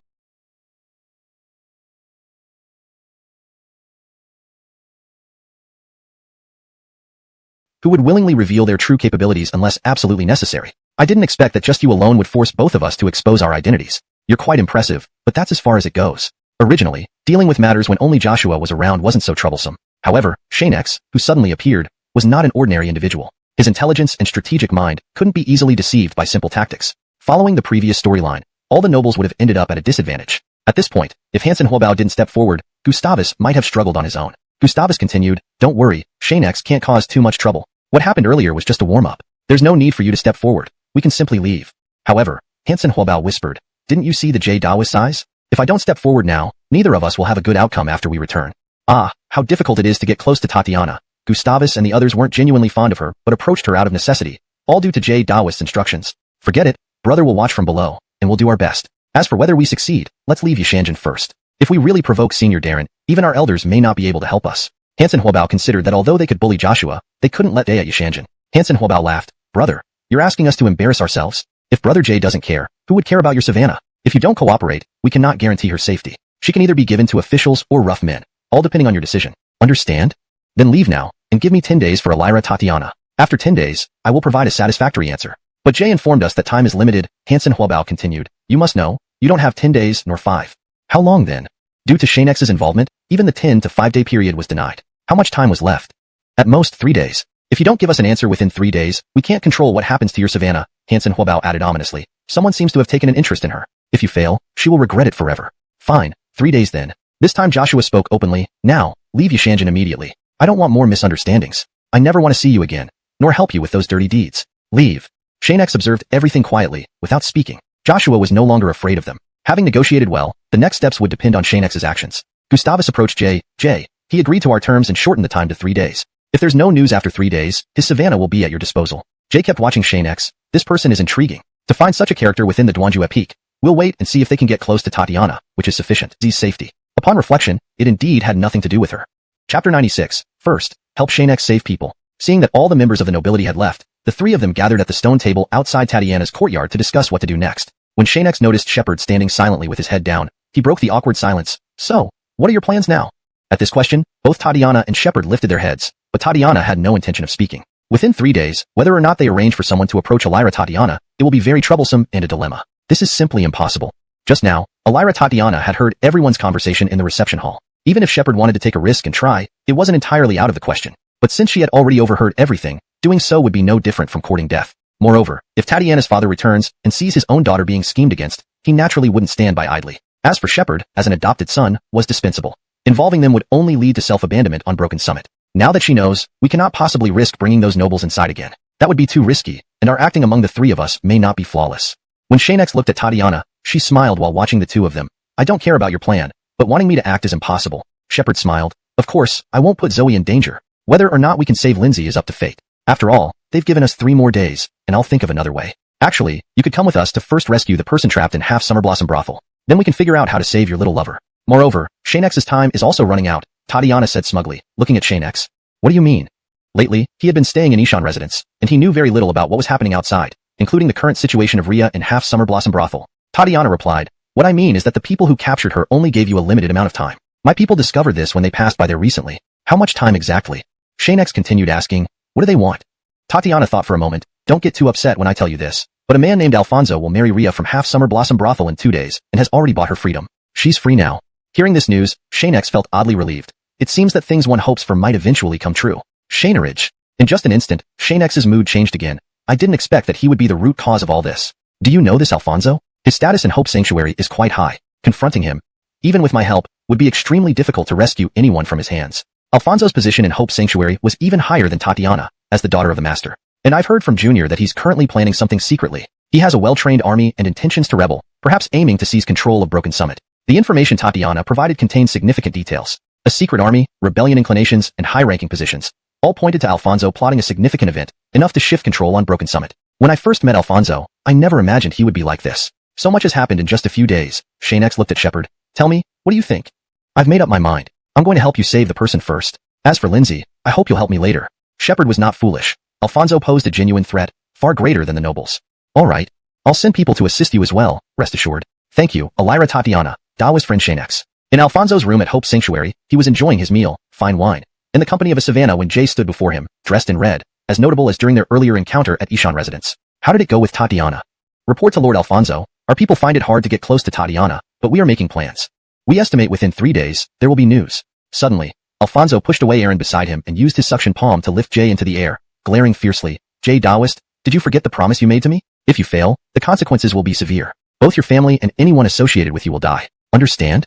Spare me, Lord Alfonso. I am trying my best. If 3 days seem unreasonable, I will expedite it. I will complete the task before you need it. Struggling to speak, Jay was gripped by Alfonso's neck, unable to form complete sentences. Alfonso threw Jay to the ground, releasing his hold, and expressionlessly stated, in 2 days, I will marry Elira Rhea. I want you to ensure that by then, you have someone infiltrate Tatiana and kill her or create enough trouble. Only if old Jew leaves Hope Sanctuary will your mission be complete. Otherwise, not even the heavens can save you. Yes, Lord Alfonso. After Jay left, Alfonso watched his shadow disappear. A person suddenly appeared beside him. Keep an eye on him. Kill him immediately if anything seems amiss. Understood. The newly assigned person disappeared instantly, with unknown yet formidable strength. Outside, 5 others awaited Jay, immediately surrounding him upon his arrival. Gustavus asked, how did it go? Did Lord Alfonso agree? Hansen Huobao added, what does Lord Alfonso need us to do? They bombarded him with questions, but only Gustavus and Hansen Huobao's were worth answering immediately. Lord Alfonso didn't agree and is very angry, Jay admitted reluctantly. He will be getting married in 2 days and demands that we infiltrate Tatiana and either kill her or create massive trouble before his wedding day ends. That's our last chance. Upon hearing this, everyone looked worried. 2 days was too short to accomplish such a complex task. Seeing their reaction, Jay fell silent. Meanwhile, Xianxia and the others decided to first rescue Rhea from Half Summer Blossom Brothel. agreeing to, first, help Xianxia save her. Chapter 97. The Midnight Blossom Half-Summer Brothel. At midnight, the figures of Xianxia, Shepard, and Tatiana appeared outside the half-summer flower brothel. They found an inn and went up to the second floor, standing by a window with a good vantage point. Below, several people were seen trading. They were all sent by Tatiana and Shepard. For this operation, they had deployed numerous personnel to surround the brothel tightly, reporting any suspicious individuals immediately and keeping a close watch on them. Of course, this was not Xianxia's requirement but Tatiana's, following her usual style. Well, with my arrangements, you should be secretly delighted. There's no need for action. Perhaps those people will show themselves automatically, and will detect any movement instantly. Tatiana felt proud of her approach. It might work for ordinary people, but true cultivation experts won't be affected by this. Xianxia didn't dismiss the method outright. If Gervais could easily fall into your hands, then his years of effort to gain his status would be wasted. What puzzled the two was that Xianxia wasn't looking at the entrance of the half-summer flower brothel like they were. Instead, he was focusing on the upstairs areas where the windows weren't open. This half-summer flower brothel seems to have just opened, yet the guests are coming one after another. No wonder it's called the top brothel in Dujue Peak. Even under pressure from other brothels, it can still thrive after opening its doors. Watching the busy scene at the brothel's entrance, Shepard became interested, staring intently and occasionally smiling, completely ignoring Xianxia and Tatiana. Tatiana covered her mouth and laughed. Don't count on him to provide any useful ideas. This guy can only be relied upon to fight fiercely when necessary. Xianxia didn't laugh. I know this already. Different people are placed in different positions for maximum efficiency. It's nothing. From their first meeting, Xianxia had understood that while Shepard wasn't someone who could deeply strategize or assist much in planning, his strength was undeniable. If guided properly, he could become quite clever. And people like Shepard, whose hearts are steadfast once made up, could be powerful allies if rallied. Even with your words, you don't waver. Truly uninteresting. Tatiana pouted and looked down at the entrance of the brothel. If you want me to waver, this is far from enough. Xianxia suddenly looked towards an open window opposite, where he saw a familiar face. Sister Ria? This time, both Tatiana and Shepard looked in the direction he indicated. Isn't she the top courtesan of the half-summer flower brothel? How do you know her, fellow Dawislu? Under Shepard's confusion, Tatiana explained. Of course he knows her, and they're very close. She added, our rescue target is indeed this Elira Ria, right, fellow Dawislu? Xianxia nodded. Finally, there's a clue about her. Your people must keep a tight watch. Without further explanation, Xianxia dressed and left the inn. What is he doing? Shepard asked. How should I know? Just as she wanted to rest, she saw Xianxia return with something in hand. Look, he's back. Why worry? She didn't leave but noticed Elira Ria being pulled away and the window shutting. Preparing to tell Xianxia something, he already observed, it's indeed Gervais. We need to rescue her quickly, or it will be troublesome. Of course, but how do we rescue her with such strict guards? Shepard said, though I don't know what to do, Xianxia, you can't be impulsive now. Impulsiveness is the devil. Though the discussion was lengthy, Xianxia couldn't wait. Sister Ria's safety couldn't afford delays. Fine, I'll pay attention. If there are issues, we can discuss further. We can't recklessly risk our lives. As Tatiana finished speaking, Xianxia remained focused on reviewing the gathered information. Indeed. Seeing the defenses in the half-summer flower brothel, Xianxia sighed. This is a real opponent. Practically every area is guarded. A single slip-up inside will lead to immediate discovery. More importantly, only 2 people guard Sister Ria. Just to let you know, this isn't a good sign. This might be the most dangerous place in the entire brothel. Utmost caution is necessary, Tatiana warned. Would I not know that? Xianxia replied, rest assured. I have a plan, but I'll tell you later. Share your idea? I plan to use a feint to divert some of the brothel's members elsewhere, allowing others to act before those diverted return, completing the rescue mission. However, Gervais wasn't easy to handle. Do you think Elira Lindsay is also in the half-summer flower brothel? Tatiana's question drew Shepard's attention. Xianxia said, I think the possibility is slim. Nobles and Gervais wouldn't appear together unless it's the last moment. Tatiana smiled. Did you hear that, Shepard? Once we solve this issue, dealing with the nobles will be simpler. Thank you. Now, the information he desperately needed, Tatiana provided. Chapter 98. The Shanrid Shanetter. Night quietly descended. Even though it was evening, many people still roamed the streets of Dwanjue Peak, and the nightlife was bustling with activities that only came alive at night. It was a scene of vibrant prosperity. Gervais sat in a private room of Xianxia flower brothel. The table was laden with all kinds of luxurious dishes, some which ordinary people could hardly afford or even dream of buying. He was dressed formally, and there were no other women around. He was alone in the room. After a while, Ria was escorted into the room by 2 guards. They simply pushed her in and shut the door, standing outside to guard it without entering. What are you standing there for? Come over here and sit down. Everything I've prepared tonight is what you love, Gervais said, guiding her to look at the food on the table. Ria glanced at the table but was not moved. She averted her gaze, trying hard not to look at the delicious food. Gervais shook his head. Relax, I haven't poisoned anything, and I arranged this feast just for you. You've been hungry all this time. I'm heartbroken for you. No need to say more. He stood up and froze. Ria's eyes narrowed. Are you planning a rebellion? Regardless of whether it was XuanHuan or Dwanjue Peak, rebels never met a good end. Gervais seemed to be trying to pull her into his scheme. Once things were set in motion, there would be no chance for regrets. Don't make it sound so bad. You don't know the current situation at Dwanjue Peak. Let me tell you, my goal isn't just to take control of Dwanjue Peak. What truly interests me is what lies within Dwanjue Peak. Now, Gervais had nothing to hide. He would stop at nothing to achieve his goals. To gather information about Dwanjue Peak, everything I've done has been worthwhile. Gervais said excitedly, once I succeed in controlling what lies inside Duanjua Peak, what's XuanHuan or Jiuzhou continent? This world will be under my dominion. Ria looked at him with fear. You madman. Your schemes will never succeed. Someone will come to stop you and prevent this from happening. Say whatever you want. Gervais picked up a piece of meat and put it on Ria's plate nonchalantly. These past few days, you've been eating sparingly. Now, enjoy the meal and replenish yourself. By the way, just letting you know, our wedding is in 2 days. You'll face distinguished guests and officially become my wife after the marriage. Gervais looked at her with a satisfied smile, as if this would surely happen and he would definitely marry Ria. Ria couldn't resist eating a little to fill her hunger, but then Gervais's words made her slam her hands on the table and shout at him, Xianxia, I won't agree to this. I've told you I never liked you, yet you still persist in forcing me. Do you think you can do whatever you want? I won't agree to this, and you'd better forget about it. You have no say in this. Gervais brought up his brother again. My brother has already agreed, and everyone else agrees that I should marry you. Your agreement doesn't really matter. Ria grew furious. Isn't this sheer bullying? I said no means no. Besides, what happened to Portia Hoover? Why does she act like she doesn't recognize me at all? What did you do to her? After you marry me, you'll gradually learn everything. For now, eat something. If you miss this meal, there won't be anything else when you return later. With all these dishes you love, I don't believe you can hold out forever. Seeing the food that matched her taste, Ria's stomach rumbled loudly. She was genuinely hungry. Gervais smiled. Eating won't hurt. If you can't hold on until Xianxia comes to rescue you, you'll end up a cold corpse, and that won't be good for anyone. I guess you're right. Ria ignored her image and started devouring the food hungrily, as if she hadn't eaten in 4 or 5 days, completely forgetting herself. Suddenly, someone rushed in anxiously. Gervais glared at him. Weren't you supposed to guard outside? Why did you come in? The man glanced at Ria and ran beside him. Quentin, someone has broken in. Should we eliminate them? Hold off for now. I don't want any interruptions or disturbances during our meal. You understand, right? Gervais didn't care who the intruders were. His only concern was enjoying this dinner with Ria undisturbed. Anyone who dared interrupt could be killed by him. Understood, sir. After he left, Ria asked, did something happen? Could it be that Xianxia and the others are here to rescue me? She longed for the outsiders to be them, rekindling hope in her heart. As long as she stayed alive, she would have a chance to escape Gervais's clutches. It's not them. Gervais remained calm and composed, not revealing the truth. Ria took the indenture contract and tucked it away, watching Gervais warily. I'm taking this indenture contract with me. Keeping it with you serves no purpose. I want to keep it myself. You wouldn't refuse this request, would you? Of course. Gervais put down his chopsticks and stood up. Finish your meal here, and the guards outside will take you back once you're done. Ria didn't respond. As Gervais walked out, he said, one day, you'll follow me willingly. The chapter ends on an ominous note, hinting at the impending struggle and Ria's determined resistance against Gervais's sinister plans. Chapter 99. Both sides engage in Xenil-scale war. As everyone cheered and congratulated the reopening of Xianxia Flower Brothel, under the cover of night, Xianxia and Kyler led a squad of 10 people, sneaking into the brothel through the back door to avoid the crowd at the front entrance. The spies dispatched by Gervais were being eliminated one by Xianxia and Kyler. Already, over a dozen men had died at their hands. Strangely, Gervais's men seemed completely unaware of their presence, not even stirring an inch. Could they be that stealthy? Xianxia couldn't believe it either. At that moment, Kyler, wearing a black veil, approached Xianxia. Auric, this is too suspicious. What did you notice? Xianxia asked. Even though we're killing people, everything's going too smoothly. By now, with so many dead, there should have been some response. Kyler knew that things that go too smoothly are often not good. Besides, Gervais wasn't stupid. He should have known by now. He should have sent people to ambush us. This abnormality makes me uneasy. There must be something wrong here. Xianxia felt the same way. Ever since he killed the third person, he realized that according to Gervais's character, it wouldn't just be these novices. Tell the others to retreat first. We'll scout the area together. Kyler glanced at his comrades and immediately understood. We can clear out of Xianxia Flower Brothel in minutes. Let's move towards Ria's room carefully. We can't waste any time, Xianxia said, feeling increasingly anxious about Ria's safety. Each take a side. Kyler headed left while Xianxia observed the surroundings. No one around.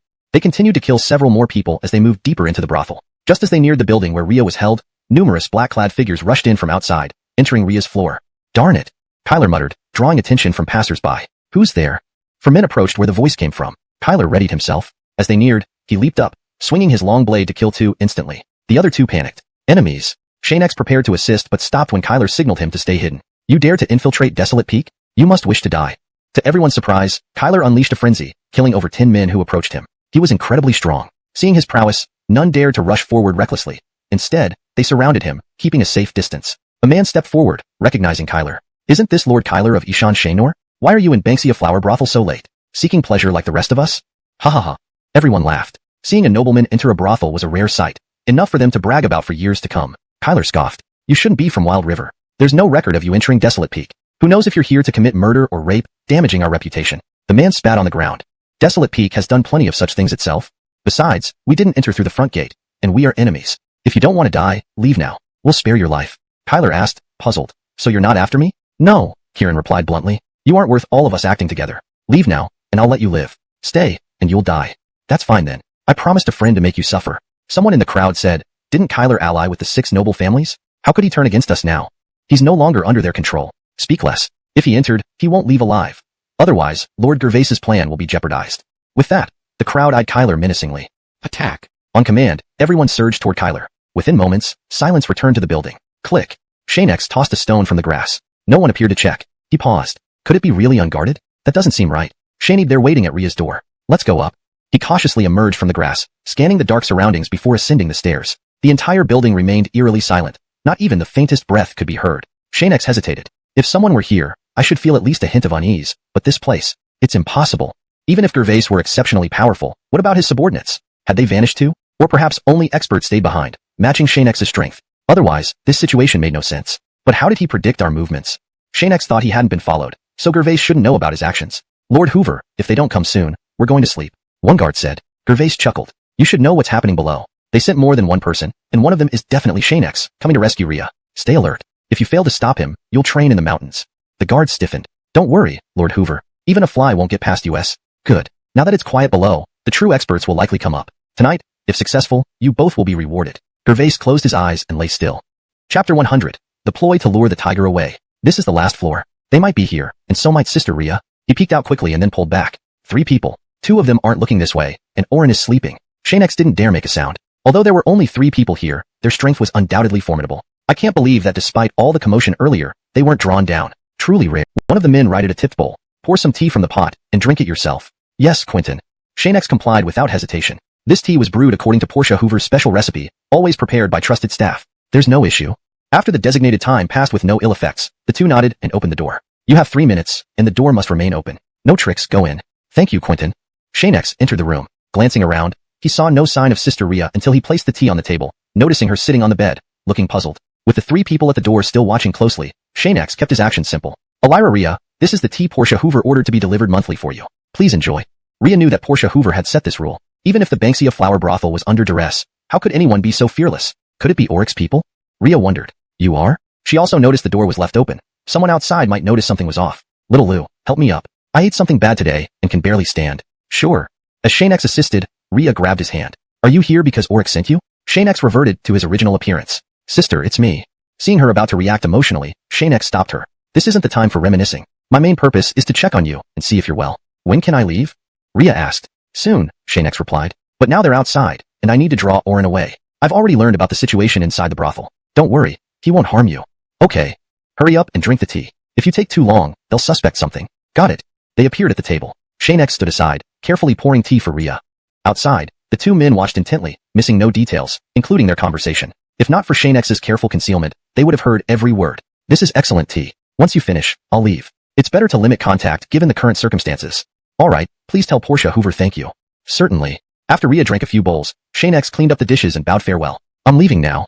At the door, he left calmly. They made no move to stop him, leading Xianxia to believe his plan was working. But as soon as he left, Oren walked into the room and sat opposite Ria. It seems you've met him, Oren smiled. I know who he is, but giving you hope. If he fails to rescue you this time, Hansen, it's time you gave up. After all, my abilities aren't something a mere pretty face can handle. Even among the entire cut-off peak, even a Hakim wouldn't scare me. Why didn't you expose me? Give her some hope. Once I crush it, her heart will never stray again. What do you think? How revolting, thinking you can win her affection with this. You know why I'm doing this. If you think it's effective, do it. You too, guard them closely. If they escape, you know the consequences. Understood. Oren stared at Xianxia. Don't think calling in Yashanju can change anything. Your efforts are futile. Chapter 101. Encountering Jaden's army. Don't worry, I just need to save her. I have no interest in anything else. Xianxia continued, but even if you have a plan, it won't be enough to shake the internal situation of Duanjue Peak. Jaden said, don't complicate things. I just need to do what I should. Hansenine is my savannah. A pretty boy like you can't take her away. Unfortunately, I've become your rival, but in a way, it's an honor, Xianxia said proudly. Sister Hansenine has told me she wouldn't like someone like you. If you want to avoid further trouble, you should learn to let go. Go to hell, Xianxia. You mean nothing to me. Jaden soared up fiercely. Tonight, I will shatter Hansenine's last shred of hope. From now on, she will belong only to me. Ha ha ha ha.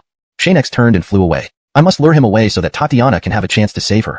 Jaden never imagined that Xianxia had made triple preparations. Even if he couldn't draw everyone away, luring Jaden would increase the chances of success. Don't think I don't know your little tricks, Xianxia. If you have the guts, don't run. Stay and fight. Ignoring Jaden's shouts, Xianxia didn't stop until he reached the outskirts of Duanjue Peak. Is this the place you chose for your burial? It's no different from any street, Jaden sneered. He knew outsiders entering Duanjue Peak wouldn't come here unless they were desperate. No, this is the place I chose for your burial. Jaden, You've done evil deeds, and heaven will not protect you. Xianxia summoned his Hansong beast halberd. As long as I can keep you tied down here, whether or not I end up killing you, this opportunity will still be a success. Don't get cocky, Xianxia. Those who die by my hands are all destined by heaven, and heaven won't save you either. The two engaged in combat, starting a protracted battle. Each aimed to finish the other off, requiring more time to achieve their goals. At Xianxia Flower Brothel, Joshua and his men were already fighting Jaden's forces. The battle was intense, with Jaden being distracted by Xianxia, providing a good opportunity. From the shadows, another group emerged. Dressed in black, masked like assassins, they moved stealthily. This is a special request by Tatiana. I hope you won't falter when we get inside. Rest assured, Quentin Justino. We're only dealing with some brats, and their strength is negligible. We'll accomplish our mission smoothly. Quentin Justino, now that the strong ones have beat your case. Another guard added. No matter how strong women are, they're never as powerful as men. You'll lose eventually. Our opponents are truly weak. With four battling, Tatiana seized the moment and rushed into the room, finding Hansenine. Come, follow me. Xianxia sent me to save you. Yes. Hansenine followed immediately, heading out of the brothel as quickly as possible. The surrounding sounds of battle made her very frightened. She had never seen such chaos and naturally wanted to flee. Just a bit longer, we'll be out soon. Realizing too late, the two guards shouted, You adorable girls, you underestimated us. They didn't continue the struggle with Tatiana's guards, but circled around to chase after Hansenine. Watch out, Elira, they're coming. Tatiana almost panicked at their speed. Trouble. Just as they were about to leave Xianxia Flower Brothel, the guards yelled, It's time for you kids to show your skills. Orders are to prevent Hansenine from leaving. Suddenly, a squad of 20 men appeared ahead, dressed unlike ordinary soldiers. Cursed. Where did these people come from? How did we not sense them? They must be Jaden's secret force. They're dangerous, meant to threaten Duanjue Peak. I didn't expect him to expose them for you.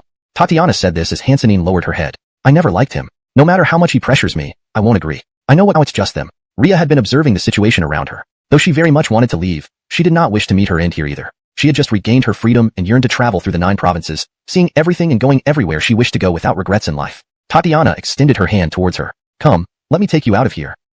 With her sword drawn, Tatiana led Ria into the crowd. An elderly man who was pursuing them was stopped, but reminded his men. The master instructed that under no circumstances are we to harm them.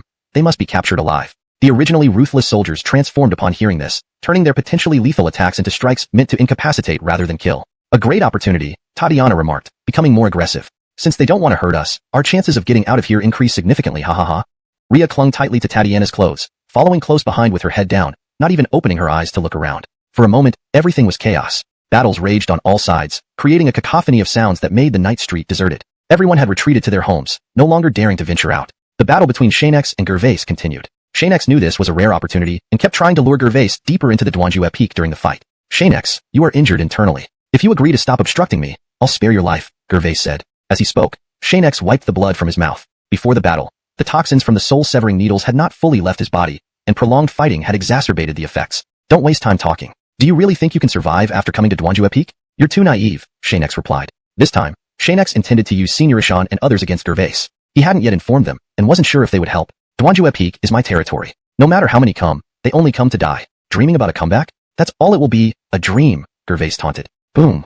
Xianxia was hit by a palm strike in the chest, sent flying and crashing heavily to the ground. Without giving him a chance to react, Gervais charged at him again. You damn kid. You're too ruthless, came a voice from deep within Duanjue Peak. A flying beast immediately rushed out and attacked Gervais. Friend Daoist Xianxia, I didn't expect to see you in such a sorry state. Did I arrive just in time? Recognizing the voice, Xianxia immediately knew it was Jonah coming to assist. Be careful, this guy isn't easy to handle. If you can't beat him, retreat first. TCH, is that all? Doesn't seem like much trouble. I'll hold him off. If you need to do something, go ahead. Jonah responded enthusiastically and confidently, believing he could stall Gervais. Without further thought, Xianxia rose to his feet. If you need to retreat, I won't blame you.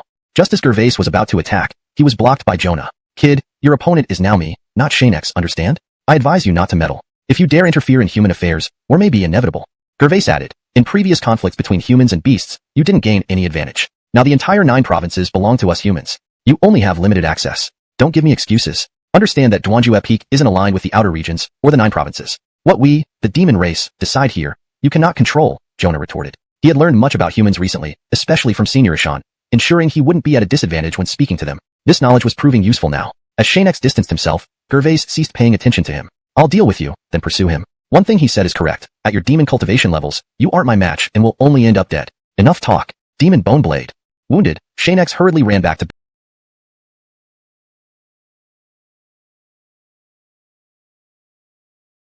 Xianxia Flower Courtesan House. At the entrance to Ria's room, there was no one, and no bodies lay around. The place was eerily quiet. The door was open, and Xianxia rushed inside. Finding no one inside, he breathed a sigh of relief. It looks like Tatiana has succeeded. They must have escaped safely.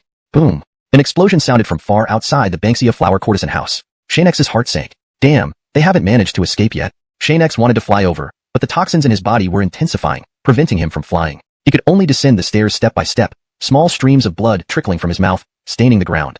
Facing off against 20 or so of Gervais's soldiers, Tatiana realized these weren't ordinary adversaries. If this continues, none of us will escape. Trouble is brewing. They couldn't shake off those soldiers and their situation is worsening, Tatiana thought. When did Gervais's backing become so strong? Has he started preparing for the plan? With these people appearing in Duanjue Peak, something significant might happen soon. Suddenly, someone nearby was killed, and Tatiana turned to see Xianx. She exclaimed, Xianx.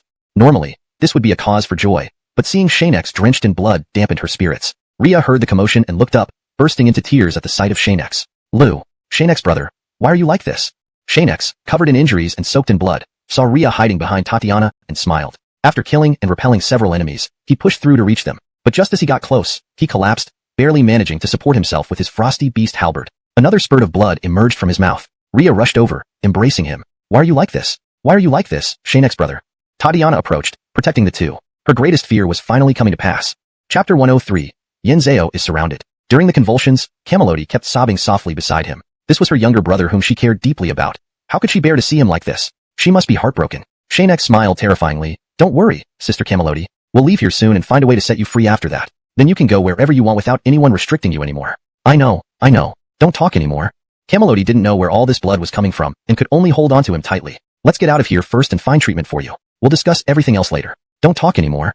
Cecilia had just fended off a few people. Are you crazy? The poison from the soul-severing needles is very potent. If you keep this up, you'll eventually die by your own hand. Don't worry. Gervais won't be able to come over quickly. Let me stall these people while you escape. Xianx thought clearly and decided to resolve everything before danger descended. What about you? No, if you stay, I'll stay too. So what if we both die? Camelody said stubbornly. Xianx looked at Cecilia, who immediately pulled Camelody up. Let's go. The longer we wait, the harder it will be for any of us to escape. No matter how much Camelody struggled, it was futile against someone as powerful as Cecilia. She was dragged away. Xianx struggled to his feet, advancing to create an opportunity for Cecilia and the others to break through. These people must be Gervais's special forces. Without them, rescuing someone would have been much easier. What exactly does he plan? I don't know, Cecilia replied, but the secluded peak won't remain peaceful for long. These were indeed Gervais's special forces, sent to help him gain control over secluded peak and fulfill his larger ambitions. Fortunately, there aren't many of them tonight, Xianx sighed. You should run faster and not worry about me. Brother Xianx, let's go together. No matter how Camelody shouted, he wouldn't change his mind. What a reckless guy. Under Xianx's cover, Cecilia successfully escaped the encirclement of more than 20 people, leaving the battlefield with Camelody in tow to reach a safe place. Xianx also gradually broke away from the crowd, intending to run. But suddenly, Gervais appeared and struck him down. Wanna run? Did you ask me? With Gervais's arrival, Storm and the others couldn't hold back any longer and were captured. They were brought to Xianx's side, along with some other skilled experts who suddenly appeared, even capturing the experts around Cecilia, converging on Xianx. Why is this happening, fellow Taoist Xianx? Storm wondered. Did the poison take effect? I'm fine, Xianx insisted. Gervais approached the group. So you were poisoned earlier. No wonder you're so weak. Xianx, fate has delivered you into my hands. Know this, it's destiny. Xianx asked, confused. I don't know what tricks you used, but somehow you managed to escape. How is that, man? Ah, for my Savannah, to make her follow me faithfully and live happily ever after, I had no choice but to do this. It's good to be prepared, Gervais said cheerfully. Luckily, I sent some people along. Otherwise, you might have succeeded in rescuing her tonight. You bastard, Gervais. Release us now or Xianxia and all of Secluded Peak will never forgive you. Storm yelled angrily. He couldn't believe that the courteous Gervais from the Holy Cathedral had turned into such a ruthless person, overpowering even when he personally stepped in. Now, Gervais held immense power within Secluded Peak, commanding many strong followers. Even Darren's father would struggle to handle the situation in a short time, giving Gervais ample room to act. On account of being a member of Xianxia, I might spare your life. But if you provoke me, I may not be so forgiving. This wasn't meant to be your affair, yet you couldn't resist intervening. Naturally, I can't let you go easily now. Glancing around, he snorted, Humph. Looks like you managed to save Hansen Air. Good job. Taking her away despite my tight arrangements was quite an achievement. Gervais disarmed Xianx, knocking his frost beast halberd away, and lifted his chin with the sword tip. Ha ha ha, trying to save others when you can't even save yourself. All for a Savannah. Is it worth sacrificing so many lives? She means as much to me as she does to you. No matter what you do, she will never be yours. Gervais became solemn. We could have been good friends, but alas, you chose to get close to my Savannah. Unfortunately, if you don't die, I can't be at peace. Sorry, but you have to die. As the blade swung towards Xianx, a voice cried out, Stop, Gervais. It was Camelody's voice, and he knew it. Hansen Air, you're back? Gervais seemed happy that she hadn't left but furious that she returned for Xianx. Love and anger. Didn't I tell you to leave? Go with Cecilia and never return to Secluded Peak. Leave now. Xianx shouted hoarsely, his emotions uncontrollably intense. Suddenly, Gervais thrust his sword into Xianxia's left chest, expressionless. When we talk, you should shut up. And I hate being interrupted. Got it? Camelody screamed. What are you doing, Gervais? Stop. Hearing her cry, Gervais withdrew the sword from Xianxia's body. Sorry, my mistake. If I agree to stay, will you let them go? Camelody suddenly said. Xianxia shook his head frantically. Absolutely, don't agree. He feared what staying would mean for Camelody, worried she would be mistreated by Gervais. Enough noise. Gervais turned and kicked Xianxia to the ground. I told you to stop talking. Xianxia. Camelody, furious, yelled. You bastard, Gervais. You're inhuman. Gervais retorted. Camelody, if you hadn't run, I wouldn't have cared about these people and wouldn't have killed them. But now I don't want to go. Can you release them? I think I can. Gervais seriously considered it. For your sake and Elira Cecilia's, I might consider it, but they have to pay a price. Otherwise, my brothers won't agree to let them go. Camelody continued. If you promise not to pursue them again, I'll stay. Xianxia looked at her.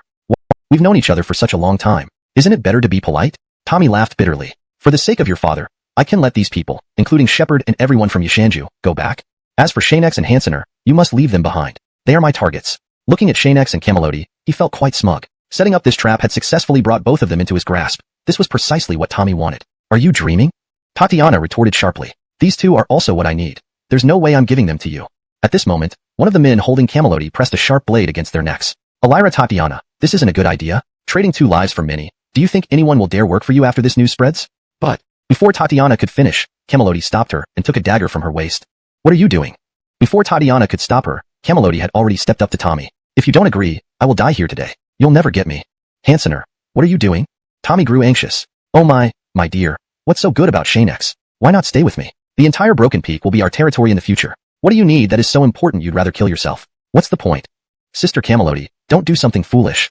Though severely injured, Xianxia had not fallen yet, and urged her not to do anything rash in this final moment. Do you release them or not? They would never agree to this. Fine, you won't agree. Camelody tightened her grip on the dagger, preparing to commit suicide. Then I'll die right here. Xianxia, Tommy, and Tatiana shouted anxiously, but it seemed nothing could stop what was happening. Hansener, stop. Helpless, Tommy shouted. I'll release him and everyone from Xianxia if you stop trying to kill yourself. Anything you ask, I'll comply. Camelody was already deeply worried, but took a risk. Really?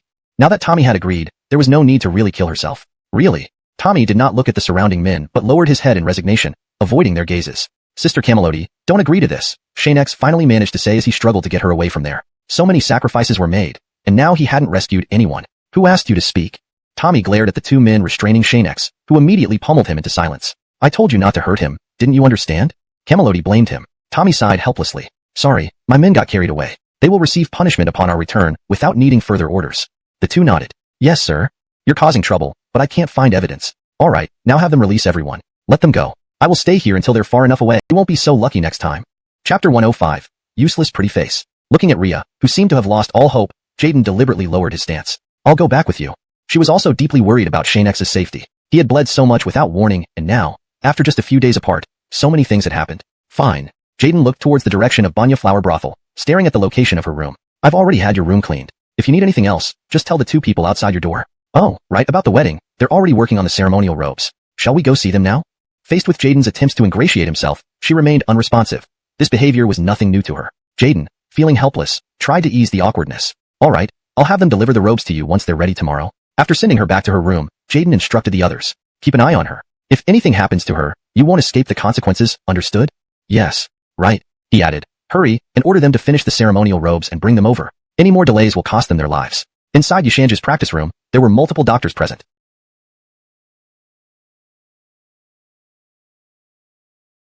Old man, how is the situation with the toxins in this young man's body? Is there any danger to his life? Darren asked. Dom was slightly surprised. Shanister Jew, this young friend's body is unique. As Elira Zoe mentioned earlier, the toxins in his body are slowly being expelled bit by bit. It seems we might not need to work ourselves to exhaustion with concoctions, and he may recover on his own. Why did he bleed so much then? Darren was puzzled. The toxins blocked his meridians, leading to chaotic pulse patterns, which caused severe internal bleeding. The fainting, Shanister, was undoubtedly due to blood loss, the old man continued. This young friend's body is extraordinary. The toxins haven't spread within him. We can only wait for him to wake up and let him decide how to expel the toxins from within. Darren asked again, can't I, too, offer any assistance? Dom shook his head. It's best for him to handle it himself. Outside interference might do more harm than good. Others chimed in. Since there's nothing for us to do, I'll take my leave. My wife is waiting at home. Seeing as everything is fine, I shall depart as well. Everyone began to leave Xianxia, but Darren didn't try to stop them. He found it strange but didn't press further. Usually you don't seem so eager to leave. Well, if you want to go, go ahead. I can manage on my own. After seeing off the last person, He sat beside Xianxia's bed. Young man, what sort of ability do you possess to force out the deadly soul-severing needle's poison from your body? Truly astounding. At that moment, Tatiana and Ronnie walked in, bringing tea and food. Tatiana approached. Junior, he hasn't woken up yet? Darren replied. The bleeding has stopped, but when he will wake up is uncertain. We'll just have to wait. Laoyi, let me stay and watch over him while you rest. If I'm here, I can notify you immediately if anything happens, Ronnie volunteered. After all, this incident was partly his doing, and he felt responsible. No, Tatiana interjected. If anyone should care for him, it should be me. You should go back and rest. There's no need for both of us here. Darren snapped. Stop adding to the chaos. Things are already bad enough. The two stayed silent and simply sat down, waiting for Xianxia to wake up. Time passed, and eventually, Tatiana and Ronnie fell asleep in their chairs. Only Darren remained awake. These kids. Didn't I tell them to go sleep? Suddenly, Xianxia stirred and opened his eyes. Where am I? This is the infirmary, still within Xianxia. Don't worry, no villains can enter here, Darren greeted. Are you feeling better? Much better. When Xianxia sat up, he saw the two sleeping in chairs. You didn't send them away? They refused to leave and insisted on staying to care for you. Darren smiled. But they couldn't keep up and fell asleep. Ah. Darren remarked. This time, you were rather reckless. Senior, you already know. Xianxia didn't realize how sharp Darren's ears were, even when he wasn't often present at Xianxia. He was always informed of what happened at Xuanjuepi quickly. Your blunder actually brought to light the mysterious group behind Jaden, saving me a lot of trouble. Xianxia asked, isn't he part of Xuanjuepi's St. Hall? Apart from evil intentions, what else could he be up to?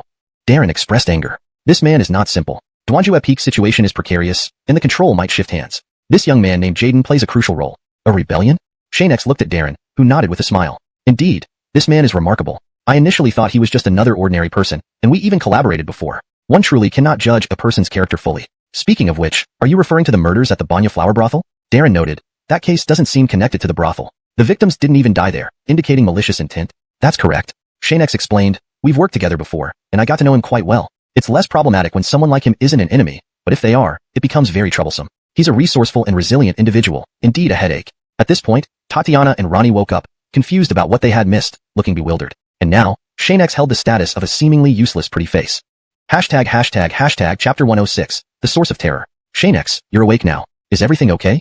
When she saw Xianxia covered in blood, Tatiana was the second most worried person present. Given her care for Xianxia in such a situation, she had even contemplated killing someone. Brother Xianxia, this time it's my fault for not protecting you well enough. If you feel wronged, come find me anytime. Joshua implied that once Xianxia fully recovered from the poison, he could challenge him to a fight, and Joshua would not defend himself. Xianxia smiled. There's nothing wrong with me. This time, Tommy's preparations were just too thorough. Otherwise, we could have safely rescued them. Little friend Xianxia, I must warn you. Tommy is not someone to be trifled with. It's rumored that the control over Shinimichin at the Midsummer Blossom Brothel is also his doing. His insect spirits are not simple to deal with. If someone is cursed by them, it's hard to escape his control. Having been investigating matters for years, old Haywood knew all about these things. He understood Tommy's background the best. This time you were lucky, but it doesn't look good for little Rhea. Summer Blossom Brothel to marry Elira Rhea within 2 days, Tatiana said. When she finished speaking, Xianxia stood up abruptly. No, if it comes to that day, I must rescue her. Everyone was shocked, but old Haywood laughed heartily. You boy, why are you so helpless before love? Don't do anything foolish. Xianxia, can't we think of other ways? We mustn't act rashly. Senior, Sister Rhea is like a sister to me. She seeks freedom above all. To prevent her from being bound to Tommy forever, we must stop this wedding, Xianxia explained. He knew that Tommy's actions were intertwined with Xianxia and Xuanjuepi. Both old Haywood and Tatiana did not want an outsider like Tommy to control Xuanjuepi. They aimed to prevent him from gaining power, not merely to contain him. Now you see, old Haywood said. With your move alerting him, we cannot act quickly. Only when they hold the wedding, there will be a chance. I've thought about this. If Senior Ishan were willing to help, we could expedite the operation. Even if we set out now, Tommy would have no means to resist. However, Senior Ishan had to guard the seal and couldn't leave Xuanjuepi easily. Even Xianxia, who was involved in some way, had been strictly instructed to retreat if he couldn't win. Oh right, I wonder how he is faring now, Xianxia mused. Earlier, Tommy mentioned that an expert had replaced him to deal with Xianxia. Currently, he couldn't wander around to check on him. Xianxia, are you sure you're fine now? Xianxia responded defensively, if you don't mind, call me XuanHuan. The three nodded. I'm feeling much better now. Let me return to rest. No need to stay here. But first, may I have a bath? Could we? Xianxia looked at Joshua, who immediately understood. I'll arrange it immediately. Get ready soon. Thank you. Old Haywood instructed. Take Brother XuanHuan back. Until my permission, take no further action. Yes, Junior. XuanHuan, I have matters to attend to at Hope Cathedral. I'll return shortly. He reassured them. According to the physicians, you have a method to recover on your own. Rest well. As for other matters, let Zoe inform me. Yes, thank you, Senior. Remaining in Xianxia made Xianxia realize how fortunate he was. After all, this was one of the largest organizations within Xuanjuepi, old Haywood's residence. Any outsider attempting to approach would be caught. Do you know something? Xianxia's reputation in Huangchuan had likely reached old Haywood. He probably recognized Xianxia's abilities, thus aiding him in a critical moment to gain a favor. As Xianxia left, old Haywood kept watching him, lost in thought. Xianxia had just left, and he vanished as well. When they arrived at Tatiana's residence, Justino appeared before them. Elira, Shanister Shanex, the hot water is ready in your room. You can bathe immediately upon return. Tatiana asked, is the temperature controlled? It shouldn't be too cold or too hot. Rest assured, it's just right. Thank you. At the room's entrance, Shanex noticed she hadn't left. Are you coming in too, Elira Zoe? Don't get your hopes up. Tatiana released him. Tell me when you're done. I must keep an eye on you, or else father will be troubled again. Shanex chuckled and entered the room. See you later. Back in the room, Shanex stripped off his clothes, revealing numerous wounds. He sighed, gently touching the injuries, wincing in pain. Don't worry, it will heal fast. Tatiana noted that the room lacked fresh clothes. Even after bathing, he'd have to wear the same clothes. She wouldn't let that happen. Chapter 107. A consistent plan. Shanex did not immediately enter the soaking tub. Instead, he took out a bottle of pain relief potion, which was contained in a black glass bottle. This good stuff has been difficult to refine, but it can be used now. However, when using this pain relief liquid, it causes immense pain all over the body, and one must endure it for 10 minutes. Looking at the bottle, Shanex did not apply it directly, writhing on the floor, rolling around. The chair was knocked over, and his wounds started bleeding and then mending. This process was unbearable for anyone. However, as a cultivator, he could endure more than an ordinary person, but the situation varied depending on one's constitution. After spitting out the stick, Shanex gritted his teeth and endured. Still 6 more minutes. Tatiana heard the noise from inside the room and rushed to the door. Shanex, are you alright? Why are you shouting so loudly? Is your wound worsening again? Shanex managed to say, I'm fine. I don't have clothes on, so don't come in. Tatiana blushed and retorted, shameless. Then why are you screaming? The cries of pain continued for 11 minutes before finally stopping. Shanex opened the door, looking disheveled with wet hair, a bare upper body, and bare feet. He only wore shorts, making him particularly noticeable. I told you I'm fine. Can't you just wait until I finish? It was clear that Shanex had suffered greatly, even more so than before. He looked as if he had just emerged from blood and water. What are you doing? Tatiana covered her eyes, but peeked through her fingers at the changes in Shanex's wounds. Your body looks bloody, but the previous wounds seem to have vanished. How did you manage that?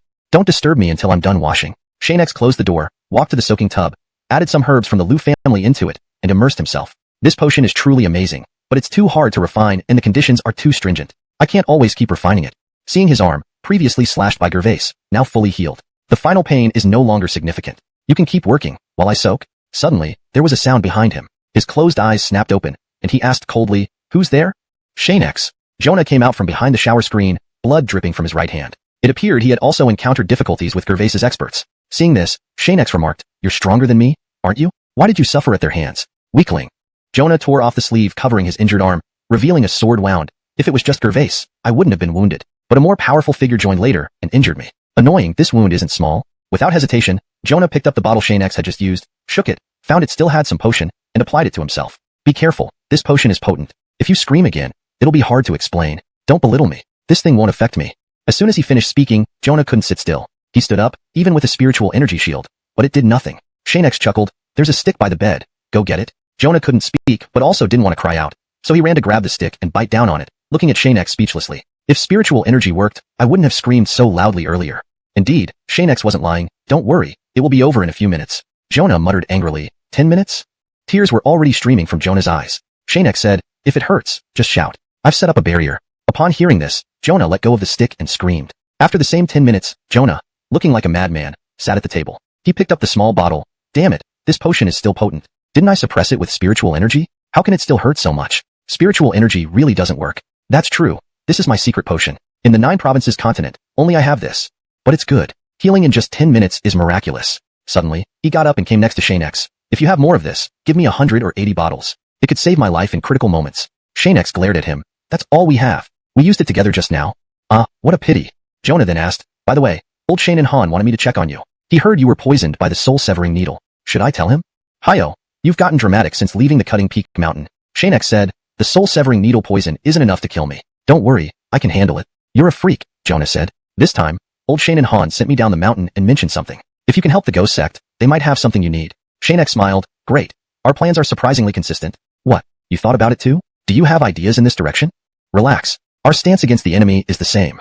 Shanex explained, especially with someone named Gervais, who is one of the most dangerous figures on Cutting Peak. So you've heard of him. It seems you two don't get along. Living here at Ishan Cottage isn't a lie. Jonah thought for a moment. This made sense. Camelogling with the daughter of the old Sunny. Not bad. Get lost. We're just friends. I know.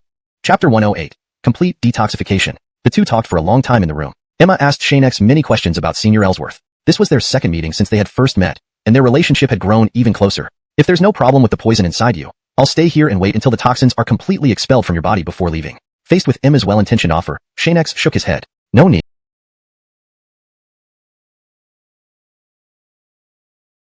This is Xianxia. Leave before Braden returns to avoid any trouble. After all, Senior Ellsworth wouldn't want you exposed to them given your current identity. Indeed.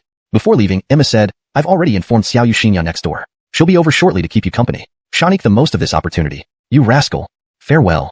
Knowing that Janae would arrive soon, Xianxia quickly dismantled the barrier and put on his previous clothes. Indeed, he didn't have any change of clothes here, only this one set. Who could have known that before this, Xianxia was a renowned young Josue in a powerful clan, already controlling the entire family at a young age. No matter how much he might have seemed verbose, he was certainly not foolish. If it hadn't been for the criminals who sought his death, none of these events would have transpired. However, after crossing over, Xianxia harbored different thoughts. He still aimed to avenge himself but now planned to rapidly enhance his strength, ascend as a deity, and reach the upper realms where Situ Jingxiang and Tianlua Guisho awaited him. Whoever you are, we will meet soon.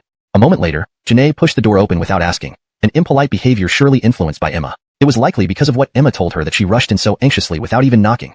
Your injuries, they're all gone? Observing the flawless skin, Janae couldn't comprehend how Xianxia had healed so quickly. His recuperative ability was almost inhuman. Even her father, Braden, would take a month or more to recover from injuries, nothing like Xianxia's present healing speed. Barely 10 minutes had passed, yet his wounds were visibly healing beyond recognition. It was unbelievable. Xianxia quickly finished dressing. Exactly, if I don't recover, how can I save her? So, the poison from the broken soul needles in your body is completely gone too? This time Xianxia shook his head. Not quite, but it won't be long. Okay. Janae sat down. For the coming period, I'll watch over you while you expel the poison from your body. We'll decide everything else once the toxins are fully gone.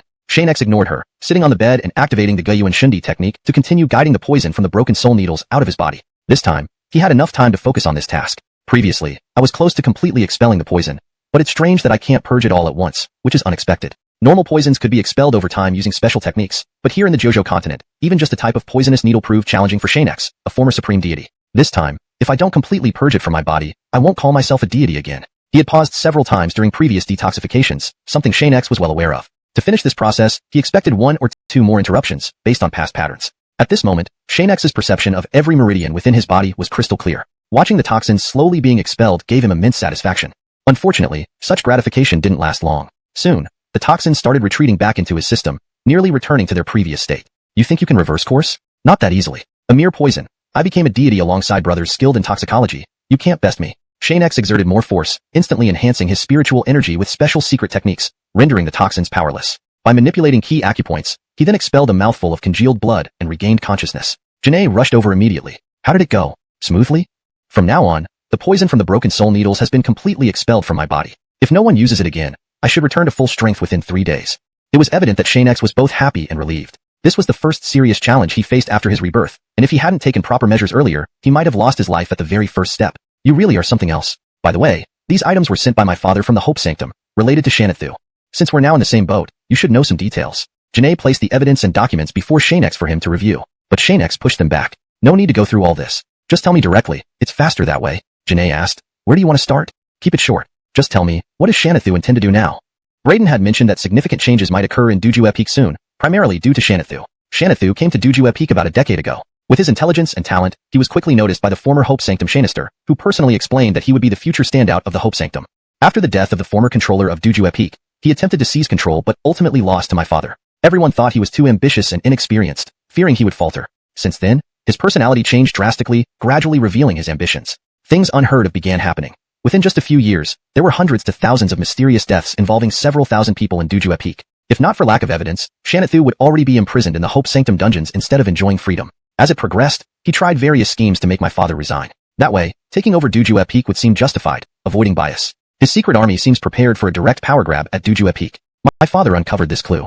In a strange coincidence, when Xianxia first arrived at Dujue Peak, he also worked at the half-summer flower brothel like you. However, the Shandam there was his brother, not your case. Surprisingly, when we investigated his brother, we found similar circumstances. He entered without a single murder on his record and opened a brothel. Few people could come to Dujue Peak and thrive as well as this. Xianxia pondered. I understand the situation broadly. Now, our task isn't just saving someone but stopping him from transferring control of Dujue Peak. Who knows what he plans? In this world, when someone tries to monopolize power, unimaginable things often follow. As a deity, he couldn't let such events unfold. Chaos at Dujue Peak would have a tremendous impact on the entire XuanHuan region. Chapter 109. Practicing the Ancient Spear Technique. Within Broken Peak, no one knew that Gervais was a villain. The townspeople only knew that he was from the Hope Sanctuary, prestigious and deserving of their constant favor. If they faced trouble in the future, he could offer help, which was very beneficial. What they didn't know was that Gervais was now the most dangerous person in all of Broken Peak. Someday, someone might die, significant events could happen, or Broken Peak could launch an attack on Arakawa overnight, forcefully occupying their territory. What Xianxia feared even more was if Gervais found the seal and wanted to release Taotai. When that time came, perhaps all living beings on the entire Jiuzhou continent would have to pay a heavy price for his actions. What he didn't know was that Gervais had already known about this matter. Xianxia came alone to the quiet practice room. Now in Yishan residence, it was rare for anyone to stay in the practice room for long periods. It was said that only the young and vigorous ghost slayer used to frequently visit this place, and during those times, the practice room was the liveliest. After summoning the cold beast halberd, he quietly sat down. After several battles, the halberd has many cracks, clearly not good enough. Once this event is over, I must immediately collect special stones and forge a new long halberd. This one won't last much longer, he mused. If better weapons were encountered in battle, this cold beast halberd might break. He needed to prepare for the future and not stay stagnant. The halberd technique has been used by soldiers and generals from ancient times to modern times. In ancient times, the cold beast, Zhao Yun in the Three Kingdoms period, and Qi Jiguang in the Camelot dynasty all used the long spear, which is also a long halberd. Their techniques have been obtained by some and compiled into a book. It's important to understand that the divine Amados live very long lives, and some people enjoy these kinds of activities. Things passed down from ancient times are what they desire the most. Next, Xianxia casually summoned a thick book, covered in so much dust that it obscured the title. I just thought about it, and this thing was flung out of the imperial scripture of returning origin. What's going on? The sudden change made it hard for him to adapt. Can it find such obscure things? Let's open it and see. Maybe it's something good. Xianxia was very fond of the fact that this booklet contained the halberd techniques he needed, saving him a lot of trouble. He wouldn't have to risk his life on a spur-of-the-moment journey, climbing mountains and diving into fires, undergoing countless trials, just to gain true wisdom. Brushing off the dust on the cover page, 4 prominent words appeared: Complete Book of Halberd Techniques. Xianxia was extremely excited. It's as if I wish for something, and it comes true. This is exactly what I need, truly a blessing in disguise. Wasting no time, I should start learning. Previously fighting without any discipline may have been less strenuous, but in the end, I suffered. As you know, there are sword techniques for swords and halberd techniques for halberds.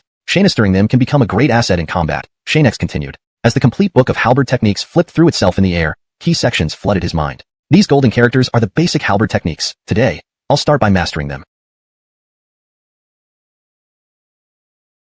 Xianxia added, learning these will make it easier when studying the cold beast halberd technique, enhancing its effectiveness. Just after trying out a set, Xianxia couldn't help but exclaim, this halberd technique is incredibly profound. Since I am a sword cultivator, I can tell the quality of cultivation methods with just a simple trial. This is solid stuff.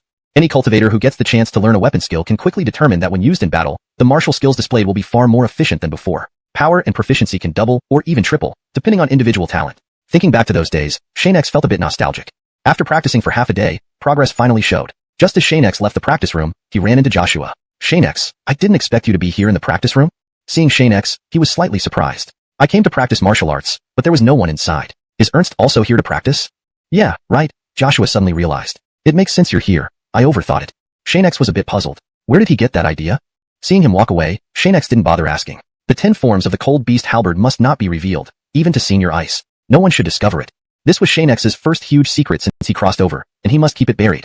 Only successors could pass it on. That was the rule. Xianxia thought about entering Broken Peak. Once there, he'd need to set up arrays to prevent spying. Returning to his room was to hide his movements. Being followed was another problem. If not for Tatiana, there would definitely be someone from Gervais's team, making it hard to shake off. Xianxia had tried this before. Before leaving last night, Jonah prepared another exit route from Yishan residence for him. Next time you come, you must first confirm if I'm around. Otherwise, if discovered, I can't save you. Leaving this time, no suspicious people were around, making it easy for Xianxia to slip out. Arriving at the previous battleground, he paused to look around. Trees were severely damaged, and there were marks left by brother swords. That guy Gervais has a skilled swordsman. He actually forced Jonah into a corner. Truly impressive. I should get to know him someday. No one, not even vicious beasts, was nearby. Either they were afraid or had other plans. Senior Ice, I won't go see you. Finding a secluded mountain forest, there are trees and mountains here, blocking the main street of Broken Peak and providing good cover. Immediately, Xianxia attempted to set up isolation arrays. The first attempt failed. Senior Ice didn't mention anything special about this place. Why would my array setup fail? Thinking it over, he realized, Sorry. I was just scaring myself, even mislabeling the array symbols. No wonder it didn't work. My fault. Another attempt succeeded. Sitting on Jonah, Senior Ice asked, do we really not want to go down and check? If he doesn't want us to know, going down would be pointless. Let's head back. I still have leaves to sweep tomorrow, Ice calmly replied, just like before. Even when Xianxia planned to come to Broken Peak, Ice was waiting nearby in advance. Yes, Senior. A strong wind hit Xianxia as Jonah flapped his wings, and they just left. Xianxia continued practicing the halberd techniques. Time passed, and his presence evoked the same feeling as when he was once a divine Amado. This feeling is back. Previously, when he first learned sword techniques, he gained this feeling. With prior experience, it was easier this time. This also indicated that he had mastered the halberd techniques. Chapter 110, the second form of the Stern Beast Spear. No matter how cautious Xianxia was after arriving at the Broken Peak, he still couldn't find Elvin and Jonah. From start to finish, he believed that the fierce beasts here had probably gone home to sleep. He didn't know that Elvin and Jonah had been informed of his arrival beforehand, so they made the beasts play elsewhere. Before Xianxia left the Broken Peak, Any beast daring to come here would meet only one fate, death. Carefully digesting the sensation brought by the basic spear techniques, he would soon elevate his skills and start practicing the second form of the stern beast spear technique, the blazing dragon skill. This was a unique spear technique created by the most intelligent stern beasts of ancient times, not inferior to martial arts. The blazing dragon skill is the second form of the 10 forms of the stern beast spear, distinct from the first form in that it can incorporate flames instead of just using spiritual energy for attacks. Moreover, when performed in battle, the burst of flames can still harm enemies after detonation, making its power far superior to the first form. Fortunately, before transmigrating, he had memorized the content of the 10 forms of the stern beast spear and destroyed the original scrolls. Otherwise, he would have regretted it immensely. Xianxia named these 10 forms himself. When he found them, they had no name other than their content. In this lifetime, I must master spear techniques as well. In future wars, swords and spears will surely play crucial roles. To avoid being disadvantaged, I need to be familiar with them. Recalling, Xianxia remembered the ancient relic battlefield where the 10 forms of the stern beast spear were on a huge stone platform. No one was around, not even a corpse, but within 50 meters were bodies exuding powers comparable to those of a divine Amato. Any careless contact could result in instant death, which still sent shivers down his spine thinking about it now. Having noted the method to practice the second form, Xianxia put it away. If it weren't safe then, that journey might have been fruitless. During meditation, he reiterated the cultivation requirements for the second form. The prerequisite for practicing the second form is mastering the first form and possessing internal flames. It seems that the fire for the blazing dragon skill comes from one's own internal flames. Currently, my internal fire is Camelot flame, a type of divine flame. However, in the 9 continents, it cannot be upgraded to perfect divine flame without transcending realms. Undoubtedly, Xianxia met all these requirements, avoiding delays due to insufficient conditions and ensuring higher success rates. Practicing while performing the stern beast spear feels incredible. In reality, Xianxia hadn't yet formed the initial shape of the blazing dragon skill, but he loved the feeling, enough to make silence speak louder than words. Blazing dragon skill, unleash. This time, Xianxia exerted all his strength, slashing at the mountain body. But once again, it failed. While he managed to use the single dragon skill, the flames were pitifully weak and meager. Really? Xianxia couldn't believe it. As a divine Amato of the divine realm, I can't even perform such a simple blazing dragon skill. Am I being mocked for not working hard enough?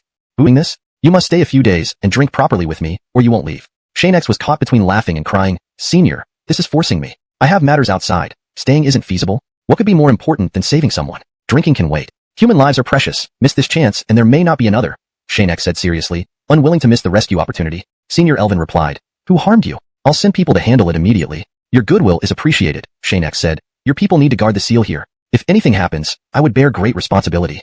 Looking at the mountain, Xianxia knew a terrifying creature was sealed inside, possibly millions of times more horrifying than Caliph Unleashed. He couldn't risk involving Senior Elvin. It was only their second meeting, and Elvin hadn't expected Xianxia to consider the seal's importance from his perspective.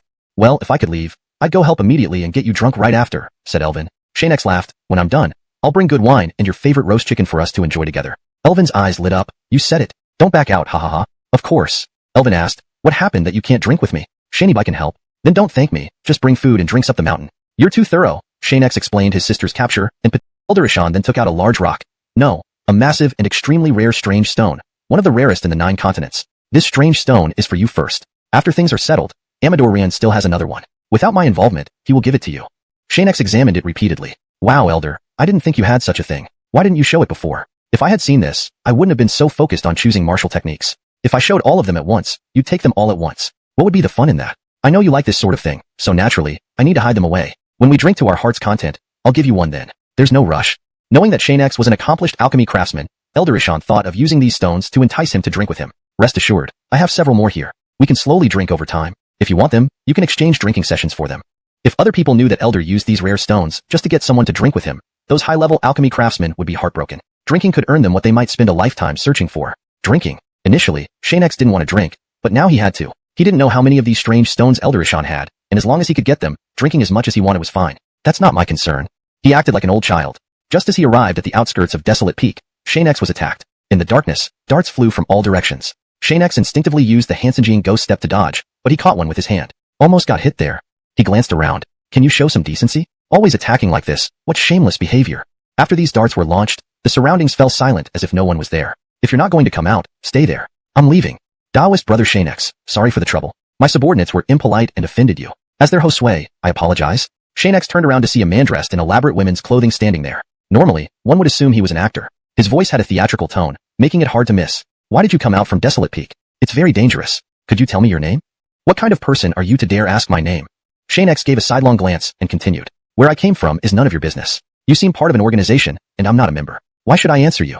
He smiled. This person could be the one Lord Alfonso wants. Everyone, capture him. Suddenly, everyone who had been hiding in the dark came out, surrounding Xianxia. He was startled. I didn't expect you to be Alfonso's men. Then there's nothing left to say. Xianxia tried to escape using the Xianxia ghost step. He flashed behind someone but stopped immediately. No way. Capture him. As soon as the actor spoke, everyone pursued Xianxia. He couldn't afford to fight them. If Alfonso came later, he wouldn't be able to handle it. The numbers alone were daunting, and Alfonso had a mysterious army, whose power shouldn't be underestimated. I don't have time to play with you. Each time he gained some distance, he quickly employed the Xianxia ghost step. I refuse to believe multiple attempts won't succeed.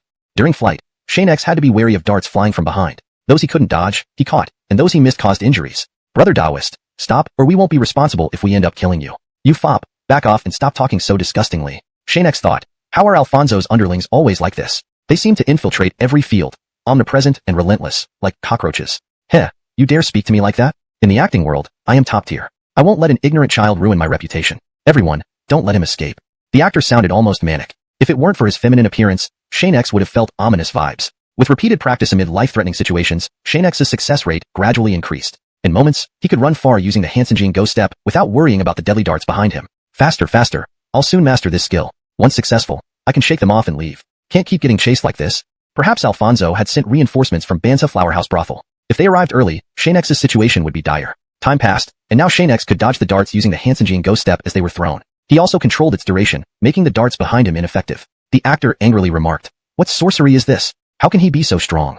Xianxia's mysterious steps, though undecipherable, were clearly powerful. High-level martial technique. Please note that the names Alfonso, Ishan, and Amador Run are transliterated directly into English as per Pinyin rules, maintaining consistency with previous translations. Hashtag Chapter 112, Encounter with the First Sword Cultivator. On the 9-states continent, high-ranking martial techniques meant rapid strength improvement and more opportunities to gain knowledge that could enhance other aspects. Whenever a high-ranking martial technique surfaced, it would become a target for many people, especially if the owner lacked strong organizational protection. Among these pursuers were both the weak and the powerful. In reality, there were too many practitioners on this continent who possessed great power but lacked a formidable martial technique. What was certain was that these people would stop at nothing to chase down solitary travelers possessing high-ranking martial techniques. The theater-faced man's eyes lit up as he quickened his pace, driven by an intense desire to capture Xianxia alive. He must have a high-ranking martial technique. Everyone, catch up. If you let him escape, prepare for punishment. They surged forward with renewed vigor, but despite some getting ahead of Xianxia, he used the Hansong and Ghost Step to evade them effortlessly, never giving them a chance to set up ambushes. These people are not particularly strong. If they were a bit stronger, I might have had to stop and play with them a bit, mused Xianxia. No time to play now. I should get out of here quickly and return home. Xianxia soon broke free from the group and made his way towards Ishan residence. No matter how much he used the Hansong and Ghost Step, he encountered no issues along the way. They didn't catch up. They're still lacking, Xianxia chuckled. It's fortunate that my cultivation of the Hansong and Ghost Step is complete. Even if I encounter strong enemies now, I can always run if I can't fight back. They won't catch me easily. Continuing straight down this road will lead me to Ishan residence. I hope Senior Jayagairan has already returned. Senior Ishan's suggestion was quite sensible. If they could work together, dealing with Hoover Cholu would be much easier. The once warm environment suddenly turned cold. Even the leaves on nearby trees no longer glistened with dew. Xianxia could sense that his strength exceeded even Jayagairan's. Very well. Though appearing middle-aged, his demeanor was that of an octogenarian. First question. Have your forging skills reached a high level? Xianxia stammered. Senior, my forging skills are still in their infancy. I'm far from being an advanced blacksmith. Dom gave him a glance before continuing. Second question. Where did you acquire your cultivation method? Xianxia tensed. From the 9-states continent. Throughout the conversation, Xianxia avoided eye contact, knowing any provocation could mean death. Finally, the old man sighed. Last question. Are you a sword cultivator? Xianxia feigned calmness. No, senior. They remained silent, locked in an impasse. Anyone approaching or entering their space would likely be killed immediately. Xianxia repeatedly wanted to speak, but hesitated each time. This stalemate continued until a cold wind blew in, causing the old man to shiver. Young friend, tonight I did not hear what I wished. But worry not, I won't harm you. Next time, when I come, I hope for a more satisfactory response. Until then. With those words, he disappeared instantly, and the surroundings returned to normal. Meeting such a madman really is hopeless. Trying to pry information from me, dream on, muttered Xianxia as he left, noticing no one else was around. However, in the darkness, the old man smiled, having overheard everything. You think I know nothing, boy? The show is just beginning. Time means little to me. No rush. Just as he thought of leaving, a force restrained him. Ishan spoke. Old man, haven't seen you in years. Stay for a drink. The man stiffened, surprised. Didn't expect to meet you here. Been a while indeed. Fine, I'll stay. At Cold Seclusion Peak, Ishan's residence, Kiran appeared at the table, where Ishan sat drinking alone. Ishan, drinking alone? That's unlike you. Didn't you have a young lad? Why not invite him? Ishan laughed. You're unchanged after all these years. Does that frail boy look capable of drinking? Seeing the fragile-looking Jonah struggle in the strong wind, Ishan shook his head. Drink alone if you must, but don't get drunk and need rescuing. The man sat down. You used to be so prominent. How did you end up here in this forsaken place? Ishan replied, can't leave. Bound by duty. To what duty? Join me at Divine Radiance Sect, and I'll ensure your rank skyrockets. Together, we'd be invincible on the 9 states continent. No. Ishan shook his head. Leaving this place is hard enough, let alone joining the top sect. A pity. With your abilities at Divine Radiance Sect, you could rule the 9 states. Look at you now, stubborn as ever. XuanHuan, you start questioning before finishing your drink. Deliberately? Of course not. Let's drink first. In the following moments, the old man's presence loomed large, yet a newfound tension settled between them, the implications of the night lingering heavily in the air. Chapter 113. What's the real intention? Xianxia sect. Within this sect, there had been 3 individuals whose strength was nearly on par with gods.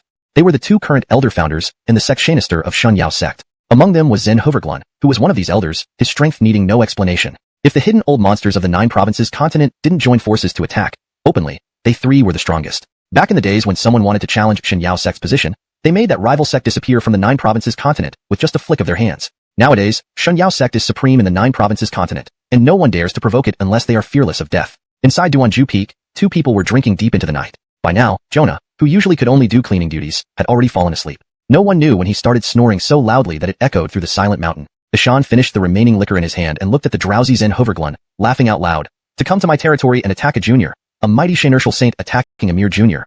How could you bring yourself to do such a thing? XuanHuan looked at him and said, old brother, it's not easy to meet interesting people like him. If he were a sword cultivator, it would greatly benefit me. You're just making excuses. Let me tell you, he wields a long spear. Did he not show you? Ishan continued, besides, he has some connection to me. If you kill him, be careful. I might pay Xianxia sect a visit and have a private chat with you. Hearing this, XuanHuan immediately became alert. If old brother really acts, even if we 3 act together, we might not be able to stop you. If you unleash your full power, that would be too much for us to handle. Just as well you know. Ishan couldn't help but look at him. Ever since I took on this task here, I haven't paid attention to the affairs of the 9 provinces continent or the development below Duanju Peak. It's none of my concern. So, how can you say that the kid I attacked belongs to you? XuanHuan asked in confusion. I haven't had a drink with anyone in a long time. You are the first or second person in the last 10 years, and the first one was him. More importantly, he still owes me several dinners of wine. Ishan smiled, thinking of the few rare stones in his bag that could be exchanged for a lot of good wine, feeling excited at the thought. Don't talk nonsense. If you want good wine, I'll send all the best wines from the 9 provinces continent over to you in a couple of days. Drink to your heart's content, XuanHuan said proudly, clearly enjoying the idea. Thank you then. Ishan did not bring out his treasured wine but sat chatting with XuanHuan. Whatever your intentions are, don't kill him. Otherwise, you won't be able to repay the missed dinners of wine. No problem, old brother. I will take care of this. I won't use my status to trouble him. XuanHuan couldn't understand how someone like Xianxia could win Ishan's favor. Can you tell me more about him? What's his name? Xianxia. He thought for a moment. Coincidence, isn't it? Recently, our Xianxia sect admitted a disciple with extraordinary talent. His surname is also Liu, called Hall. What's special about him? Ishan wondered, deciding to learn more. You'll definitely be impressed, XuanHuan said. This boy is a rare gem once in 100 years. Not only can he cultivate, but he can also practice demon techniques. Of course, this includes many martial arts outside of demon techniques. In short, he can learn cultivation methods from both human and demon races. Whether there's any backlash danger remains Giffordar. That's quite impressive. The future world probably belongs to the younger generation. Realizing the emergence of these 2 people makes me feel truly old. Ishan understood that without truly formidable individuals appearing, they wouldn't feel that they had grown old. 2 people? XuanHuan was puzzled. Apart from Hall, who else? Ishan smiled. Of course, it's this young man, Xianxia. After all, we've both witnessed his capabilities. So far, you only know part of his true potential. The fact that you, an old guy like you, have acted because of him is enough proof of his excellence. If I'm not mistaken, you're probably thinking of recruiting him, right? XuanHuan was well understood by Ishan, both past and present. Nothing about him had changed. Ishan had received information suggesting that those on the continent who didn't wish to join Xianxia sect would die mysteriously soon, leaving no traceable clues, even for themselves. Earlier, I did have this thought, but since this young man is someone you care about, I won't compete for him nor kill him, XuanHuan smiled. Knowing me as you do, you should trust the sincerity of my words. However, whether others will kill him or not is unknown. That's not your concern. His path must be walked by himself. If he's not outstanding enough and dies midway, he's not worth considering. XuanHuan laughed. Do you still have any wine left? I'll fetch some more. I didn't get enough just now. In an instant, he moved to leave, but the next second, Ishan forced him back, throwing a short knife in front of him. Ishan calmly said, if you finish all the wine in one go, what will I serve to my old friends when they visit? Don't be so stingy. I was going to have someone send you good wine anyway. Why can't I drink a little? XuanHuan dared not move or forcibly take the wine, returning to his seat. These are my wines. Who knows when your wines will arrive? There's no guarantee. Truly despicable. Ishan drank the last jar to the dregs. Too stingy. XuanHuan contacted someone telepathically. Sawyer, quickly send the wine over, or old Xianxia won't be pleased. Alright, I'm coming. Please bear with us a bit longer, Grand Elder. Soon, he started bragging to Ishan. Having disciples is different. Ordering them to deliver wine isn't just talk. If we don't drink ourselves under the table tonight, you can't leave the table. Ishan said, exactly. Are you worried about your health and afraid to drink? Less talking. Let's see who can last another few hundred years while drinking you down. Come, let's settle this once and for all. Suddenly, Ishan turned serious. What's your real intention for being here? He suspected that encountering Xianxia was purely coincidental. Just looking for something. XuanHuan quickly changed the subject. Nothing much to say about it. In the distance, in the wasteland region of XuanHuan, a group of people each carried many bottles of wine, speeding forward rapidly. The Hosway where the old ancestor was, everyone had to bring supplies over. If they arrived late, there would be no regrets to be had. It was like dragging along family, arduous though it may be, but no one dared to say no. After all, they were disciples of the Divine Radiance sect. This identity alone made many envy them greatly. With benefits came responsibilities. Otherwise, they could only leave, pack their things, and roll away, and also be despised by fellow sect members. Who wanted to bear such consequences? Up ahead is the desolate peak. Everyone, quicken your pace. We are almost there. At this moment, two old men sat idly watching the stars, looking at the sky multiple times, but finding nothing. I told you, can't you be a bit more reliable? After finally setting the mood, it's disappearing now. Where's the wine? Why hasn't it arrived yet? XuanHuan couldn't sit still and flew into the sky, almost colliding with the arriving Xianxia group. Can't you hurry up? You've kept me waiting for so long. I'm going mad. Junior, we have rushed here as fast as possible according to your request. Although this place is famous, it has been a long time since I left the sect, and just relying on maps slowed us down. Please forgive me. Xianxia dared not act rashly before XuanHuan. Others didn't dare to speak loudly either. We will deal with you later. Now give me the wine and make sure it doesn't break. XuanHuan looked at the others, who nodded vigorously as if receiving special instructions. Just delayed for a while, no problem. XuanHuan picked up a jar of wine and poured it into the empty bowls in front of the two men, grinning. Yes. The wine came late, so I'll drink 3 cups as punishment. Help yourself. Once everyone had placed the jars down and saw the courteous manner of the old ancestor, it felt like these two were brothers, instantly causing everyone to draw a breath. The status of this senior does not seem inferior to Patriarch XuanHuan. He seems to be another supreme expert who dislikes showing himself in the world, someone explained. At least among those we've seen, he's the strongest. Ishan glanced at Xianxia, his brows furrowing. Is this your son? XuanHuan took a look. Indeed, my good-for-nothing son. Ha ha ha. Others listening nearby couldn't help but think, there is probably only one person who dares to talk about the sect master this way in this world, the old ancestor. No one dared to laugh or make any sound. Everyone watched Xianxia seriously, as if angry that their master was being teased, which made them unhappy. Come, meet Senior Ishan. At these words, everyone nearly got choked up with emotion. They managed to keep calm on the surface, but inside, waves of emotion surged. Senior Ishan. As the Hosway of the #1 sect on the continent, Xianxia had heard elders discuss some of the great seniors. This was the first time he met someone like Ishan. This person was too powerful, too dangerous, and too strong. Probably only himself could spar with him on the entire continent. No one else could even imagine it. Yet, such a person was addressed as brother by his own old ancestor. Even if he showed up occasionally, it was already an honor. Ishan pretended to be calm. I heard your sect produced a genius named Hall, right? Yes. As the sect master, you must teach him well. If he runs off accidentally, your father won't be pleased, Ishan said, laughing at XuanHuan. Do you want to see me embarrassed? XuanHuan looked slightly annoyed, although his elderly demeanor still appeared cute. Precisely. Ishan took a sip of wine. You're so interesting. Wouldn't you be bored without some excitement around you? Forget it. That young man's heart belongs to our sect. Say whatever you want. In the end, the future belongs to the young. Do as they wish. I don't want to care that much anymore. Looking at Xianxia, alright, you have no business here now, go back. After all, the Divine Radiance sect still needed its sect master to preside over, or chaos might ensue. This principle was understood by everyone. Yes, Junior. Senior Ishan, farewell.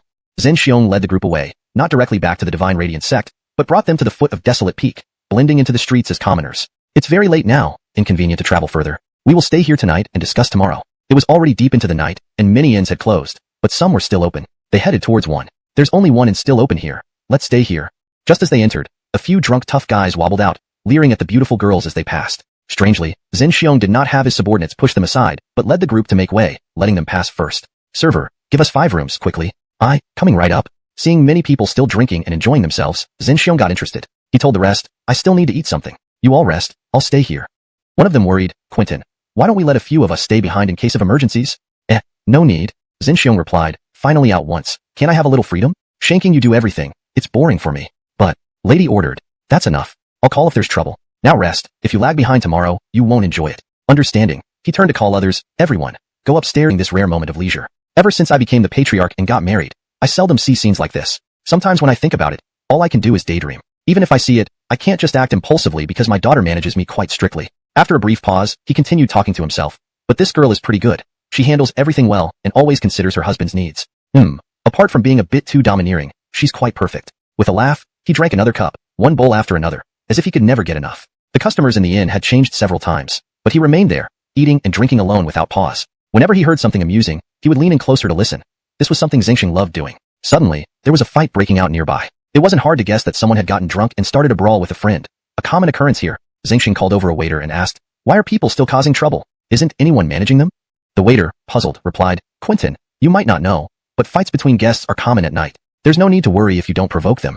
Xianxia said, "All right, I understand. You can go now. The boss will be back to assist if you need anything. I'll be busy." The waiter, unfazed by the commotion, walked toward the counter. 9 people, excluding Bar. Outside, Xianxia walked up to an older man. "Brother, aren't the people from Hope's Sanctuary rather arrogant? Why isn't anyone managing them? This is delaying everyone's meal." The older man frowned. "Are you new here?" "Yeah," Xianxia replied. "This is Summit in Peak. The most dangerous person to offend is Bar, the second in command of Hope's Sanctuary. Otherwise, you risk death." The man gestured dramatically to illustrate the warning. Xianxia pretended to be frightened. "They're that aggressive? They seemed friendly earlier. How intimidating." "You only see the surface," the older man said sternly. "They appear friendly, but their actions are far worse. Most people stay silent for safety. You seem knowledgeable. Any other tips?" The man took a sip of his wine, sniffing it. "It smells good. Remember, the real danger isn't the ghost people but Bar. Best to avoid entanglements with him." "Thanks for the warning, brother." Xianxia noticed disciples upstairs and shook his head, signaling them to stay put. "We have to wait outside until they finish? How long will that be?" Xianxia asked, considering going back to his room if the wait was too long. "Unknown. If it drags, we might leave," Kieran said, already drunk with a flushed face. "All right, we're heading back. Goodbye." When Kieran turned consequences, everyone received rewards. Should unrelated parties learn of this, who knows what the Patriarch might do? Previous leaks led to immediate deaths. Xianxia and his party returned safely. The journey to Summit End Peak remained a closely guarded secret, as promised. In a secluded meeting, Bar declared, "Our primary concern is Xianxia. Since his arrival, he's sabotaged our plans repeatedly. He must be stopped." Bar laughed menacingly. "Understand this clearly. Xianxia is extremely dangerous. If you fail to kill him, you won't hold these positions any longer. That's all for today." Dismissed. By the time he emerged from the inn, the sky was bright with dawn. "Xianxia, only with your death will Hansener have no future. For her to stay with me forever, this must be done." Wearing a wide-brimmed hat, he disappeared into the crowd, leaving behind a mysterious figure on the rooftops pondering the name, Xianxia. The sun has risen. It's time to return. Xianxia summoned everyone, quickly guiding them back to the Divine Radiance sect. This trip to Summit End Peak must remain confidential. Anyone leaking information will face severe consequences. All had been rewarded handsomely. If news leaked, who knows what actions the Patriarch might take. Past leaks resulted in swift executions. Thus ended their secretive journey, ensuring no outsiders learned of it. ####Chapter 116, Jaden Army Style. It hadn't been long before Xianxia and his men had already returned to the Divine Radiance sect. He specifically sent someone to summon Bentley, while he remained in the main hall, waiting with excellent mental state, not at all like someone who hadn't slept. "Teacher, you summoned me." A dignified man appeared in the hall, paying respects to Xianxia who sat on the main seat, his demeanor elegant. "Xianxia, you're here." Xianxia perked up. "Have you been practicing diligently lately?" Bentley stood upright, speaking with utmost respect. "Teacher, rest assured, I've been dedicating myself entirely to cultivation recently without any delay. I wonder what important matter has brought me here this time." "This time, I passed by a place called Deaden Peak and learned of someone's name. Do you know him?" Xianxia observed him closely. "I see that your inner spiritual energy has indeed undergone significant changes. It seems you've advanced again. Did you bring any good news this time?" Bentley, the most outstanding senior disciple under the sect master, whose identity was known to everyone. Even though there were several other senior disciples within the sect, none held as much prestige as him. Xianxia had been observing Bentley's emotional responses, ready to detect any sign of disturbance. In reply to the Xianxia, "I do know him," Bentley replied calmly. "Reuben is my cousin, but unfortunately, he has become nothing more than a waste. I didn't expect you to meet him at Deaden Peak. How is he?" That information came from the ancestor. Curious, I investigated. The situation isn't as you described. Not only is he not a waste, but he has also caught the attention of many organizations. More seriously, some want to kill him. At this, Bentley's expression changed. "Xianxia, this has nothing to do with me." Xianxia smiled. "I didn't say it was. Still, he is your cousin. Would you like the sect to send someone to bring him here, so you can reunite?" "Teacher, we're on different paths. The fact that he was found at Deaden Peak indicates he's taken a different route. Besides, someone like him, a waste, wouldn't fit into the Divine Radiance sect. Bringing him here would upset many people. Bentley didn't want to take care of his younger cousin for free. If he died, it would be better. If he survived, Bentley would kill him eventually." "He's a waste?" Xianxia found it hard to believe. "From what I heard at Deaden Peak, he is a genius, strong not only in power but also as an alchemist. And he's being targeted by powerful organizations, likely facing death soon. They spoke eloquently, with our protection, no one will dare to bully you anymore. You can conduct business peacefully, right? No money, only life. Your bullying will not go unpunished." The savannah was enraged, but these people ignored her feelings. "Since you don't have the money, then we'll destroy your stall thoroughly." Immediately, over 10 people emerged from nowhere and began smashing her small stall, disregarding Aaron's situation. "Quentin, I admit my mistake. I'll pay the rent immediately, please." They sneered at Aaron. "You had a chance just now. Now you'll pay a price higher than the rent." They then loudly warned passersby, "Remember, Deaden Peak will eventually be ours. If you don't cooperate, future days won't be pleasant." The savannah could only cry helplessly, unsure what to do. Nearby onlookers saw the event unfold, and her dignity was lost publicly. She couldn't even lift her head. After wrecking the stall, they laughed and moved on to the next vendor. Having witnessed what happened, All chose to prepare money beforehand and give it to them. After all, this is Deadened Peak, home to criminals. Inside, it's chaos. One vendor quickly handed over the money. Brother, I've paid the rent. Please take care of me. Rest assured, your stall will be safe. The person took the money happily and counted it. In this way, the local criminals were coerced and intimidated. Hashtag chapter 117. I am Xianxia. However, everything was seen by Shepard and Xianxia, who had been hiding in the shadows. How could they not be enraged? Earlier, Senior Joe had ordered his subordinates to handle this matter, but so much time had passed without any news. It was feared that those sent out might have already met with misfortune. These people are so arrogant and overbearing. Fellow Daoist Liu, what should we do? Shepard dared not rush out, for he was now following Xianxia and couldn't act as rashly as before. Let's not be hasty. We're only 2 people this time. If we rush out recklessly, we might be captured as rebels before we even get close. Xianxia glanced at the sky and continued. Tonight might have no stars, so let's see. If you have matters to attend to, go back first. Xianxia looked at him seriously. After all, Shepard was a talented person under Senior Joe. If he didn't have duties, his status in Xianxia wouldn't be as high as it was now. Shepard looked up at the sky and still saw the sun hanging there. Isn't it normal for the sun to rise from the west? How could there be no stars at night? That doesn't make sense. Logically, indeed. Xianxia pondered, but the weather here does not follow the usual pattern. XuanHuan Peak is different from the outside world. Even the vast XuanHuan can't directly influence the weather here. That night when he chatted with Sister Ria on the rooftop, Xianxia found something strange. During the day, there was a big sun, and at night, only a blue moon hung in the sky. Under normal circumstances, the moon is white. But in XuanHuan Peak, the moon often turns an eerie blue, which no one would expect. He also noticed that when the blue moon appeared, there were no pedestrians on the streets, and the shops that operated at night were closed. That night, the entire street was eerily quiet, more chilling than stepping into a graveyard. After living in XuanHuan Peak for so many years, I've never seen such a situation. But I, Shepard, trust you. Shepard whispered, rest assured, tonight will be interesting. However, let's not expose our identities since we're only 2. That's wise. They turned around and disappeared into the dark alley, unknown where they went. Far away, Jaden sipped tea leisurely, seeing them disappear. A smile curved his lips. The prey has taken the bait. Tell them to make the performance even more convincing. As for those cooperating, give them enough benefits. I understand, Lord Jaden. Senior Joe, please enjoy this show. It's prepared especially for you. Jaden stood up and walked away. I'll give you extra money. Remember what to do next time. Yes, sir. Please leave safely. The shopkeeper personally escorted Jaden out inside in relief, wiping the cold sweat from his forehead. If this god doesn't leave soon, I won't be able to breathe. Then Jaden approached a vendor who refused to pay rent earlier. A man. How did they treat you? Didn't they do anything excessive? The man glanced at him. Who are you? Why meddle in these affairs?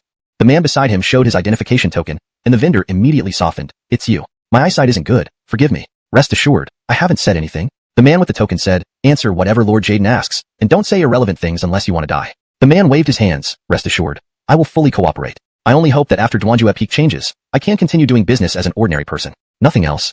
Good. If you cooperate and convince these people around you, I guarantee no one, not even those from the Hope Hall, will dare to harm you. Jaden left, his expression changing frequently. These people just need some incentives. Don't be too arrogant. Watch the prey closely. If anything unexpected happens, don't blame me if you die. Follow the plan. I've already instructed everyone. The man seemed fearful. Lord, with our well-prepared plan, this Xianxia won't escape this time. Let's hope so. Jaden looked at him again. Is everything set at the Hope Hall? Our people are ready. Any outsiders leaving their premises will be spotted instantly. They can't cause much trouble. Did no one notice the last batch of people you dealt with? The Hope Hall had sent people earlier, but they were secretly killed before reaching the destination. Anyone smart would know this was the work of Jaden and his men. We acted very covertly, and I made sure to supervise. No mistakes were made. Send someone to scout inside the Hope Hall. This kind of thing cannot be overlooked. Got it? Understood. Back at Xianxia Huakai Brothel, in a secret room, a person was locked up, the head of Xianxia Huakai Brothel, nicknamed Mom Oren. Brother, isn't it better to agree to my request sooner? Despite appearing weak, Mom Oren had returned to normal and looked at Jaden differently. If you dare use any means against Ria, I won't forgive you. Just because you're my brother doesn't exempt you from consequences. Jaden sneered, so, in your eyes, I'm worse than a stranger. I love her deeply, wanting to marry her and continue the family line. Now you call me effeminate and a sister rather than a brother. If our parents were still alive, they wouldn't approve of your actions. Mom Oren was angry. You've controlled me and indirectly managed the employees of Xianxia Huakai. I thought you joined the Hope Hall and would change, not remain like before. Don't keep pressuring me with our parents, Jamin. They always saw him staring at the painting on the wall, without exception. This is your meal. If you choose not to eat, starving to death will be none of our concern. Were it not for your connection to Lord Hoverchiliu, you wouldn't even deserve these privileges. Be content. The food provided was simple, stir-fried vegetables and a bowl of rice. Despite this, Hoverkinma managed to eat it without complaint. These are things only street beggars would eat. Any decent person knows better than to consume such fare. Hoverkinma sat down at the table and began eating heartily. Xianxia, I hope you have good luck. My brother is not someone to be trifled with. In a corner by the street, outside a rice noodle shop, a man who looked very much like Xianxia was eating noodles. At that moment, a savannah walked by, and Xianxia stared at her malevolently, then laughed. The savannah slapped him across the face. Little girl, impressive strength. Wonder how skilled you are in bed? Come spend the night with me, and I'll guarantee you wealth and honor. You pervert, stay away from me. The savannah cursed and left, muttering, What kind of people are there everywhere? No wonder this place is called Dead Peak. Apart from villains, there are also those who look disgusting. Truly unlucky. A passerby remarked, isn't that Taoist brother Xianxia from Xianxia? You already have Alyssa, yet you still seek out mistresses? Be careful what you say. If the people of Xianxia heard you, you wouldn't be able to stay on Dead Peak anymore. Outside, many want to capture us for the hefty bounty. Yes, let's move farther away. Unbeknownst to when it started, the entrance of Xianxia was crowded with many unknown individuals. Not quite right. It should be people of some repute and loafers. Why are you gathered here? Make sure you realize this is Xianxia, not some charitable society. Joshua emerged from inside, ordering these people to leave. He brought others along in case of chaos, a contingency he had planned before setting out. As he spoke, his subordinates rushed forward, forcibly clearing a path at the entrance of Xianxia. Within this perimeter, no one was allowed to cross, and violators would be punished accordingly. We heard there's a man named Xianxia residing here. Is that true? Asked one of the men, adding, we just want to find him. Everyone else has nothing to do with this matter. A burly man stepped forward. Where is that bastard Xianxia? Call him out now, or we'll come in looking for him. Gentlemen, what's going on? Joshua had no recent news about anything, but he knew these people were specifically seeking Xianxia. There must be a catch. What's going on? The burly man said angrily. He molested an innocent savannah in broad daylight on Dead Peak, and thinks he can hide at Xianxia like nothing happened? Dream on. At that moment, Aaron, who claimed Xianxia had molested her, appeared in the crowd. I saw it clearly. It was that rogue Xianxia. He stared at my buttocks on the street. Though I am beautiful beyond compare, plump isn't wrong, right? Joshua looked at her. That's obviously an obese savannah, not plump. You must weigh over 100 pounds. Even if Xianxia liked women, he wouldn't fancy someone like you. AI, are you doubting my beauty? The fat savannah seemed offended. Don't think you can get away with this. And let me tell you, I wouldn't have you either, so forget it. Joshua couldn't help but laugh bitterly. I have no intention of liking you. But the issue is that Xianxia isn't in Xianxia. Aren't you afraid of provoking Valentina's father? The savannah paid no mind. You're all in cahoots, so don't act innocent. If you don't bring out Xianxia today, we'll stay here indefinitely until we get an explanation. Don't think you can get away with this easily. Just then, Valentina emerged from Xianxia. You underestimate our Xianxia's way of doing things. Have you forgotten the past? Before, people who created disturbances like this never received favorable treatment from Valentina. If you don't mind, I can handle things as I did back then. Valentina, I advise you not to meddle in this. It's none of your business. If you leave now, I might not provoke you. Aaron seemed to know Valentina, yet also feared her methods. No choice. I won't explain too much to you. You should know the rumors that Xianxia is under my care. If you want to see him, shouldn't you first ask? I see how you'll continue to survive here. However, Chiliu left with his men. A word of advice, Elira Valentina. Aligning with Xianxia isn't a wise choice. Hope you don't regret this decision in the future. Dead Peak won't let you dominate alone. This place won't tolerate your rowdiness. Valentina looked at him, feeling particularly furious. This Xianxia, why does he always cause trouble? Joshua, where is Xianxia? Joshua shook his head, quickly averting his eyes, unable to meet hers directly. Hashtag chapter 119. Why are you acting like this? Such a huge incident occurred in our family, and he runs off at this time? Tatiana couldn't let him tarnish the reputation of Xianxia, or even Duangju Peak. No matter what he's doing, bring him back immediately. Don't make me angry. I understand, Shepard said, somewhat worried. Right now, he is probably investigating what the Cal troops have been up to, and it wouldn't be wise to call him back yet.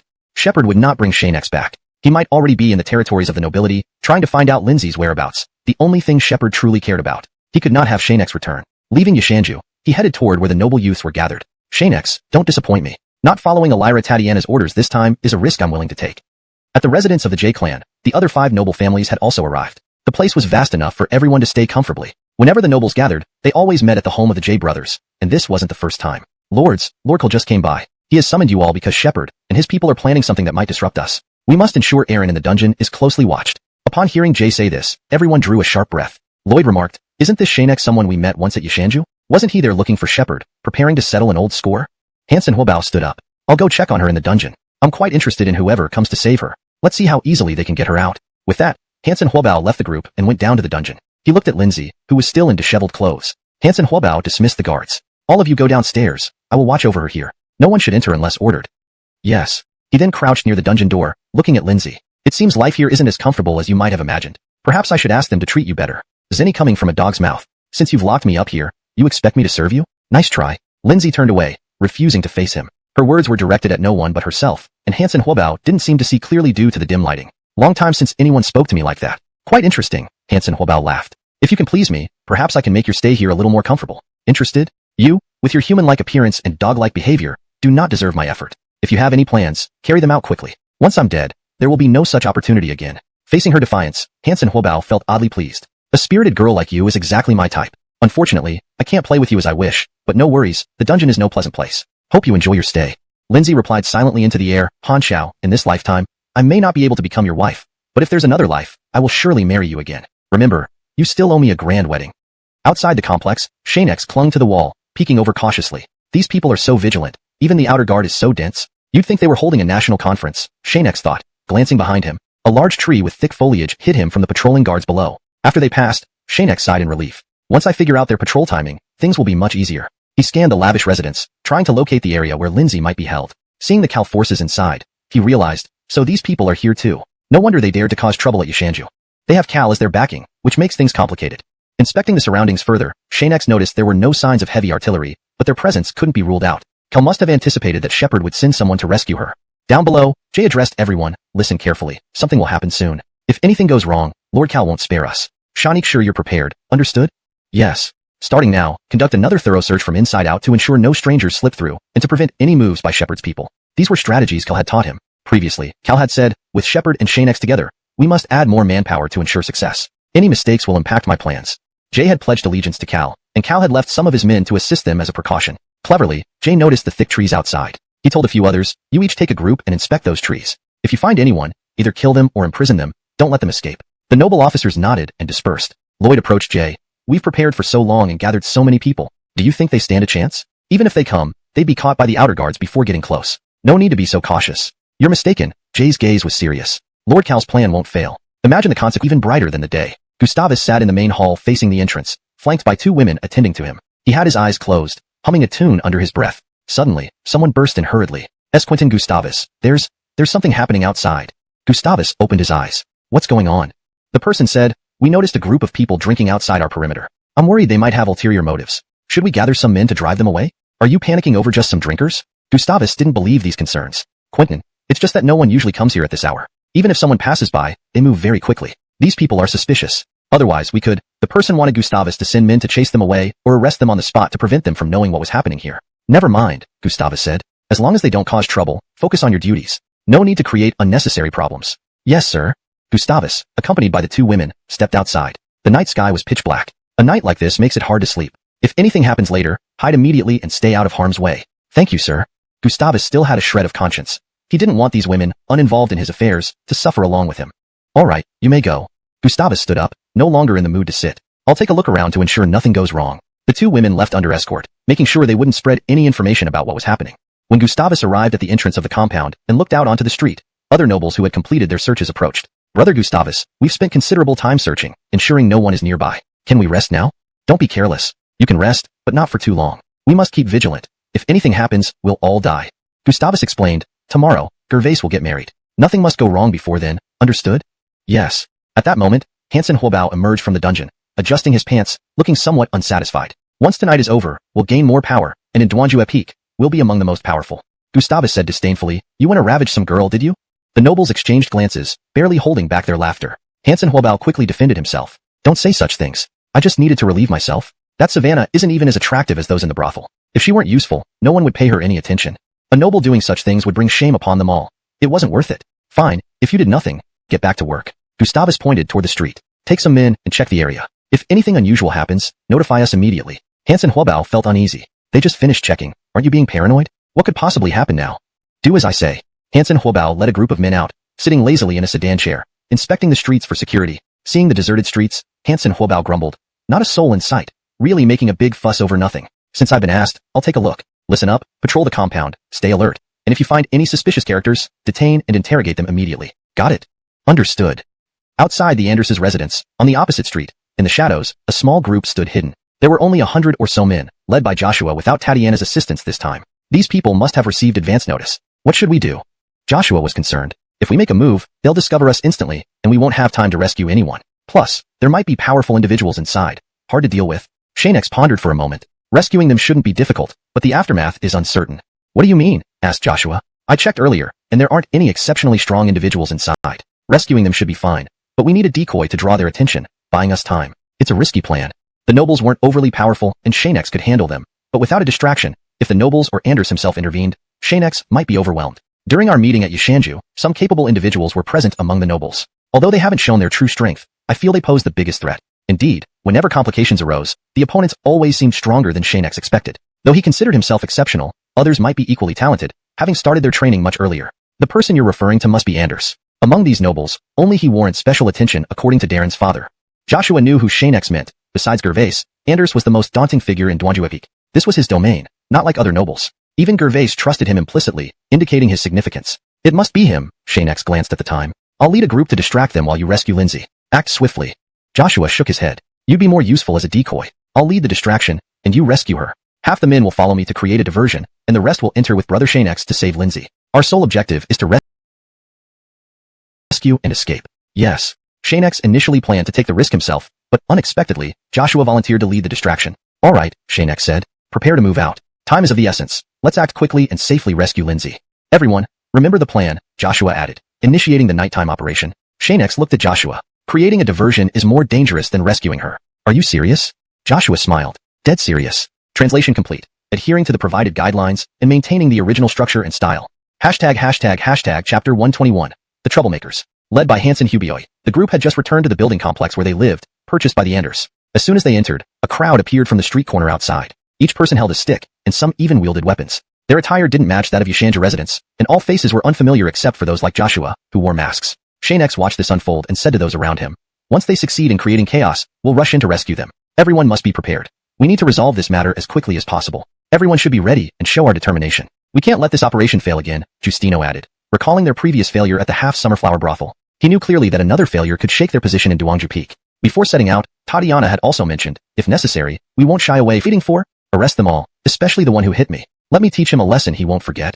The man who hit him slipped away amidst the chaos, and everyone else scattered faster than rabbits. Especially the one who hit him, who vanished in an instant. Whenever someone encountered Hansen Hubieu's team, Joshua easily dealt with them. Seeing Hansen Hubieu and his men running off, they refused to engage. After some time, when the group regrouped, they found several members missing. One suggested, they didn't run fast enough, or got unlucky and were captured by Hansen Hubieu's team. Joshua sighed, continue drawing their attention. As for us, he looked at his companions, we'll try to rescue them and create more chaos before they return. Understand? Yes, Xianxia. They dispersed again. When Hansen Hubieu's team arrived, no one was there, but their scent lingered. Go tell Lloyd that there will likely be trouble there. Let him be cautious. As for these guys, I'll play with him for a bit. Send more men over. Joshua, Himph. If I find out who you are, Aaron in the dungeon won't last long. Hidden nearby, Joshua stirred slightly upon hearing this. Hansen Hubieu's eyes narrowed. Aren't you coming out? Shane Sked, Joshua emerged from the shadows. You have sharp instincts, but alone, you're still no match for me. Do you think they'll send more people in? We've already planted some spies, but too many might overwhelm them. Keep quiet, idiot. Lloyd glanced around, ensuring no one was listening. They probably know we're prepared. Even though we caught the troublemakers outside, it's harder for them to fall for it. Don't go charging out mindlessly. The man bowed his head, remaining silent. Remember, we only act when Xianxia appears. Otherwise, the plan could fail, and you shouldn't make that mistake. Everyone hushed as a small group of men silently passed by. Looks like more scouts. Stay hidden until we see Xianxia. Yes. All held their breaths, afraid of alarming the enemy and missing their opportunity. Chapter 122. Mysterious visitors. Everyone, since someone has already arrived here, why don't you show yourselves? Xianxia's voice echoed from outside the room. Inside, Gustavus and the others smiled helplessly. So he's already noticed us. Fine, let's meet him. When they appeared, there were only about 60 people, but these were all Tadeo's subordinates, certainly not weak. To deal with me, you've really gone all out, sending so many people. Are you afraid I might be too strong for you? Xianxia laughed, brandishing the Hansen Beast halberd. Its worn-out appearance sent shivers down everyone's spines. Note, Hansen so ranged by Xianxia. Why doesn't this match the information? It said only a small team would come, but this many people can't just be a small team. Before they could finish discussing, Justino cut them off and even stripped them of their right to live. Are you Lyra Lindsay? Upon hearing these words, she had already gotten up from the ground, clinging to the iron door. Upon learning she was being rescued, her eyes lit up. You're the person Xianxia often mentions. What's your name again, Justino? Ah, it's indeed her. Prepare to rescue her while others check the surroundings and guard the entrance. If anyone approaches, shout out. Don't be a mute. Yes. Ignoring her, Justino immediately led a few people to guard the entrance. Watch over her carefully. Don't let her near me. Consider it a favor for Xianxia. If she starts complaining, knock her out first. The people around him didn't mind much, but knew the relationship between them was complicated. Ordinary people wouldn't dare speak up, especially when idle chatter could lead to immediate punishment. One person nodded and went inside. Soon after, they emerged carrying Lindsay on their back. So much time has passed, and she still can't keep quiet. Perhaps knocking her out is better. Escort her back to Xianxia along the original route and settle her in Xianxia's courtyard. Tell her not to wander around Xianxia. Quentin, where are you going?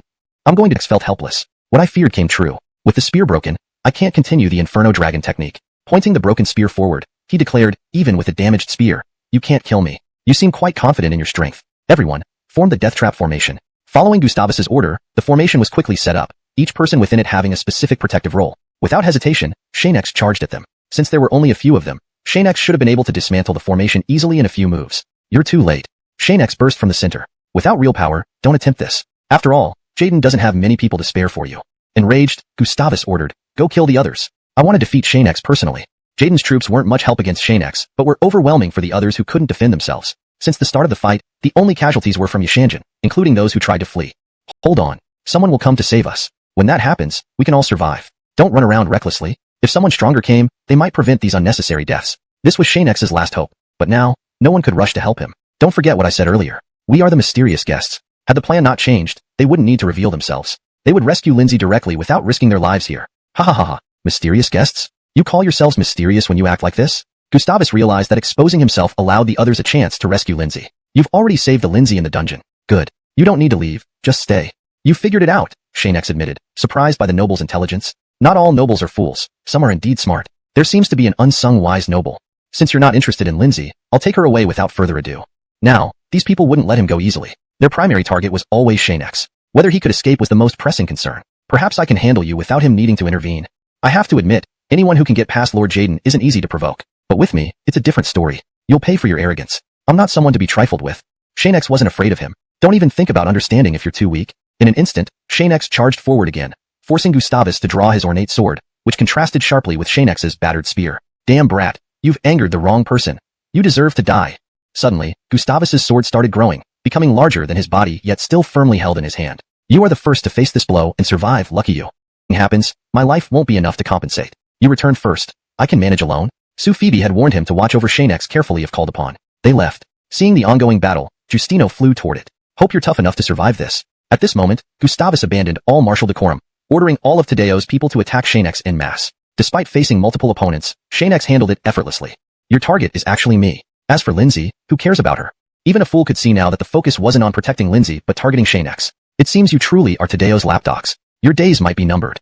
All out. Attack. Gustavus stepped back, watching Xianxia surrounded by attackers. Touching the Hansen Beast halberd, Lu Chan muttered, "Hope you hold out long enough for me to use a new skill, or these people will wear me down." Just as he was speaking, Lu Chan felt a deep Dalhun on the halberd, indicating it might break soon. Author's note: the term Dalhun literally means knife mark, but in this context, it refers to a deep scar or damage on the weapon that suggests it may break. The term, Hansen So Ji, has been consistently translated as Hansen Beast halberd. The mighty God Amato weapon, about to break. If this news spreads, the reputation of the God Amato would... These attackers wouldn't have sent people to die in vain. This was Lu Chan's last hope. But now, no one else could come to his aid. Don't forget what I said before. We are the mysterious guests. If not for the change in plans, they wouldn't have exposed themselves and just rescued Lindsay directly without sending anyone to certain death. Ha ha ha, mysterious guests? You call yourselves mysterious while making such a big fuss? There's no one like you. Gustavus understood clearly. Lu Chan exposed himself to give others the chance to rescue Lindsay. That Lindsay locked in the dungeon. You've already saved her. Good. You can stay here then. You knew. Lu Chan didn't expect the noble to be so smart. Not all nobles are fools. There are smart ones among them. It seems even an obscure noble can be intelligent. Since you have no interest in Lindsay, I'll take her away without further ado. Now, these people wouldn't let him go easily, especially since their original target was Lu Chan. Whether he could escape was the biggest issue.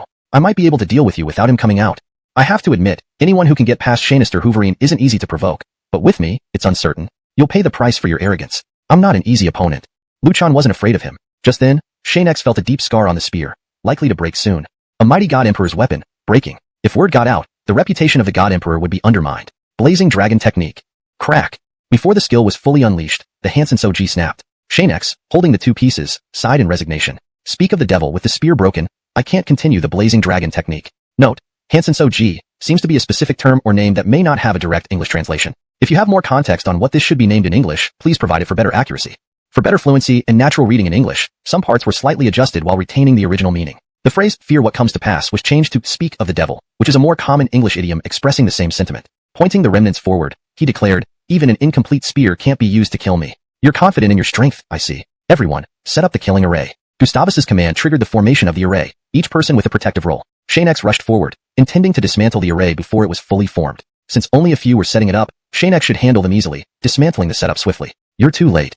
Xianxia broke through from the center. Without sufficient strength, don't do this. After all, Tadeo can't send many people after me. Gustavus seemed deranged. Go after the others. I'll defeat Xianxia personally. While Tadeo's forces couldn't affect Xianxia much, they overwhelmed others who had no chance to retaliate. Since the battle began, losses had only come from the Xianxia side, including those who tried to flee. Hold on. Someone will come to save us. We can all survive if we don't panic.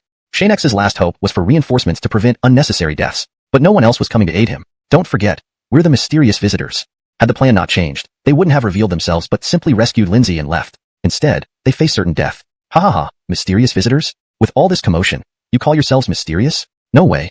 Gustavus understood Xianxia exposed himself to allow others to rescue Lindsay. The imprisoned Lindsay should already be rescued, so stay and fight. You know everything. Xianxia hadn't expected noble insight. Not all nobles are fools. There are smart ones among you. There must be a wise noble still hidden. Since you don't care about Lindsay, I'll take her away. Now, they wouldn't let him go easily. The primary target had always been Xianxia, making his escape most troublesome. Probably don't need him to step in. I can handle you myself. I admit, no one who survives Lord Tadeo is easy to deal with, but with me, it's uncertain. You'll pay for your arrogance. I'm not an easy opponent. Xianxia wasn't afraid. This translation maintains the original tone, structure, and narrative flow while ensuring readability and coherence in English.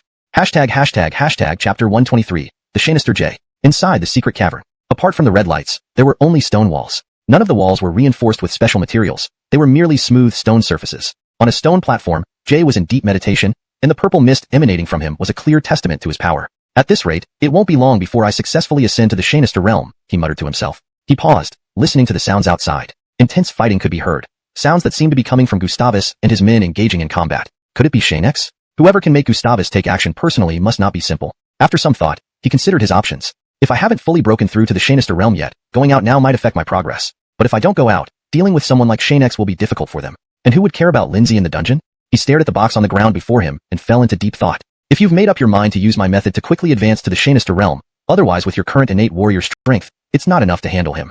Jay, remember, even I suffered at his hands. You mustn't underestimate him. Death is unbearable, and failure even more so.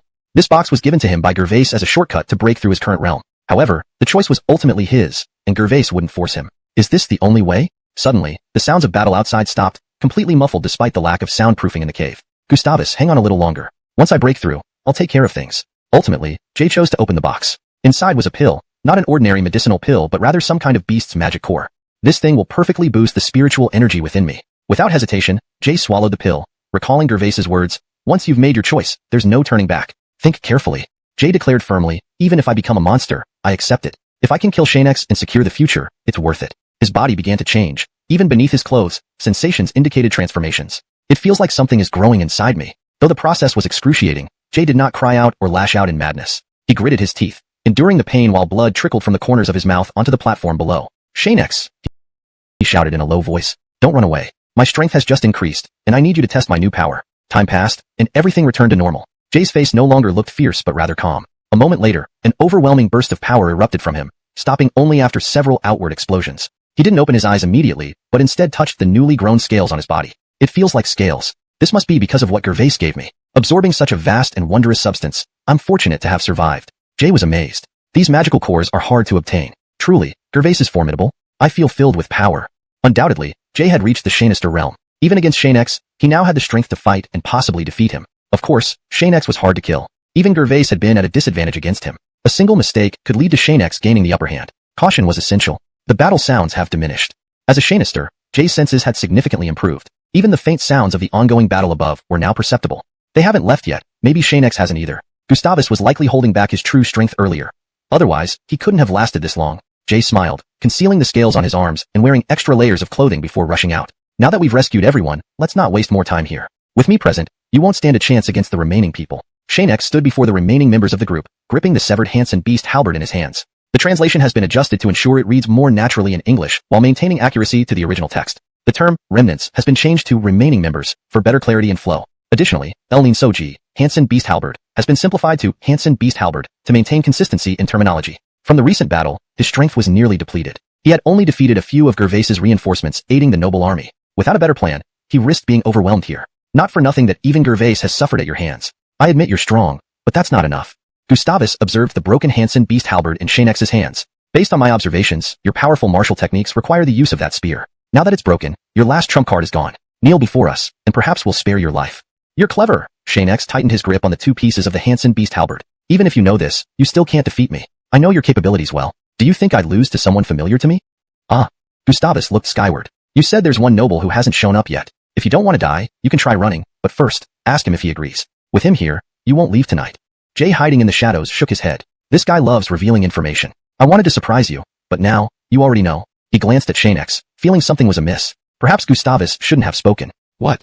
Xianxia furrowed his brow. Caught up in the fight. I forgot about this. The real hidden threat was indeed formidable, far stronger than Xianxia's current innate warrior strength. There was no doubt about it. Do you fear?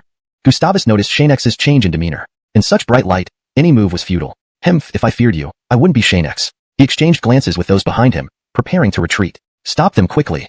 Gustavus shouted immediately, sending men to intercept them. Too late. Xianxia tossed a smoke bomb-like device and dashed towards the exit. Having come this far, you should stay for a while. We, the 6 great noble families, feel disrespected if you rush off so soon. Jay appeared. Everyone instantly sensed his strength. Someone trembled. This is the Xianxia realm. We're doomed. There's no escape. Xianxia turned, addressing the others. You go ahead. Their target is me. This time, Xianxia planned to shoulder the responsibility himself, regardless of the danger ahead. Everyone hesitated, exchanging uneasy glances. Going back meant no hope of survival, and failing to ensure Xianxia's safety would incur Cecilia's wrath. No one dared to leave first. Though the primary target was Xianxia, everyone else had to stay. His safety came first. Present expressions varied widely, but Xianxia ignored them, knowing they hadn't truly escaped danger yet. Chapter 124. Justino, please instruct. Xianxia was puzzled. Didn't you want to save your lives? Hurry up and leave. One person asked, young Xianxia, so we should really go? Just hurry. Xianxia didn't mind if they insisted on staying to help. Facing the mysterious army of Alfonso, they couldn't provide much assistance. It would be better for them to leave. One saved is one more alive. Without even a moment's discussion among themselves, they nodded and left. Without looking back. Xianxia, they all left. Jay smiled. I admire your bravery. For someone like Joshua, you risk offending us. Don't you think this is just courting death? Well, then tell me, what kind of person is Joshua? Xianxia shot back. Joshua, with power and status surpassing these nobles, still listened to them earlier. Even if it were for Lindsay out of deep affection, he shouldn't appear so powerless. To be honest, he is easily deceived. You might also wonder why he did all this for a mere savannah. Jay continued, to curry favor with us and join our ranks. He could explain Lindsay's appearance in my family dungeon. You should ask him about that. No, you won't have the chance. He chose to join you, which is ridiculous. Why don't you say he's already one of yours? Xianxia, though confused by the reasons, felt there was definitely something wrong here. Is Joshua friend or foe? Not quite. According to logic, he indeed would be one of ours, but we never agreed to it. Jay made a polite gesture, extending a please hand, stepping onto the ground. I can refrain from using martial skills or counterattacks. If you cannot knock me down in 2 moves, you'll stay here forever. Honestly, the dungeon suits you well. Go to hell. Xianxia swung the rear half of the Hansong Beast halberd, striking Jay's left chest.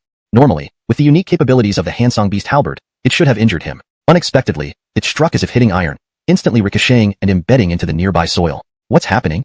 Xianxia, without much thought, swung the halberd spearhead horizontally across Jay's waist. The result was the same. Jay's body seemed impervious, not even cutting into him, let alone causing injury or bleeding. Jay glanced down at him with disdain. This boring game should end now. He grabbed the halberd spearhead with his bare hands, spun Xianxia around, and tossed him to the ground in a fluid motion. Bring others with you to capture the rest. As for Xianxia, I'll take care of him. Jay turned to Gustavus, who was visibly trembling. Catch as many as you can. It's no fault of yours.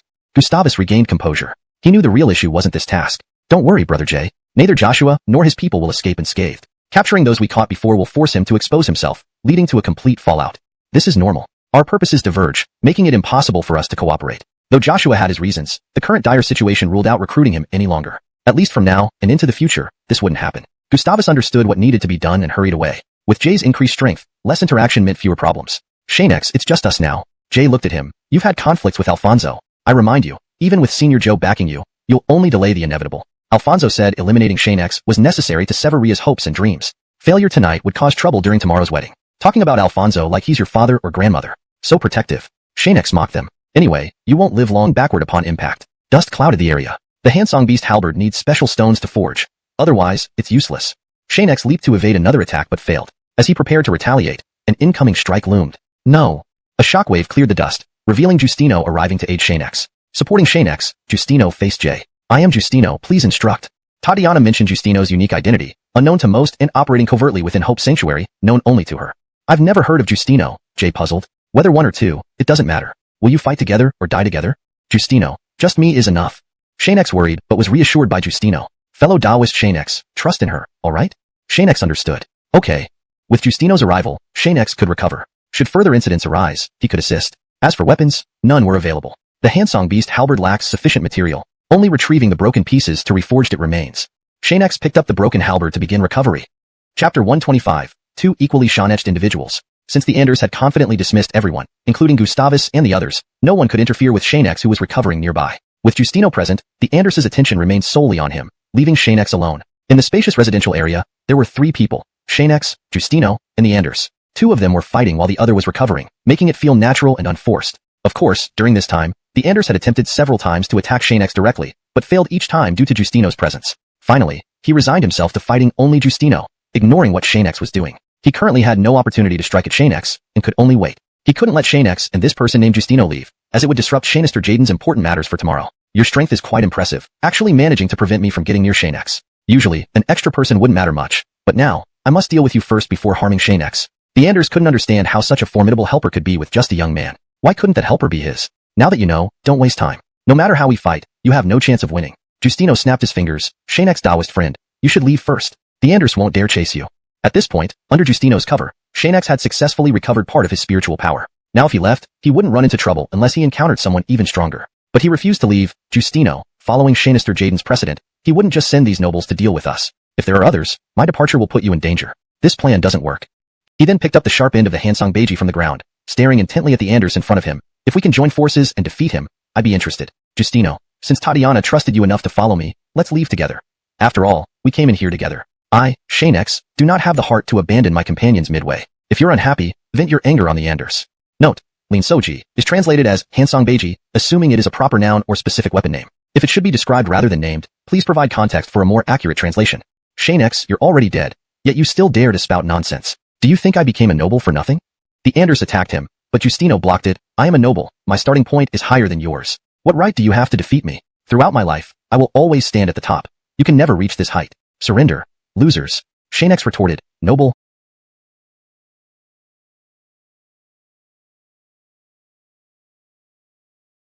Huh? Such status can be either born or achieved. One day, I, Xianxia, will achieve this easily. Seeing Xianxia's confident stance, the Anders' face turned grim. A peasant remains a peasant. Even if you fly high, it's hard to turn into a phoenix. Xianxia, I'm now at the Grandmaster level. Your innate Shin-inertial artist realm is truly insignificant. Then he fiercely glared at Justino. Don't think that with another person you can turn the tables. This is my world. You will never win. Only I decide here.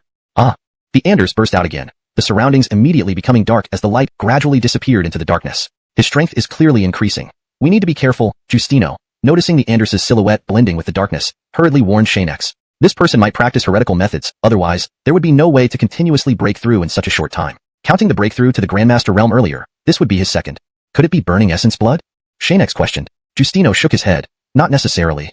He explained further, it's probably some kind of secret technique, but among the martial arts recorded in orthodox secret techniques, there's no proof that a practitioner can achieve a breakthrough within a short period unless using elixirs. Justino's speculation made sense. Before setting off for XuanHuan, they had spent time on a carriage where he had learned much about the world, significantly enhancing his explained. The Nine Realms continent is filled with powerful sects and formidable individuals. If the demons dared to invade, it would lead to their destruction. But it's odd. The demon clan seems to have vanished. I wonder what the strong humans are planning. I found him. Justino told Xianxia, stay here. I'll be back soon. Saying this, Justino darted into the darkness, disappearing instantly along with his aura. Suddenly, a figure appeared in front of Xianxia. He immediately shouted, Justino. Then he frowned. This isn't Justino. You're the Anders. Ha ha ha ha. Quite clever indeed. The Anders laughed, pointing towards the direction Justino left. A mere secret technique clone, and he fell for it so easily. Xianxia, without Justino's protection, what can you do? The Anders brandished a treasure sword. If our strengths weren't so evenly matched, none of this would happen. Crimson Shadow Ghost Step? In an instant, Xianxia used the advanced martial skill to disappear into the darkness. The Anders smirked. You possess a high-level martial art, quite rare. But don't forget, this is my world, controlled entirely by me. How does hiding help? Chasing for a bit, Justino immediately sensed something wrong. This shadow only carries the Anders' aura, yet won't stop running. It must be a ruse. Oh no, Taoist friend Xianxia immediately attacked Xianxia. With Hansong and Ghost Steps, he easily dodged them. Is this supposed to tickle me? There's no force behind these attacks. Perhaps you skipped breakfast? Humph, you only get mouthy now. As you wish, I'll intensify my attack to suit your desire. This time, more sword shapes materialized, filling the sky like stars. Instead of dodging, Xianxia braced himself and blocked the onslaught. If my current weapon, the Renshuji, hadn't broken, you'd have no chance at all. Boom. An explosion echoed, and Xianxia's figure vanished once again. Like before, the Anders could sense his presence without needing to see. Yet, this direction piqued his curiosity. Trying to meet up with Justino? I won't let that happen. Controlling the movement, the shadow instantly changed direction, running away from Xianxia. Behind it, Justino stopped, suddenly changing direction. Did I head the right way? There was no immediate way to verify, but he continued forward rather than following the shadow. Just 2 steps in, the shadow emerged from ahead, its sword formed and ready. Afraid to face me directly? Justino taunted. You're just a mere shadow. Xianxia examined his Renshuji spearhead, noting a small broken corner. The Renshuji, crafted based on the ancient weapon used by the progenitor of spears, should not be so easily broken unless the opponent's defensive or offensive methods were far superior. It ultimately boils down to forging materials. If only I could use mystical stones, Xianxia thought, recalling the mystic stones he possessed. Apart from the one given by Mark, another comes from Ike, and the rest would need alcohol to obtain. Regardless, helping Ike is paramount. His mystic stone holds the most promise. After all, you're just a commoner. Losing here doesn't matter much to you, does it? The Anders's attacks never ceased, ferocious enough to seem insane. Despite this, Xianxia managed to withstand and retreat without being defeated, a feat unheard of for an ordinary person. Firefly, unable to fathom it further, didn't delve deeper into his thoughts. Enough talk, you've run out of time. Just as the Anders attacked, Justino's sword flew over, interrupting. Anders, surprise. Your shadows are nothing but waste. Dealing with them took little time. From the dark night, Justino emerged triumphantly. You're injured? Xianxia noticed a blood streak on Justino's face, evidence of wounds sustained battling the shadow clones. No big deal, Justino grinned. Xianxia, I found a way to break through. Cooperate with me. Alright, Xianxia picked up the Renshuji spearhead. What should I do? In a blink, the old man appeared before Xianxia without a sound, startling him back several steps. You? Who are you? Dom's expression was stern. Xianxia, correct? Your skills aren't remarkable. I won't intervene. Who are you? Xianxia pressed. You need not know my identity now. Just remember, I am from the Hoverglue faction. Also, did that bird beast survive? Ha ha. With that, the old man vanished. Xianxia stood bewildered. What was that all about? Hashtag chapter 127. Completely unable to escape. Xianxia continued to run forward at full speed. Despite the considerable time that had passed, he still hadn't seen the walls that Justino mentioned seeing earlier. Apart from the pitch-black surroundings, there were no other useful landmarks. This extinguished the only hope that had arisen in both of their hearts. Earlier, Xianxia might have been wary of hitting a wall while running, but as he kept moving without any sight of one, he increased his speed. It seemed like this world was infinitely large. Because of Justino, he didn't want to give up just yet. He had to at least try. Running straight ahead like this isn't a solution either. Xianxia, we should stop and think about what's wrong. Xianxia stopped at an unknown point. After running for so long, everything around him remained unchanged. No matter how fast he sped up or how many times he stopped, it felt like he was always in the same spot. Xianxia used the XuanHuan spirit pill to enhance his vision and examined his surroundings, but found nothing unusual. Is there really no way out? He took a few more steps forward. With the enhancement from the XuanHuan spirit pill, my vision far exceeds that of an ordinary person. Yet, all I see is the same environment, with even the air remaining unchanged. If this was merely the courtyard they were previously in, it shouldn't be this vast. Xianxia feared that the world created by Casper was too extensive for anyone to escape from. We can't leave unless we use some tactics. Xianxia surveyed his surroundings and decided to change direction. Let's try going back. If we encounter them again, we can discuss our options with Justino. Without stopping to rest, Xianxia turned around and sprinted at full speed. Every time he passed a place, dust would rise. He believed that there must be a way to solve this unchanging situation. Justino, still fighting Casper, realized that this space was much larger than he had anticipated. If Xianxia couldn't break through soon, finding even one of the things they saw earlier could potentially end this world. It was their last resort. I can't hold on much longer, fellow Taoist Xianxia. Hurry. Do you still expect Xianxia to find a way out? Casper laughed. Don't delude yourself. My world, ruled by me, will never allow you to escape without my command. Your confidence is premature. Justino wasn't someone easily intimidated. Given Xianxia's intelligence, your formation can't truly trap us. Earlier, while I was preoccupied with you, I couldn't keep an eye on Xianxia. That's our chance. With that, Justino flipped and charged at Casper. Casper had intended to take advantage of this pause to check on Xianxia, but was interrupted by this sudden move. Damn! Casper shouted. I am a prominent figure in Duanjue Peak, destined to be its second in command. How can I let myself be defeated so easily? Xianxia and Justino, neither of you will escape. Instantly, several shadows materialized from Casper's body. Pursue and kill Xianxia. Don't let him ruin this world. Casper knew that if Xianxia found the outer boundary, he couldn't continue trapping them. Now that they had taken the treasure bestowed by Jaden, failing to act would bring dire consequences. An unhappy Jaden meant death for all of them. He had to do whatever it took to keep Xianxia and Justino trapped here until after the wedding. The shadows darted into the darkness, but Justino was blocked by Casper before he could go to help. Justino, you're mine now. Casper smiled and launched an attack. Himph, asking for death.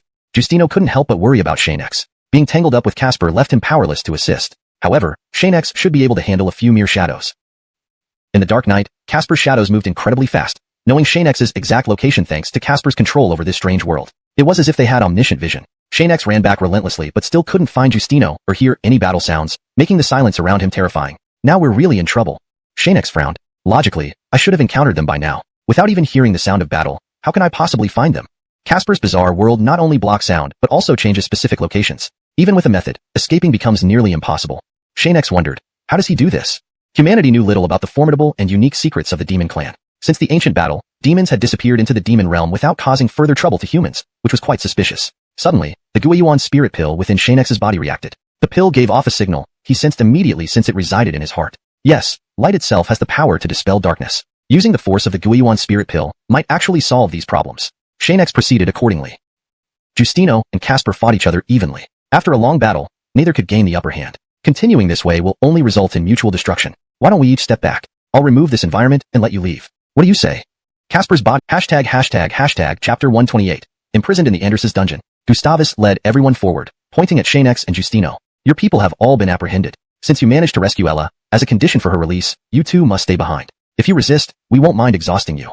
Justino and Xianxia were at a loss. They were still within enemy territory, surrounded by so many people. Unless a miracle occurred, they would truly be nothing more than table fare, completely harmless. I'm already exhausted and can't break through any further, Justino said, his eyes no longer as calm as before. We should surrender first. My weapon is damaged, making it difficult to resist. Xianxia retracted the broken blade of the Rinshu pike. Let's see what happens next. Don't make any rash moves.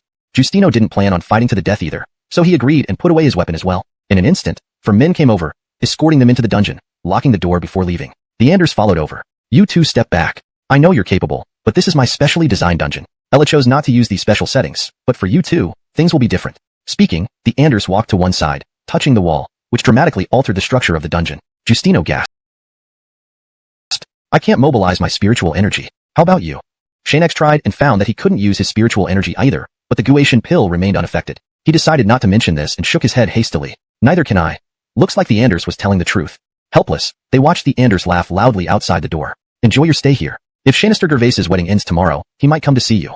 As he reached the dungeon door, seeing the guards had increased several times, the Anders still felt uneasy. Send someone to find Gustavus and ask him to send more people to ensure they don't escape. The guard nodded and immediately left. The Anders glanced back at the 2 prisoners once more before departing. At the half-summer brothel, the Anders arrived at Gervais's room. At this moment, Gervais wasn't sleeping. There were neither servants nor women seeking pleasure around him. How did things go? Gervais poured tea into a bowl, gesturing for the Anders to sit down. Alarayan accomplished. Xianxia has been successfully captured. You can see him after your wedding. Nothing unexpected will happen? Gervais looked out the window, somewhat worried. The Anders politely responded, Don't worry, sir. In my specially designed dungeon, they can't pull any stunts. Plus, don't leave. Understood, sir. I know what to do. After Gervais left, the Anders moved closer to the door. There are indeed people outside. Ah, what a fine place, but it shall be utilized well. Quentin Gervais must have his reasons. Moments later, Gervais arrived at Ria's room. Pushing open the door, Ria hadn't gone to sleep yet, dressed in the same outfit as usual, sitting by the bed just like always. On the table lay a lavish wedding dress prepared for Ria, ready for the day ahead. The fabric of this dress is pretty good. My fiancé, try it on. It's all right. Gervais knew this was silk, a treasure he had purchased at great expense. Using it for Ria, he didn't feel it was a waste. I will never marry you, Ria said, standing beside the table, frowning at the lavish wedding dress. This trash, even if given to me, I don't want it. What? Still hoping that the endangered Xianxia will come to save you? Gervais smiled despite Ria's words. Relax, he won't make it. Ria froze. What do you mean? What have you done to him? Gervais feigned innocence. No, not me. A few nobles just chatted, saying Xianxia has been captured and will soon die. You beast, let me out now. Ria ran to the door, trying to leave. However, no matter how she tried to open the door, it remained unyielding. Unhurriedly, Gervais poured tea for himself and Ria. If I were you, I'd try on the wedding dress and prepare for tomorrow. Shainerying me, what's wrong with that? The entire Xuanhua peak could be yours in the future. Anything you wish, isn't this enough to fulfill your desires? Gervais walked behind her. Living a hard life all this while, such a grand opportunity is before you, and you don't cherish it. Truly, I don't know what to say. Oh right, my brother has agreed to the marriage between us. From now on, we will be a family. Enjoy the happiness of our life together. Everything I can give you. Reaching out to touch Ria's face. Look at you, not eating properly lately, appearing so haggard. It pains me. But don't worry, after we're married, I'll help you regain all that. Take your filthy hands off me. Ria angrily swatted his hand away and sat back on the bed. Gervais wasn't angry but spoke gently. Don't count on Xianxia to save you. His time is up tomorrow. Looking at the wedding dress on the table. If you wear it now, it would look beautiful. Get out of here. Ria shouted. At Xianxia residence, Tatiana's pavilion, any news of them? A savannah standing nearby replied, Elira, Justino, and Xianxia have been captured by the Anders. The group sent to Storm returned fewer in number. On the bright side, Ella was rescued and is now in young Xianxia Storm's room, captured in the Anders' dungeon. Tatiana frowned, sensing the situation wasn't looking good. Hashtag chapter 129. The day of Jaden's wedding. Everyone who has dealings with the 6 noble families of Xuanhua Peak knows that a man named Casper possesses a special dungeon. Once someone is genuinely locked inside, there's no possibility of escape. This dungeon is immune to spiritual power. Even someone stronger than oneself, once captured and unable to use their spiritual power, faces certain death. Xianxia and his companions, once caught in there, would have almost no chance of survival. Does Junior know about this? Tatiana asked. If her father knew, he wouldn't allow Xianxia to die at the hands of those few nobles. But before she could finish speaking, Darren walked in from the courtyard gate, accompanied by 2 people. You may all leave. He sat down at the table. I heard that Xianxia was captured? Tatiana nodded. After investigation, it's confirmed that Xianxia is now in the dungeon of the noble Casper. Darren also looked serious. That place isn't any good, and based on my recent investigations, I've discovered some matters. What are they, Junior? This Casper and the other 5 are all connected to Jaden. Someone saw them together, seemingly plotting something. Darren took a sip of tea. Since Jaden has many capable people around him, our investigators couldn't get close enough to overhear their conversations. After that, their interactions have become increasingly frequent. They're definitely plotting something. Darren sighed. Originally, I wanted you to avoid any entanglements with them. Unfortunately, things have already escalated. This makes everything much more complicated. Tatiana pleaded, Please, Junior. Help rescue Xianxia and Justino. In all of Duanju Peak, only Junior has the capability to save them. Apart from you, there's no one else who can. Don't be hasty. I cannot intervene right now. This is a critical moment. Don't stir up trouble. Darren stood up. We will eventually confront Jaden, but not now. Act low-key for now, and inform Joshua to watch out as well. Tatiana felt hesitant, thinking, things have already come to this. What's the point of saying these things now? I hope the Holy Hall is busy. I must return. Darren summoned the two people and left Xianxia. Since Tatiana's mother left, Darren rarely stayed at Xianxia, let alone return to live there. It was almost impossible. Tatiana had long gotten used to this and said nothing. When you have time, please visit Mom. She might miss you. Darren paused for an elderly man emerged, the mysterious senior who had met Xianxia last night. He was there to protect Jaden. Do I need to go out and create a presence? With my strength, anyone seeing me will think twice. Jaden shook his head. No need to trouble you, senior. If they dare to come, they won't cause trouble. No problem. Let's get them a couple of drinks and see what they have to say. In that case, I'll stick to the identity we prepared earlier and remain an unnamed elder. Dom glanced at him. Prepare well. I'll take a look outside. These joyous days are numbered. Senior, please do as you wish. Ready? A serving Savannah replied, ready, Xianxia. Follow me. Let's see how the bride is doing. Jaden rose and led them towards Ria's room. For convenience, he had arranged for his own room to be on the same floor as Ria's. Thus, they could quickly reach her room as soon as they stepped out. Previously dispatched makeup artists were curiously gathered at the door, some still trying to persuade Ria to open the door. She had locked herself inside, refusing entry to anyone. However, Jaden had removed the lock condition. So how did Ria manage this? Jaden approached. What's happening? A man answered, Xianxia. For some reason, Elira Ria has locked herself in the room and hasn't come out. The man bowed, expecting Jaden to berate him. Instead, Jaden calmly asked, didn't I tell you to keep an eye on her? Didn't you notice her tricks? Plied, peak seclusion has existed for many years and has been controlled by the MAC for a long time. It's time for a power shift. Do you really want to rebel? Hoverma couldn't believe it was true. She had assumed her younger brother would stay working diligently in the Sanctuary of Hope, but never imagined he harbored such ambitions. Don't say it so harshly. Just rest assured, the Hostway of Peak Seclusion will always bear the surname Hoover. Cal spoke seriously. I have made all preparations. Once I marry Ria, our family of 3 can be together forever. What's wrong with that? You've lost your mind. Don't provoke the Mac. Don't attempt to oppose him. Stop now before you do something foolish. Before Hoverma finished speaking, Cal interjected, Control. Immediately, Hoverma fell silent, becoming like a robot. Xianxia. Cal nodded approvingly. Soon, I will marry Ria. You know what to do. Please rest assured, Xianxia. I will fulfill my duties as an elder and not let you down. Hoverma seemed obedient. Regardless of what Cal ordered, she complied unconditionally. With the control completed, she could now follow Cal out. All right, come with me. Cal took Hoverma back to the room. You two return to the secret chamber and stay there. Don't come out unless I summon you. The two mystics returned, securing the chamber closed. Cal went to the door. Follow Hoverma's instructions for arrangements. I don't want to find you still preparing when we appear. Quentin, rest assured, everything is in hand. As he turned towards Ria's room, the old women were already waiting outside, smiling. Seeing Cal emerge, they rushed over. Lord Cal, we've dressed Elira Ria as you requested. Cal nodded. I'll go downstairs to greet guests. Handle the rest. Know how to do it. Lord Cal, rest assured. We're well versed and will ensure everything meets your satisfaction. Downstairs in the Summerflower Brothel's main hall, which wasn't open for business but buzzed with activity, he approached Mac first. I didn't realize you were here earlier. I was making preparations in the back. My apologies. Ha ha ha. No need for formalities, fellow Taoist Cal. Mac handed over a gift-like item. This is my contribution. Please accept it kindly. How could you think otherwise? No problem at all. Cal received it with both hands and passed it to his attendant. Take good care of Lord Mac. If anything displeases him, you'll answer for it. Next, he addressed everyone centrally. Thank you all for attending my wedding. Shani, everyone enjoy themselves. Laughter and chatter filled the room as attendees raised their glasses, sharing a drink with the groom. In the J dungeon, Xianxia and Justino sat facing each other, silent. They ate when food came. Suddenly, Justino spoke. If we don't escape soon, once Cal arrives, we'll be in bigger trouble. Taoist brother Xianxia, any ideas? Xianxia remained motionless, seemingly asleep. Taoist brother Xianxia. Taoist brother Xianxia. Still no response. Justino, frustrated, continued sitting silently, hoping for Tatiana to rescue them. Unfortunately, this was unlikely. Meanwhile, Xianxia's consciousness was active within his heart, specifically inside the small world of the essence-returning divine pill. Here, only his own consciousness could enter. At the center floated the essence-returning divine pill in a bird's nest-like structure, the heart's storage place for the pill. Sitting before the pill, Xianxia marveled. Indeed, a wondrous divine pill. Who would have thought it could assist me even here? Without this pill, resolving this crisis wouldn't have been so easy. Although my strength is sufficient, there are Lloyd and the 4 great aristocrats outside the dungeon. They have many people. Unless I obtain a sword, things won't be as simple. Opening his eyes, Xianxia awoke in the dungeon, looking at the indifferent Justino. Any way to lure them over to help me get a sword? Justino perked up. You're finally awake, brother Taoist. Hearing Xianxia needed a sword, he pulled one out of his storage ring. This is an extra one. Use mine instead of those subordinates' weapons. Xianxia smiled, picking up the sword. The forging isn't great, but it's better than ordinary swords. Tisk. Justino laughed. Do you know alchemy? To become an alchemist is tough. Even if you could, there are very few alchemists in the entire continent, and they're highly sought after.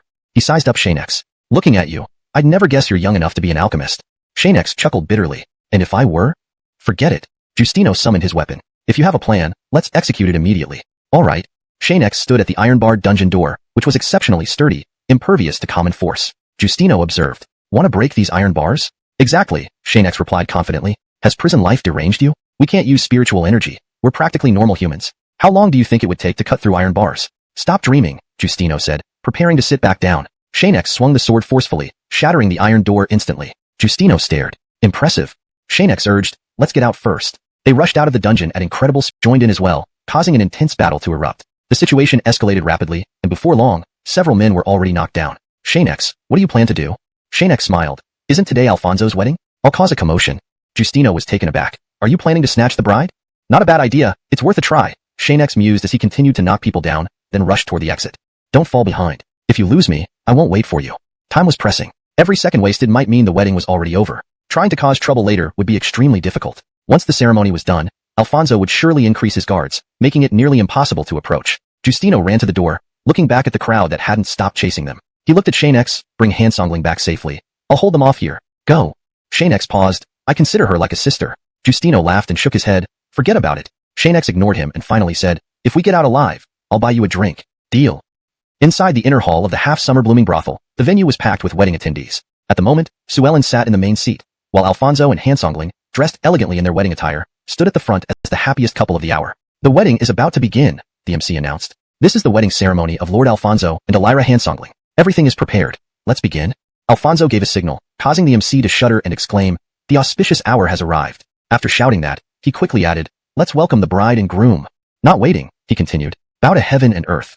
Alfonso and Hansongling bowed to heaven and earth, their faces full of smiles. Bow to the elders. Hansongling showed reluctance, her movements stiffening. But under pressure from Alfonso and his aides, she turned and bowed with him. Newlyweds bowed to each other. As Alfonso bent down, he saw Hansongling standing straight opposite him. He glanced at others who forcibly made her bend and complete the bow with him. If there are no objections, our wedding shall be. Before he finished, an external shout interrupted. I object. Hansongling felt excited, while Alfonso's face fell. Take her back to the room. Do not let her out without my order. Just as the two men were about to take her back, the hall's door suddenly burst open, and Xianxia rode in on a handsome white horse, disrupting the scene. Panic ensued as people scattered, and Alfonso's guards moved to protect them. However, none of this mattered to Xianxia. He brandished his sword and charged towards Hansongling, separating her from Alfonso. The two men guarding her were stabbed by Xianxia's sword. Scooping her up onto the horse, Xianxia asked anxiously, Sister Hansongling, are you okay? I'm fine, Hansongling responded, struggling slightly but ultimately hugging Xianxia's waist. I thought you. Her voice quivered with tears, and Xianxia noticed immediately. Pausing, he replied solemnly, sorry, I came late. The veil covering her head fell off, revealing Hansongling's stunning appearance. Xianxia smiled awkwardly. You look beautiful today. Hansongling felt happy inside but didn't reply. Alfonso watched them and snarled, Xianxia, it's you again. You always ruin my plans. Do you really think I, Alfonso, dare not kill you? Return my bride, or you're dead. Xianxia shrugged nonchalantly. You've said that before. Rest assured, I'll take good care of Sister Hansongling. As for you, stay here. We're leaving. Alfonso roared, stop them. By the time they rushed forward, Xianxia had already fled with Hansongling on the white horse. They rode fast, reaching the outer streets of the half-summer blooming brothel, catching everyone's attention. One passerby exclaimed in shock, holy crap, who's that guy? So daring to snatch Lord Alfonso's bride in broad daylight. That's some guts. Another added, indeed, riding a white horse like it's a fairy tale. But it looks pretty cool. I wouldn't mind experiencing such drama. The other person laughed but said nothing. Xianxia didn't lead Hansongling out of Duanjue Peak, but rode into it instead. Fortunately, their pursuers couldn't keep up with their speed. Inside Duanjue Peak, they lost track of anyone following them. Xianxia kept riding until they reached an elder's residence near a large tree in the courtyard. Hansongling had never seen this place or heard about it before. Xianxia, where are we? Xianxia answered, it's an old man's place. He's a peculiar fellow but kind. There's also a bird named Jonah, quite amusing. When you meet him, I'll introduce you. Come, let's see them. Leading Hansongling, Xianxia hadn't walked far when Jonah, who was cleaning nearby, popped up, seeing Xianxia with a savannah in wedding attire. He whispered, where did you pick up this lovely lady? Xianxia gave him a disapproving glance. Shut up if you can't talk nicely. She's my sister. Say another word, and I'll tell Elder Fernan. Okay. Jonah conceded. Just don't say anything crazy. Such a pretty girl, don't mess things up. Xianxia looked at Hansongling. Am I that bad? Hansongling laughed. Not at all, quite amusing. Meet Jonah, the bird I told you about. Oh. Hansongling elongated the word. Hello, I'm Hansongling. Hearing Xianxia's introduction, Jonah almost fumed, dropping his broom hastily. That brief intro? Lady, I am very cultured, and Jonah is a significant name. Need an introduction? Xianxia interjected quickly. Enough chatter. Stop pretending to know everyone. Jonah chuckled awkwardly. Chapter 132. This is about to take flight. Looking at the house where the Xianxia's wife used to live, Jonah said, Xianxia is inside right now, but from his looks, it's best if you don't approach him. Before Jonah could finish speaking, Xianxia was ready to bring Ria over. So let's go wait there first. Xianxia pointed towards a stone table. Ria walked over first while he turned to Jonah. You should clean up properly, kid. What do you mean?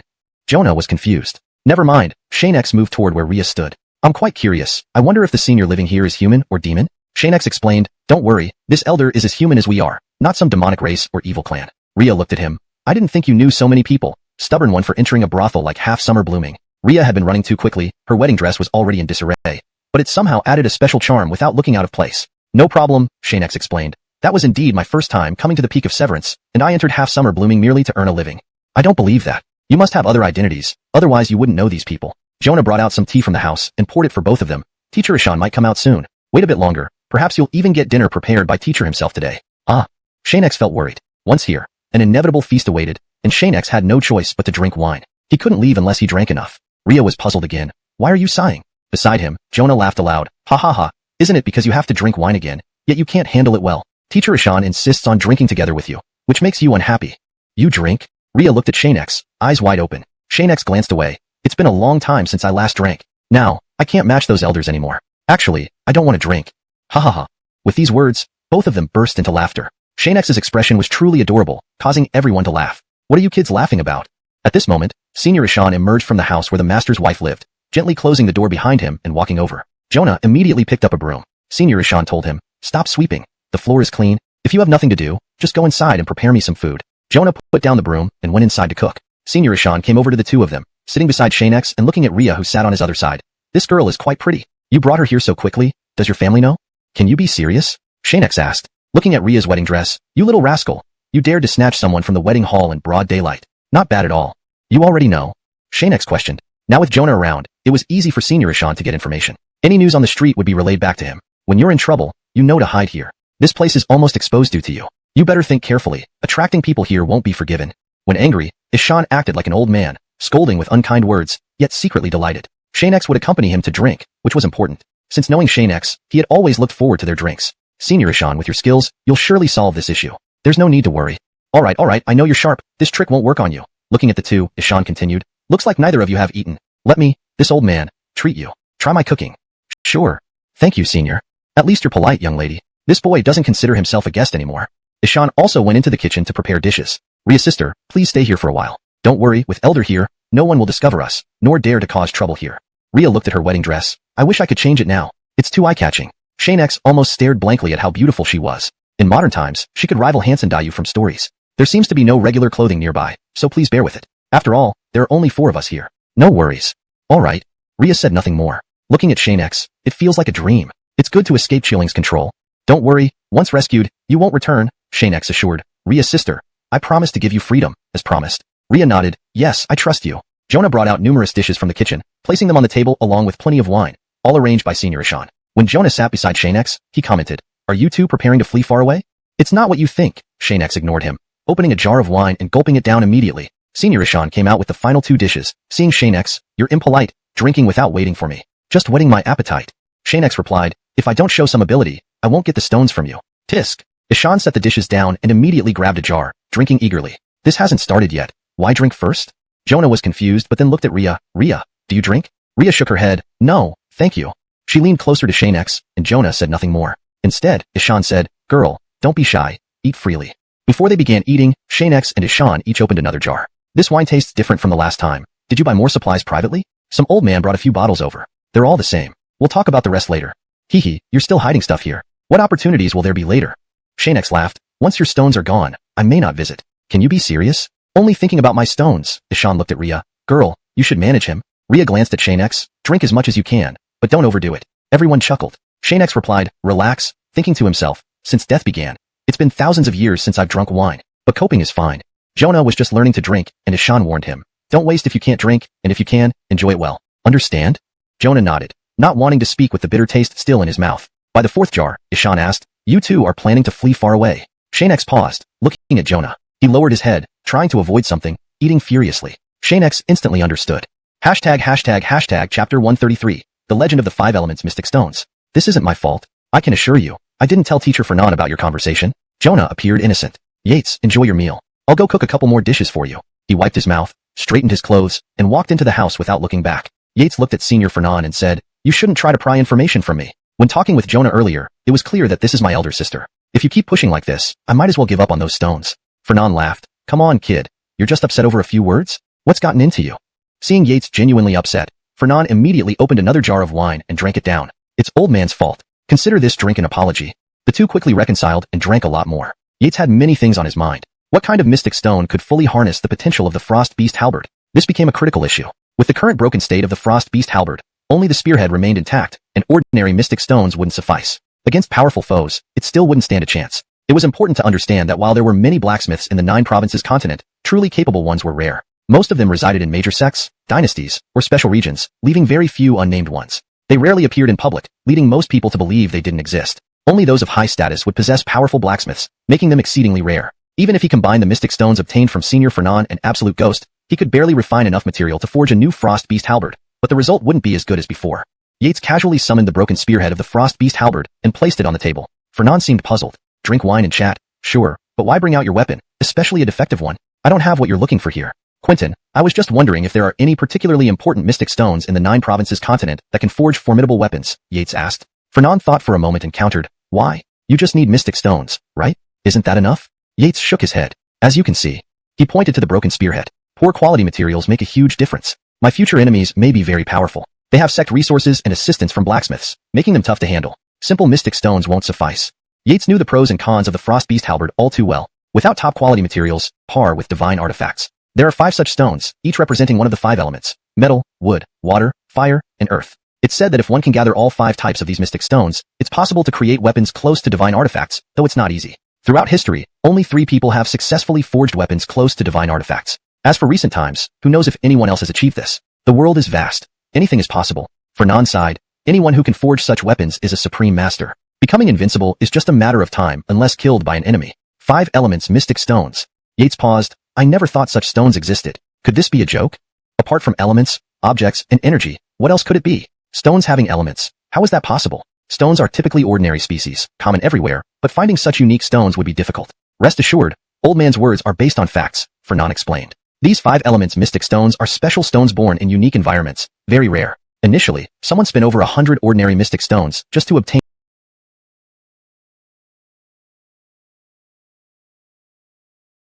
thinking about obtaining the 5 elements mystic stones, are you?" XuanHuan watched Yates, guessing his intentions. Yates didn't respond but smiled. At that moment, Jonah returned with 2 dishes, smiling warmly.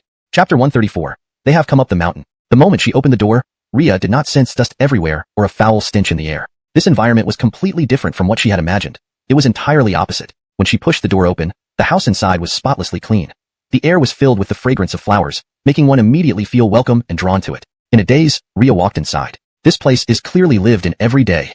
Rhea couldn't help but exclaim aloud. If this house is cleaned by a man, no one would believe it if they hadn't seen it with their own eyes. She admired everything carefully. Rhea liked it very much here, and also enjoyed everything about the house. She hoped that this place could be her home. Seeing that Xianxia had drunk enough, Senior XuanHuan told him, "If you can't drink anymore, then don't. If you get drunk too quickly, I won't carry you inside. A few beast spirits came over just now. They were looking for you. Go check on them first. And if you find anyone coming up the mountain, tell me right away. Don't be tight-lipped." "Teacher, rest assured, once I discover anyone, they won't live to see tomorrow," Xianxia responded. Xianxia stood up, ran far away from the house, and then transformed into a beast spirit before flying off high into the sky. "You suspect they will follow?" Xianxia, "If they really come up here, we need to prepare ourselves." Xianxia glanced at the house where Rhea was staying. "Then let's stop drinking today. I'll go down the mountain with Xianxia to take a look." "Ah, you can't leave." XuanHuan stopped him. "You stay here and wait for news from us. Take good care of Rhea. I like her. If I find out you mistreat her in the future, I will discipline you." Xianxia wanted to say something else, but XuanHuan interrupted and vanished with a thought. To leave just like that, truly in a rush. Not letting me follow well? Xianxia tidied up the table and then headed directly to Rhea's house. He had been here many times but never seen inside, still feeling curious about what it looked like. Now he finally had an opportunity. As he reached the door, a fragrant aroma instantly enveloped him. He almost wondered if he had gone to the wrong room. After stepping back to confirm it was correct, he entered. "So, this is Senior's consort's room. It's quite unique." Looking around, he didn't see Rhea but noticed the door of a room was open, so he walked towards it. Sure enough, he found Sister Rhea, but she was already asleep. Xianxia swallowed his words back. Rhea was resting her face on the dressing table, her eyes closed, seemingly sound asleep. It appeared she hadn't had a good rest in a long time. This sleep made her seem deeply exhausted. Sister Rhea has suffered. Xianxia quietly approached, took a blanket from the bed, and gently covered her. Seeing nothing that could disturb her rest, he carefully closed the door and slipped out. Outside, he finally breathed a sigh of relief. I hope Senior Fernand doesn't encounter any trouble. I wish he'd come back soon. Despite the late hour, he wasn't eager to sleep. The thought of Jaden coming kept him wide awake. On a prominent part of Duanjue Peak, Senior Fernand and Xianxia stood, scanning the quiet forest surroundings. Is something wrong? Asked Fernand. Teacher, just now a brother from our Beast Spirit clan informed me that a group of people is quietly approaching Duanjue Peak. It looks like they intend to climb up. After thinking for a moment, Xianxia added, calculating the time. They should already be at the base of the mountain we are on. Their movements are very concealed, making them hard to detect. Why are you still here? Shouldn't you go and follow them? Fernand sounded irritated. If there are indeed intruders, you must prevent them from advancing further without revealing yourselves. Teacher, rest assured, I've already sent my brothers after them. They're skilled and shouldn't have any problems. Xianxia shuddered slightly, knowing that he wouldn't be able to handle his teacher's anger if he truly became upset. He needed to listen obediently. Fernand asked, are you sure these are Jaden's men? Yes, teacher. Based on my observations and previous information, it's undoubtedly Jaden's men. In that case, don't hold back. Immediately ask one of our Beast Spirit elders to come in my name. We cannot let these people ascend the mountain. If necessary, kill all of them. Fernand was clear on this matter. If not suppressed properly, outsiders might discover the existence of the Taoya. That would be catastrophic. Not everyone would willingly prevent such a creature from wreaking havoc. If certain people knew, they might do anything to release the Taoya to achieve their own desires. I'll do it right away, teacher. Both disappeared simultaneously, leaving. In the dense forest, cloaked figures moved swiftly upwards. Despite encountering beast spirits along the way, none dared approach them. There's no sign of danger yet, said one of the men. They say this Duanjue Peak is highly perilous. No one who enters lives to tell the tale.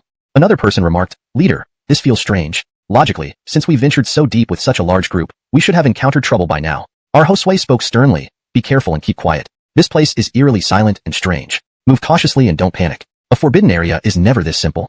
Everyone ceased talking. Hidden in the shadows, Xianxia muttered. They have come up the mountain. Hashtag chapter 135. The enemy remains unidentified. Before everyone had time to recover, an accident occurred. Two members of the group suddenly fell to the ground and died without any warning. They did not wake up. When others went to check on them, they found that the two were already dead, their pulses completely gone. It was extremely bizarre. The captain frowned deeply and warned the rest, everyone, be cautious. This is the punishment within the Forbidden Peak. The rumors are true. It's indeed very dangerous here. Remember what those two did just before this happened and avoid repeating it. Our lives are at stake? Yes, they all responded in unison. This scene terrified everyone. Just two deaths, silently and unexpectedly, could shake even the most fearless hearts. Their resolve began to waver. Many regretted coming to this place called Desolate Peak. After quickly dealing with the bodies of their two fallen comrades, the group continued moving forward. However, their demeanor had changed drastically from before. Instead of running, they now moved cautiously and slowly, fearing that any mistake might trigger the hidden rules of the Forbidden Peak, leading to instant death, like their two comrades. After an uncertain amount of time, the situation worsened again. Two more brothers collapsed inexplicably, and by the time others reached them, they too were lifeless. Despite their utmost caution and slow movement, they still lost more brothers. Worse, the circumstances of these two deaths were identical to the first ones. Everyone feared that if this pattern continued, the next victims would also be two people at a time. Captain, we haven't done anything wrong. Why is this happening? Someone asked. The captain pondered for a moment but couldn't find an answer. We haven't discovered anything significant yet, but we can no longer move as a single group going forward. What should we do then? Kieran asked. If we don't stay together, more people might die faster. This place is truly sinister. What's rumored about it isn't false. We need a better plan. The captain thought for a bit. How about this? We split the remaining people into several groups, keeping each pair within visible distance of each other. Move slowly, remember your paths, and have contingency plans for emergencies. Let's check in with each other every 10 minutes. We agree, everyone replied in unison. They reorganized themselves into pairs and resumed their journey, moving slowly and cautiously. Everyone watched their steps, careful not to touch even the grass, fearing another tragedy. Who would have thought Desolate Peak would be so dangerous? If we can't complete our mission, it wouldn't be so bad. But getting stuck here and dying, it's terrifying. Though he didn't want to admit it, the captain was considering retreat. He never wanted to come to such a perilous place unless under duress from Gale. We've lost several brothers without even seeing our enemy. They were real people, alive until moments ago. Where is the enemy? Their eyes widened, refusing to miss any clue that could save their lives. In the darkness, Perry watched coldly. Since you dared to come, we won't let you go easily. Unless you leave Desolate Peak, more will die. After some time, the captain noticed 4 people missing. Everyone, stop, he shouted. 4 people are missing. Something must have happened on the way. We need to check and can't risk moving further. Everyone gathered and followed the captain back. After walking for about 5 minutes, they found the 4 bodies on the ground. Clearly, they were dead. One of us said, Captain, they have bite marks, probably from venomous snakes. How is that possible? The captain doubted. A snake bite should cause immediate reaction, yet they made no noise at all. That's odd, Kieran speculated. Maybe they died first, and then snakes came to bite them, creating the wounds afterward. The captain squatted to inspect. That's a possibility. Everyone, don't touch the bodies or make any sudden moves. Another person voiced a concern. Captain, is someone playing tricks on us? If someone was tricking us, wouldn't we notice? The captain considered. But if the opponent is extremely powerful, it fits. In any case, we must be extra cautious. Someone murmured, Shaynid, we shouldn't move recklessly. If this continues, even if we discover who's behind this, we'll all be dead by then. Captain, should we sneak back and run away? With a sigh, the captain responded, those who wish to continue, stay. Those who don't, can leave now. I won't blame you. Everyone hesitated, but in the end, only 4 chose to stay. The rest left, fearing for their lives. Now it's just the 5 of us. No need to follow previous protocols. The captain told the remaining men. If you change your mind, now's the time. The 4 remained silent. If we survive, I promise we won't serve anyone else. They nodded and continued forward. Emma felt frustrated. Every time someone entered the mountains, he had to kill the most. He no longer wished for this life, but with Teacher Perry overseeing him, he saw no other choice. The last 5 humans. Brothers, let's attack. Create chaos and eliminate them. Our task will be over. The Oscar nodded and rushed out. Emma transformed fully and led the charge, his followers disguising themselves ambiguously in the dark. The sudden commotion put the 5 humans on high alert. When the beast pack emerged, the humans tried to flee in the opposite direction, unprepared for battle. Don't let them escape, Emma shouted in beast language, which the humans couldn't understand, only perceiving the calls of the demonic beasts. The beasts sped up and soon caught up to them. Under relentless attacks, the 5 fought fiercely with their weapons to minimize injuries. After several rounds, none of the 5 fell. These survivors were the strongest and most capable of the entire group. They would not falter or give up easily. Determined, they pressed on, risking everything. Chapter 136. The Enigmatic Forbidden Land. At this moment, nearly all the demon beasts from within the desolate peak had gathered here, attacking the 5 of them in full force. Initially, only a few small groups attacked, but as the commotion grew, more and more demon beasts joined in. The 5 felt the pressure increase manifold. Scratches and wounds started to multiply on their bodies. Almost everyone was injured, except for the team Josue who had fewer injuries, but even he wasn't faring well. Their stamina was running low. The demon beasts here are starting to increase in number. You should hurry up and leave if you want to live, the team Josue shouted. Go quickly. We can't all die here. If one of us can escape, then go. As he approached the 4 others, unexpectedly, they rushed forward and stood in front of him. One of them said, Leader, you're the strongest among us. We will cover your retreat. Your chances of escaping are greater. Without waiting for the Josue's response, the 4 of them charged into battle with the demon beasts, immediately blocking the swarm's attack. The Josue, helpless, had no choice but to flee, running downhill. One unique aspect was that since he had entered Desolate Peak before, Elder Ishan wouldn't let the demon beasts leave him alone. Some stayed behind to deal with the 4, while the rest pursued the Josue alone. Desperately fleeing, the captain still couldn't see the exit of Desolate Peak. The pursuit by the demon beast pack didn't stop. This place is bizarre. I wish I hadn't agreed to help Gervais come into these deep forests to find someone. Now, it looks like we will all end up here, especially those 4 who trusted me. They are the most wronged. He turned to the pursuing demon beasts and shouted, Can't you just stop? In such an eerie place, even getting out would be difficult. Why so relentless? Under Elder Ishan's secret control, Desolate Peak now appeared overwhelmingly vast to him. Demon beasts being what they are, paid no heed to his words. They continued chasing him relentlessly. With Elder Ishan's presence, this person had to stay here forever. Leaving would cause trouble. This was something Elder Ishan had constantly told Jonah since instructing him to clean up Desolate Peak. It was drilled into his mind daily, almost 10 times every day, making it hard to forget. Brothers, we must quicken our pace. The Elder maintaining this situation can't hold on for too long. We need to finish this quickly.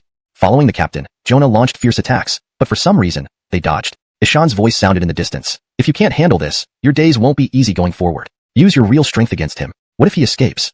Hearing this, Jonah instantly revealed all his hidden power. After a few exchanges, he began to dominate, causing significant damage to the captain. Throughout, he couldn't understand why this demon beast suddenly became so powerful. What happened here?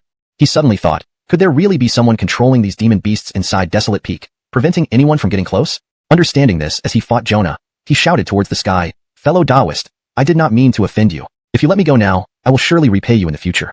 No one responded. He stopped pondering further and reacted immediately, rushing through any gap, trying desperately to escape Desolate Peak. No! The captain clenched his teeth. Even if it's not for helping Gervais anymore, I must save my life. Suddenly, a force hurled him back. Who's doing this? The captain looked exasperated. Today is truly bizarre. Without even spotting anyone, I face the risk of total annihilation. Only I remain from our squad. If you have any guts, show yourself. Sneaking around shows no skill at all. Just as he fumed, Jonah struck him down with a claw. Die! Jonah charged down immediately after yelling. With another claw strike, the captain couldn't escape. He braced for the blow, unsure whether it was right or wrong. A mouthful of blood spewed out. He suffered internal injuries. The claw dug deep, rendering him defenseless. Jonah raised his hand to check. This guy is really dead now. Amidst the dust, a flying sword shot out, proving the captain was still alive, though severely injured. He could barely muster enough strength to rise and leave Desolate Peak. Jonah was slashed by the sudden flying sword. You deceitful villain! Another strike of his claw ended the captain's life. Jonah didn't revert to human form immediately. Instead, he brought the body to the outskirts of Desolate Peak, placed him in the woods, pretended to leave, and watched to see if the captain was still alive. Earlier, Xianxia Ishan instructed him to let this person go if he survived. If he died, it was of no concern. After a long wait, despite not giving up, Jonah noticed a miraculous scene. The supposedly dead captain revived and got up from the ground. Despite numerous injuries, he managed to limp away from Desolate Peak. These demon beasts are indeed easy to deceive. A mere fake death tricked them. This proves it's not someone controlling them but simply because the demon beast considered Desolate Peak their territory, not allowing outsiders to tread here. Considering this, the captain felt reassured knowing no one was manipulating events in the shadows. Still, I must return and report to Lord Gervais about what happened in Desolate Peak. Truthfully, the captain held a weakness in Gervais's hands. Not complying would likely result in not being able to escape Gervais's clutches, even if he fled across the entire continent. Thinking it over, he decided to return and see Gervais. I never want to return to such a bizarre forbidden land. Watching him vanish into the distance, Jonah returned to Xianxia. Xianxia, he has left Desolate Peak. He seems headed towards the half-summer brothel, likely to inform them of what transpired here. Good, Ishan nodded. This fellow probably won't let Desolate Peak off. Our battles are just beginning. He ordered Jonah. From today, you all must arrange everything carefully. Anyone entering, unless one of ours, will not be spared. Today was an exception. Do you understand? Yes, Xianxia.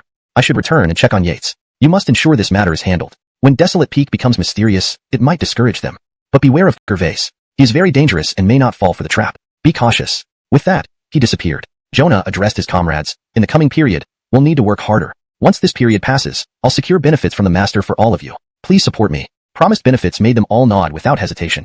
Hashtag chapter 137. The indispensable visit to Breakoff Peak. Breakoff Peak, the half-summer blossom brothel. The wedding fiasco from yesterday had left Jaden thoroughly humiliated before everyone. In his fury, he had already sent all the guests away before he truly lost control. This day had been one of utter humiliation. By nightfall, Jaden had ordered all decorations removed and dispatched scouts to Breakoff Peak, after which he made no further arrangements. He locked himself in his room and hadn't emerged for a long time. Even when disciples came to deliver food, he didn't necessarily open the door or take it in. Several meals had already been returned because he hadn't come out to collect them, leaving the food unsuitable for consumption after sitting outside for too long. The captain stumbled into Jaden's room, where two guards at the door asked, "Didn't you go to Breakoff Peak to look for people? Why are you returning so late? And where are they? Where is the person the master wanted you to find?" Despite his battered body, they showed no sympathy, only demanding results. This was how Jaden's subordinates behaved. Unless someone was on their side, their fate was irrelevant. The captain helplessly explained, "We ventured deep inside, but the place was too eerie. My men started dying without cause, and beasts attacked us mercilessly, killing everyone off. Not even a single shadow did we see before we were all wiped out.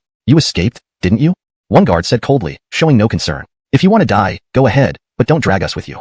I survived because I was smart enough. If you wish to die, feel free to go there now," the captain angrily retorted. Leading his team into that death trap, only one man, the captain, had returned alive, along with a few cowards who didn't count. To him, it felt like a total defeat, with only he managing to survive by sheer luck. If not for those simple-minded beasts, even I might have died. When Jaden told me about this, it wasn't described like this. Where is he now? I need an explanation, otherwise, I can't answer to my dead men. Jaden angrily opened the door, brandishing a knife as he stormed out. With a ferocious expression, he demanded, "You want an explanation, huh?" The three outside shuddered. The captain took a step back but gathered his courage to approach. "You owe us an explanation. Otherwise, the others died in vain." Jaden paused briefly before lunging forward, cleaving through the captain with precision. Blood spewed onto the ground, marking the path of the blade through the captain's body. The two guards showed no shock. They had seen such things before. "Clean it up and wait for me in the hall immediately." They carried the body away while Jaden wiped his knife clean. "I do as I please." "An explanation, you say? Here it is."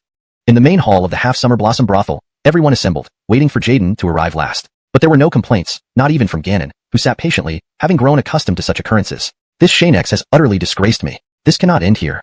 Jaden scanned the room. "You are all my followers. I, Jaden, need your support, but not for immediate vengeance. Our long-planned strategy must be executed." Ganon perked up. "Control of Breakoff Peak, right?" "Exactly." Jaden continued, noting Ganon's interest. "This matter cannot be delayed any longer. Once Benji dies, we will pin all recent crimes on him. I doubt he can survive that." "Ganon, how is the infiltration of the populace on Breakoff Peak coming along?" Ganon considered for a moment. "Except for close family ties, the rest have been fully swayed. They would defend us if needed." "Good." Jaden glanced at the sky and checked the time. "Let's proceed as planned." "Yes." In the spacious room, hundreds vanished in an instant, leaving only Jaden, Ganon, and two personal guards. Ganon added, "Last night, I observed Breakoff Peak secretly. It's indeed strange, and I couldn't figure out how those people died. Shani are terrified and have deserted. Spread the word to hunt them down." "Yes." Jaden was also concerned. Even you, Ganon, couldn't understand it. Breakoff Peak is bizarre, but the more so, the greater the chance of treasures. Jaden looked at the trio. "For our organization's future, without self-preservation methods, we won't last in this desolate region." "I agree. But for Breakoff Peak, you should send more people over," Ganon advised. "Rushing in recklessly could lead to disaster. This place is not simple. That damn Xianxia took Rhea and didn't leave the peak. They must have entered Breakoff Peak," Jaden insisted. "That feeling doesn't lie. Should we still go in?"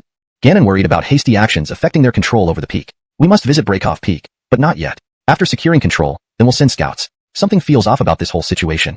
"Shani, he didn't tell you the truth?" Ganon pondered aloud. "No matter," Jaden replied. "He's dead. No need to dwell. Let's focus on Xianxia. That bitch Bianca should still be there. As long as Benji isn't back at St. Hall, we have a chance. Ganon understood Jaden's concerns. Just some minor figures, but I'm quite interested in Benji. I'd love a fight with him, but not now. Jaden laughed. Rest assured, predecessor. Benji will be yours when the time comes. Seeing Ganon's gaze, Jaden stopped speaking. Time waits for no one. We must act swiftly, though there's no guarantee of encountering a powerful foe at Xianxia. Rest easy. I'm prepared. Unless Benji arrives personally, you may not need to act. Very well. Get the others ready. Hurry up. Understood. Jaden and Ganon set off first, moving quickly under Ganon's guidance. Before long, they flew past numerous streets. Is your choice to head to Xianxia motivated by more than just control? Jaden nodded. As you guessed, controlling Xianxia gives us another leverage point. I underestimated your cunning. Good thing I joined. Thank you for your praise. Their conversation concluded as they reached the outskirts of Xianxia, awaiting the rest of their group. Chapter 138. The power must be handed over. By dusk, Raymond's army had secretly gathered near Xianxia. Everyone was waiting for the opportune moment to launch their attack. Kid, all the men his wedding abduction ended. He and the girl named Ashling disappeared without a trace. I heard they weren't caught by Raymond, so they should be fine. Janae glanced at him. What a pity. The scene must have been exciting. Too bad I wasn't there. Otherwise, I'd have had them come here to hide. Raymond wouldn't dare act rashly. Hendrik smiled. My lady, rest assured. But Raymond's men were chasing him vigorously back then. If they came here, it might raise suspicion. If he forcefully entered, we wouldn't have any way to stop him. After all, he has a secret army. This damned Raymond. Who would have thought I once liked him? Now, I find him extremely detestable for disrupting Junior's plan to control power. What a misjudgment. Hendrix asked, My lady, as per your father's instructions, we are ready for any ambush. Is there anything else we need to do? Janae pondered reluctantly. Let's proceed like this for now. If I think of anything later, I'll tell you. Feel free to suggest improvements if you have any feasible ideas. Yes, my lady. Do you have any suggestions? Hendrix shook his head. None. Janae rolled her eyes and ignored him. After a brief pause, she asked, Where is that rescued Lu Chuier? And where did Lan Hanxiao go after the operation ended? He isn't out causing trouble again, is he? No, Hendrix replied. Young Shanister Lan Hanxiao is currently with Lu Chuier in his small courtyard, admiring the moon. Janae drank her tea. Us. Raymond shouted. Our purpose for being here is what exactly? The crowd fell silent as Raymond's two companions answered. Our target is Xianxia, you all. It seems so. Elder Elliot confirmed. That's correct. They almost laughed at the absurdity. Janae insisted firmly, even with us, your plan won't succeed. Ignoring her, Raymond addressed Lu Chuier, just captured again. Following Lan Hanxiao doesn't seem beneficial. Those 6 nobles offered you choices, didn't they? No suitable ones? Go to hell. Lu Chuier retorted furiously. Those beasts aren't worthy of my affection. Whatever you want, I won't agree, just give up. Raymond turned around. Arrest them all. Kill any who resist. The control of Juegue should hand over the power now. Act. Elder Elliot commanded, and everyone sprang into action. Fighting erupted anew as he joined Raymond's side. If anyone gets accidentally killed, will you care? Elder, they're still useful. As for the useless waste, don't spare any. Capturing them would be a waste of effort. Kill them. Guards who resisted were ruthlessly slaughtered, leaving only a few key individuals. Looks like I overestimated their abilities. Thought they'd be tougher. To prevent delays, Elder, please escort them back. Elder Elliot asked, Where are you going? Raymond looked toward the Hall of Hope. I need to check something. Don't worry, having them here is sufficient. Sure, be cautious. Passing by Janae, he said, My father will never forgive you, Raymond. Same for me. When he escapes my grasp, remind him not to forget. He left, and Elder Elliot watched. Take them all back and guard them strictly. Not a single one must escape. With Elder Elliot personally overseeing, there'd be no mishaps. Raymond was reassured. Chapter 139. Preparing for a forced seizure. At this moment, at the Hall of Hope, Gervais's people had long arrived and secretly controlled those imprisoned inside the Hall of Hope, persuading them to cooperate with Gervais's plan. Undoubtedly, they had succeeded in achieving their goal without anyone knowing. Controlling these people required only minor tricks, and what was surprising was that Joe never appeared. Under normal circumstances, if any abnormality occurred suddenly in the Hall of Hope, Joe would immediately show up and stop it. Now, not only did he not appear, but inside the Hall of Hope, aside from Gervais's people, it was rare to see Joe's men. Some were secretly killed, while others vanished mysteriously, making the ones who had already taken control feel uneasy. They feared Joe might suddenly appear with the majority of his people and launch a devastating counterattack. When Gervais arrived, he walked straight in. I didn't expect that even the guards at the gate are now my people. Joe, where have you gone? What are you planning? Seeing Gervais arrive, everyone sighed in relief. With Lord Gervais here, whatever the old man Joe plans to do is none of our concern. Zentao resistance will only hasten their defeat. After all, Lord Gervais is our Josue. He will never fail. That's for sure. Circling through the Hall of Hope, Gervais found no suspicious figures, causing him internal panic. Joe, by not showing up, are you intending to hand over the control of the Hall of Hope directly to me? Looking at his men, are you certain you've checked every place and found none of them? Quentin, indeed we checked, Kieran recalled. But we didn't enter Joe's room. Other areas have been thoroughly searched. So be it.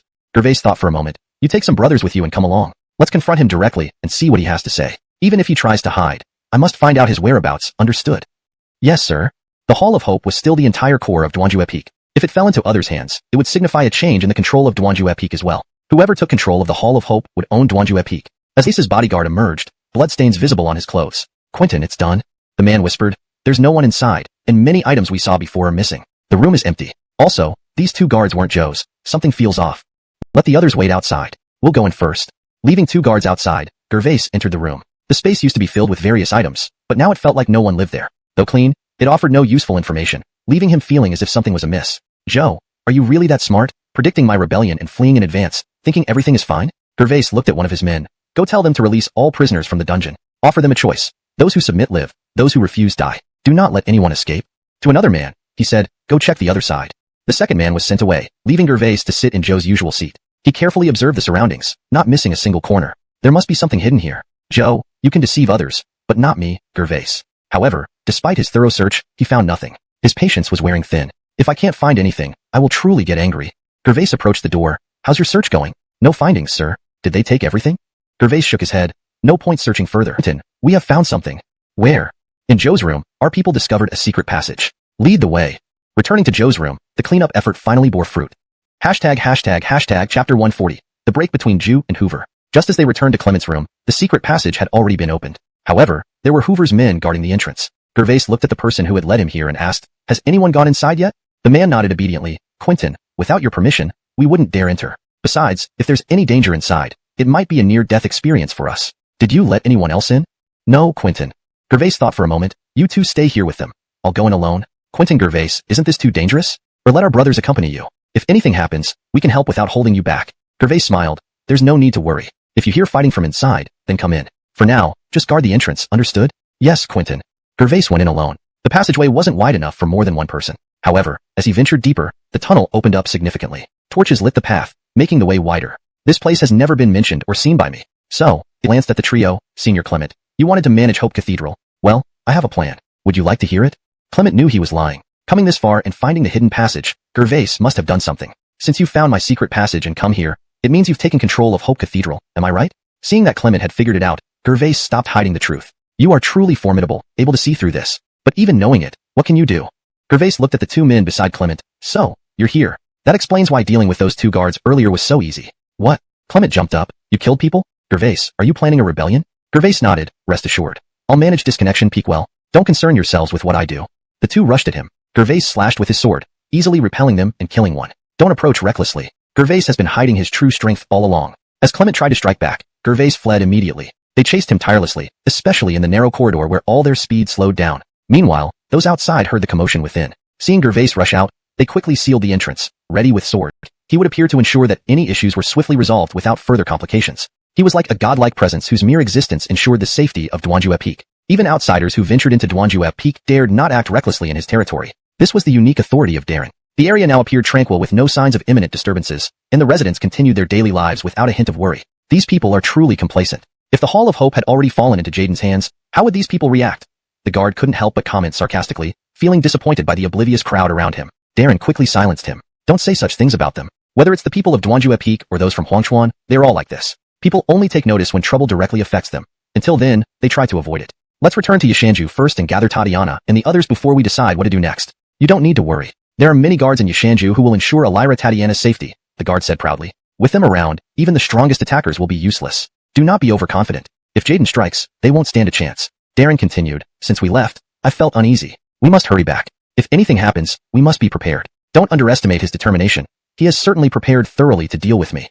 Senior Jew, even if the Hall of Hope is seized, nothing much will change unless the public acknowledges it, right? Darren shook his head. This matter is more complicated than that. Let's return as soon as possible. As for Duanjue Peak, we must resolve the troubles before Jaden fully takes control and reclaim the Hall of Hope. The two sped up again, reaching the vicinity of Xianxia shortly. From the outside, everything seemed unusual here. It was eerily quiet, with no guards at the gate, and the usually bustling courtyard stood silent. What exactly happened here? Darren looked at his companion. Go check around. I'll go straight to Zoe's room. They split up, and Darren rushed to Zoe's room, which was similarly eerily quiet, though it wasn't damaged like the entrance. They all vanished overnight. Where could they have gone? Darren pondered. Even if they went out, it's impossible for not a single person to remain. Suddenly, an idea struck him. There seems to be something near the main gate. Let's check it out. Upon arriving at the gate, they were stunned by the scene. In a secluded corner of the wall, there were numerous bodies, those assigned to care for Tatiana and her companions, along with some of the guards stationed at Xianxia. Who would have thought Jaden would be so ruthless, not sparing even women? He's inhumane. Darren ceded. If you wish to control Duanjue Peak entirely, they've indeed been captured by Jaden. When should we make our move? Darren surveyed the situation. Everyone hold your positions. We'll wait for my signal. Do not act rashly.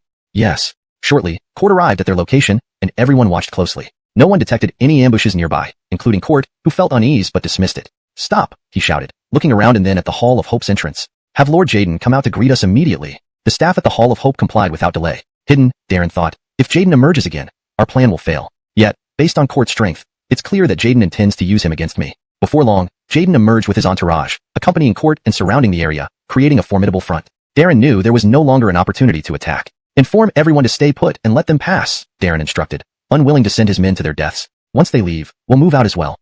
Jaden's precautionary measures made it impossible for Darren to act recklessly. With Jaden and a mysterious elder, he couldn't handle them easily. Understood. Those under Darren followed orders, avoiding unnecessary, along with the guards, keeping a safe distance to avoid any tricks that might free them. Hoverianlu wouldn't forgive anyone who released them. Melanie, do you think Junior knows we've been captured? Shepard, holding Melanie tightly, sounded worried. I hope he finds out soon and rescues us. Who knows what Hoverianlu will do to us next? We can't stay locked up here forever. Do you still think this is Xianxia? You can come and go as you please? Tatiana shot him a glance. We need to think of a way to escape from here quickly. Without Xianx's assistance, even the usually composed Tatiana showed signs of panic. They were in the Hall of Hope, a place they thought they would never set foot in. To people of their status, being prisoners was a great humiliation. How could we possibly be a match for them? Shepard pointed at the entrance, looking at the familiar figures outside. They not only did evil outside Desolate Peak, but also gave us considerable trouble when they arrived. Getting past them alone would be impossible. Escaping this prison is no easy task. Melanie, held in his arms, was already pale and speechless, her soul seemingly lost. If she were still coherent, she might have slapped Shepard for such cowardly talk. He only dared to speak this way before Tatiana. If Melanie were awake, she wouldn't let him speak in this prison cell. Following our usual pattern, we should think of something together. Hurry, let's come up with a plan. Tatiana were here, he'd definitely have a plan, Shepard said. Why don't we just rush out now, even if we face danger? Don't be naive, Justino told him. You're not Daoist fellow Xianx. His skills helped him survive. Rushing out without planning would only lead to our deaths. After a short chaos, everyone settled down, having lost strength due to lack of food. Xenother commotion would only hasten exhaustion, making it harder to deal with the numerous guards outside. Tatiana was the first to realize this, instantly calming down and resting. In the Hall of Hope, in Hoverianlu's room, Senior Ganon sat beside him. The two had been silent for a while. Outside, I sensed many people lurking around. That's why I had them call you out. Otherwise, something bad would have happened, Ganon explained. Probably Darren, Hoverianlu said. When we forcefully took the Hall of Hope, he and a guard managed to escape. The people we encountered outside must have been them, Hoverianlu looked at Ganon. Senior, he must have returned to Xianxia, found something amiss, and come here. Discovering that Tatiana and the others were captured, he's planning a rescue. Fortunately, they didn't interfere. As long as we keep the captives here, there should be no problems, Ganon continued. But you must be careful. Don't let them find an opportunity, or we'll still have trouble. Suddenly, someone rushed in. Hoverlu sir, someone delivered a letter for you. Ganon took it, reading the signature. Go now. Coming to Hoverianlu, he waved his hand. Senior, you can read it. If it's not important, you handle it yourself. Ganon opened the letter. This is something you can't avoid. Hoverianlu frowned. What is it? Darren invites you to meet tomorrow at the half-summer brothel and insists you attend. He's probably up to something. Be cautious. Hoverianlu read the letter. Then I'll go tomorrow. You stay here and oversee the Hall of Hope. Ganon nodded without replying, agreeing to take charge. Chapter 143. Changes in the Sanctuary of Hope, Part 3. The next morning, Jaden woke up early to make preparations. Before Senior Ganon came out to wash up, he had already arranged for his entourage and quietly made his way to the gates of the Sanctuary of Hope. You remember this well. Before anything truly urgent happens, no one is allowed to disturb Senior Ganon. Understand? Jaden was speaking to a former member of the Sanctuary of Hope who had decided to support him after the coup. This individual efficiently managed all affairs on Duanchif Peak and was willing to follow any instructions without hesitation. Yes, my lord, I will ensure it. This person had no name. People called him Zane. He now worked for Jaden, diligently carrying out every task regardless of who his superior was. Jaden held him in high regard. Besides Jaden and Senior Ganon, everything is open and above board. Jaden will not allow any underhanded tactics. We must seize this opportunity to gather information about Zoian and the others in the cells. That person swallowed his words and nodded hastily. Rest assured, my lord. Even if the negotiations don't go well, we will do our utmost to ensure your safety. Spencer and his men arrived first at the half-summer brothel. Just as they got there, the brothel was about to open for business when Rosanna suddenly decided to close for the day and guided them into a private room. Outside, people eagerly volunteered to notify Jaden, waiting at the entrance despite him bringing nothing. Everyone on Duanchif Peak knew that Spencer was a legendary figure from their generation. Since childhood, they had heard stories of Spencer's prowess on Duanchif Peak. Everyone was well aware of his achievements. Inside the room, Rosanna, though heavy with age, insisted on serving tea herself. My lord, is there something important you wish to discuss today? What you don't need to know, you'd better not inquire too deeply.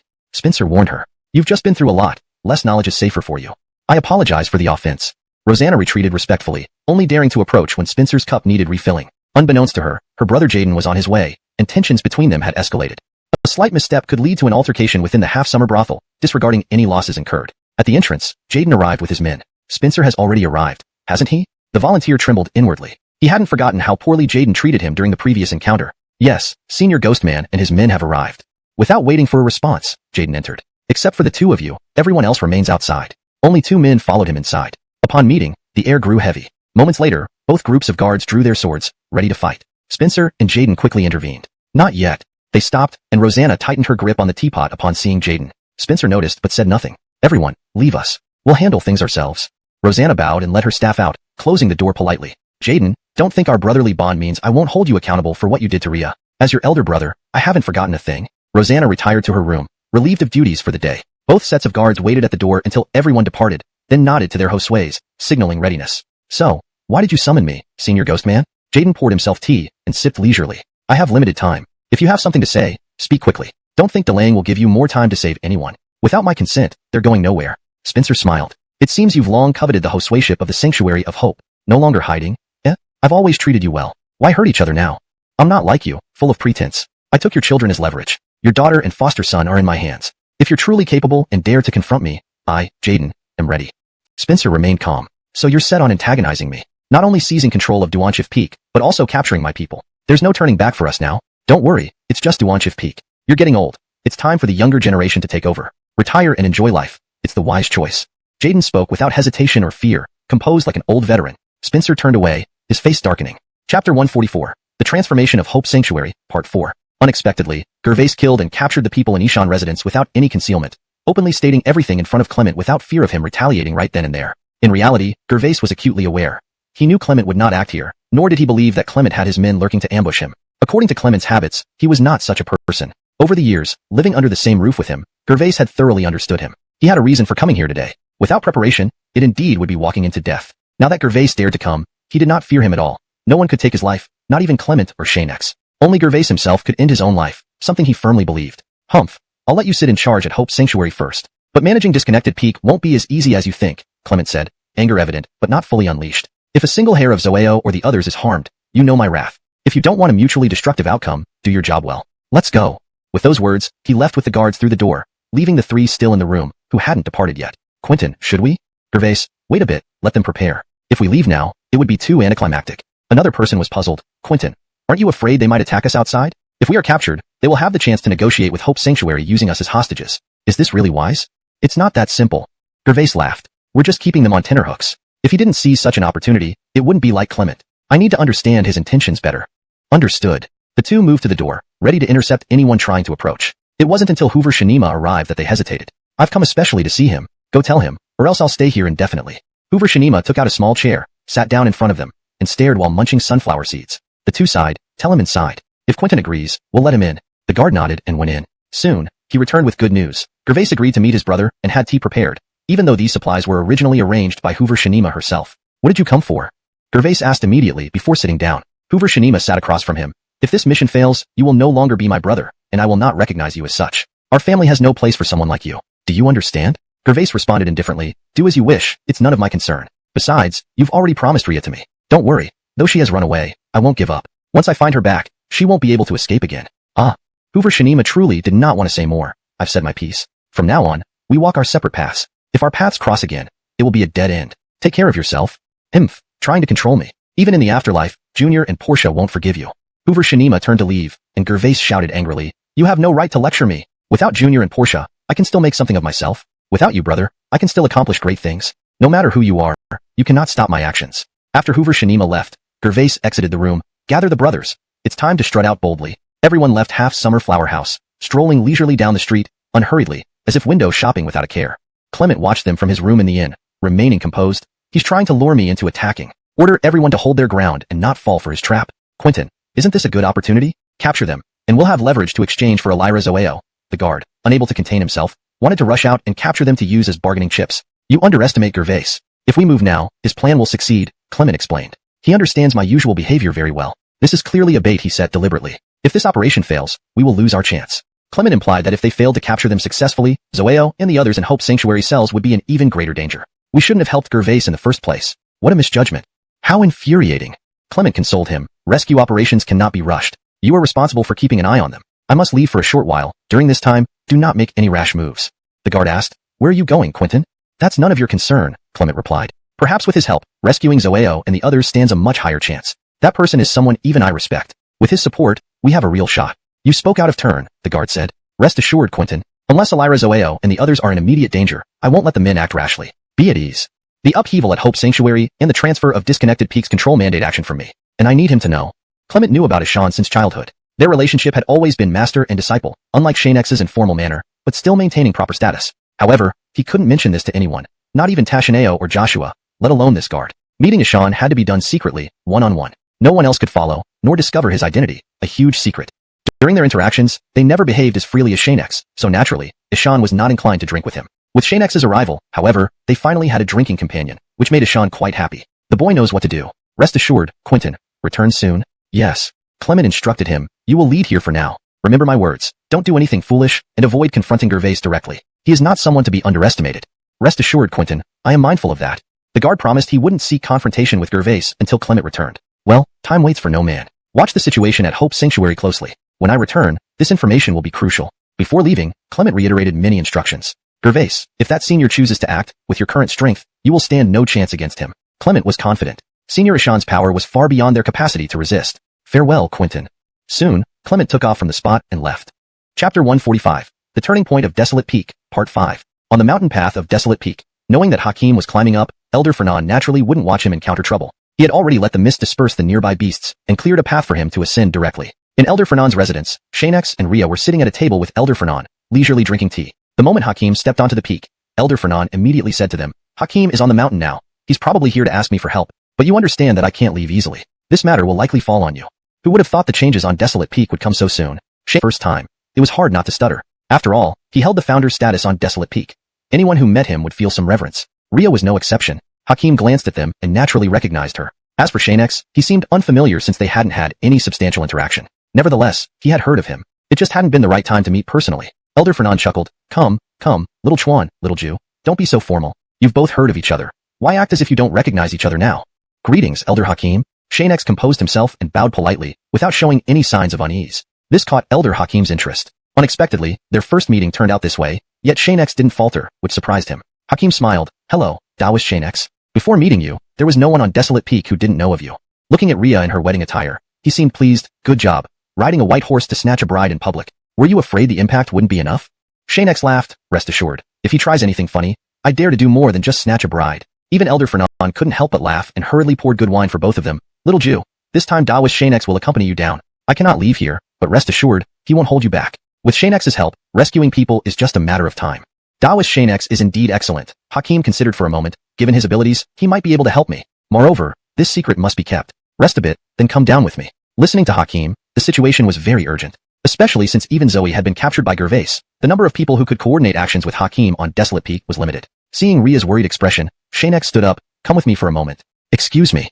They moved into a room where no one would eavesdrop on their conversation. Xianxia, are you really going down? How could Ria not worry? She couldn't stop thinking about it. Not only did she worry about Xianxia facing danger, but also about her mother. If she wasn't saved, she hoped Xianxia could help rescue her mother too. We must go down. Otherwise, with everyone else captured, there are few people left who can act alongside Elder Hakim, not to mention someone to devise plans. Can you agree to one request from your sister, little brother Xianxia? Ria looked at him, seeming hesitant, afraid that Xianxia might refuse, forcing her to go down herself. Without hesitation, at that moment, a knock came from outside. Shani, I enter, please? Recognizing Elder Fernan's voice, Xianxia replied, please come in. With Ria present, Elder Fernan made an exception to let her use the room. Ria, being considerate, chose a simple room, cleaned it up a bit, and made herself comfortable. Regardless, it was out of respect. Chapter 146. Shani years later, finally ascending the mountain, Senior Ashan walked in with a broad smile, holding an unusual stone in his hand. Though this isn't one of the 5 element stones, it is still something many weaponsmiths would drool over. It can forge durable weapons. He handed it to Xianxia. This is what I promised you. Now, as agreed, it's in your hands. Thank you for your effort. Xianxia received and stowed it away. Senior, please wait a moment. Judah Senior, we'll finish our chat here and head down the mountain right away. Don't worry about it. Ashan left. Here, being near the 2 newcomers made him feel somewhat uneasy, so after delivering the item, he hurriedly departed to avoid disturbing them further. What's this? Ria asked. Xianxia said, it's our little secret, just when we've had a few years of peaceful living.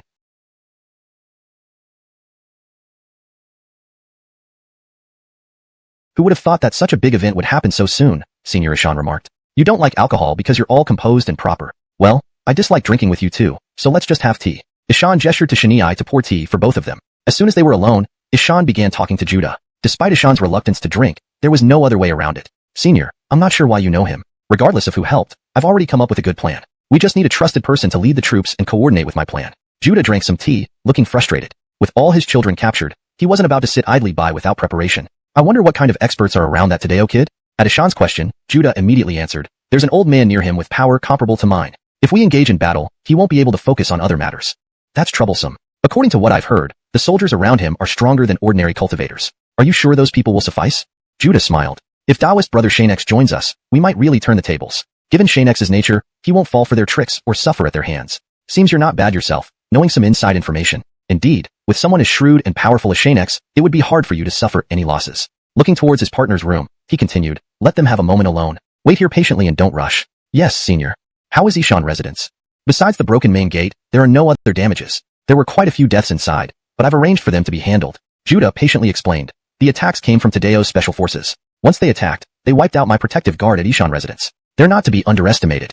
After returning, think carefully with little friend Xianxia. If I'm correct, Tadeo's army must have some issues. Ishan pondered. From my experience over these years, this scenario fits perfectly. If it's not like this, there's no other explanation. But in this world, anything could happen. If you find any clues, remember to come back and tell me. I understand, rest assured. Your two kids didn't die, did they? Ishan suddenly thought of Tatiana and others. If I'm not mistaken, over these years, you've taken in an adopted son, which is rather interesting. They're fine. Judah did not hide this from Senior Ishan, explaining everything. Tadeo wants to use them against me, so naturally, he won't kill them easily. Senior, regarding the rescue operation, I plan to entrust Taoist brother Xianxia with arranging it while I focus on dealing with Tadeo. Don't worry, Xianxia is sharp. Entrusting him is the right choice. Ishan seemed proud. But you should protect him. If he doesn't return alive to drink with me, you'll regret it. I understand. Judah couldn't believe how important Xianxia was to Senior Ishan. To be able to drink with the elder must be truly significant. However, he had never managed to deepen his relationship with Ishan, nor felt as relaxed around him as Xianxia did. He couldn't achieve that ease. Good that you understand. Ishan looked helplessly at Xianxia. Hey kid, we should go. Yes, Xianxia. Xianxia picked up the broom and quickly brought Ishan's broom and hung 2 jars of wine around his neck. Wait here well, I still have things to do. Can't keep you company. Ishan took the wine. Xianxia years later, finally ascending the mountain. Once this matter is resolved, you'll live peacefully. Don't rush. Listen to Xianxia's advice. Don't act blindly. Understood. Judah watched them leave. I never expected that after so many years, you still remember the oath. I never thought her departure wouldn't make you forget past promises. Why do you trouble yourself so much, Senior Ishan? He sat down, picked up a jar of wine, and gulped it down. But before he finished, he couldn't bear it and spit it all out. Not fond of strong drinks. Indeed, one can't even finish a jar. Ishan's voice came from where they left. If you can't drink it, don't waste my good wine. Drink tea properly. Judah quickly put the jar aside and obediently drank tea. Senior Ishan was all-knowing and better not provoked. I never imagined that after so many years, upon finally coming up the mountain, I couldn't even move you. Though Taoist brother Xianxia is smart and capable, if you were willing to help, Tadeo would likely return Hope Holy Hall tomorrow. He drank tea as if drowning his sorrows, which only Judah could manage. This Tadeo is indeed not an ordinary person, moving the plan forward, leaving even me in the dark. If you hadn't warned me, I wouldn't have believed how easily fortified Ishan residence could be breached. By kidnapping Judah's children, Tadeo obviously wanted to hold leverage over him. Why go through so much trouble? Thinking again, Tadeo was probably afraid of Judah. Otherwise, he wouldn't act this way. Their strength was limited. In Hope Holy Hall, Tadeo questioned the person who returned from the mission. Any news on Judah? Quentin, since the meeting ended, Judah has vanished. My brothers searched Breakoff Peak, but found no trace. Perhaps he was scared off by your prowess. Tadeo smirked lightly. That'd be great if true. Alright, continue searching. Whether you find anything or not, report back, understood? Yes, sir. Senior Ganon, what do you think? Ganon stroked his beard. I think Judah must be seeking help. With Tatiana, Joshua, and others in our hands. Who else can he turn to? Tadeo was confused. Ganon smiled slightly. The person who abducted your wife hasn't been caught yet. The enemy of our enemy is? The enemy of our enemy is a friend. So he went to Xianxia, Tadeo said irritably. Always Xianxia. Wherever I look, there he is. Once they successfully join forces, our troubles will just begin. Note: for character names, pinyin was used as requested. The translation aimed to retain the original tone, style, and paragraph structure. ####Chapter 147. Dire situation at the Isolation Peak. Ganon looked intently at Gervais. Although the Isolation Peak was now under their control, the real trouble was about to begin. The decisive moment for the Amador people to launch a counterattack had not yet arrived. To truly become the master of the Hall of Hope and the Isolation Peak, they would have to face the wrath of the Amador people. Only by enduring their fury could one be considered the true owner of the Isolation Peak. To gain full control, what Gervais was currently doing was still insufficient. There was no public support, and control was not fully in hand. All these problems were compounded by the continuous challenges posed by the Amador people, which were only beginning to surface. At this moment, Gervais also became serious. Senior, have you guessed where he went? They had no leads. Given the current major events, it was impossible for there to be no reaction, let alone sudden disappearance. Perhaps wherever Xianxia is, the Amador people are there too. We just need to find one of them to roughly know their location, said the usually calm Ganon after careful thought. This conclusion made sense. If Xianxia and the Amador people were indeed together, they were likely plotting something detrimental to the Hall of Hope. Moreover, since the Hall of Hope had just fallen into their hands, avoiding any incidents was crucial. So, how do we find them? Gervais hadn't thought that much. With both Xianxia and the Amador people having vanished, where should they look? This became a problem. Ganon looked at him unperturbed. We only need to secure every part of the isolation peak. As soon as they appear, we can lock onto their positions without trouble. Gervais, who had been in turmoil, suddenly relaxed his guard and sighed with relief. Senior, let's split up then. You continue searching for their whereabouts while I stay at the Hall of Hope to strengthen our forces. All right. Ganon sipped his tea. If you have time, remember to recruit more people. With just these, I feel it's still not enough. If we don't want to lose, we must be thoroughly prepared. Allying any step could lead to failure. I don't want that. Don't worry, Senior. I know what to do, Gervais replied after some thought. It's time to meet that person. Ganon didn't want to involve himself further, and promptly left the main hall of the Hall of Hope, summoning a few others as he went. That night, Gervais dressed in disguise, and secretly headed to Lai Lai Brothel. Ensuring no one followed him, he quickly slipped inside and disappeared into the crowd. He directly found key manager of Lai Lai Brothel, Xianxia. After they entered the room, she tactfully closed the door. What does my lord command? Gervais removed his disguise and revealed his appearance. I've heard 2 capable men reside here. Bring them out. I want to see them. My lord, you don't know. An incident occurred earlier, and they left Lai Lai Brothel long ago. I don't know where they are, Xianxia said, looking quite distressed, though it might be an act. Speak, Gervais said bluntly, placing his sword against her neck. If you don't, you know the consequences. Terrified, Xianxia knelt down begging for mercy. Spare me, my lord. Spare me. I truly don't know anything. Currently, the highest-ranked person in Lai Lai Brothel is the Blue Dragon Shanert individual. The 2 brothers from the Jin family have already left. It seems you really don't want to tell the truth, Gervais said, paying no heed to Xianxia's pleading. He raised his sword to strike. Stop. A voice came from outside, and a sword flew in, blocking Gervais's attack. Augustus and Flynn entered, with Augustus retrieving his sword. Lord Gervais, please don't kill Xianxia, Augustus approached. If you're looking for someone, just ask properly. No need to draw your weapon. This is Lai Lai Brothel. You wouldn't want the Amador people to know. It seemed they didn't understand the significant changes that had occurred at Isolation Peak. Currently, the strongest force within the Isolation Peak was controlled by Gervais. Gervais wasn't afraid of the Amador people. He only needed more manpower, or he wouldn't have come here. If not for hearing about their strength previously, he might have missed this opportunity. If you 2 hadn't shown up, one less life wouldn't matter. Gervais said, allowing Augustus to pick up his sword. You're quite impressive. Your strength is commendable. Being able to deflect a sword is no small feat. I admire you. The 2 sat opposite him, sending Xianxia away. From that point on, it was just the D handling the situation. Shani, I inquire why Lord Gervais visits us in the dead of night? Augustus asked. Gervais took out the authority token of the Hall of Hope and threw it to them. Seeing this, they were stunned into silence, no longer bold in their demeanor. Lord Hoover, what are you doing? Augustus stood up, slowly walking over and returning the token. Join us, take control of the Isolation Peak, and whatever you desire will be yours to leave Isolation Peak and enter the 9 states continent. Xianxia is very formidable. Even they might not be able to kill him, which is why they came to us. If it were that easy, it wouldn't have been our turn, Flynn sighed thinking about Xianxia. Several attempts had failed. The closest they came to killing Xianxia was during the soul-severing needle incident. Yet, so much time had passed, and they had no clue about the result. Their plans repeatedly failed, and they did not know the outcome. Translation complete. John obtained paragraph structure and tone as requested. Hashtag chapter 148. With Xianxia's help, it suffices. Since the last battle, neither side had met again. They did not know the other's situation. Whether alive or dead was not something they could decide. Without seeing a body, they could not confirm his death. For those who wanted to take Xianxia's life, this uncertainty was insufficient for their mission. As for why these 2 remained hidden in the Lai Lai Brothel, it was partly because of this reason. I didn't expect that even after being hit by the soul-severing needles for so long, there would be no news about him at all. There must be some powerful person helping Xianxia from behind. He's probably fine, Zaire said somewhat angrily, but he felt helpless at the moment. Without being able to locate Xianxia, finding him was impossible. Even if they were fully prepared, without finding him, they could do nothing. However, joining the Hope Cathedral was different. They could use its power to solve these problems, which would not mean certain death but rather a chance to survive in another form. If Aiden won this battle, it would only bring benefits and no harm. At this point, Zaire had made a firm decision in his heart. Brother, whatever choice you make, I support you, Ichabod said. Ever since our parents died one after another when we were young, you've been taking care of me. No matter what the outcome is, I, Ichabod, have lived enough.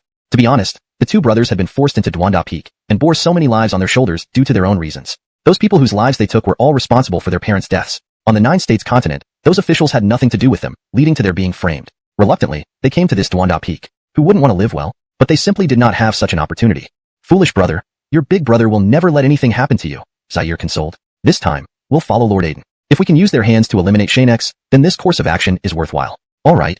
The 2 brothers stood up and walked to Aiden's side. Lord Xian, we have discussed and made a decision. Aiden turned back happily. What's the result? We agree to join you. Zaire looked at his younger brother and said, in the future, if we succeed, we hope for a place among you, and we would be very grateful. You can rest assured, as long as we win, I promise you here and now that you will have everything you desire, and your status and position will not be like now. You will be respected and loved. Definitely. Aiden pointed to the dishes on the table. Welcome. Come. Enjoy the food. Duanda Peak. Xianxia, having already spoken earlier, stepped out of the room, waiting for Amador here to meet the absolute ghost. Sorry, Senior Jew. We talked a bit too much. Xianxia glanced back. Ria did not come out. We should set off now. No problem. Amador's usually stern face showed a gentle smile. Before a man leaves, he needs to settle some things, otherwise, he won't feel at ease. Xianxia smiled wryly, saying nothing. As they walked towards the exit of Ashan's residence, preparing to go down the mountain, Ria suddenly rushed out of the house, shouting, "Be careful." Xianxia turned back with a smile, then followed Amador down the mountain. Ria crossed her arms over her chest, repeating, "Be careful." The two moved quickly, wasting no time. The current situation on Duanda Peak demanded they return as soon as possible. Moreover, the path down the mountain would inevitably pass by the tree Amador and others tended daily. The two were already there early in the morning, sweeping around the tree as usual, making it almost a competition with the addition of Emma. As soon as the two arrived, they were instantly spotted. Not intentionally hiding their presence, it was natural to be discovered. Leaving so soon? Won't you stay to drink a toast with this old man? Xian said with a chuckle, glancing somewhat reluctantly at Xianxia. His expression turned slightly angry when looking at Amador. Senior, don't worry. Next time I'll bring some wine. Xianxia interrupted the atmosphere. Take care sweeping. As for Ria, please look after her. Xian slapped his chest. Don't worry. When you return, we can drink together. Just as Xianxia was about to step forward, Xian retreated, explaining hastily, I'm just joking, ha ha ha. If anything happens to Sister Ria, forget about drinking. Drink air instead. Xianxia left angrily, not waiting for Amador. If you don't take good care of Xianxia, old man, you might lose an interesting friend. Don't worry, senior. He won't die, Amador replied and hurriedly followed. Duanda Peak was a wonderful place, but if control fell from Amador's grasp, the secrets within Duanda Peak would be compromised. If the ancient Taodai escaped, it would be a disaster for the entire 9-states continent. In such times, no one could escape. Death would descend, races would perish. Such a scenario absolutely must not happen. Teacher, why didn't you keep fellow Da with Xianxia for a chat longer? I see so much he wants to say to you. Emma, puzzled, couldn't understand human decisions. As a demon race member, he asked directly. Once explained, he would understand. You brat, every time you don't understand something, you ask me. Don't get annoyed. We'll leave it for now. Try to understand on your own. There will be opportunities. Oh. Leaving Duanda Peak, the two stopped at the final distance before exiting Duanda Mountain. This stop was not Amador's idea but Xianxia's. Is there a problem? Amador asked curiously. Xianxia shook his head. No. Let's find a place to rest in town first. Let me learn more about Duanda Peak's current state. Do you have any urgent matters, Senior Jew? Amador shook his head helplessly. Without you, boy, my plans wouldn't work. Then let's go. Okay. The two flew up into the air and headed towards the city. Their speed was fast and discreet, and ordinary people couldn't notice them. Still, the people arranged by Russian, a subordinate of Aiden, could spot them. Although they didn't know where the duo had appeared, they eventually emerged. After confirming Xianxia and Amador were out of sight, they headed toward the Hope Cathedral. Their movements were incredibly secretive, ensuring no passerby saw them. Neither Xianxia nor Amador noticed them. As long as the distance was sufficient and these people did not reveal themselves, the two had no way of knowing. This was Aiden's elite special force, willing to go to great lengths to ensure secrecy. Nothing was impossible. They found an inn on the outskirts and sat inside drinking tea, watching the situation unfold. Seeing Xianxia's serious demeanor, Amador couldn't help but laugh. No wonder Senior Ashan doesn't want to act personally. With Xianxia's help, it suffices. Xianxia did not look at him but replied, Senior Jew, don't worry. Whatever arrangements are made, I am fine. Of course, I trust Senior Ashan's judgment. Amador expressed some satisfaction. Even without my children, with you, Xianxia, it works. Ha ha ha ha.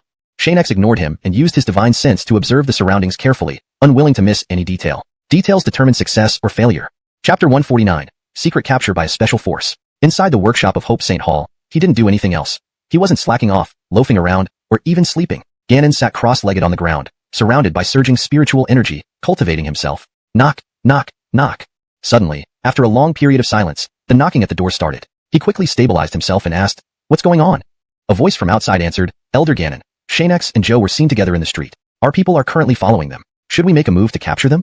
Upon hearing this news, Ganon stopped his cultivation immediately and came out of the room. Gather more people right away. Let's move closer to them. If we get the chance, we will capture both of them. They are our targets this time. After a moment's thought, Elder Ganon added, That won't do. Gather even more people. These two together will be tough to handle. We need more manpower. Have Cal manage here carefully and not cause chaos. Seeing Kieran standing still, he shouted, Hurry up! Frightened by Elder Ganon's roar, Kieran almost tripped over as he turned to run out. Before long, many unidentified individuals mysteriously appeared near the inn where Xianxia and Joe were having tea. They quietly approached the two without being noticed. Where are Xianxia and Joe? Ganon asked immediately upon meeting the team, unable to see inside the inn due to the angle. They are inside, sir. I guarantee they haven't left, Kieran replied earnestly, hoping this mission would win him favor with the senior. Well done. Ganon instructed everyone. Prepare yourselves. We must capture these two before they realize we're here. Don't underestimate them. Yes, sir. Everyone sprang into action, encircling the inn so tightly that even passers-by didn't notice a thing. Hidden well, indeed. It made all the difference.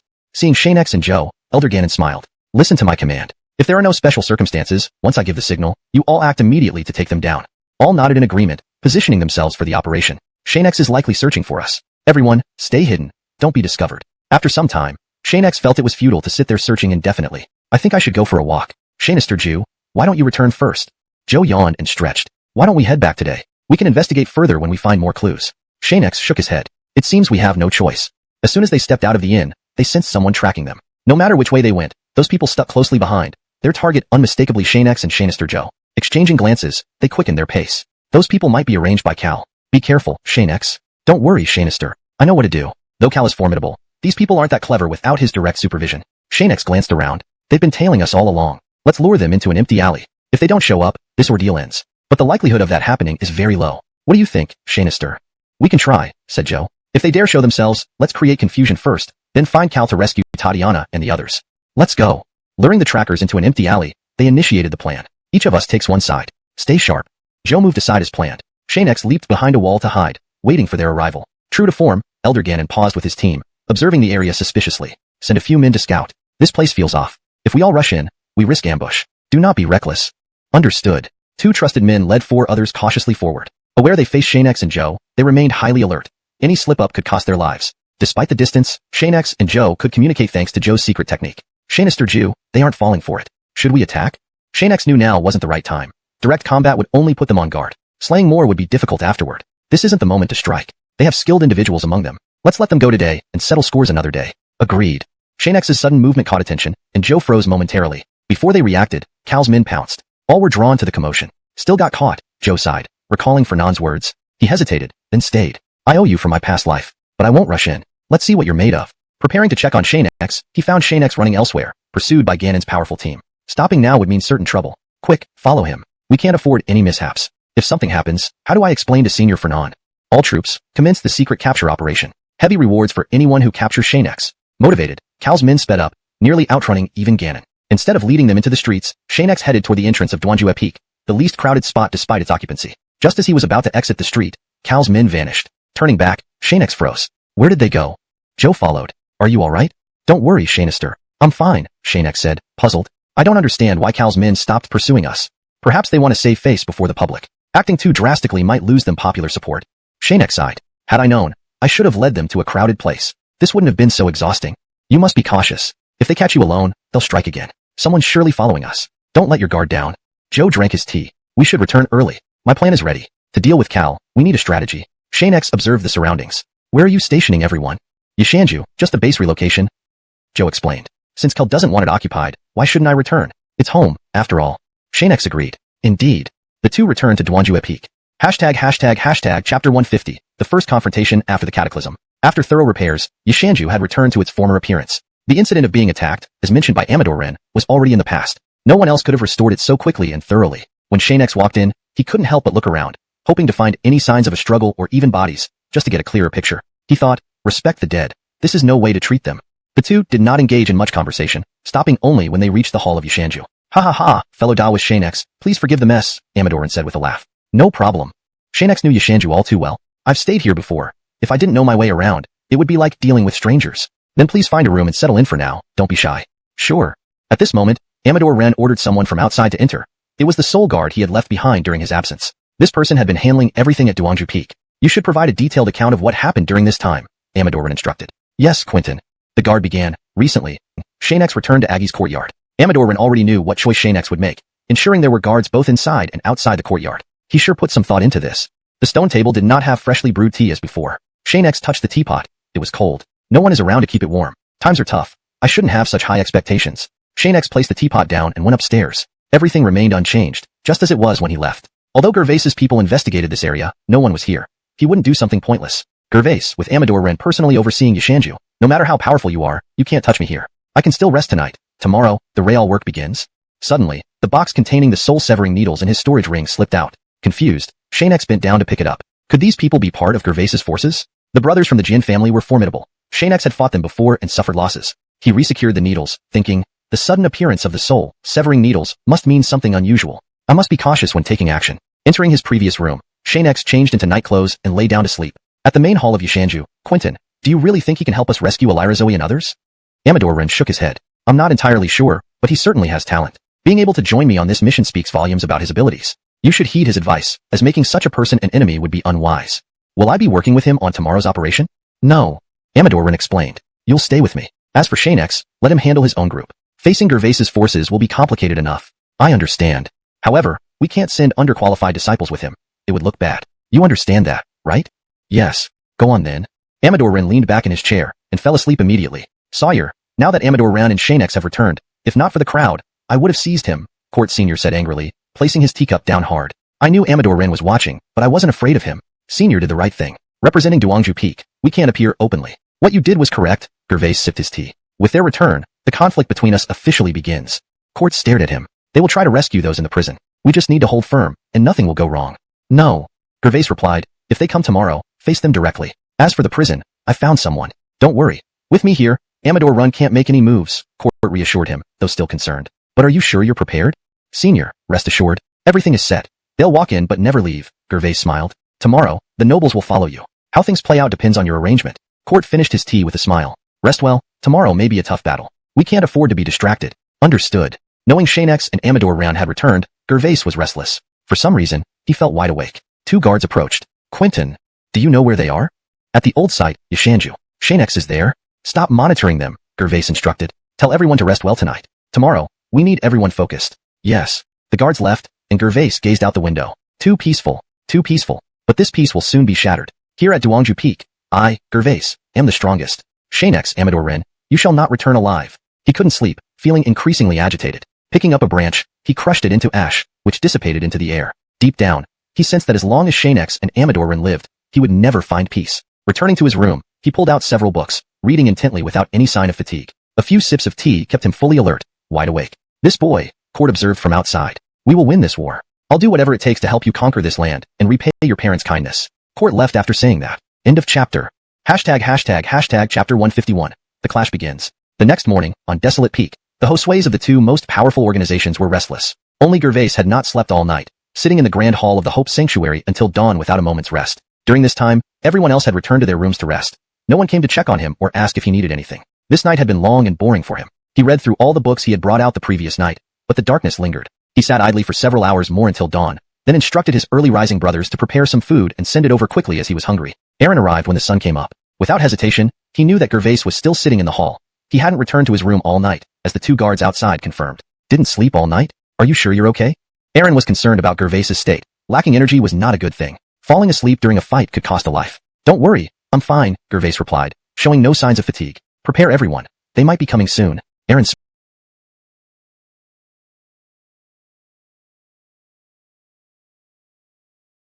smiled. Then get ready properly. I'll go check outside. He hadn't sat down for long before he left again. Everything outside was already well prepared. Only Gervais remained unaware. Aaron did not reveal this to him. After he left, Gervais closed the book in front of him and closed his eyes, not thinking too much. Quentin, there's a situation outside.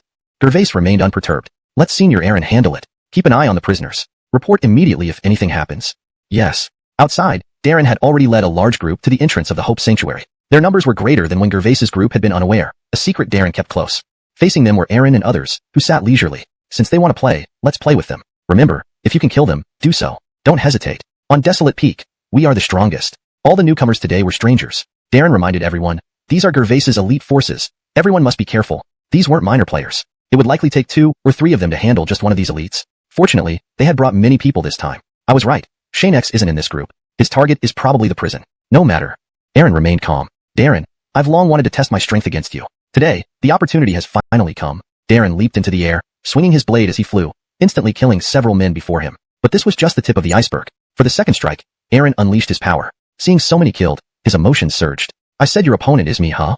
The battlefield in the sky was where true power resided. The battle had begun in earnest, and everyone on Desolate Peak could hear it. Gervais leaned back, speaking softly. They have already started. You two, head to the prison and wait for Xianxia. Don't let him succeed.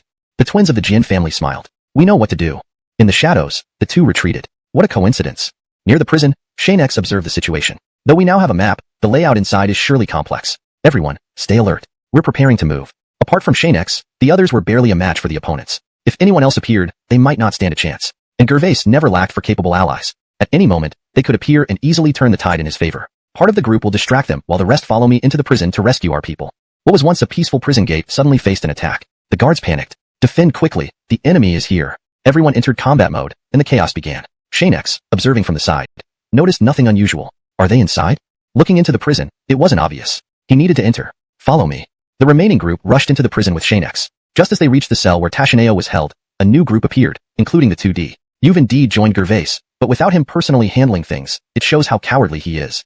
Augustus was excited. Such a small matter doesn't require him. Xianxia, it's impressive you survived after being hit by the soul-severing needle. But this time, we won't show mercy. You're going to die. Flynn added, Xianxia, be careful. I still have the soul-severing needle. Let's see if you avoid it again. Thank you for the reminder. Xianxia drew his sword. Xianxia should be here. The environment looks nice, except you aren't in it. Don't be so cocky. Attack. At Augustus's command, everyone moved. Their targets were Xianxia. Their presence created a strong battlefield aura. Xianxia dodged, not facing them head-on. After the attack ended, he engaged the two. Fierce blows exchanged, neither yielding. Moreover, the D had natural synergy. Sword art. Blue outshines indigo. Suddenly, Augustus's attack intensified, affecting both himself and his attacks. Xianxia dodged swiftly, engaging the two in a fast-paced duel, each blow rapid and relentless. And your coordination is impeccable. Sword art, breaking seal. This technique gave Xianxia's attacks penetration power. A single misstep would mean injury. Brother, Xianxia wields a sword more proficiently than a spear. We won't gain an advantage like this. We need another plan. Augustus responded. Didn't expect him to be a swordsman. We were careless. Now we can only try to trap him and wait for reinforcements. Agreed. You won't get another chance. Xianxia charged at the prison door, striking it fiercely. A loud noise echoed, but the door didn't budge. Xianxia frowned. Is this also protected by a special field? The dungeons seemed identical to those of the noble families. Another slash. Xianxia blocked and moved across the ground, eventually stopping. Do you think you can save them without us? The D continued their relentless attack. You underestimated us. Unable to use the full power of the origin spirit pill within his body due to external interference, Xianxia couldn't open the door. Not bad, using the same tactic. Xianxia stopped worrying about the prison for now, focusing on defeating the brothers first. Chapter 152. The appearance of the Jin brothers. Due to all the incidents at Hope Sanctuary, those who initially sought their help have now retreated home, afraid to venture outside. As long as the fighting has not ended, the streets are likely to remain deserted. Though the sun was shining brightly in the sky, no one was willing to leave their homes except for a few brave souls who dared to do business and move around outside. At Xianxia Flowering Brothel, despite being open for business, the number of customers coming through was minimal. Even fewer made it inside, totaling only a dozen or so. Truly pitiful. Portia, I wonder what's happening today? Why are there so few guests? Portia stared out the door, listening to the loud commotion from Hope's Sanctuary, and sighed. It must be that they're fighting. In recent times, Xuanhua Peak might not be peaceful. After serving these few guests today, we'll close immediately until the conflict dies down. Yes. Also, send more people to stand by the entrance. If anything happens, they can deal with it promptly. Portia instructed him.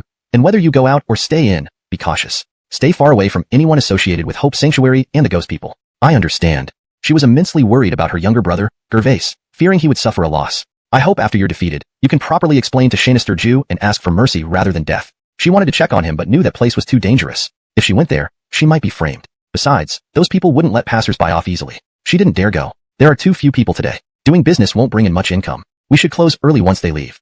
Back in her room, Portia took out a painting from the cabinet. The person in the painting was Ria. Looking at it, she felt like crying. I wonder how you are doing now. If you need money, remember to come back to Xianxia Flowering Brothel. This place will always be your home.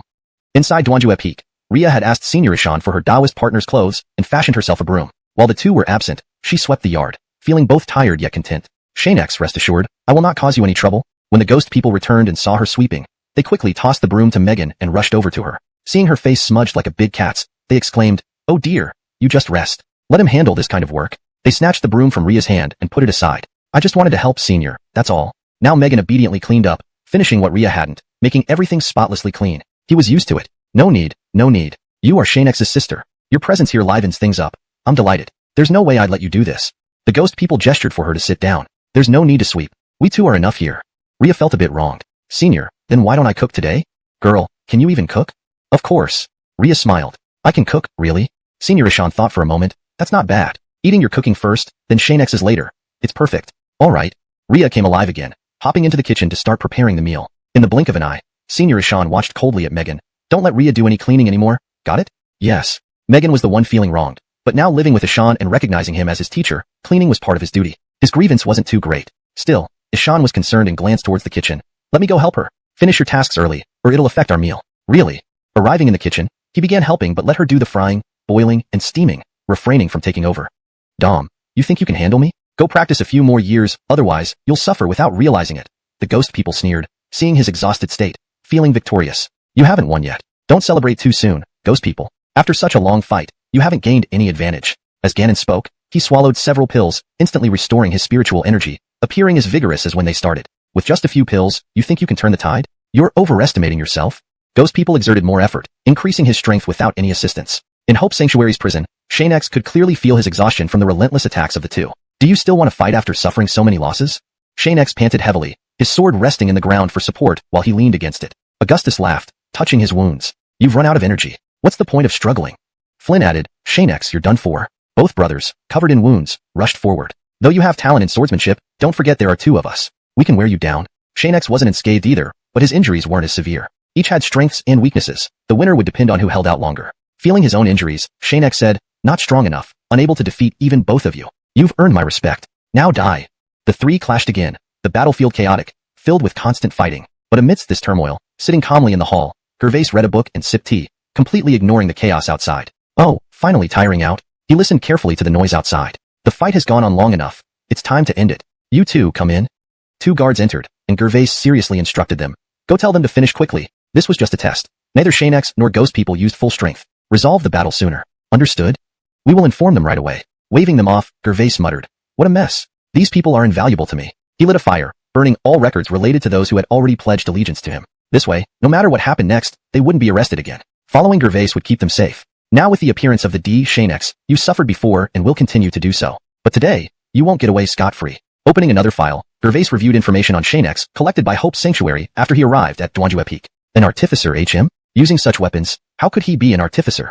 Gervais couldn't figure it out. But for you to be this powerful, it's not by chance. Your source of strength is unique. I'm intrigued.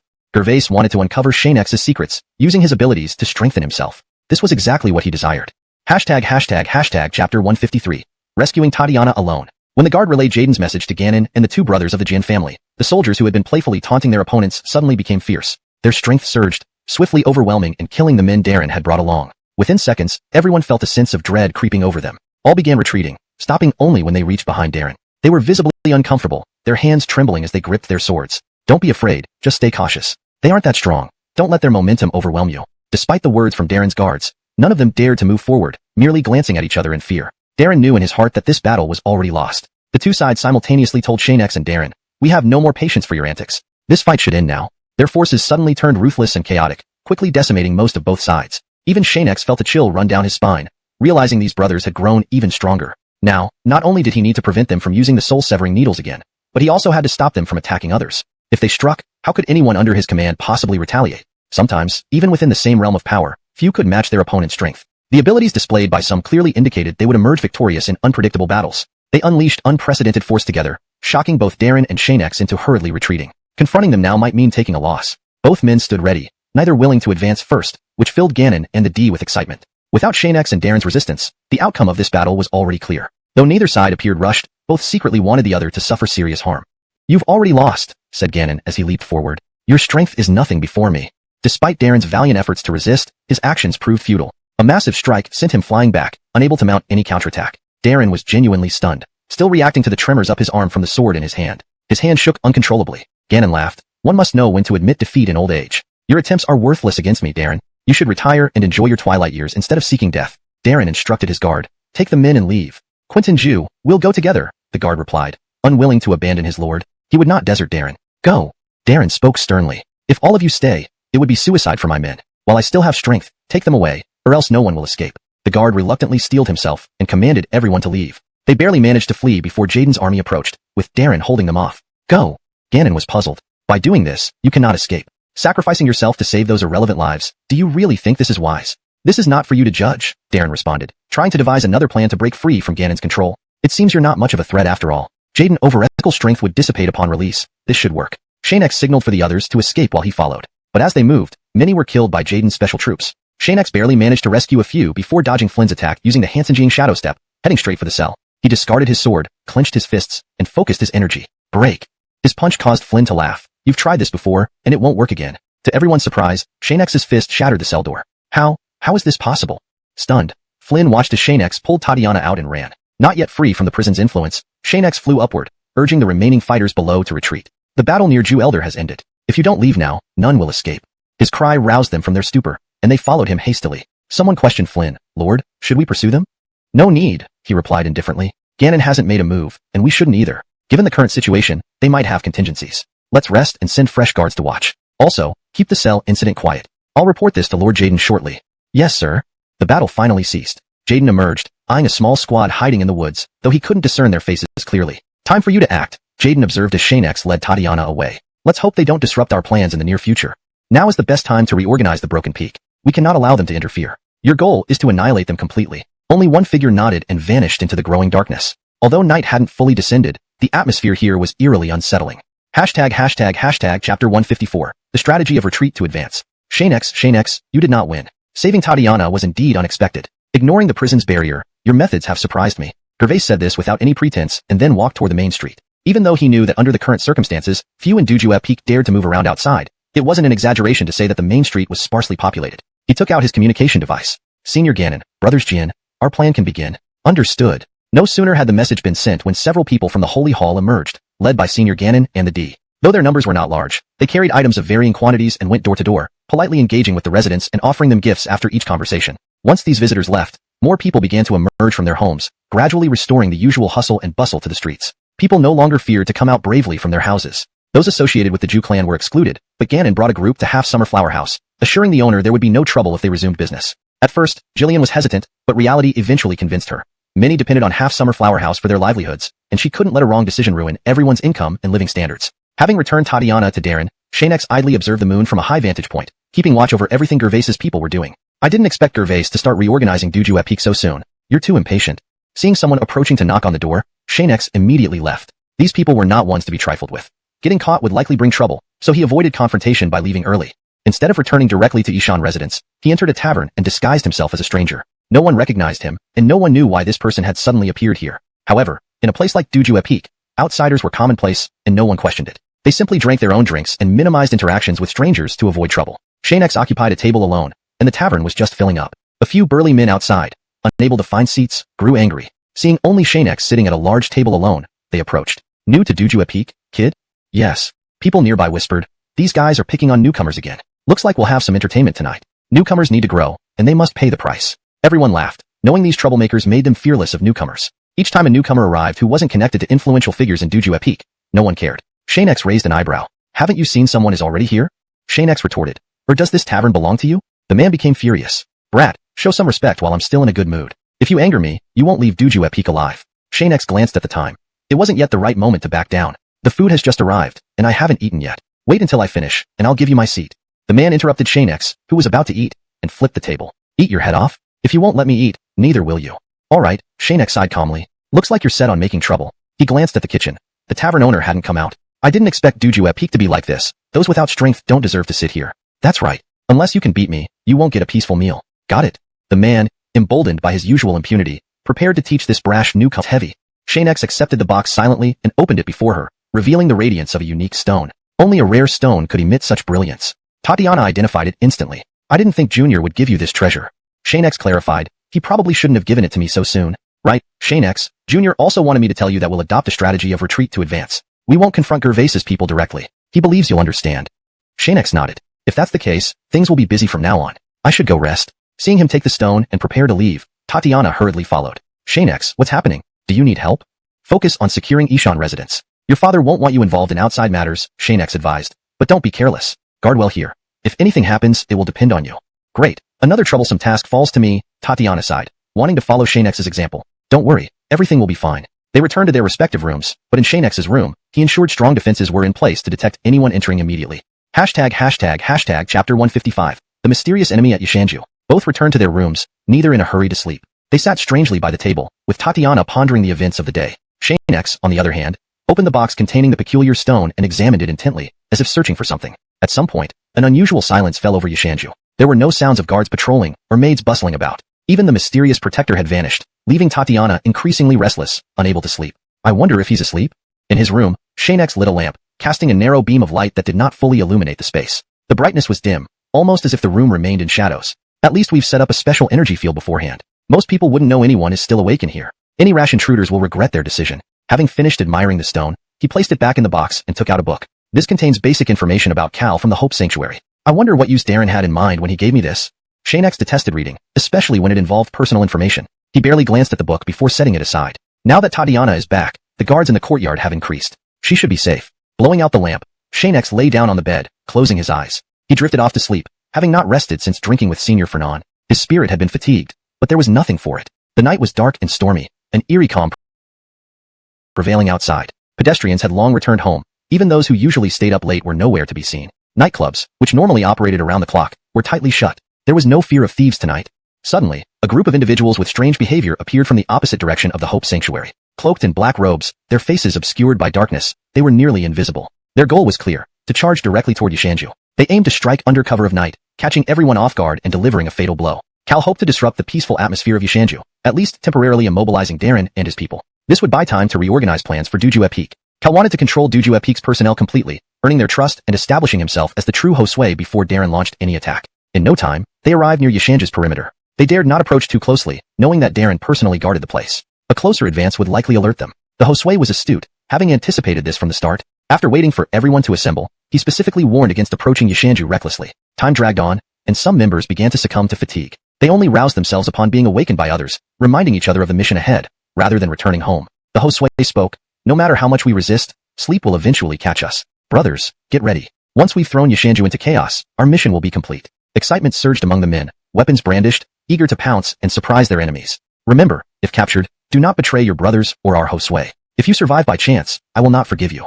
Yes. The sky grew darker, the once bright moon hidden behind thick clouds. Shadows deepened, concealing dangers lurking in the dark, where anything could happen. 6 guards stood at the entrance to Xianxia, but they were less vigilant, believing that nothing significant would occur after midnight. They had grown accustomed to such quiet nights.